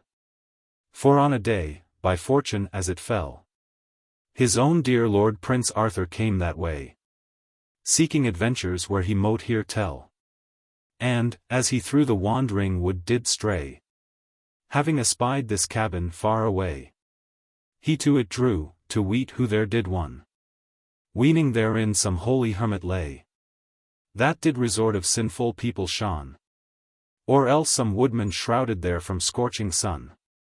Arriving there he found this wretched man, spending his days in dolour and despair, and through long fasting waxen pale and wan, all overgrown with rude and rugged hair, that albeit his own dear squire he were, yet he him knew not, any avished at all, but like strange wight, whom he had seen nowhere, saluting him gone into speech to fall, and pity much his plight, that lived like outcast thrall. But to his speech he answered no whit, but stood still mute, as if he had been dumb, ne signa of sense did shew, any common wit, as one with grief and anguish overcome, and unto everything did answer mum.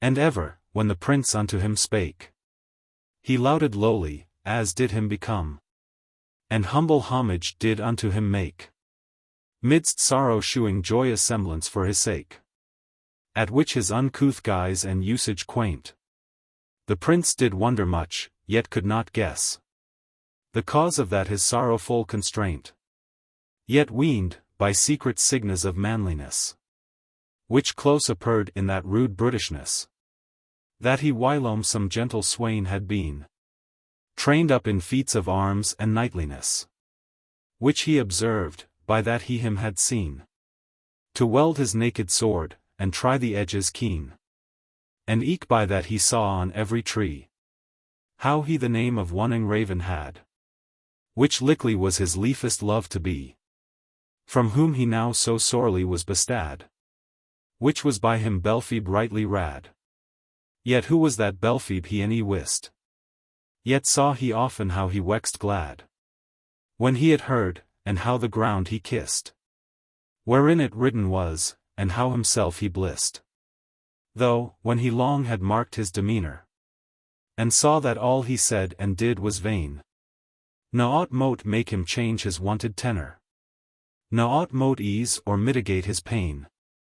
He left him there in languor to remain, till time for him should remedy provide, and him restore to former grace again. Which, for it is too long here to abide, I will defer the end until another tide. Canto. Chapter 8. The gentle squire recovers grace. Squander her guests doth stain. Corflambeau chased Placidas, and is by Arthur slain. Well said the wise man, now proved true by this, which to this gentle squire did happen late, that the displeasure of the mighty is then death itself more dread and desperate. For not the same may calm and mitigate, till time the tempest do thereof delay, with suffrance soft, which rigor can abate, and have the stern remembrance whipt away, of bitter thoughts, which deep therein infixed lay, like as it fell to this unhappy boy, whose tender heart the fair Belphoebe had, with one stern Luke so daunted, that no joy in all his life, which afterwards he lad, he ever tasted, but with penance sad, and pensive sorrow pinned and wore away, ne ever laughed, any once shewed countenance glad, but always wept and wailed night and day, as blasted bosom through heat doth languish and decay, till on a day, as in his wonted wise, his duel he made, there chanced a turtle dove to come where he his dolours did devise,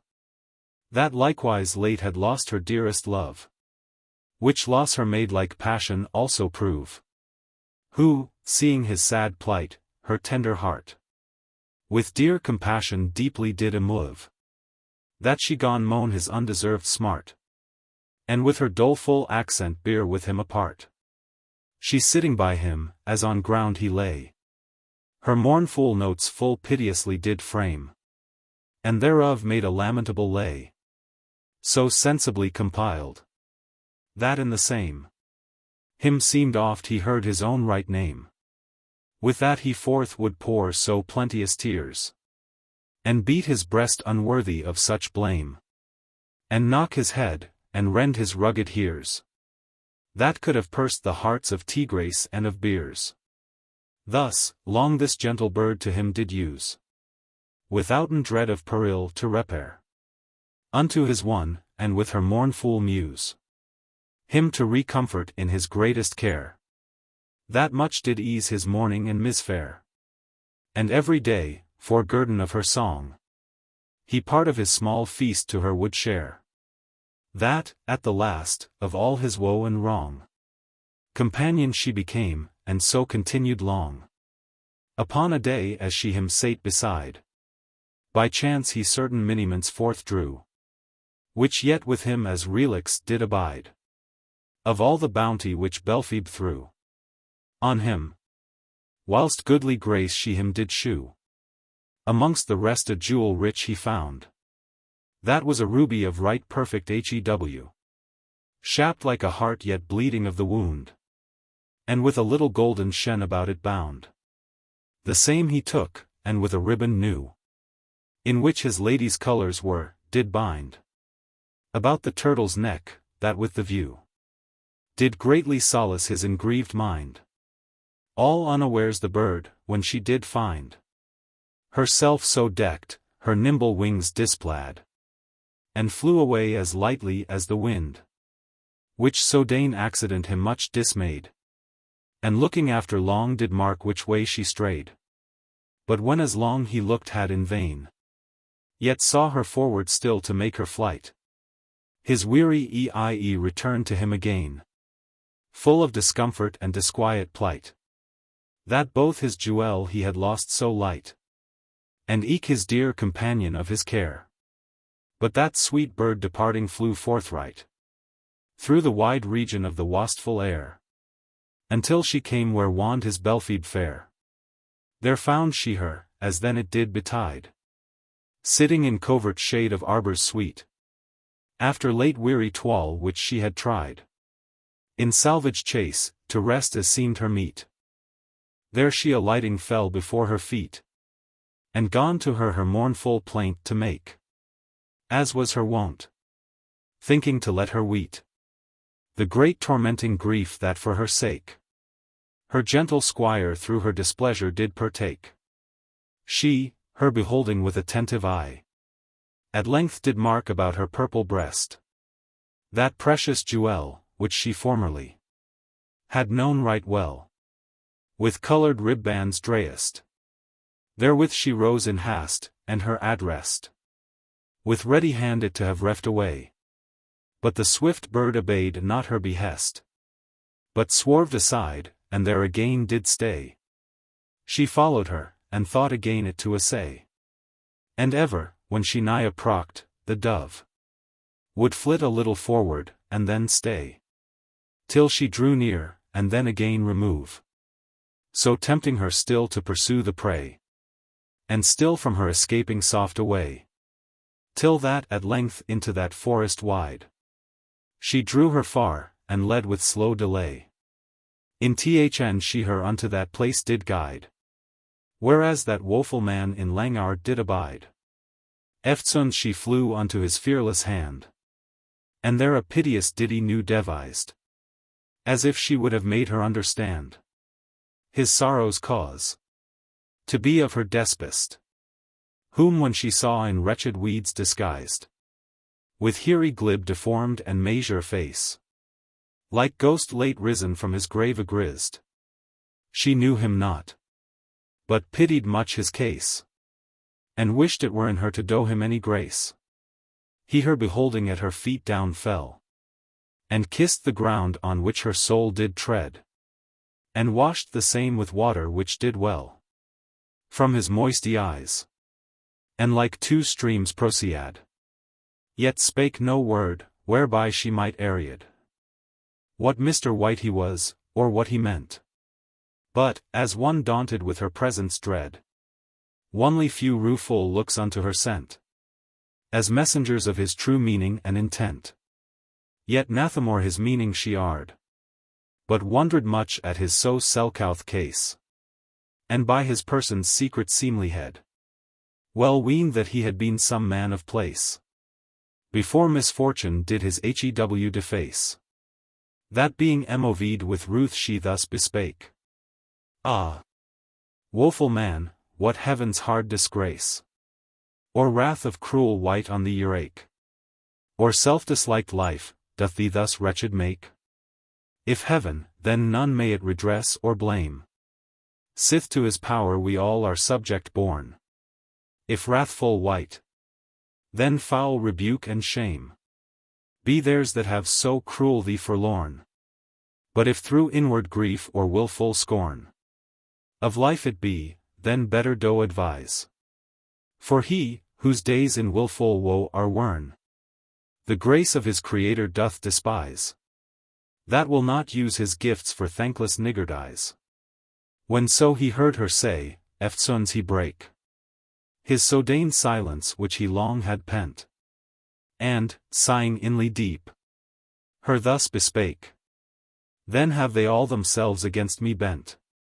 For heaven, first author of my languishment, envying my too great felicity, did closely with a cruel one consent, to cloud my days in doleful misery, and make me loath this life, still longing for to die.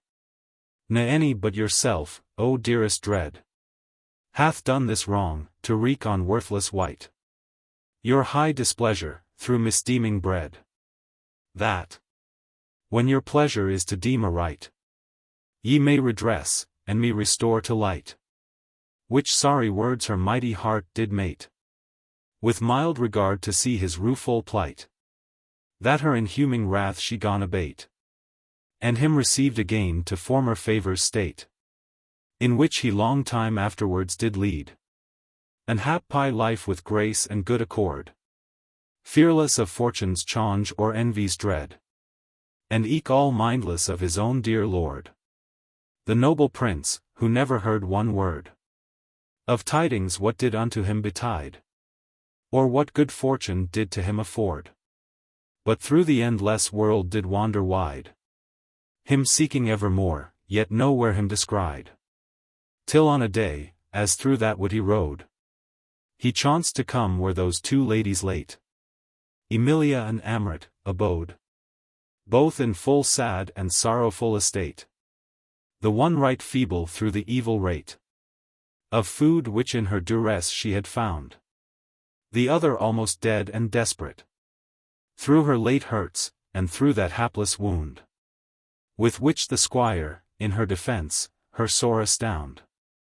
Whom when the prince beheld, he gone to rue the evil case in which those ladies lay, but most was moved at the piteous view of Amrit, so near unto decay, that her great donger did him much dismay. Eftsoons that precious liqueur forth he drew, which he in store about him kept alway, and with few drops thereof did softly dew her wounds, that unto strength restored her soon anew.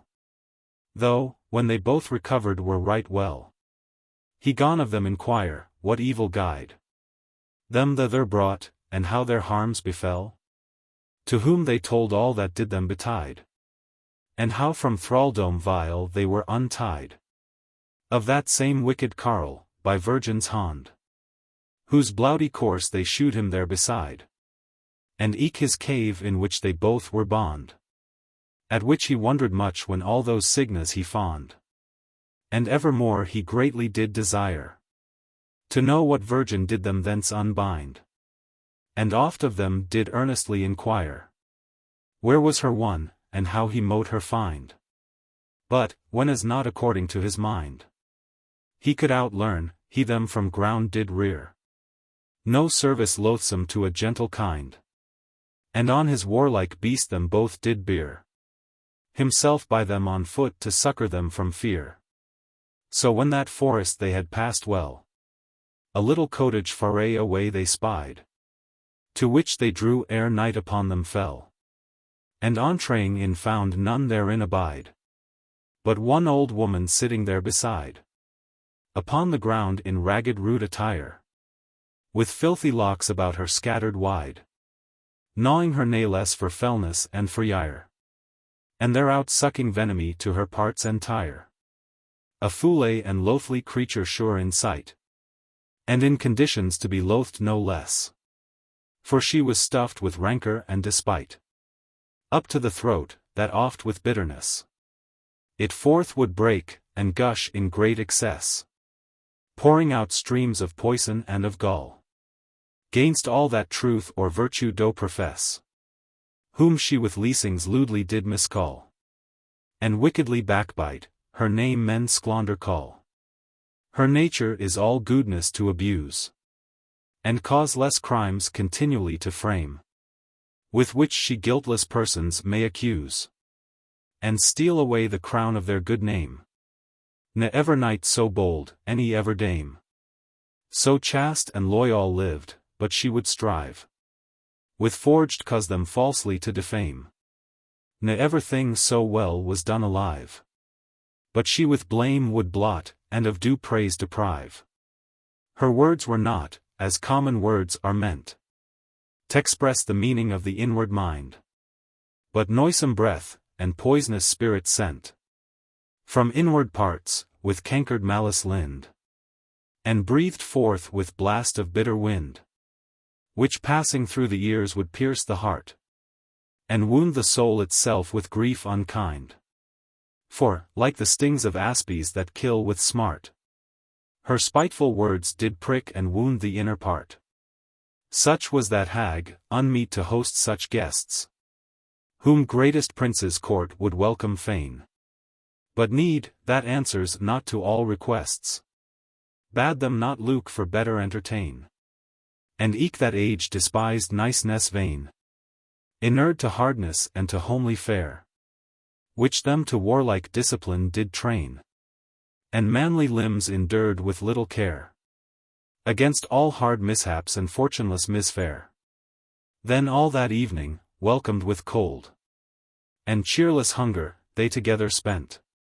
Yet found no fault, but that the hag did scold and rail at them with grudgeful discontent, for lodging there without her own consent.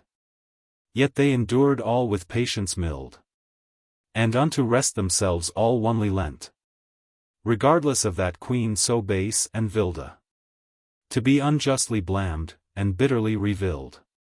Here, well I ween, when as these rhymes be read, with misregard, that some rash-witted wight, whose looser thought will lightly be misled, these gentle ladies will misdeem too light.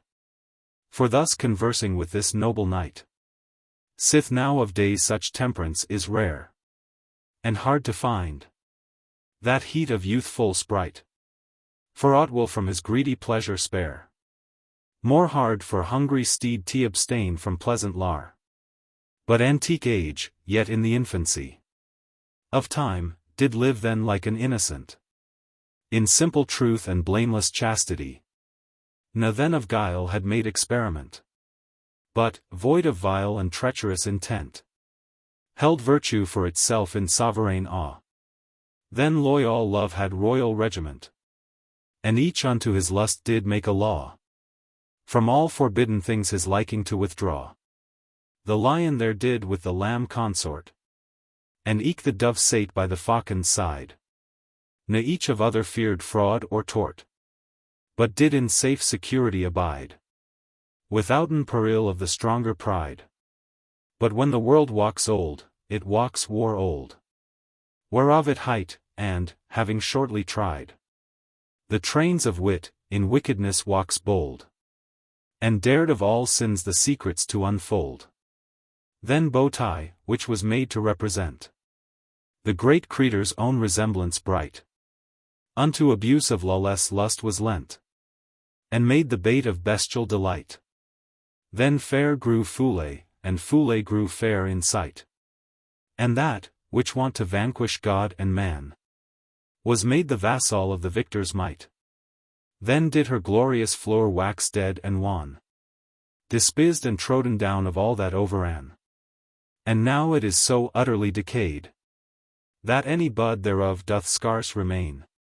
But if few plants, preserved through heavenly aid, in prince's court do hap to sprout again, dewed with her drops of bounty sovereign, which from that goodly glorious floor proceed, sprung of the ancient stock of princes strain, now only remnant of that royal breed, whose noble kind at first was sure of heavenly seed, though, soon as day discovered heaven's face, to sinful men with darkens overdight, this gentle crew gone from their eyelids chase the drowsy humor of the dampish night, and did themselves unto their journey dight. So forth they yode, and forward softly paced, that them to view had been an uncouth sight. How all the way the prince on foot pace traced, the ladies both on horse, together fast embraced. Soon as they thence departed were afore that shameful hag, the slander of her sex, them followed fast, and them reviled sore, him calling them whores. That much did vex his noble heart, thereto she did annex false crimes and facts, such as they never meant, that those two ladies much ashamed did wex. The more did she pursue her lewd intent, and railed and ragged, till she had all her poison spent. At last, when they were passed out of sight, yet she did not her spiteful speech forbear, but after them did bark, and still backbite, though there were none her hateful words to hear.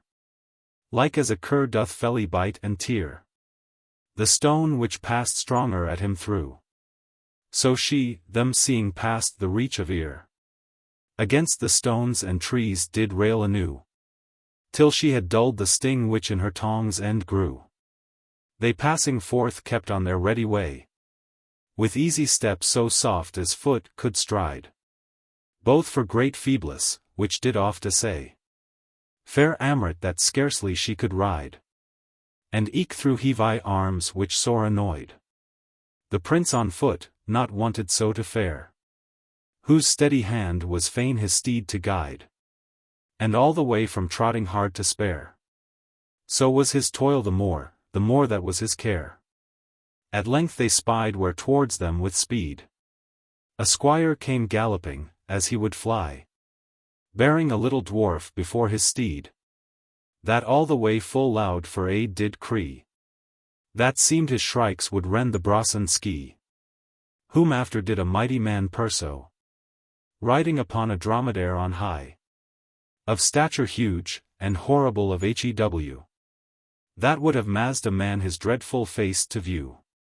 For from his fearful eyes two fiery beams, more sharp than points of needles, did proceed, shooting forth far away two flaming streams, full of sad power, that poisonous bale did breed, to all that on him looked without good heed, and secretly his enemies did slay, like as the basilisk, of serpent seed, from powerful eyes close venom doth convey, into the looker's heart, and killeth far away.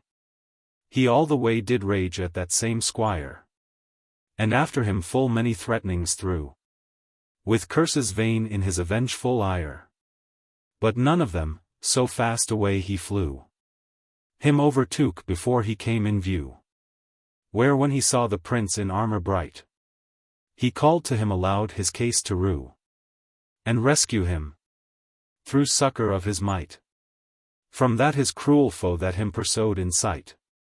Eftsoons the prince took down those ladies twain, from lofty steed, and mounting in their stead, came to that squire, yet trembling every vein, of whom he gone inquire his cause of dread. Who as he gone the same to him ariad. Lo! Hard behind his back his foe was pressed, with dreadful weapon aimed at his head, that unto death had done him unredressed, had not the noble prince his ready stroke repressed. Who, thrusting boldly twixt him and the blow, the burden of the deadly brunt did bear upon his shield, which lightly he did throw over his head before the harm came near. Nathless it fell with so dispiteous drear, and heave I sway, that hard unto his crown the shield it drove, and did the covering rear. Therewith both squire and dwarf did tumble down unto the earth, and lay long while in senseless swoon. Whereat the prince full wrath his strong right hand in full avengement heaved up on high, and stroke the pagan with his steely brand, so sore, that to his saddlebow thereby he bowed low, and so a while did lie. And, sure, had not his massy iron mace betwixt him and his hurt been happily, it would have cleft him to the girding place.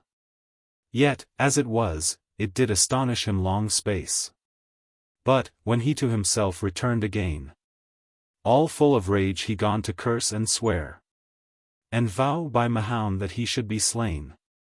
With that his murderous mace he up did rear, that seemed not the souse thereof could bear, and therewith smote at him with all his might. But, ere that it to him approached near, the royal child with ready quick foresight did shun the proof thereof, and it avoided light. But, ere his hand he could recure again, to ward his body from the baleful stound, he smote at him with all his might and main, so furiously that, ere he wist, he found his head before him tumbling on the ground. The whiles his babbling tongue did yet blaspheme, and curse his God that did him so confound. The whiles his life ran forth in bloudy stream, his soul descended down into the Stygian ream, which when that squire beheld, he walks full glad to see his foe breath out his sprite in vain. But that same dwarf right sorry seemed and sad, and howled aloud to see his lord there slain, and rent his hair and scratched his face for pain. Then gone the prince at leisure to inquire of all the accident there hapned plain, and what he was whose eyes did flame with fire. All which was thus to him declared by that squire. This mighty man, quoth he, whom you have slain, of an huge Gontes whilome was bred, and by his strength rule to himself did gain, of many nations into thraldom led, and mighty kingdoms of his force aided, whom yet he conquered not by bloody fight, na hosts of men with banners broad dispread, but by the power of his infectious sight, with which he killed all that came within his might. No was he ever vanquished afore, but ever vanquished all with whom he fought. No was there man so strong, but he down bore. No woman yet so fair, but he her brought unto his bay, and captived her thought. For most of strength and bowtie his desire was spoil to make, and wast them unto naught, by casting secret flakes of lustful fire from his false eyes into their hearts and parts entire. Therefore Corflambeau was he called aright, though nameless there his body now doth lie. Yet hath he left one daughter that is hight, the fair Poiana, who seemes outwardly so fair as ever yet saw living eie. And were her virtue like her bowtie bright, she were as fair as any under ski. But ah! She given is to vain delight, and eke too loose of life, and eke of love too light.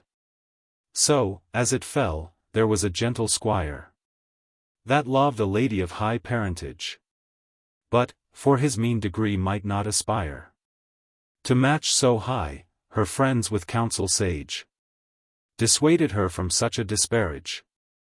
But she, whose heart to love was wholly lent, out of his hands could not redeem her gage, but, firmly following her first intent, resolved with him to wend, gainst all her friends' consent. So twixt themselves they pointed time and place, to which when he according did repair, an hard mishap and disaventurous case him chanced, instead of his Emilia fair, this giant son, that lies there on the lair, an headless heap, him unawares there caught, and all dismayed through merciless despair, him wretched thrall unto his dong aeon brought, where he remains, of all unsuccoured and unsought. This giant's daughter came upon a day unto the prison, in her joyous glee, to view the thralls which there in bondage lay. Amongst the rest she chanced there to see this lovely swain, the squire of low degree, to whom she did her liking lightly cast, and wooed him her paramour to be. From day to day she wooed and prayed him fast, and for his love him promised liberty at last. He, though affied unto a former love, to whom his faith he firmly meant to hold, yet seeing not how thence he mote remove, but by that means which fortune did unfold, her grunt love, but with affection cold, to win her grace his liberty to get. Yet she him still detains in captive hold, fearing, least if she should him freely set, he would her shortly leave, and former love forget. Yet so much favour she to him hath hight, above the rest, that he sometimes may space, and walk about her gardens of delight, having a keeper still with him in place. Which keeper is this dwarf, her dearling base, to whom the keys of every prison door by her committed be, of special grace, and at his will may whom he list restore, and whom he list reserve to be afflicted more. Whereof when tidings came unto mine ear, full inly sorry, for the fervent zeal which I to him as to my soul did bear, I thither went, where I did long conceal myself, till that the dwarf did me reveal, and told his dame her squire of low degree did secretly out of her prison steal. For me he did mistake that squire to be, for never two so like did living creature see. Then was I taken and before her brought, who, through the likeness of my outward hew, being likewise beguiled in her thought, gone blame me much for being so untrue, to seek by flight her fellowship to eschew, that loved me dear, as dearest thing alive. Thence she commanded me to prison new, whereof I glad did not gainsay nor strive, but suffered that same dwarf me to her dong eon drive. There did I find mine onely faithful friend, in heavy plight and sad perplexity, whereof I sorry, yet myself did bend him to recomfort with my company. But him the more aggrieved I found thereby, for all his joy, he said, in that distress was mine and his Emilia's liberty. Emilia well he loved, as I mote guess, yet greater love to me than her he did profess. But I with better reason him avished, and shewed him how, through error and misthought of our like persons, eth to be disguised, or his exchange or freedom might be wrought. Whereto full loath was he, any would for aught consent that I, who stood all fearless free, should wilfully be into thraldom brought, till fortune did perforce it so decree. Yet, overruled at last, he did to me agree. The morrow next, about the wonted hour, the dwarf called at the door of Emia's, to come forthwith unto his lady's bower. Instead of whom forth came I, Placidas, and undiscerned forth with him did paw. There with great joyance and with gladsome glee, of fair Poiana I received was, and oft embrassed, as if that I were he, and with kind words accoyed, vowing great love to me, which I, that was not bent to former love, as was my friend that had her long refused, did well accept, as well it did behove, and to the present need it wisely usd. My former hardness first I fair excused, and after promised large amends to make. With such smooth terms her error I abust, to my friend's good more than for mine own sake, for whose sole liberty I love and life did stake.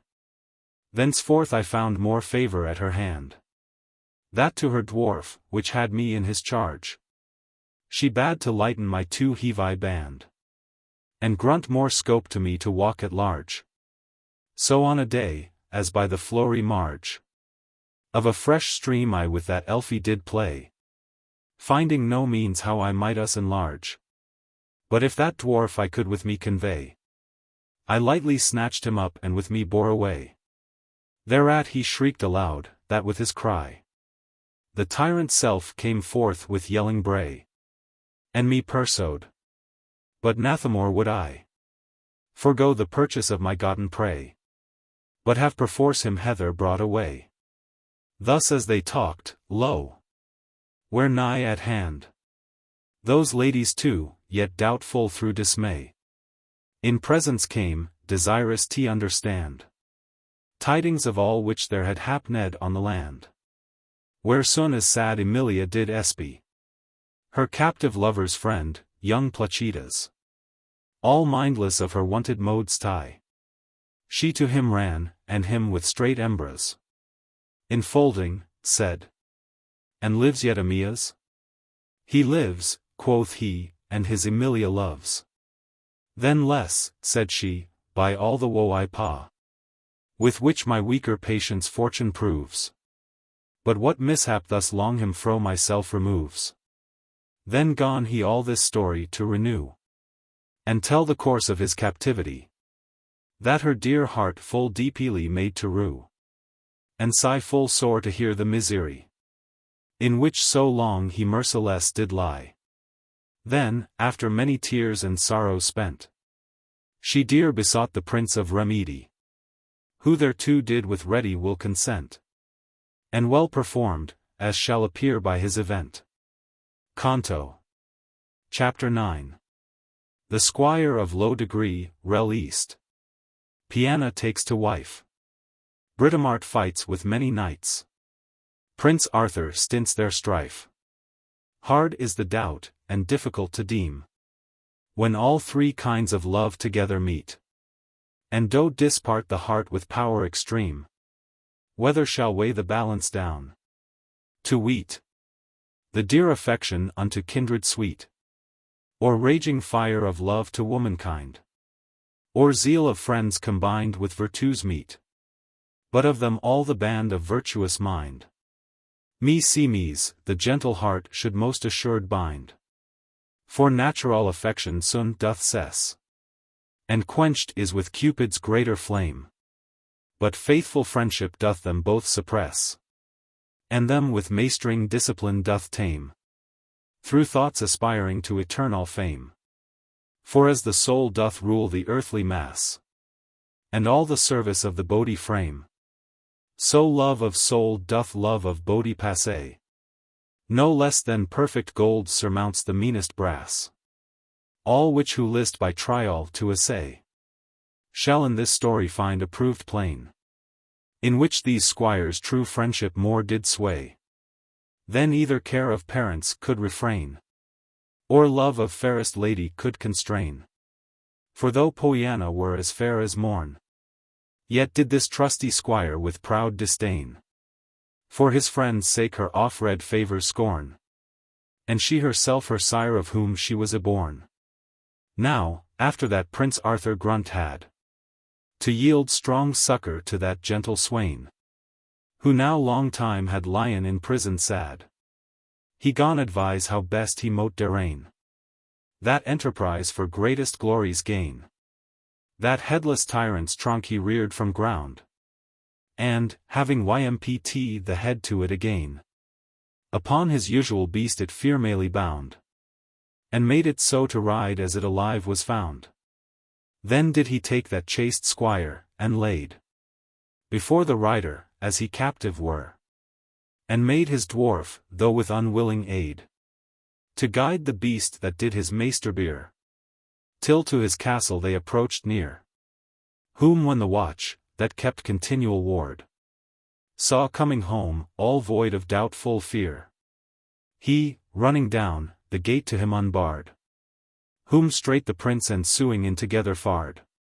There did he find in her delicious boor the fair Poiana playing on a rote, complaining of her cruel paramour, and singing all her sorrow to the note, as she had learned readily by rote, that with the sweetness of her rare delight, the prince half rapt began on her to dote, till better him bethinking of the right, he her unwares attached, and captive held by might.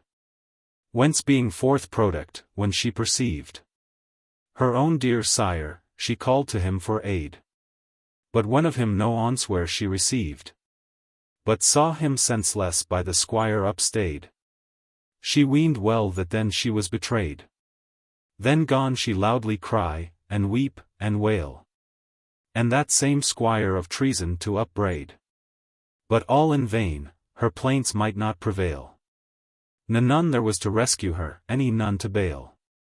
Then took he that same dwarf, and him compelled to open unto him the prison door, and forth to bring those thralls which there he held.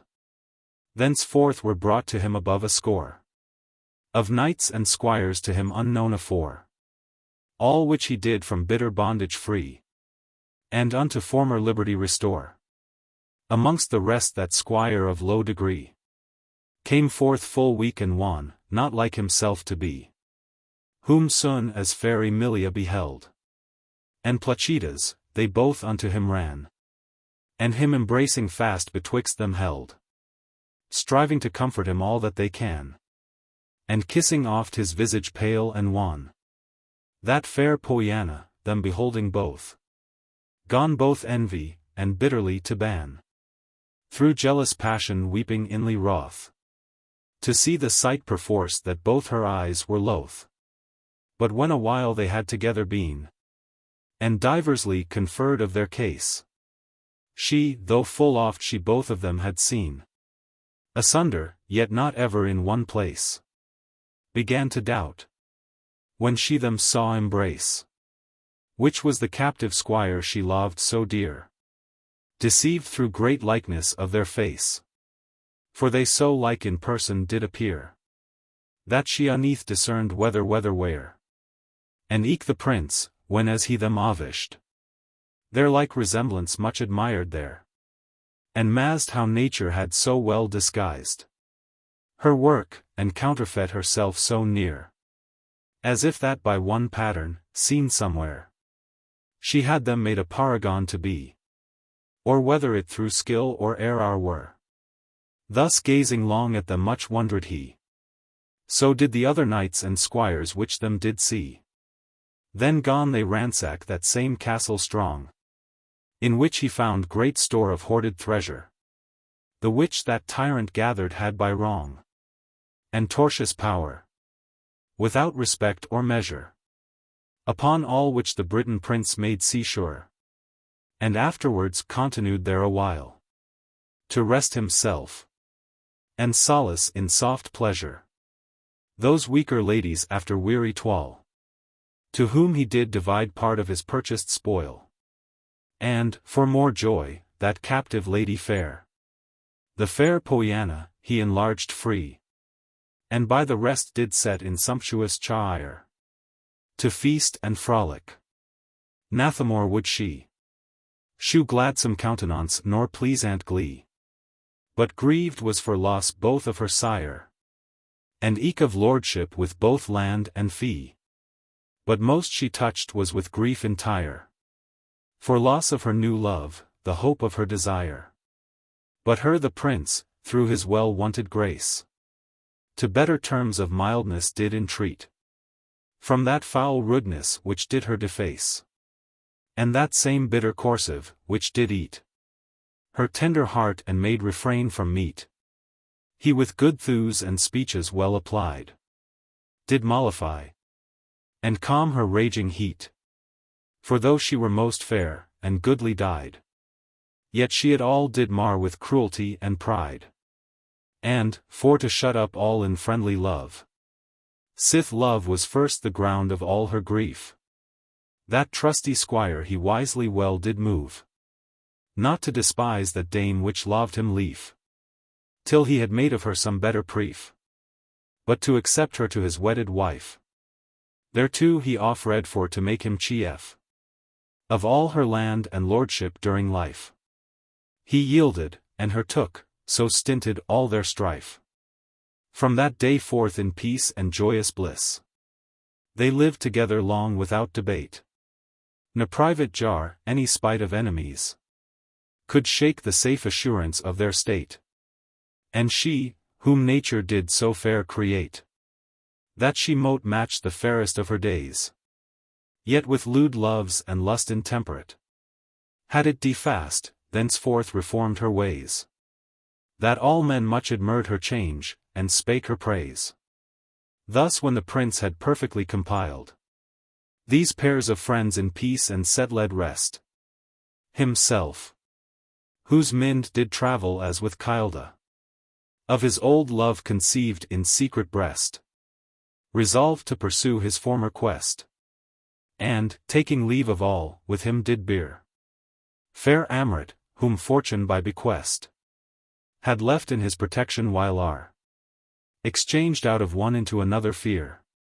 Fear of her safety did her not constrain, for well she wist now in a mighty hond her person, late in peril, did remain, who able was all dongers to withstand. But now in fear of shame she more did stand, seeing herself all solely secureless, left in the victor's power, like vassal bond, whose will her weakness could no way repress, in case his burning lust should break into excess. But cause of fear, sure, had she none at all, of him, who goodly learned had of yore the course of loose affection to forestall, and lawless lust to rule with reason's lore, that all the while he by his side her bore. She was as safe as in a sanctuary. Thus many miles they two together wore, to seek their loves dispersed diversely, yet neither showed to other their heart's privity. At length they came where as a troop of knights they saw together skirmishing, as seemed. 6 they were all full of fell despite. But 4 of them the battle best beseemed. That which of them was best mote not be deemed. These 4 were they from whom false Florimel by braggadocio lately was redeemed. To wheat, stern Droan, and lewd Claribel, love lavish Blandamour, and lustful Paradel. Droan's delight was all in single life. And unto ladies love would lend no leisure. The more was Claribel enraged rife with fervent flames, and loved out of measure. So eke loved bland amour, but yet at pleasure would change his liking, and new lemons prove. But Paridel of love did make no threasure, but lusted after all that him did move. So diversly these four disposed were to love. But those two other, which beside them stood, were Britomart and gentle Scudamour, who all the while beheld their wrathful mood, and wondered at their implacable steward, whose like they never saw till that same hour. So dreadful strokes each did at other drive, and laid on load with all their might and power, as if that every dint the ghost would rive out of their wretched courses, and their lives deprive. As when Dan Aeolus, in great displeasure, for loss of his dear love by Neptune hent, sends forth the winds out of his hidden treasure upon the sea to wreak his fell intent. They breaking forth with rude unrulyment from all four parts of heaven do rage full sore, and toss the deeps, and tear the firmament, and all the world confound with wide uproar, as if instead thereof they chaos would restore. 'Cause of their discord and so fell debate was for the love of that same snowy maid, whom they had lost in tournament of late, and, seeking long to weet which way she strayed, met here together, where, through lewd upbraid of Ate and Duessa, they fell out, and each one taking part in other's aid. This cruel conflict raised thereabout, whose dangerous success depended yet in doubt. For sometimes Paridel and bland amour the better had, and bet the others back. Eftsoons the others did the field recour, and on his foes did work full cruel rack. Yet neither would their fiend-like fury slack, but evermore their malice did augment, till that uneath they forced were, for lacka of breath, their raging rigor to relent, and rest themselves for to recover spirit spent. Then gone they change their sides, and new parts take. For Paridel did take to Droan's side, for old despite which now forth newly brake, gainst bland amour, whom always he envied, and bland amour to Claribel relied. So all afresh gone former fight renew, as when two barks, this carried with the tide, that with the wind, contrary courses so. If wind and tide do change, their courses change anew. Thenceforth they much more furiously gone fare, as if but then the battle had begun. Ne helmets bright and hauberks strong did spare, that through the cliffs the vermil blowed out spawn, and all adown their riven sides did ron. Such mortal malice wonder was to see in friends professed, and so great outrage dawn. But sooth is said, and tried in each degree, faint friends when they fall out most cruel foemen be. Thus they long while continued in fight, till Scudamour and that same Briton maid, by fortune in that place did chance to light, whom soon as they with wrathful eie bewrayed, they gone remember of the foul upbraid, the which that Britoness had to them done, in that late tourney for the snowy maid, where she had them both shamefully fordone, and eke the famous prize of beauty from them won. Eftsoons all burning with a fresh desire of fell revenge, in their malicious mood, they from themselves gone turn their furious ire, and cruel blades, yet steaming with what blowed, against those two let drive, as they were wood, who wondering much at that so dane fit, yet not dismayed, them stoutly well withstood. Ne yielded foot, any once aback did flit, but being doubly smitten likewise doubly smit.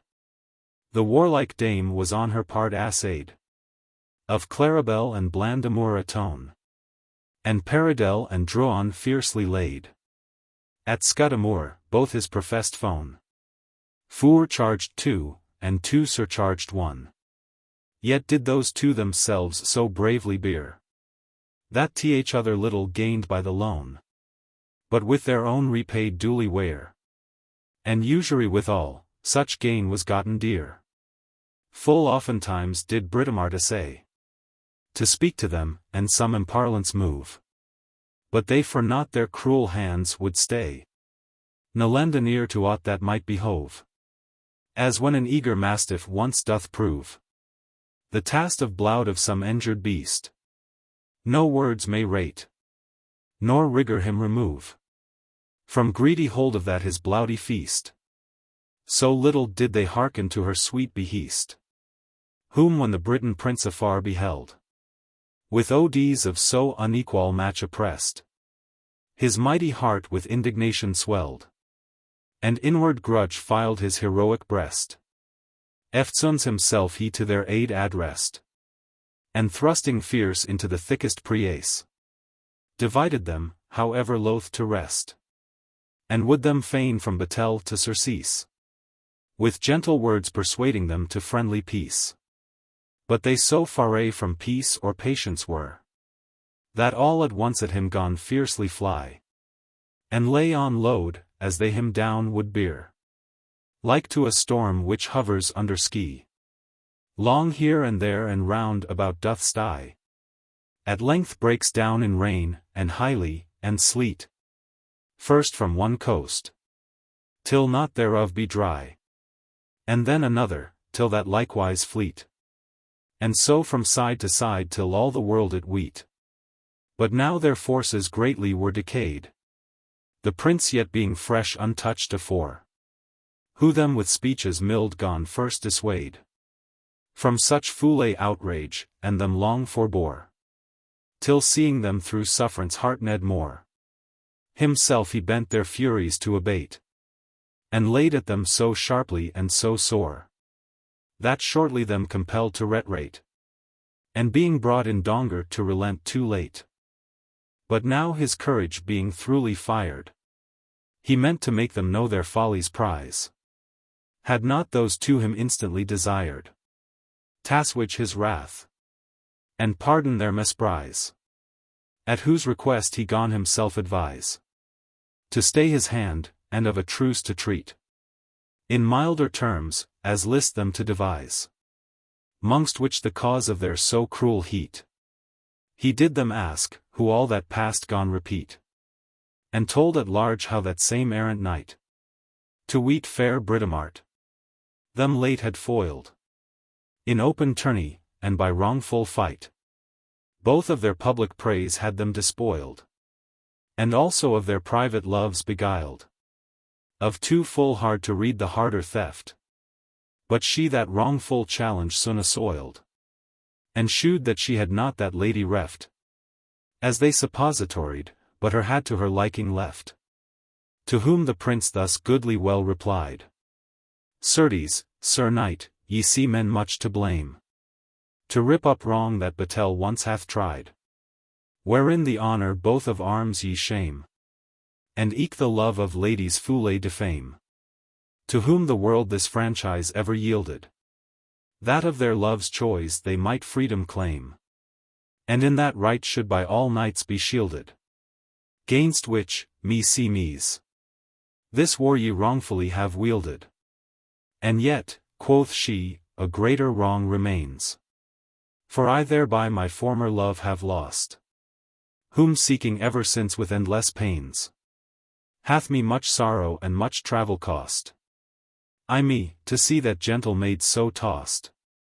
But Scudamore, then sighing deep, thus said, Certes, her loss ought me to sorrow most, whose right she is, wherever she be strayed, through many perils won, and many fortunes weighed.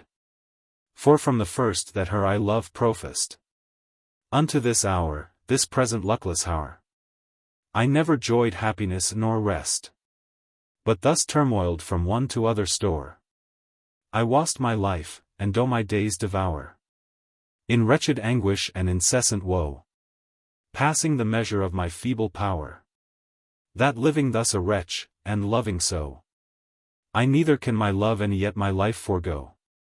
Then good Sir Claribel him thus bespake. Now were it not, Sir Scudamore, to you dislike full pain so sad a tasky to take. Mote we entreat you, sith this gentle crew is now so well accorded all anew, that as we ride together on our way, ye will recount to us in order due all that adventure which ye did essay. For that fair lady's love, past perils well appay. So gone the rest him likewise to require. But Britomart did him importune hard to take on him that pain, whose great desire he glad to satisfy, himself prepared to tell through what misfortune he had fared in that achievement, as to him befell, and all those dongers unto them declared, which sith they cannot in this canto well comprised be, I will them in another tell. Canto. Chapter 10. Scudamore doth his request tell. A virtuous amoret. Great Venus' temple is described, and lover's life forth set. True he it said, whatever man it said, that love with gall and honey doth abound.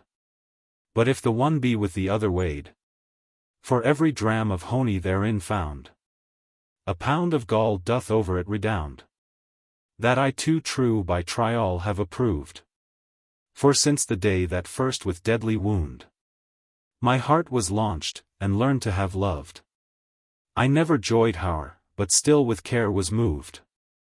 And yet such grace is given them from above, that all the cares and evil which they meet may not at all their set lead mindes remove, but see me, gainst common sense, to them most sweet, as hosting in their martyrdom unmeet. So all that ever yet I have endured, I count as naught, and tread down under feet, since of my love at length I rest assured, that to disloyalty she will not be allured. Long were to tell the travel and long toil, through which this shield of love I late have won, and purchased this peerless beauty's spoil, that harder may be ended then begone. But since ye so desire, your will be dawn. Then hark, ye gentle knights and ladies free, my hard mishaps that ye may learn to shun. For though sweet love to conquer glorious be, yet is the pain thereof much greater than the fee. What time the fame of this renowned prize flew first abroad, and all men's ears posseist, I, having arms then taken, gone avis, to win me honor by some noble jest, and purchase me some place amongst the best. I boldly thought, so young men's thoughts are bold, that this same brave emprise for me did rest, and that both shield and she whom I behold might be my lucky lot, sith all by lot we hold.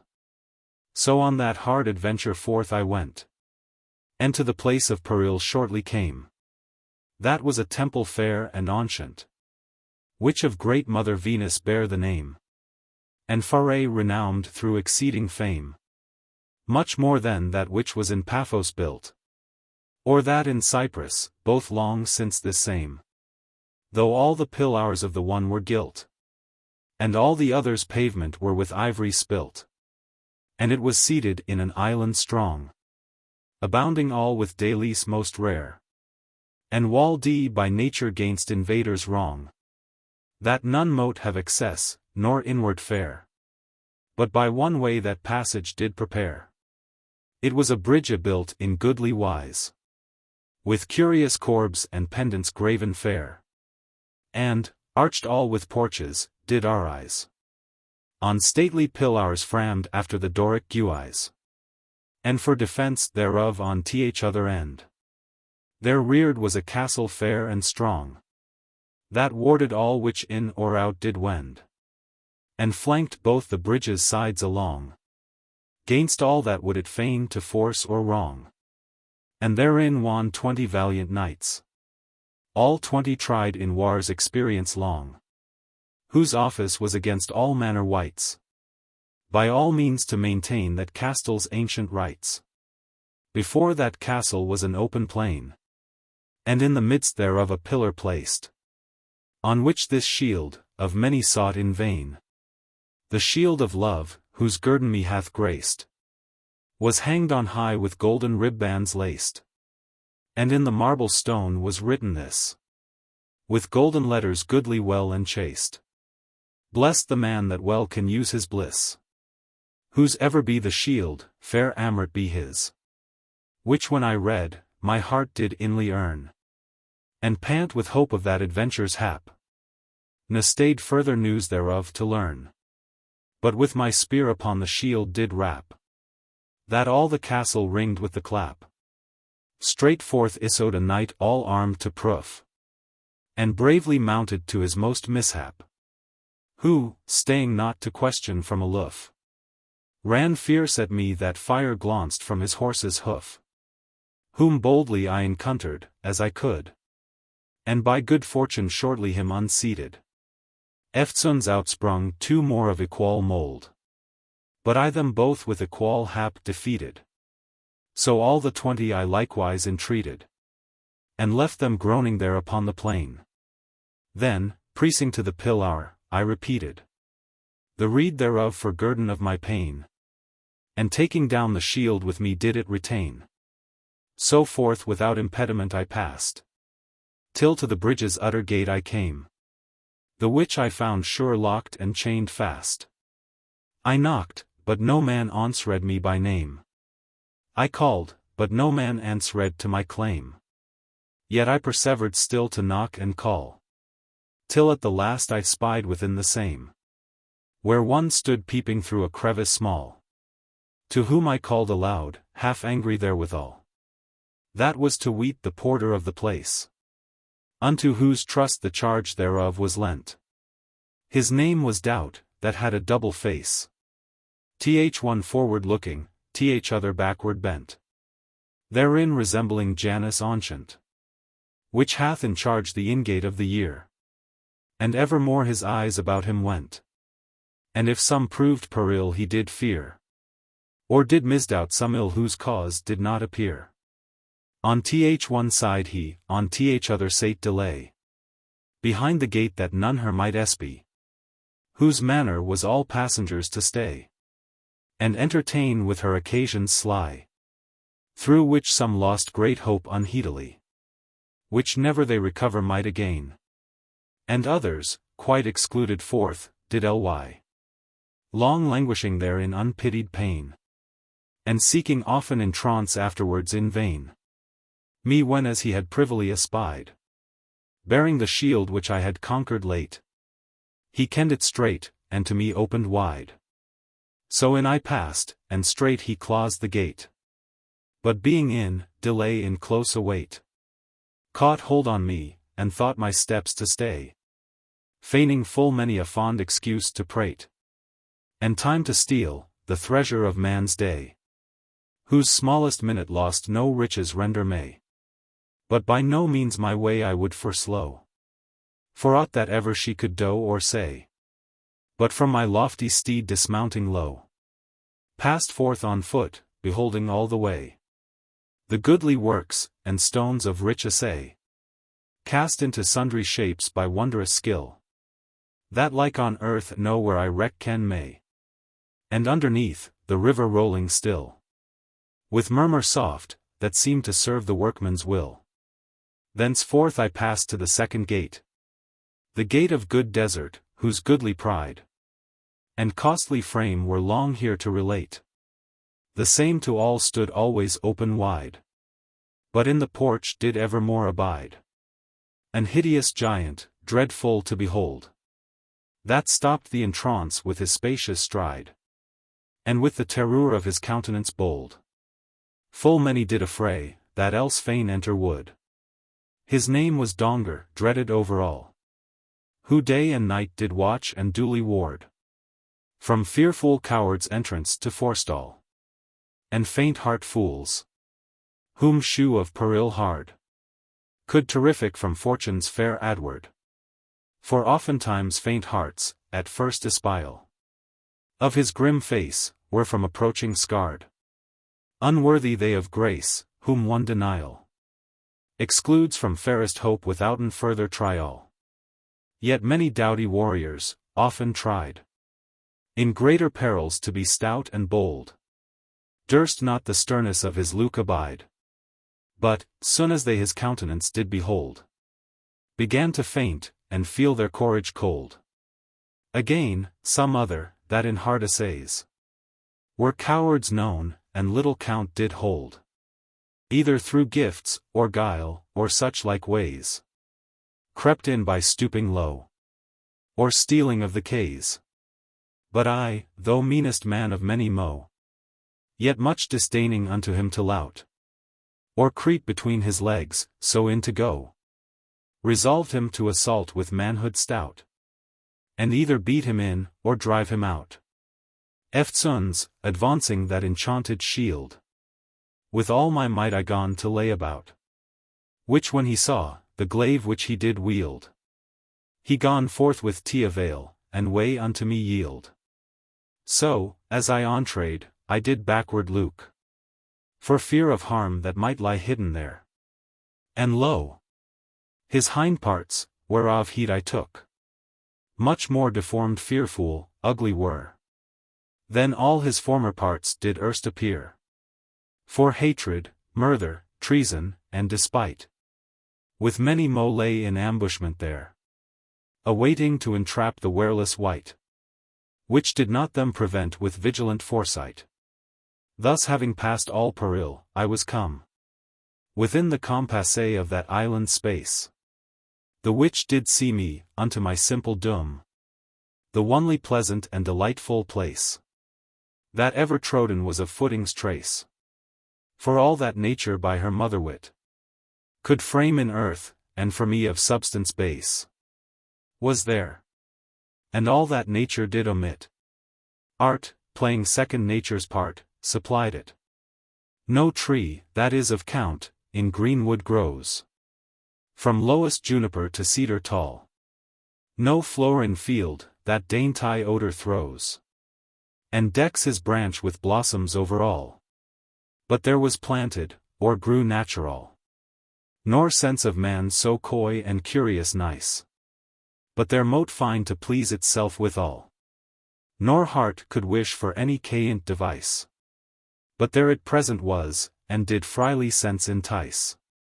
In such luxurious plenty of all pleasure, it seemed a second paradise to geese, so lavishly enricht with nature's treasure, that if the happy souls, which do possess Elysian fields and live in lasting bless, should happen this with living eye to see, they soon would loathe their lesser happiness, and wish to life returned again to be, that in this joyous place they mote have joyance free, fresh shadows, fit to shroud from sunny ray, fair lawns, to take the sun in season due, sweet springs, in which 1,000 nymphs did play, soft rambling brooks, that gentle slumber drew, high-reared mounts, the lands about to view, low-looking dales, disloined from common gaze, delightful bowers, to solace lovers true, false labyrinths, fond runners' eyes to daze, all which by nature made did nature self amaze, and all without were walks and alleys dight, with diverse trees enranged in even rankas, and here and there were pleasant arbors pight, and shady seats, and sundry flowering banks, to sit and rest the walker's weary shanks. And therein 1,000 pairs of lovers walked, praising their God, and yielding him great thanks. Ne ever aught but of their true loves talked, ne ever for rebuke or blame of any balked. All these together by themselves did sport, their spotless pleasures and sweet love's content. But, far away from these, another sort of lovers linked in true heart's consent, which loved not as these for like intent, but on chaste virtue grounded their desire, far from all fraud or feigned blandishment, which, in their spirits kindling zealous fire, brave thoughts and noble deeds did evermore aspire. Such were great Hercules and Hilastere, true Jonathan and David trusty tried, stout Theseus and Pirithous his fear, Pylades and Orestes by his side. Myld Titus and Gesippus without pride. Damon and Pythias, whom death could not sever. All these, and all that ever had been a tide. In bands of friendship, there did live for ever. Whose lives although decayed, yet loves decayed never. Which when as I, that never tasted bliss, nor hap pyhaur, beheld with gaze full eye, I thought there was none other heaven than this. And gone there and less happiness envy, that being free from fear and jealousy, might frankly there their love's desire possess.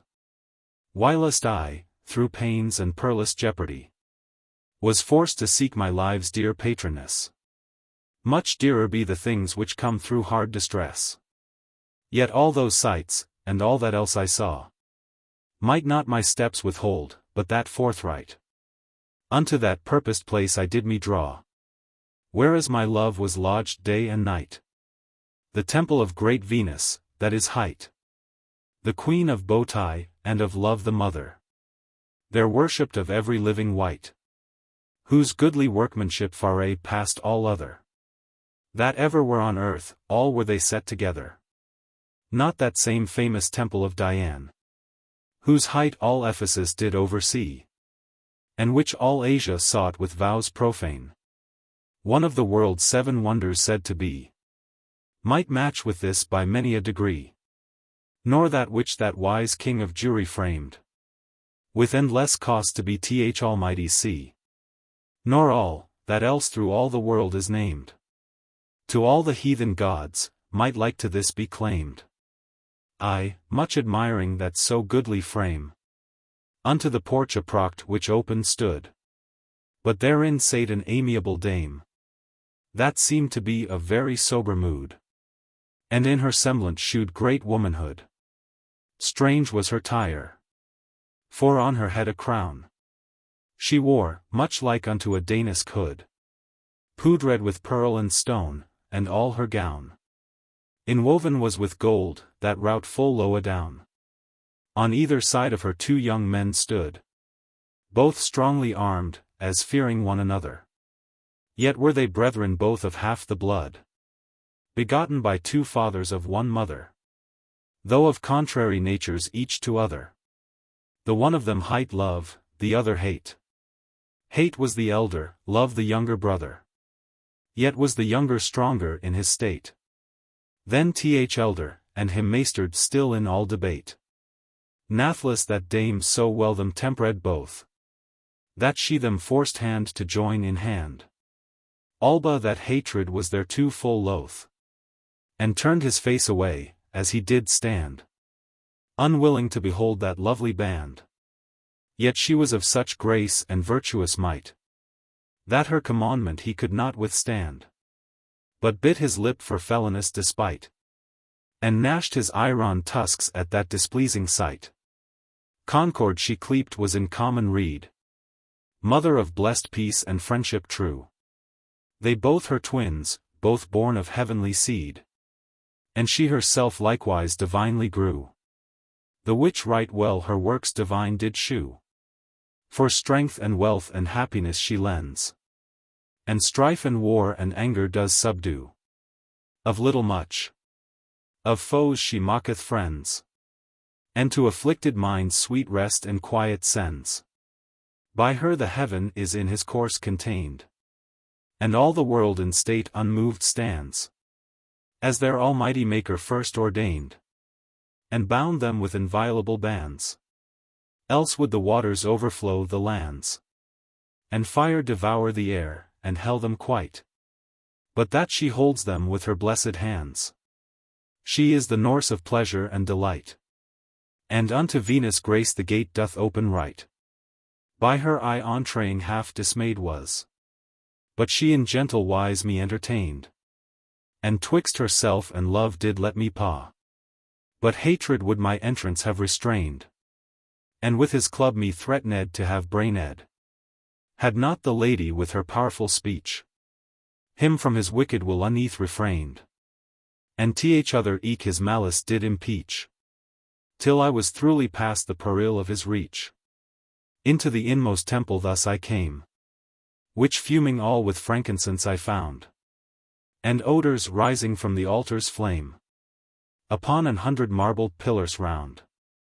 The roof up high was reared from the ground, all decked with crowns, and chains, and girlands gay, and 1,000 precious gifts worth many a pound, the which sad lovers for their vows did pay. And all the ground was strowed with flowers as fresh as May. 100 altars round about were set, all flaming with their sacrifices' fire, that with the steam thereof the temple sweat, which rude in clouds to heaven did aspire, and in them bore true lovers' vows entire, and eke 100 brazen cauldrons bright, to bath in joy and amorous desire, every of which was to a damsel hight. For all the priests were damsels in soft linen dight. Right in the midst the goddess self did stand, upon an altar of some costly mass, whose substance was uneath to understand. For neither precious stone, nor dureful brass, nor shining gold, nor mouldering clay it was, but much more rare and precious to esteem, pure in aspect, and like to Christ all glass. Yet glass was not, if one did rightly deem, but, being fair and brickle, likest glass did see me. But it in shape and bowtie did excel all other idols which the heathen adore, Faerie passing that, which by surpassing skill Phidias did make in Paphos isle of yore, with which that wretched Greek, that life forlore, did fall in love, yet this much fairer shined, but covered with the slender veil afore, and both her feet and legs together twined, were with a snake, whose head and tail were fast combined. The cause why she was covered with a veil was hard to know, for that her priests the same from people's knowledge labored to conceal. But sooth it was not sure for womanish shame, nor any blemish which the work mote blame. But for, they say, she hath both kinds in one, both male and female, both under one name. She sire and mother is herself alone, begets and eke conceives, any needeth other none. And all about her neck and shoulders flew a flock of little loves, and sports, and joys, with nimble wings of gold and purple hew, whose shape seemed not like to terrestrial boys, but like to angels playing heavenly toys. The whilst their eldest brother was away, Cupid their eldest brother, he enjoys the wide kingdom of love with lordly sway, and to his law compels all creatures to obey. And all about her altar scattered lay great sorts of lovers piteously complaining, some of their loss, some of their love's delay, some of their pride, some paragons disdaining, some fearing fraud, some fraudulently feigning, as every one had cause of good or ill. Amongst the rest some one, through love's constraining, tormented sore, could not contain it still, but thus brake forth, that all the temple it did fill. Great Venus, Queen of bowtie and of grace, the joy of gods and men, that under ski, doest fairest shine, and most adorn thy place, that with thy smiling look doest pacify the raging seas, and max the storms to fly. Thee, goddess, thee the winds, the clouds do fear, and, when thou spreadst thy mantle forth on high, the waters play, and pleasant lands appear, and heavens laugh, and all the world shews joyous chayar. Then doth the Daedale earth throw forth to thee, out of her fruitful lap abundant flowers, and then all living wights, soon as they see the spring break forth out of his lusty bowers, they all do learn to play the paramours. First do the merry birds, thy pretty pages, privily pricked with thy lustful powers, chirp loud to thee out of their leafy cages, and thee their mother call to cool their kindly rages. Then do the salvage beasts begin to play their pleasant frisks, and loath their wonted food. The lions roar, the tigers loudly bray. The raging bulls rebel low through the wood, and breaking forth dare tempt the deepest flood, to come where thou doest draw them with desire. So all things else, that nourish vital blood, soon as with fury thou doest them inspire, in generation seek to quench their inward fire. So all the world by thee at first was made, and daily yet thou doest the same repair. No aught on earth that merry is and glad, no aught on earth that lovely is and fair, but thou the same for pleasure didst prepare. Thou art the root of all that joyous is, great God of men and women, Queen of Thr, Mother of laughter, and wellspring of bliss. Oh, grant that of my love at last I may not miss. So did he say, but I with murmur soft, that none might hear the sorrow of my heart, yet inly groan deep and sighing oft, besought her to grant ease unto my smart, and to my wound her gracious help impart. Whilst thus I spake, behold, with happy eye, I spied where at the idol's feet apart, a bevy of fair damsels close did lie, waiting when as the anthem should be sung on high. The first of them did see me of riper years, and graver countenance than all the rest. Yet all the rest were eke her equal pairs, yet unto her obeyed all the best. Her name was womanhood, that she expressed by her sad semblant and demeanour wise, for steadfast still her eyes did fixed rest, ne roved at randon, after gazers' guise, whose luring baits ofttimes do heedless hearts enties. And next to her sate goodly shamefastness, ne ever durst her eyes from ground uprear, ne ever once did look up from her des, as if some blame of evil she did fear, that in her cheeks made roses oft appear, and her against sweet cheerfulness was placed, whose eyes, like twinkling stars in evening clear, were decked with smiles that all sad humours chased, and darted forth delights the which her goodly graced. And next to her sate sober modesty, holding her hand upon her gentle heart, and her against sate comely courtesy, that unto every person knew her part, and her before was seated overthwart. Soft silence, and submiss obedience, both linked together never to dispart.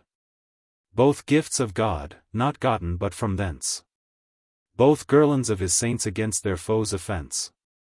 Thus sate they all around in seemly rate, and in the midst of them a goodly maid, even in the lap of womanhood there sate, the which was all in lily white arrayed, with silver streams amongst the linen strayed, like to the morn, when first her shining face hath to the gloomy world itself bewrayed. That same was fairest Amrod in place, shining with beauty's light and heavenly virtue's grace, whom soon as I beheld, my heart gone throb, and weighed in doubt what best were to be done. For sacrilege me seemed the church to rob, and folly seemed to leave the thing undone, which with so strong attempt I had begun. Though, shaking off all doubt and shamefast fear, which ladies' love, I heard, had never won, 'mongst men of worth, I to her stepped near, and by the lily hand her laboured up to rear. Thereat that foremost matrone me did blame, and sharp rebuke for being overbold, saying, it was tonight unseemly shame, upon a recluse virgin to lay hold, that unto Venus services was sold. To whom I thus, nay, but it fitteth best, for Cupid's man with Venus made to hold, for ill your goddess services are drayest by virgins, and her sacrifices let to rest. With that my shield I forth to her did show, which all that while I closely had conselled, on which when Cupid, with his killing bow, and cruel shafts, emblazoned she beheld, at sight thereof she was with terror quelled, and said no more, but I, which all that while the pledge of faith, her hand, engaged held, like wary hind within the weed-eye soil, For no entreaty would forego so glorious spoil. And evermore upon the goddess' face mine eye was fixed, for fear of her offence. Whom when I saw with amiable grace to laugh at me, and favour my pretence, I was emboldened with more confidence. And not for niceness nor for envy sparing, in presence of them all forth led her thence. All looking on, and like astonished staring. Yet to lay hand on her not one of all them daring. She often prayed, and often me besought. Sometime with tender tears to let her go. Sometime with witching smiles. But yet, for naught that ever she to me could say or do, could she her wished freedom fro me woo. But forth I led her through the temple gate, by which I hardly passed with much ado. But that same lady, which me friend late in entrance, did me also friend in my retrate. No less did Donger threaten me with dread, when as he saw me, maugre all his power, that glorious spoil of bowtie with me lead. Then Cerberus, when Orpheus did recur, his leman from the Stygian prince's boor. But evermore my shield did me defend against the storm of every dreadful stour. Thus safely with my love I thence did wend. So ended he his tale, where I this canto end. Canto. Chapter 11. Marinel's former wound is healed. He comes to Proteus hall, where Thames doth the Medway wed, and feasts the sea gods all. But ah for pity, that I have thus long left a fair lady languishing in pain. Now well away, that I have done such wrong, to let fair Florimel in bands remain, in bands of love, and in sad thraldom's chain, from which, unless some heavenly power her free, by miracle, not yet appearing plain, she linger yet is like captive to be, that even to think thereof it inly pities me. Here need you to remember, how erewhile unlovely Proteus, missing to his mind that virgin's love to win by wit or wile, her threw into a dong aeon deep and blind, and therein chains her cruelly did bind, in hope thereby her to his bent to draw. For, when as neither gifts nor graces kind, her constant mind could move at all he saw, he thought her to compel by cruelty and awe. Deep in the bottom of an huge great rock, the dong aeon was, in which her bound he left, that neither iron bars, nor brassen lock, did need to guard from force, or secret theft, of all her lovers which would her have reft. For walled it was with waves, which ragged and roared, as they the cliff in pieces would have cleft. Besides 10,000 monsters Foulée abhorred, did wait about it, gaping greasily, all beggored. And in the midst thereof did horror dwell, and darkness dread that never viewed day, like to the baleful house of lowest hell, in which old Styx her aged bones alway, old Styx the grand aim of the gods, doth lay. There did this luckless maid 7 months abide, ne ever evening saw, any morning's ray, ne ever from the day the night descried, but thought it all one night that did no hours divide. And all this was for love of Marinel, who her despised. Ah! Who would her despise? And weeman's love did from his heart expel, and all those joys that weak mankind enties. Nathless his pride full dearly he did price, for of a woman's hand it was Euroke, that of the wound he yet in languor lies, ne can be cured of that cruel stroke, which Britomart him gave, when he did her provoke. Yet Faerie and near the nymph his mother sought, and many salves did to his sore apply, and many herbs did use, but when as naught she saw, could ease his rankling malady. At last to Tryphon she for help did hie. This Tryphon is the sea god surgeon hight, whom she besought to find some remedy, and for his pains a whistle him behight. That of a fish's shell was wrought with rare delight. So well that leech did hark to her request. And did so well employ his careful pain, that in short space his hurts he had redressed, and him restored to healthful state again, in which he long time after did remain. There with the nymph his mother, like her thrall, who sore against his will did him retain, for fear of peril which to him mote fall, through his too venturous prowess proved over all. It fortuned then, a solemn feast was there, to all the sea gods and their fruitful seed, in honor of the spousals which then were, betwixt the Medway and the Thames agreed. Long had the Thames, as we in records read, before that day her wooed to his bed. But the proud nymph would for no worldly meed, nor no entreaty, to his love be led. Till now, at last relenting, she to him was wed. So both agreed that this their Bredale feast should for the gods in Proteus' house be made, to which they all repaired, both most and least, as well which in the mighty ocean trade, as that in rivers swim, or brooks do wade. All which, not if 100 tongues to tell, and 100 mouths, and voice of brass I had, and endless memory that mote excel. In order as they came could I recount them well. Help, therefore, oh, thou sacred imp of Jove, the Norseling of Dame Memory his dear, to whom those rawls, laid up in heaven above, and records of antiquity appear, to which no wit of man may come near. Help me to tell the names of all those floods, and all those nymphs, which then assembled were, to that great banquet of the watery gods, and all their sundry kinds, and all their hid abodes. First came great Neptune, with his three-forked mace, that rules the seas and makes them rise or fall.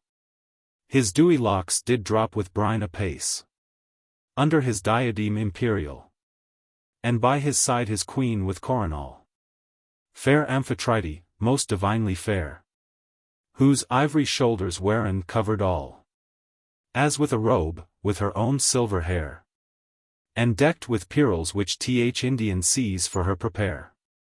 These marched Faerie afore the other crew, and all the way before them, as they went, Triton his trumpet shrill before them blew, for goodly triumph and great jolliment, that made the rocks to roar as they were rent.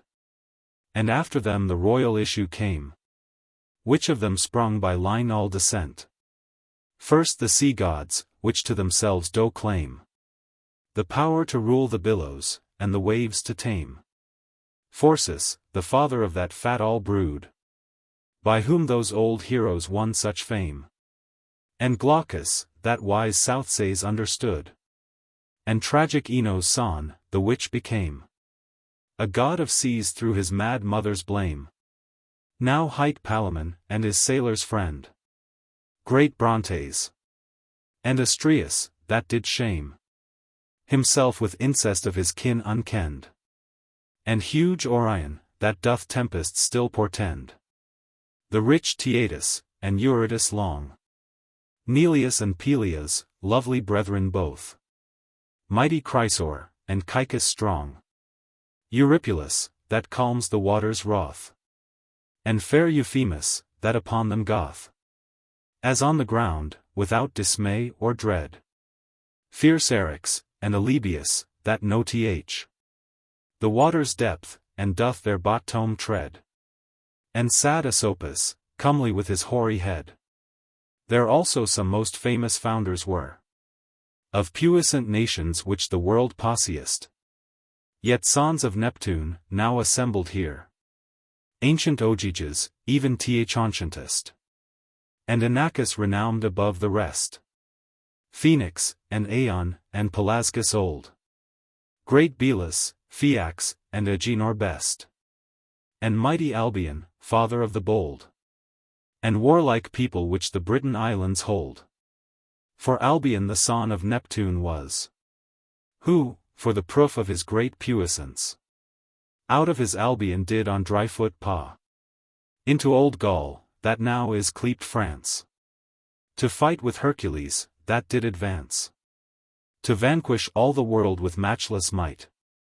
And there his mortal part by great mischance was slain, but that which is immortal sprite lives still, and to this feast with Neptune's seed was dight. But what do I their names seek to rehearse, which all the world have with their issue filed? How can they all in this so narrow verse contained be, and in small compasse hild?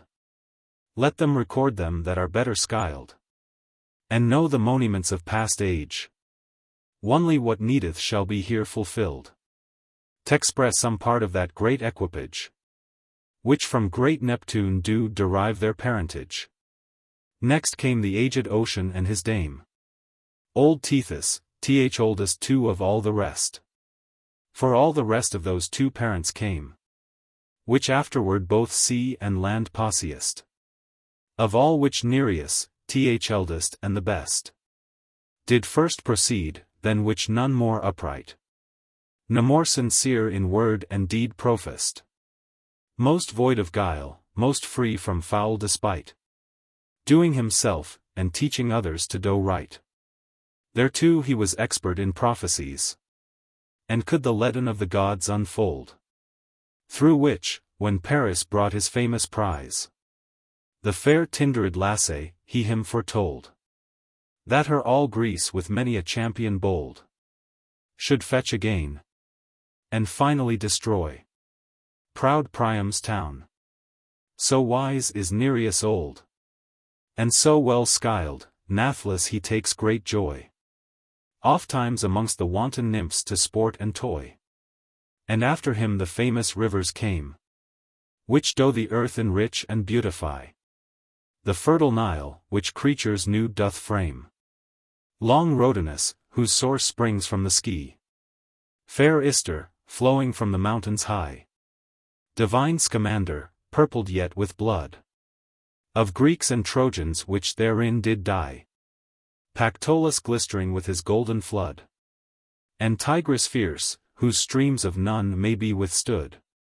Great Ganges, and immortal Euphrates. Deep Indus, and meander intricate. Slow Peneus, and tempestuous Phasides. Swift Rhene, and Alpheus still immaculate. Oaraxes, feared for great Cyrus' fate.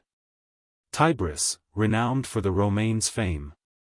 Rich Oranoche, though but known late. And that huge river, which doth bear his name. Of warlike Amazons, who do possess the same. Joy on those warlike women, which so long can from all men so rich a kingdom hold. And shame on you, O men, which boast your strong and valiant hearts, in thoughts less hard and bold. Yet quail in conquest of that land of gold. But this to you, O Britons, most pertains, to whom the right hereof itself hath sold. The which, for sparing little cost or pains, lose so immortal glory, and so endless gains. Then was there heard a most celestial sound of dainty music, which did next and so. Before the spouse, that was Arion crowned, who, playing on his harp, unto him drew the ears and hearts of all that goodly crew. That even yet the dolphin, which him bore through the Aegean seas from pirates' view, stood still by him astonished at his lore. And all the raging seas for joy forgot to roar. So went he playing on the watery plain. Soon after whom the lovely bridegroom came, the noble Thames, with all his goodly train. But him before there went, as best became, his ancient parents, namely ancient Thame.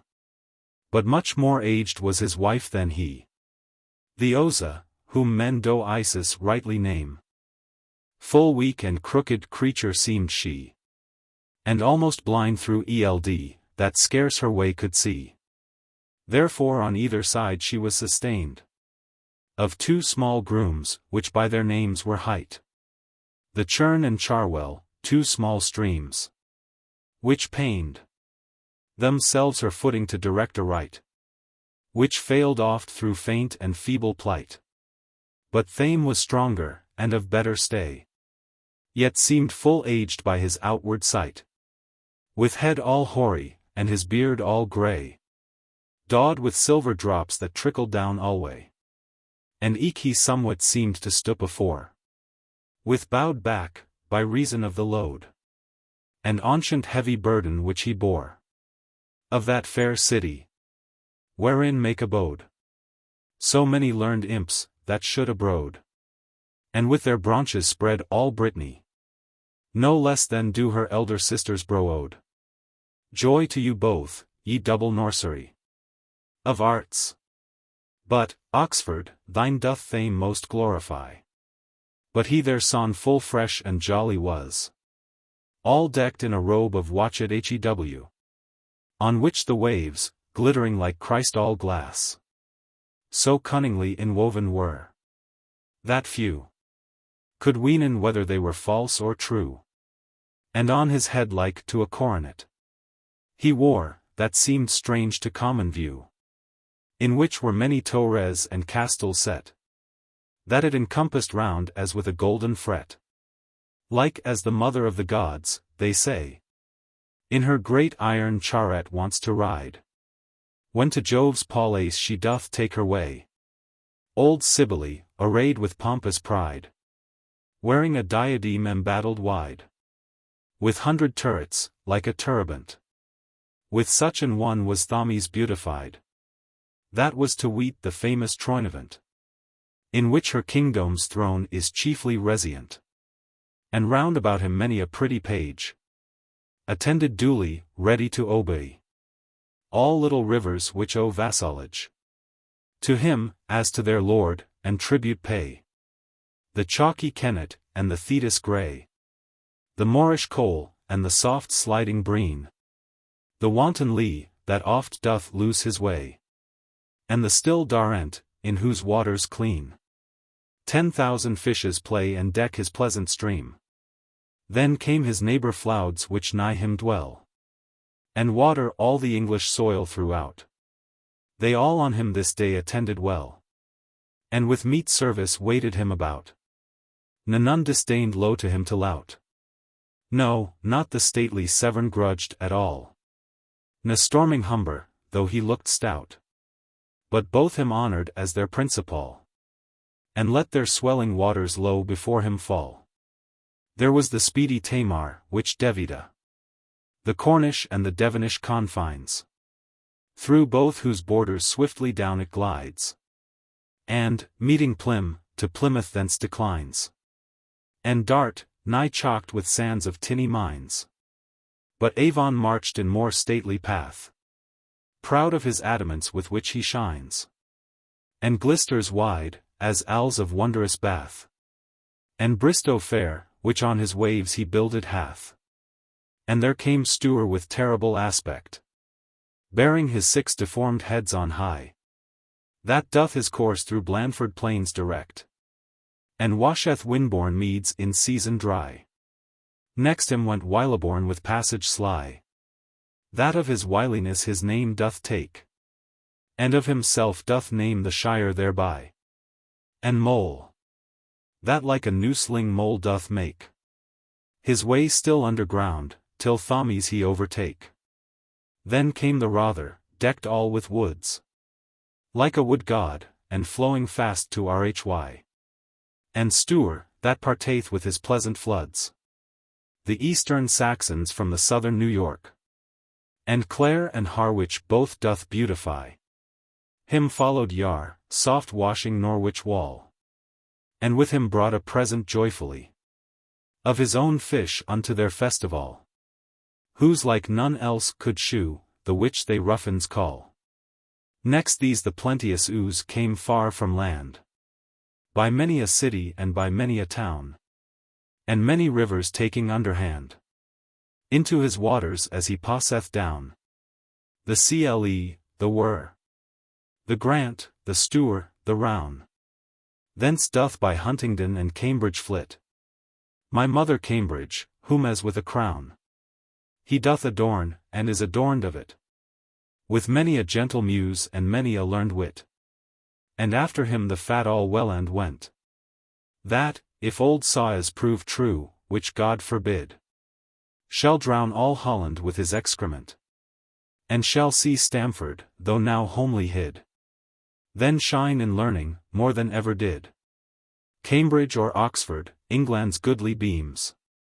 And next to him the Nene down softly slid, and bounteous Trent, that in himself enseems both 30 sorts of fish, and 30 sundry streams.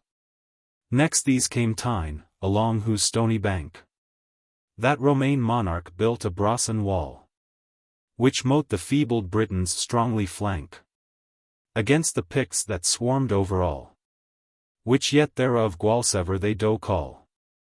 And Tweed, the limit betwixt Logris land and Albany, and Eden, though but small, yet often stained with blood of many a band of Scots and English both, that tined on his strand.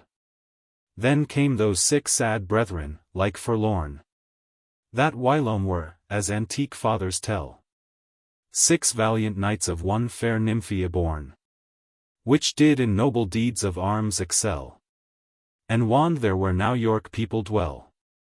Still Ure, swift Werf, and Ows the most of might, High Swale, unquiet Nide, and troublous Skell, all whom a Scythian king, that Humber height, slew cruelly, and in the river drowned quite.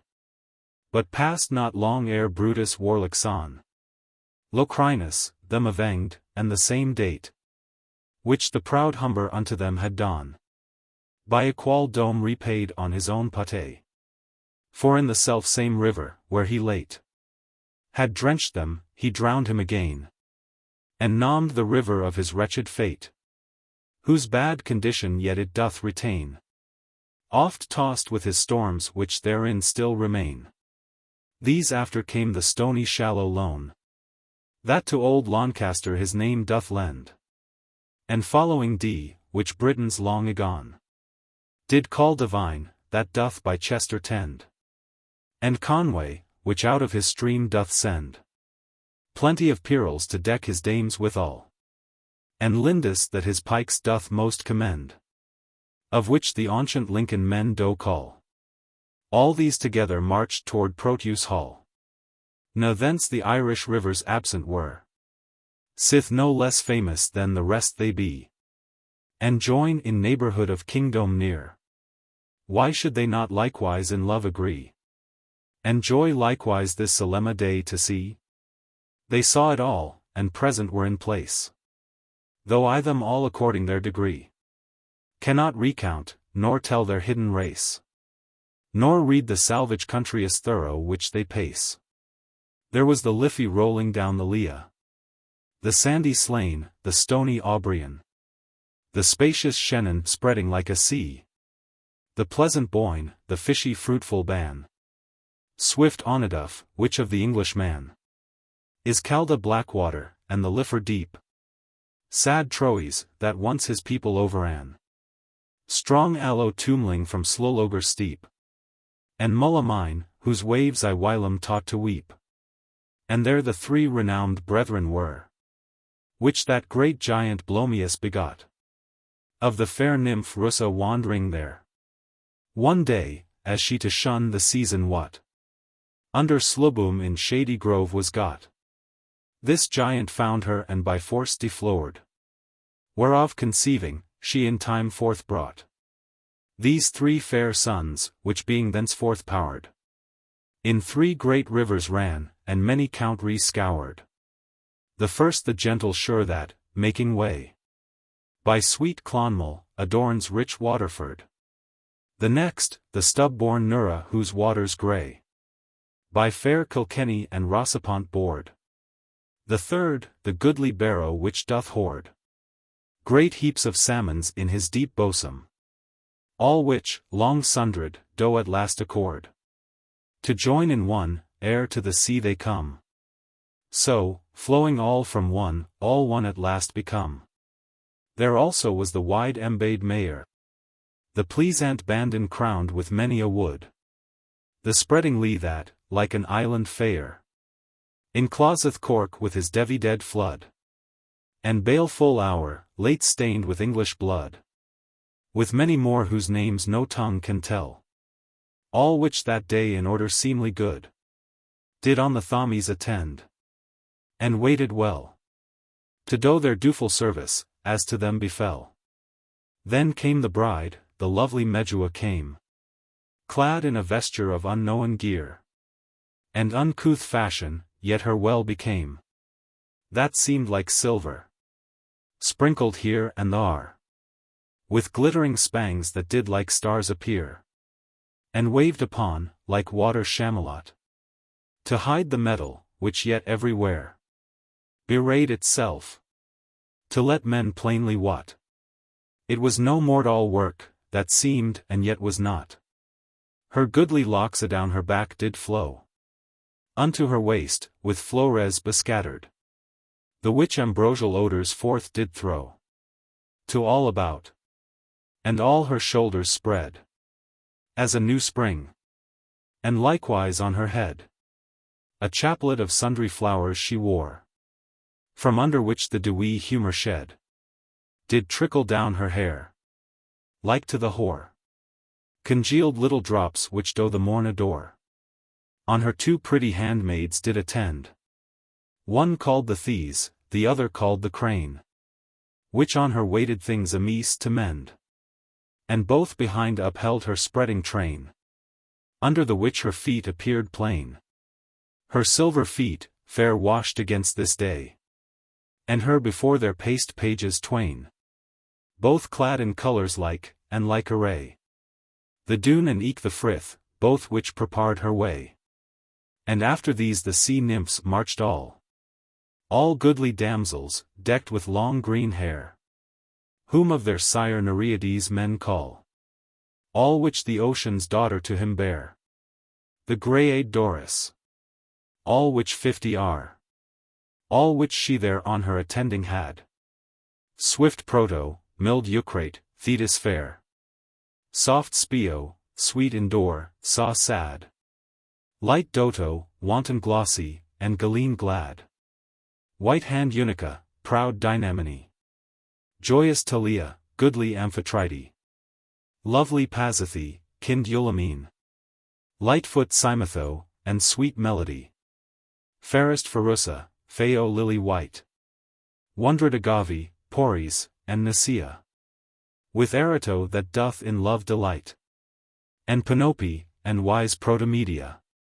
And snowy necked Doris, and milk-white Galathea. Speedy Hippotho, and chaste Actea.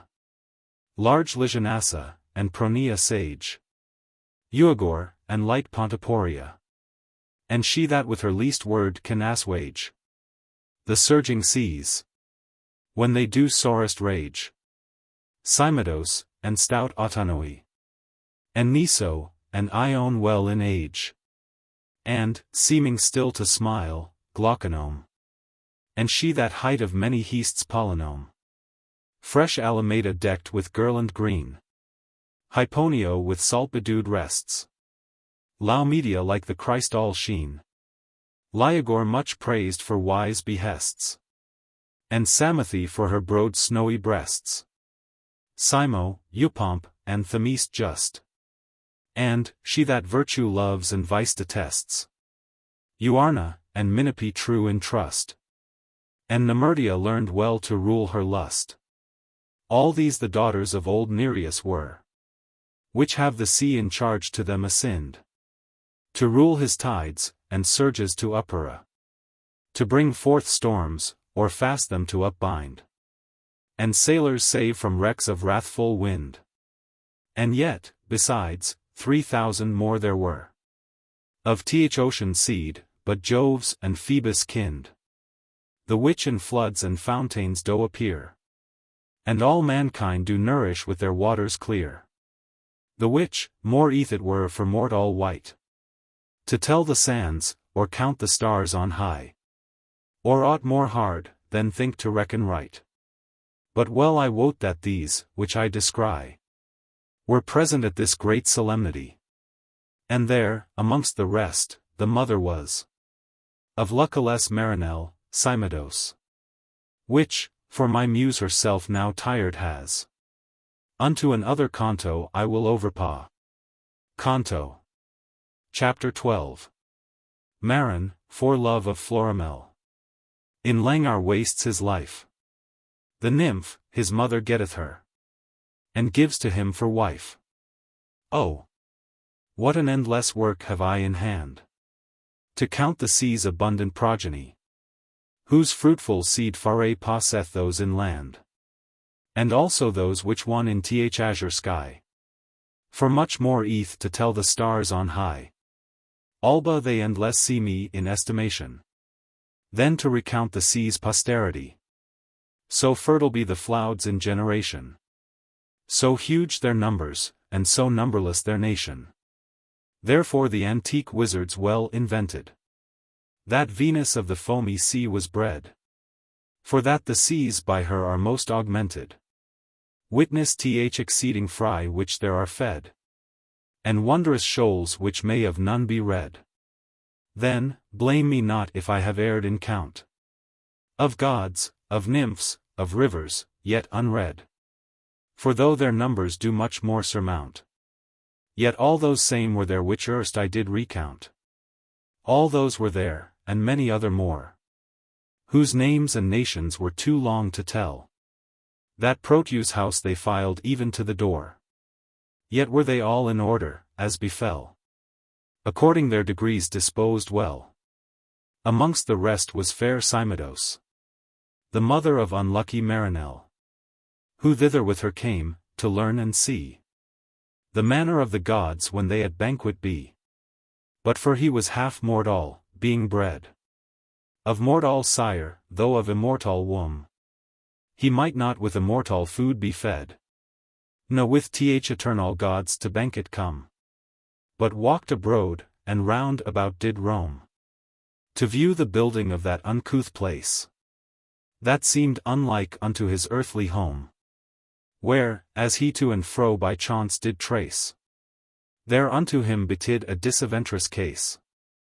Under the hanging of an hideous cleaf. He heard the lamentable voice of one. That piteously complained her careful grief. Which never she before disclosed to none. But to herself her sorrow did bemoan. So feelingly her case she did complain. That ruth it moved in the rocky stone. And made it see me to feel her grievous pain. And oft to groan with billows beating from the main. Though vain, I see, my sorrows to unfold. And count my cares when none is nigh to hear. Yet, hoping grief may lessen being told, I will them tell though unto no man near. For heaven, that unto all lends equal ear, is far from hearing of my heavy plight. And lowest hell, to which I lie most near, cares not what evils hap to wretched wight. And greedy seas doe in the spoil of life delight. Yet lo! The seas, I see, by often beating, doe pierce the rocks, and hardest marble weighers. But his hard rocky heart for no entreating will yield, but when my piteous plaints he hears, is hardened more with my abundant tears. Yet though he never list to me relent, but let me waste in woe my wretched years, yet will I never of my love repent, but joy that for his sake I suffer prisonment. And when my weary ghost, with grief outworn, by timely death shall win her wished rest, let then this plaint unto his ears be borne, that blame it is to him, that arms professed, to let her die whom he might have redressed. There did she pause, inforsaid to give place unto the passion that her heart oppressed. And, after she had wept and wailed a space, she gone afresh thus to renew her wretched case. Ye gods of seas, if any gods at all, have care of right, or ruth of wretches wrong. By one or other way me, woeful thrall, deliver hence out of this dungeon strong, in which I daily dying am too long. And if ye deem me death for loving one that loves not me, then do it not prolong, but let me die and end my dales atone. And let him live unloved, or love himself alone. But if that life ye unto me decree, then let me live as lovers ought to do, and of my lives dear love beloved be. And if he should through pride your doom undo, do you by duress him compel thereto, and in this prison put him here with me. One prison fittest is to hold us two. So had I rather to be thrall than free. Such thraldom or such freedom let it surely be. But O vain judgment, and conditions vain, the which the prisoner points unto the free. The whiles I him condemn, and deem his pain. He where he list goes loose, and laughs at me. So ever loose, so ever happy be. But where so loose or happy that thou art? Know, Marinell, that all this is for thee. With that she wept and wailed, as if her heart would quite have burst through great abundance of her smart.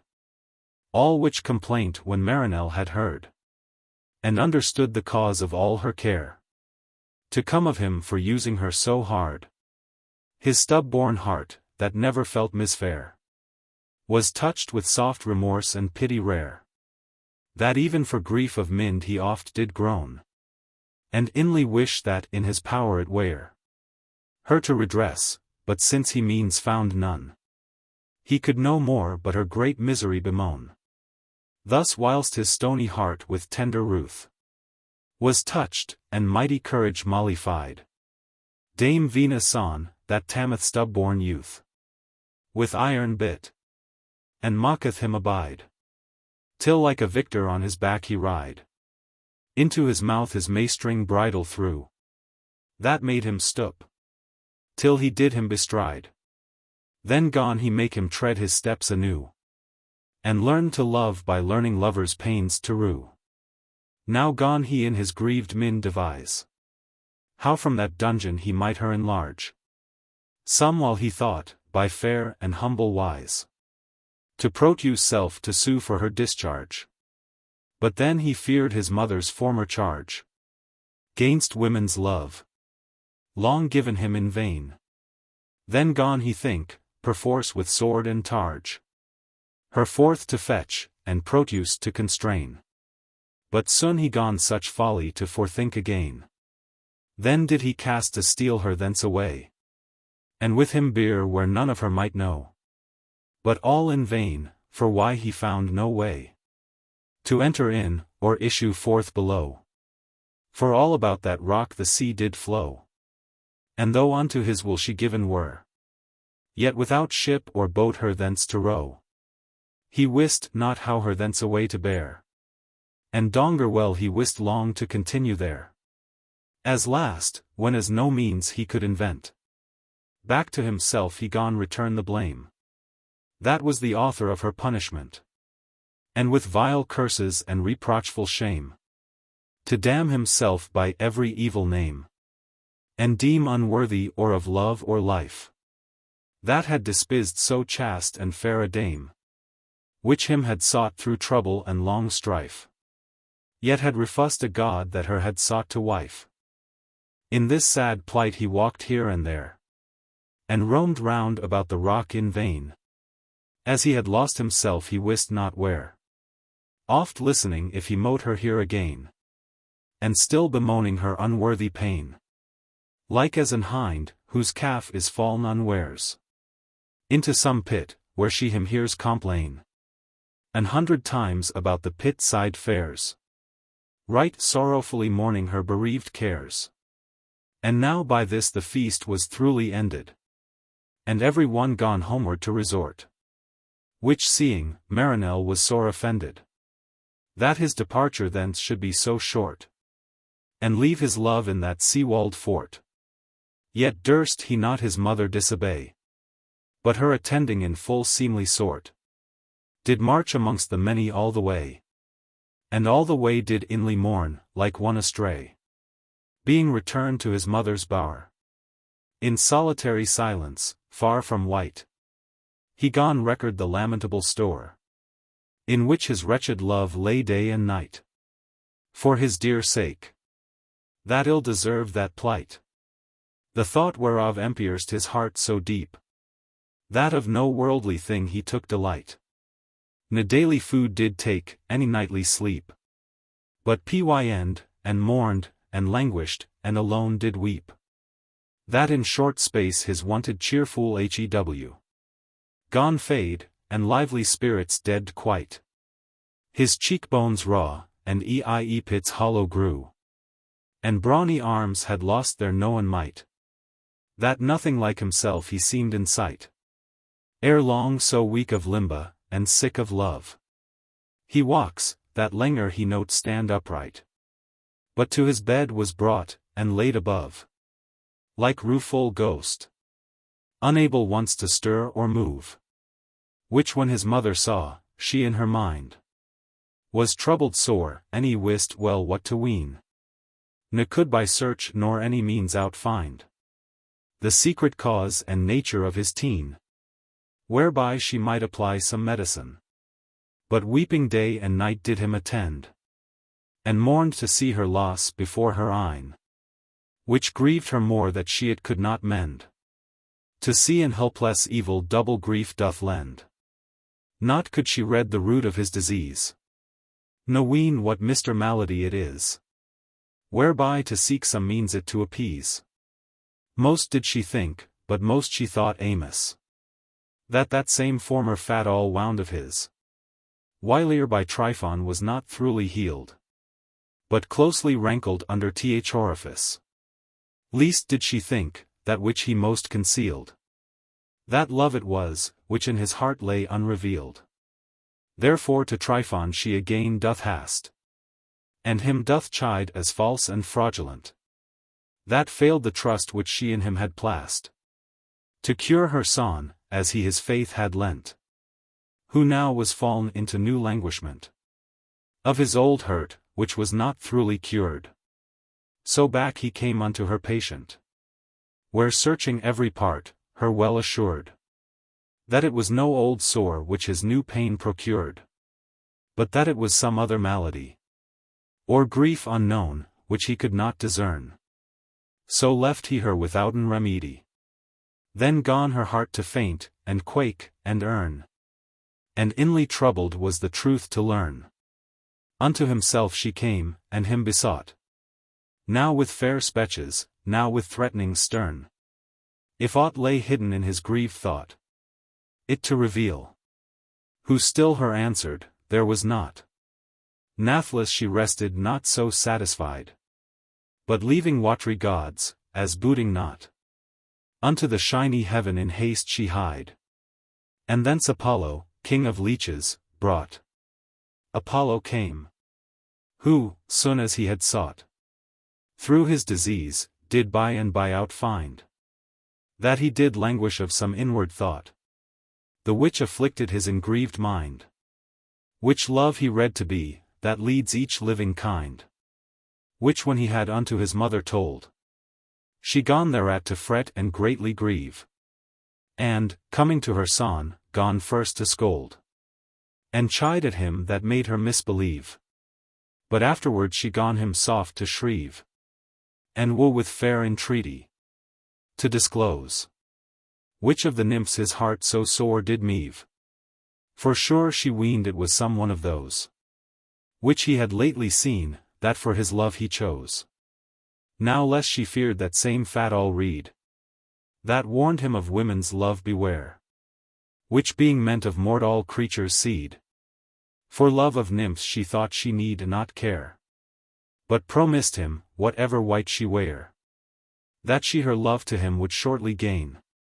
So he her told, but soon as she did hear that Florimel it was which wrought his pain, she gone afresh to chafe, and grieve in every vein. Yet since she saw the strait extremity, in which his life unluckily was laid, it was no time to scan the prophecy, whether old Proteus true or false had said, that his decay should happen by a maid.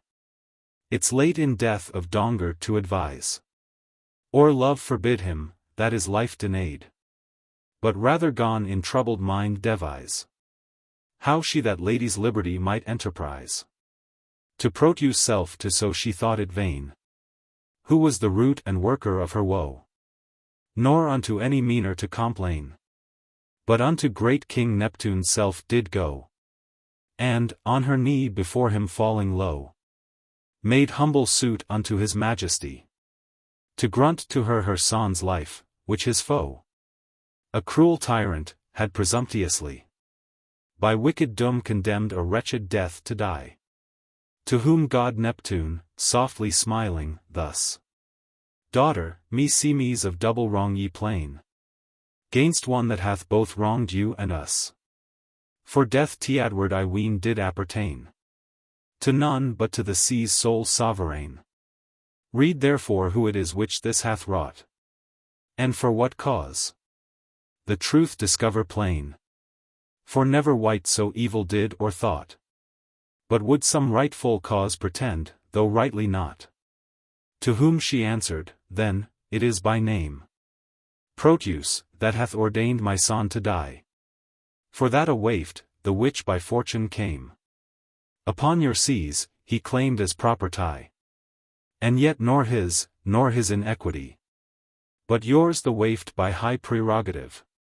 Therefore I humbly crave your majesty it to replevy, and my son reprieve. So shall you by one gift save all us three alive. He grunted, and straight his warrant made under the sea god's scale authentical, commanding Proteus straight to enlarge the maid, which wandering on his seas imperial, he lately took, and sit hence kept as thrall, which she receiving with meet thankfulness, departed straight to Proteus therewithal, who, reading it with inward loathfulness, was grieved to restore the pledge he did possess. Yet durst he not the warrant to withstand, but unto her delivered Florimel, whom she receiving by the lily hand, admired her bow tie much, as she mote well. For she all living creatures did excel, and was right joyous that she gotten had so fair a wife for her son Marinel. So home with her she straight the virgin lad, and shewed her to him, then being sore bestad. Who soon as he beheld that angel's face, adorned with all divine perfection, his cheered heart eftsoons away gone chase. Sad death, revived with her sweet inspection, and feeble spirit inly felt refection, as withered weed through cruel winter's tine, that feels the warmth of sunny beams' reflection, lifts up his head that did before decline, and gins to spread his leaf before the fair sunshine. Right so himself did Marinel uprear, when he in place his dearest love did spy, and though his limbs could not his body bear, na former strength returned so suddenly, yet cheerful signas he shewed outwardly. No less was she in secret heart affected, but that she masked it with mode's tie, for fear she should of lightness be detected, which to another place I leave to be perfected.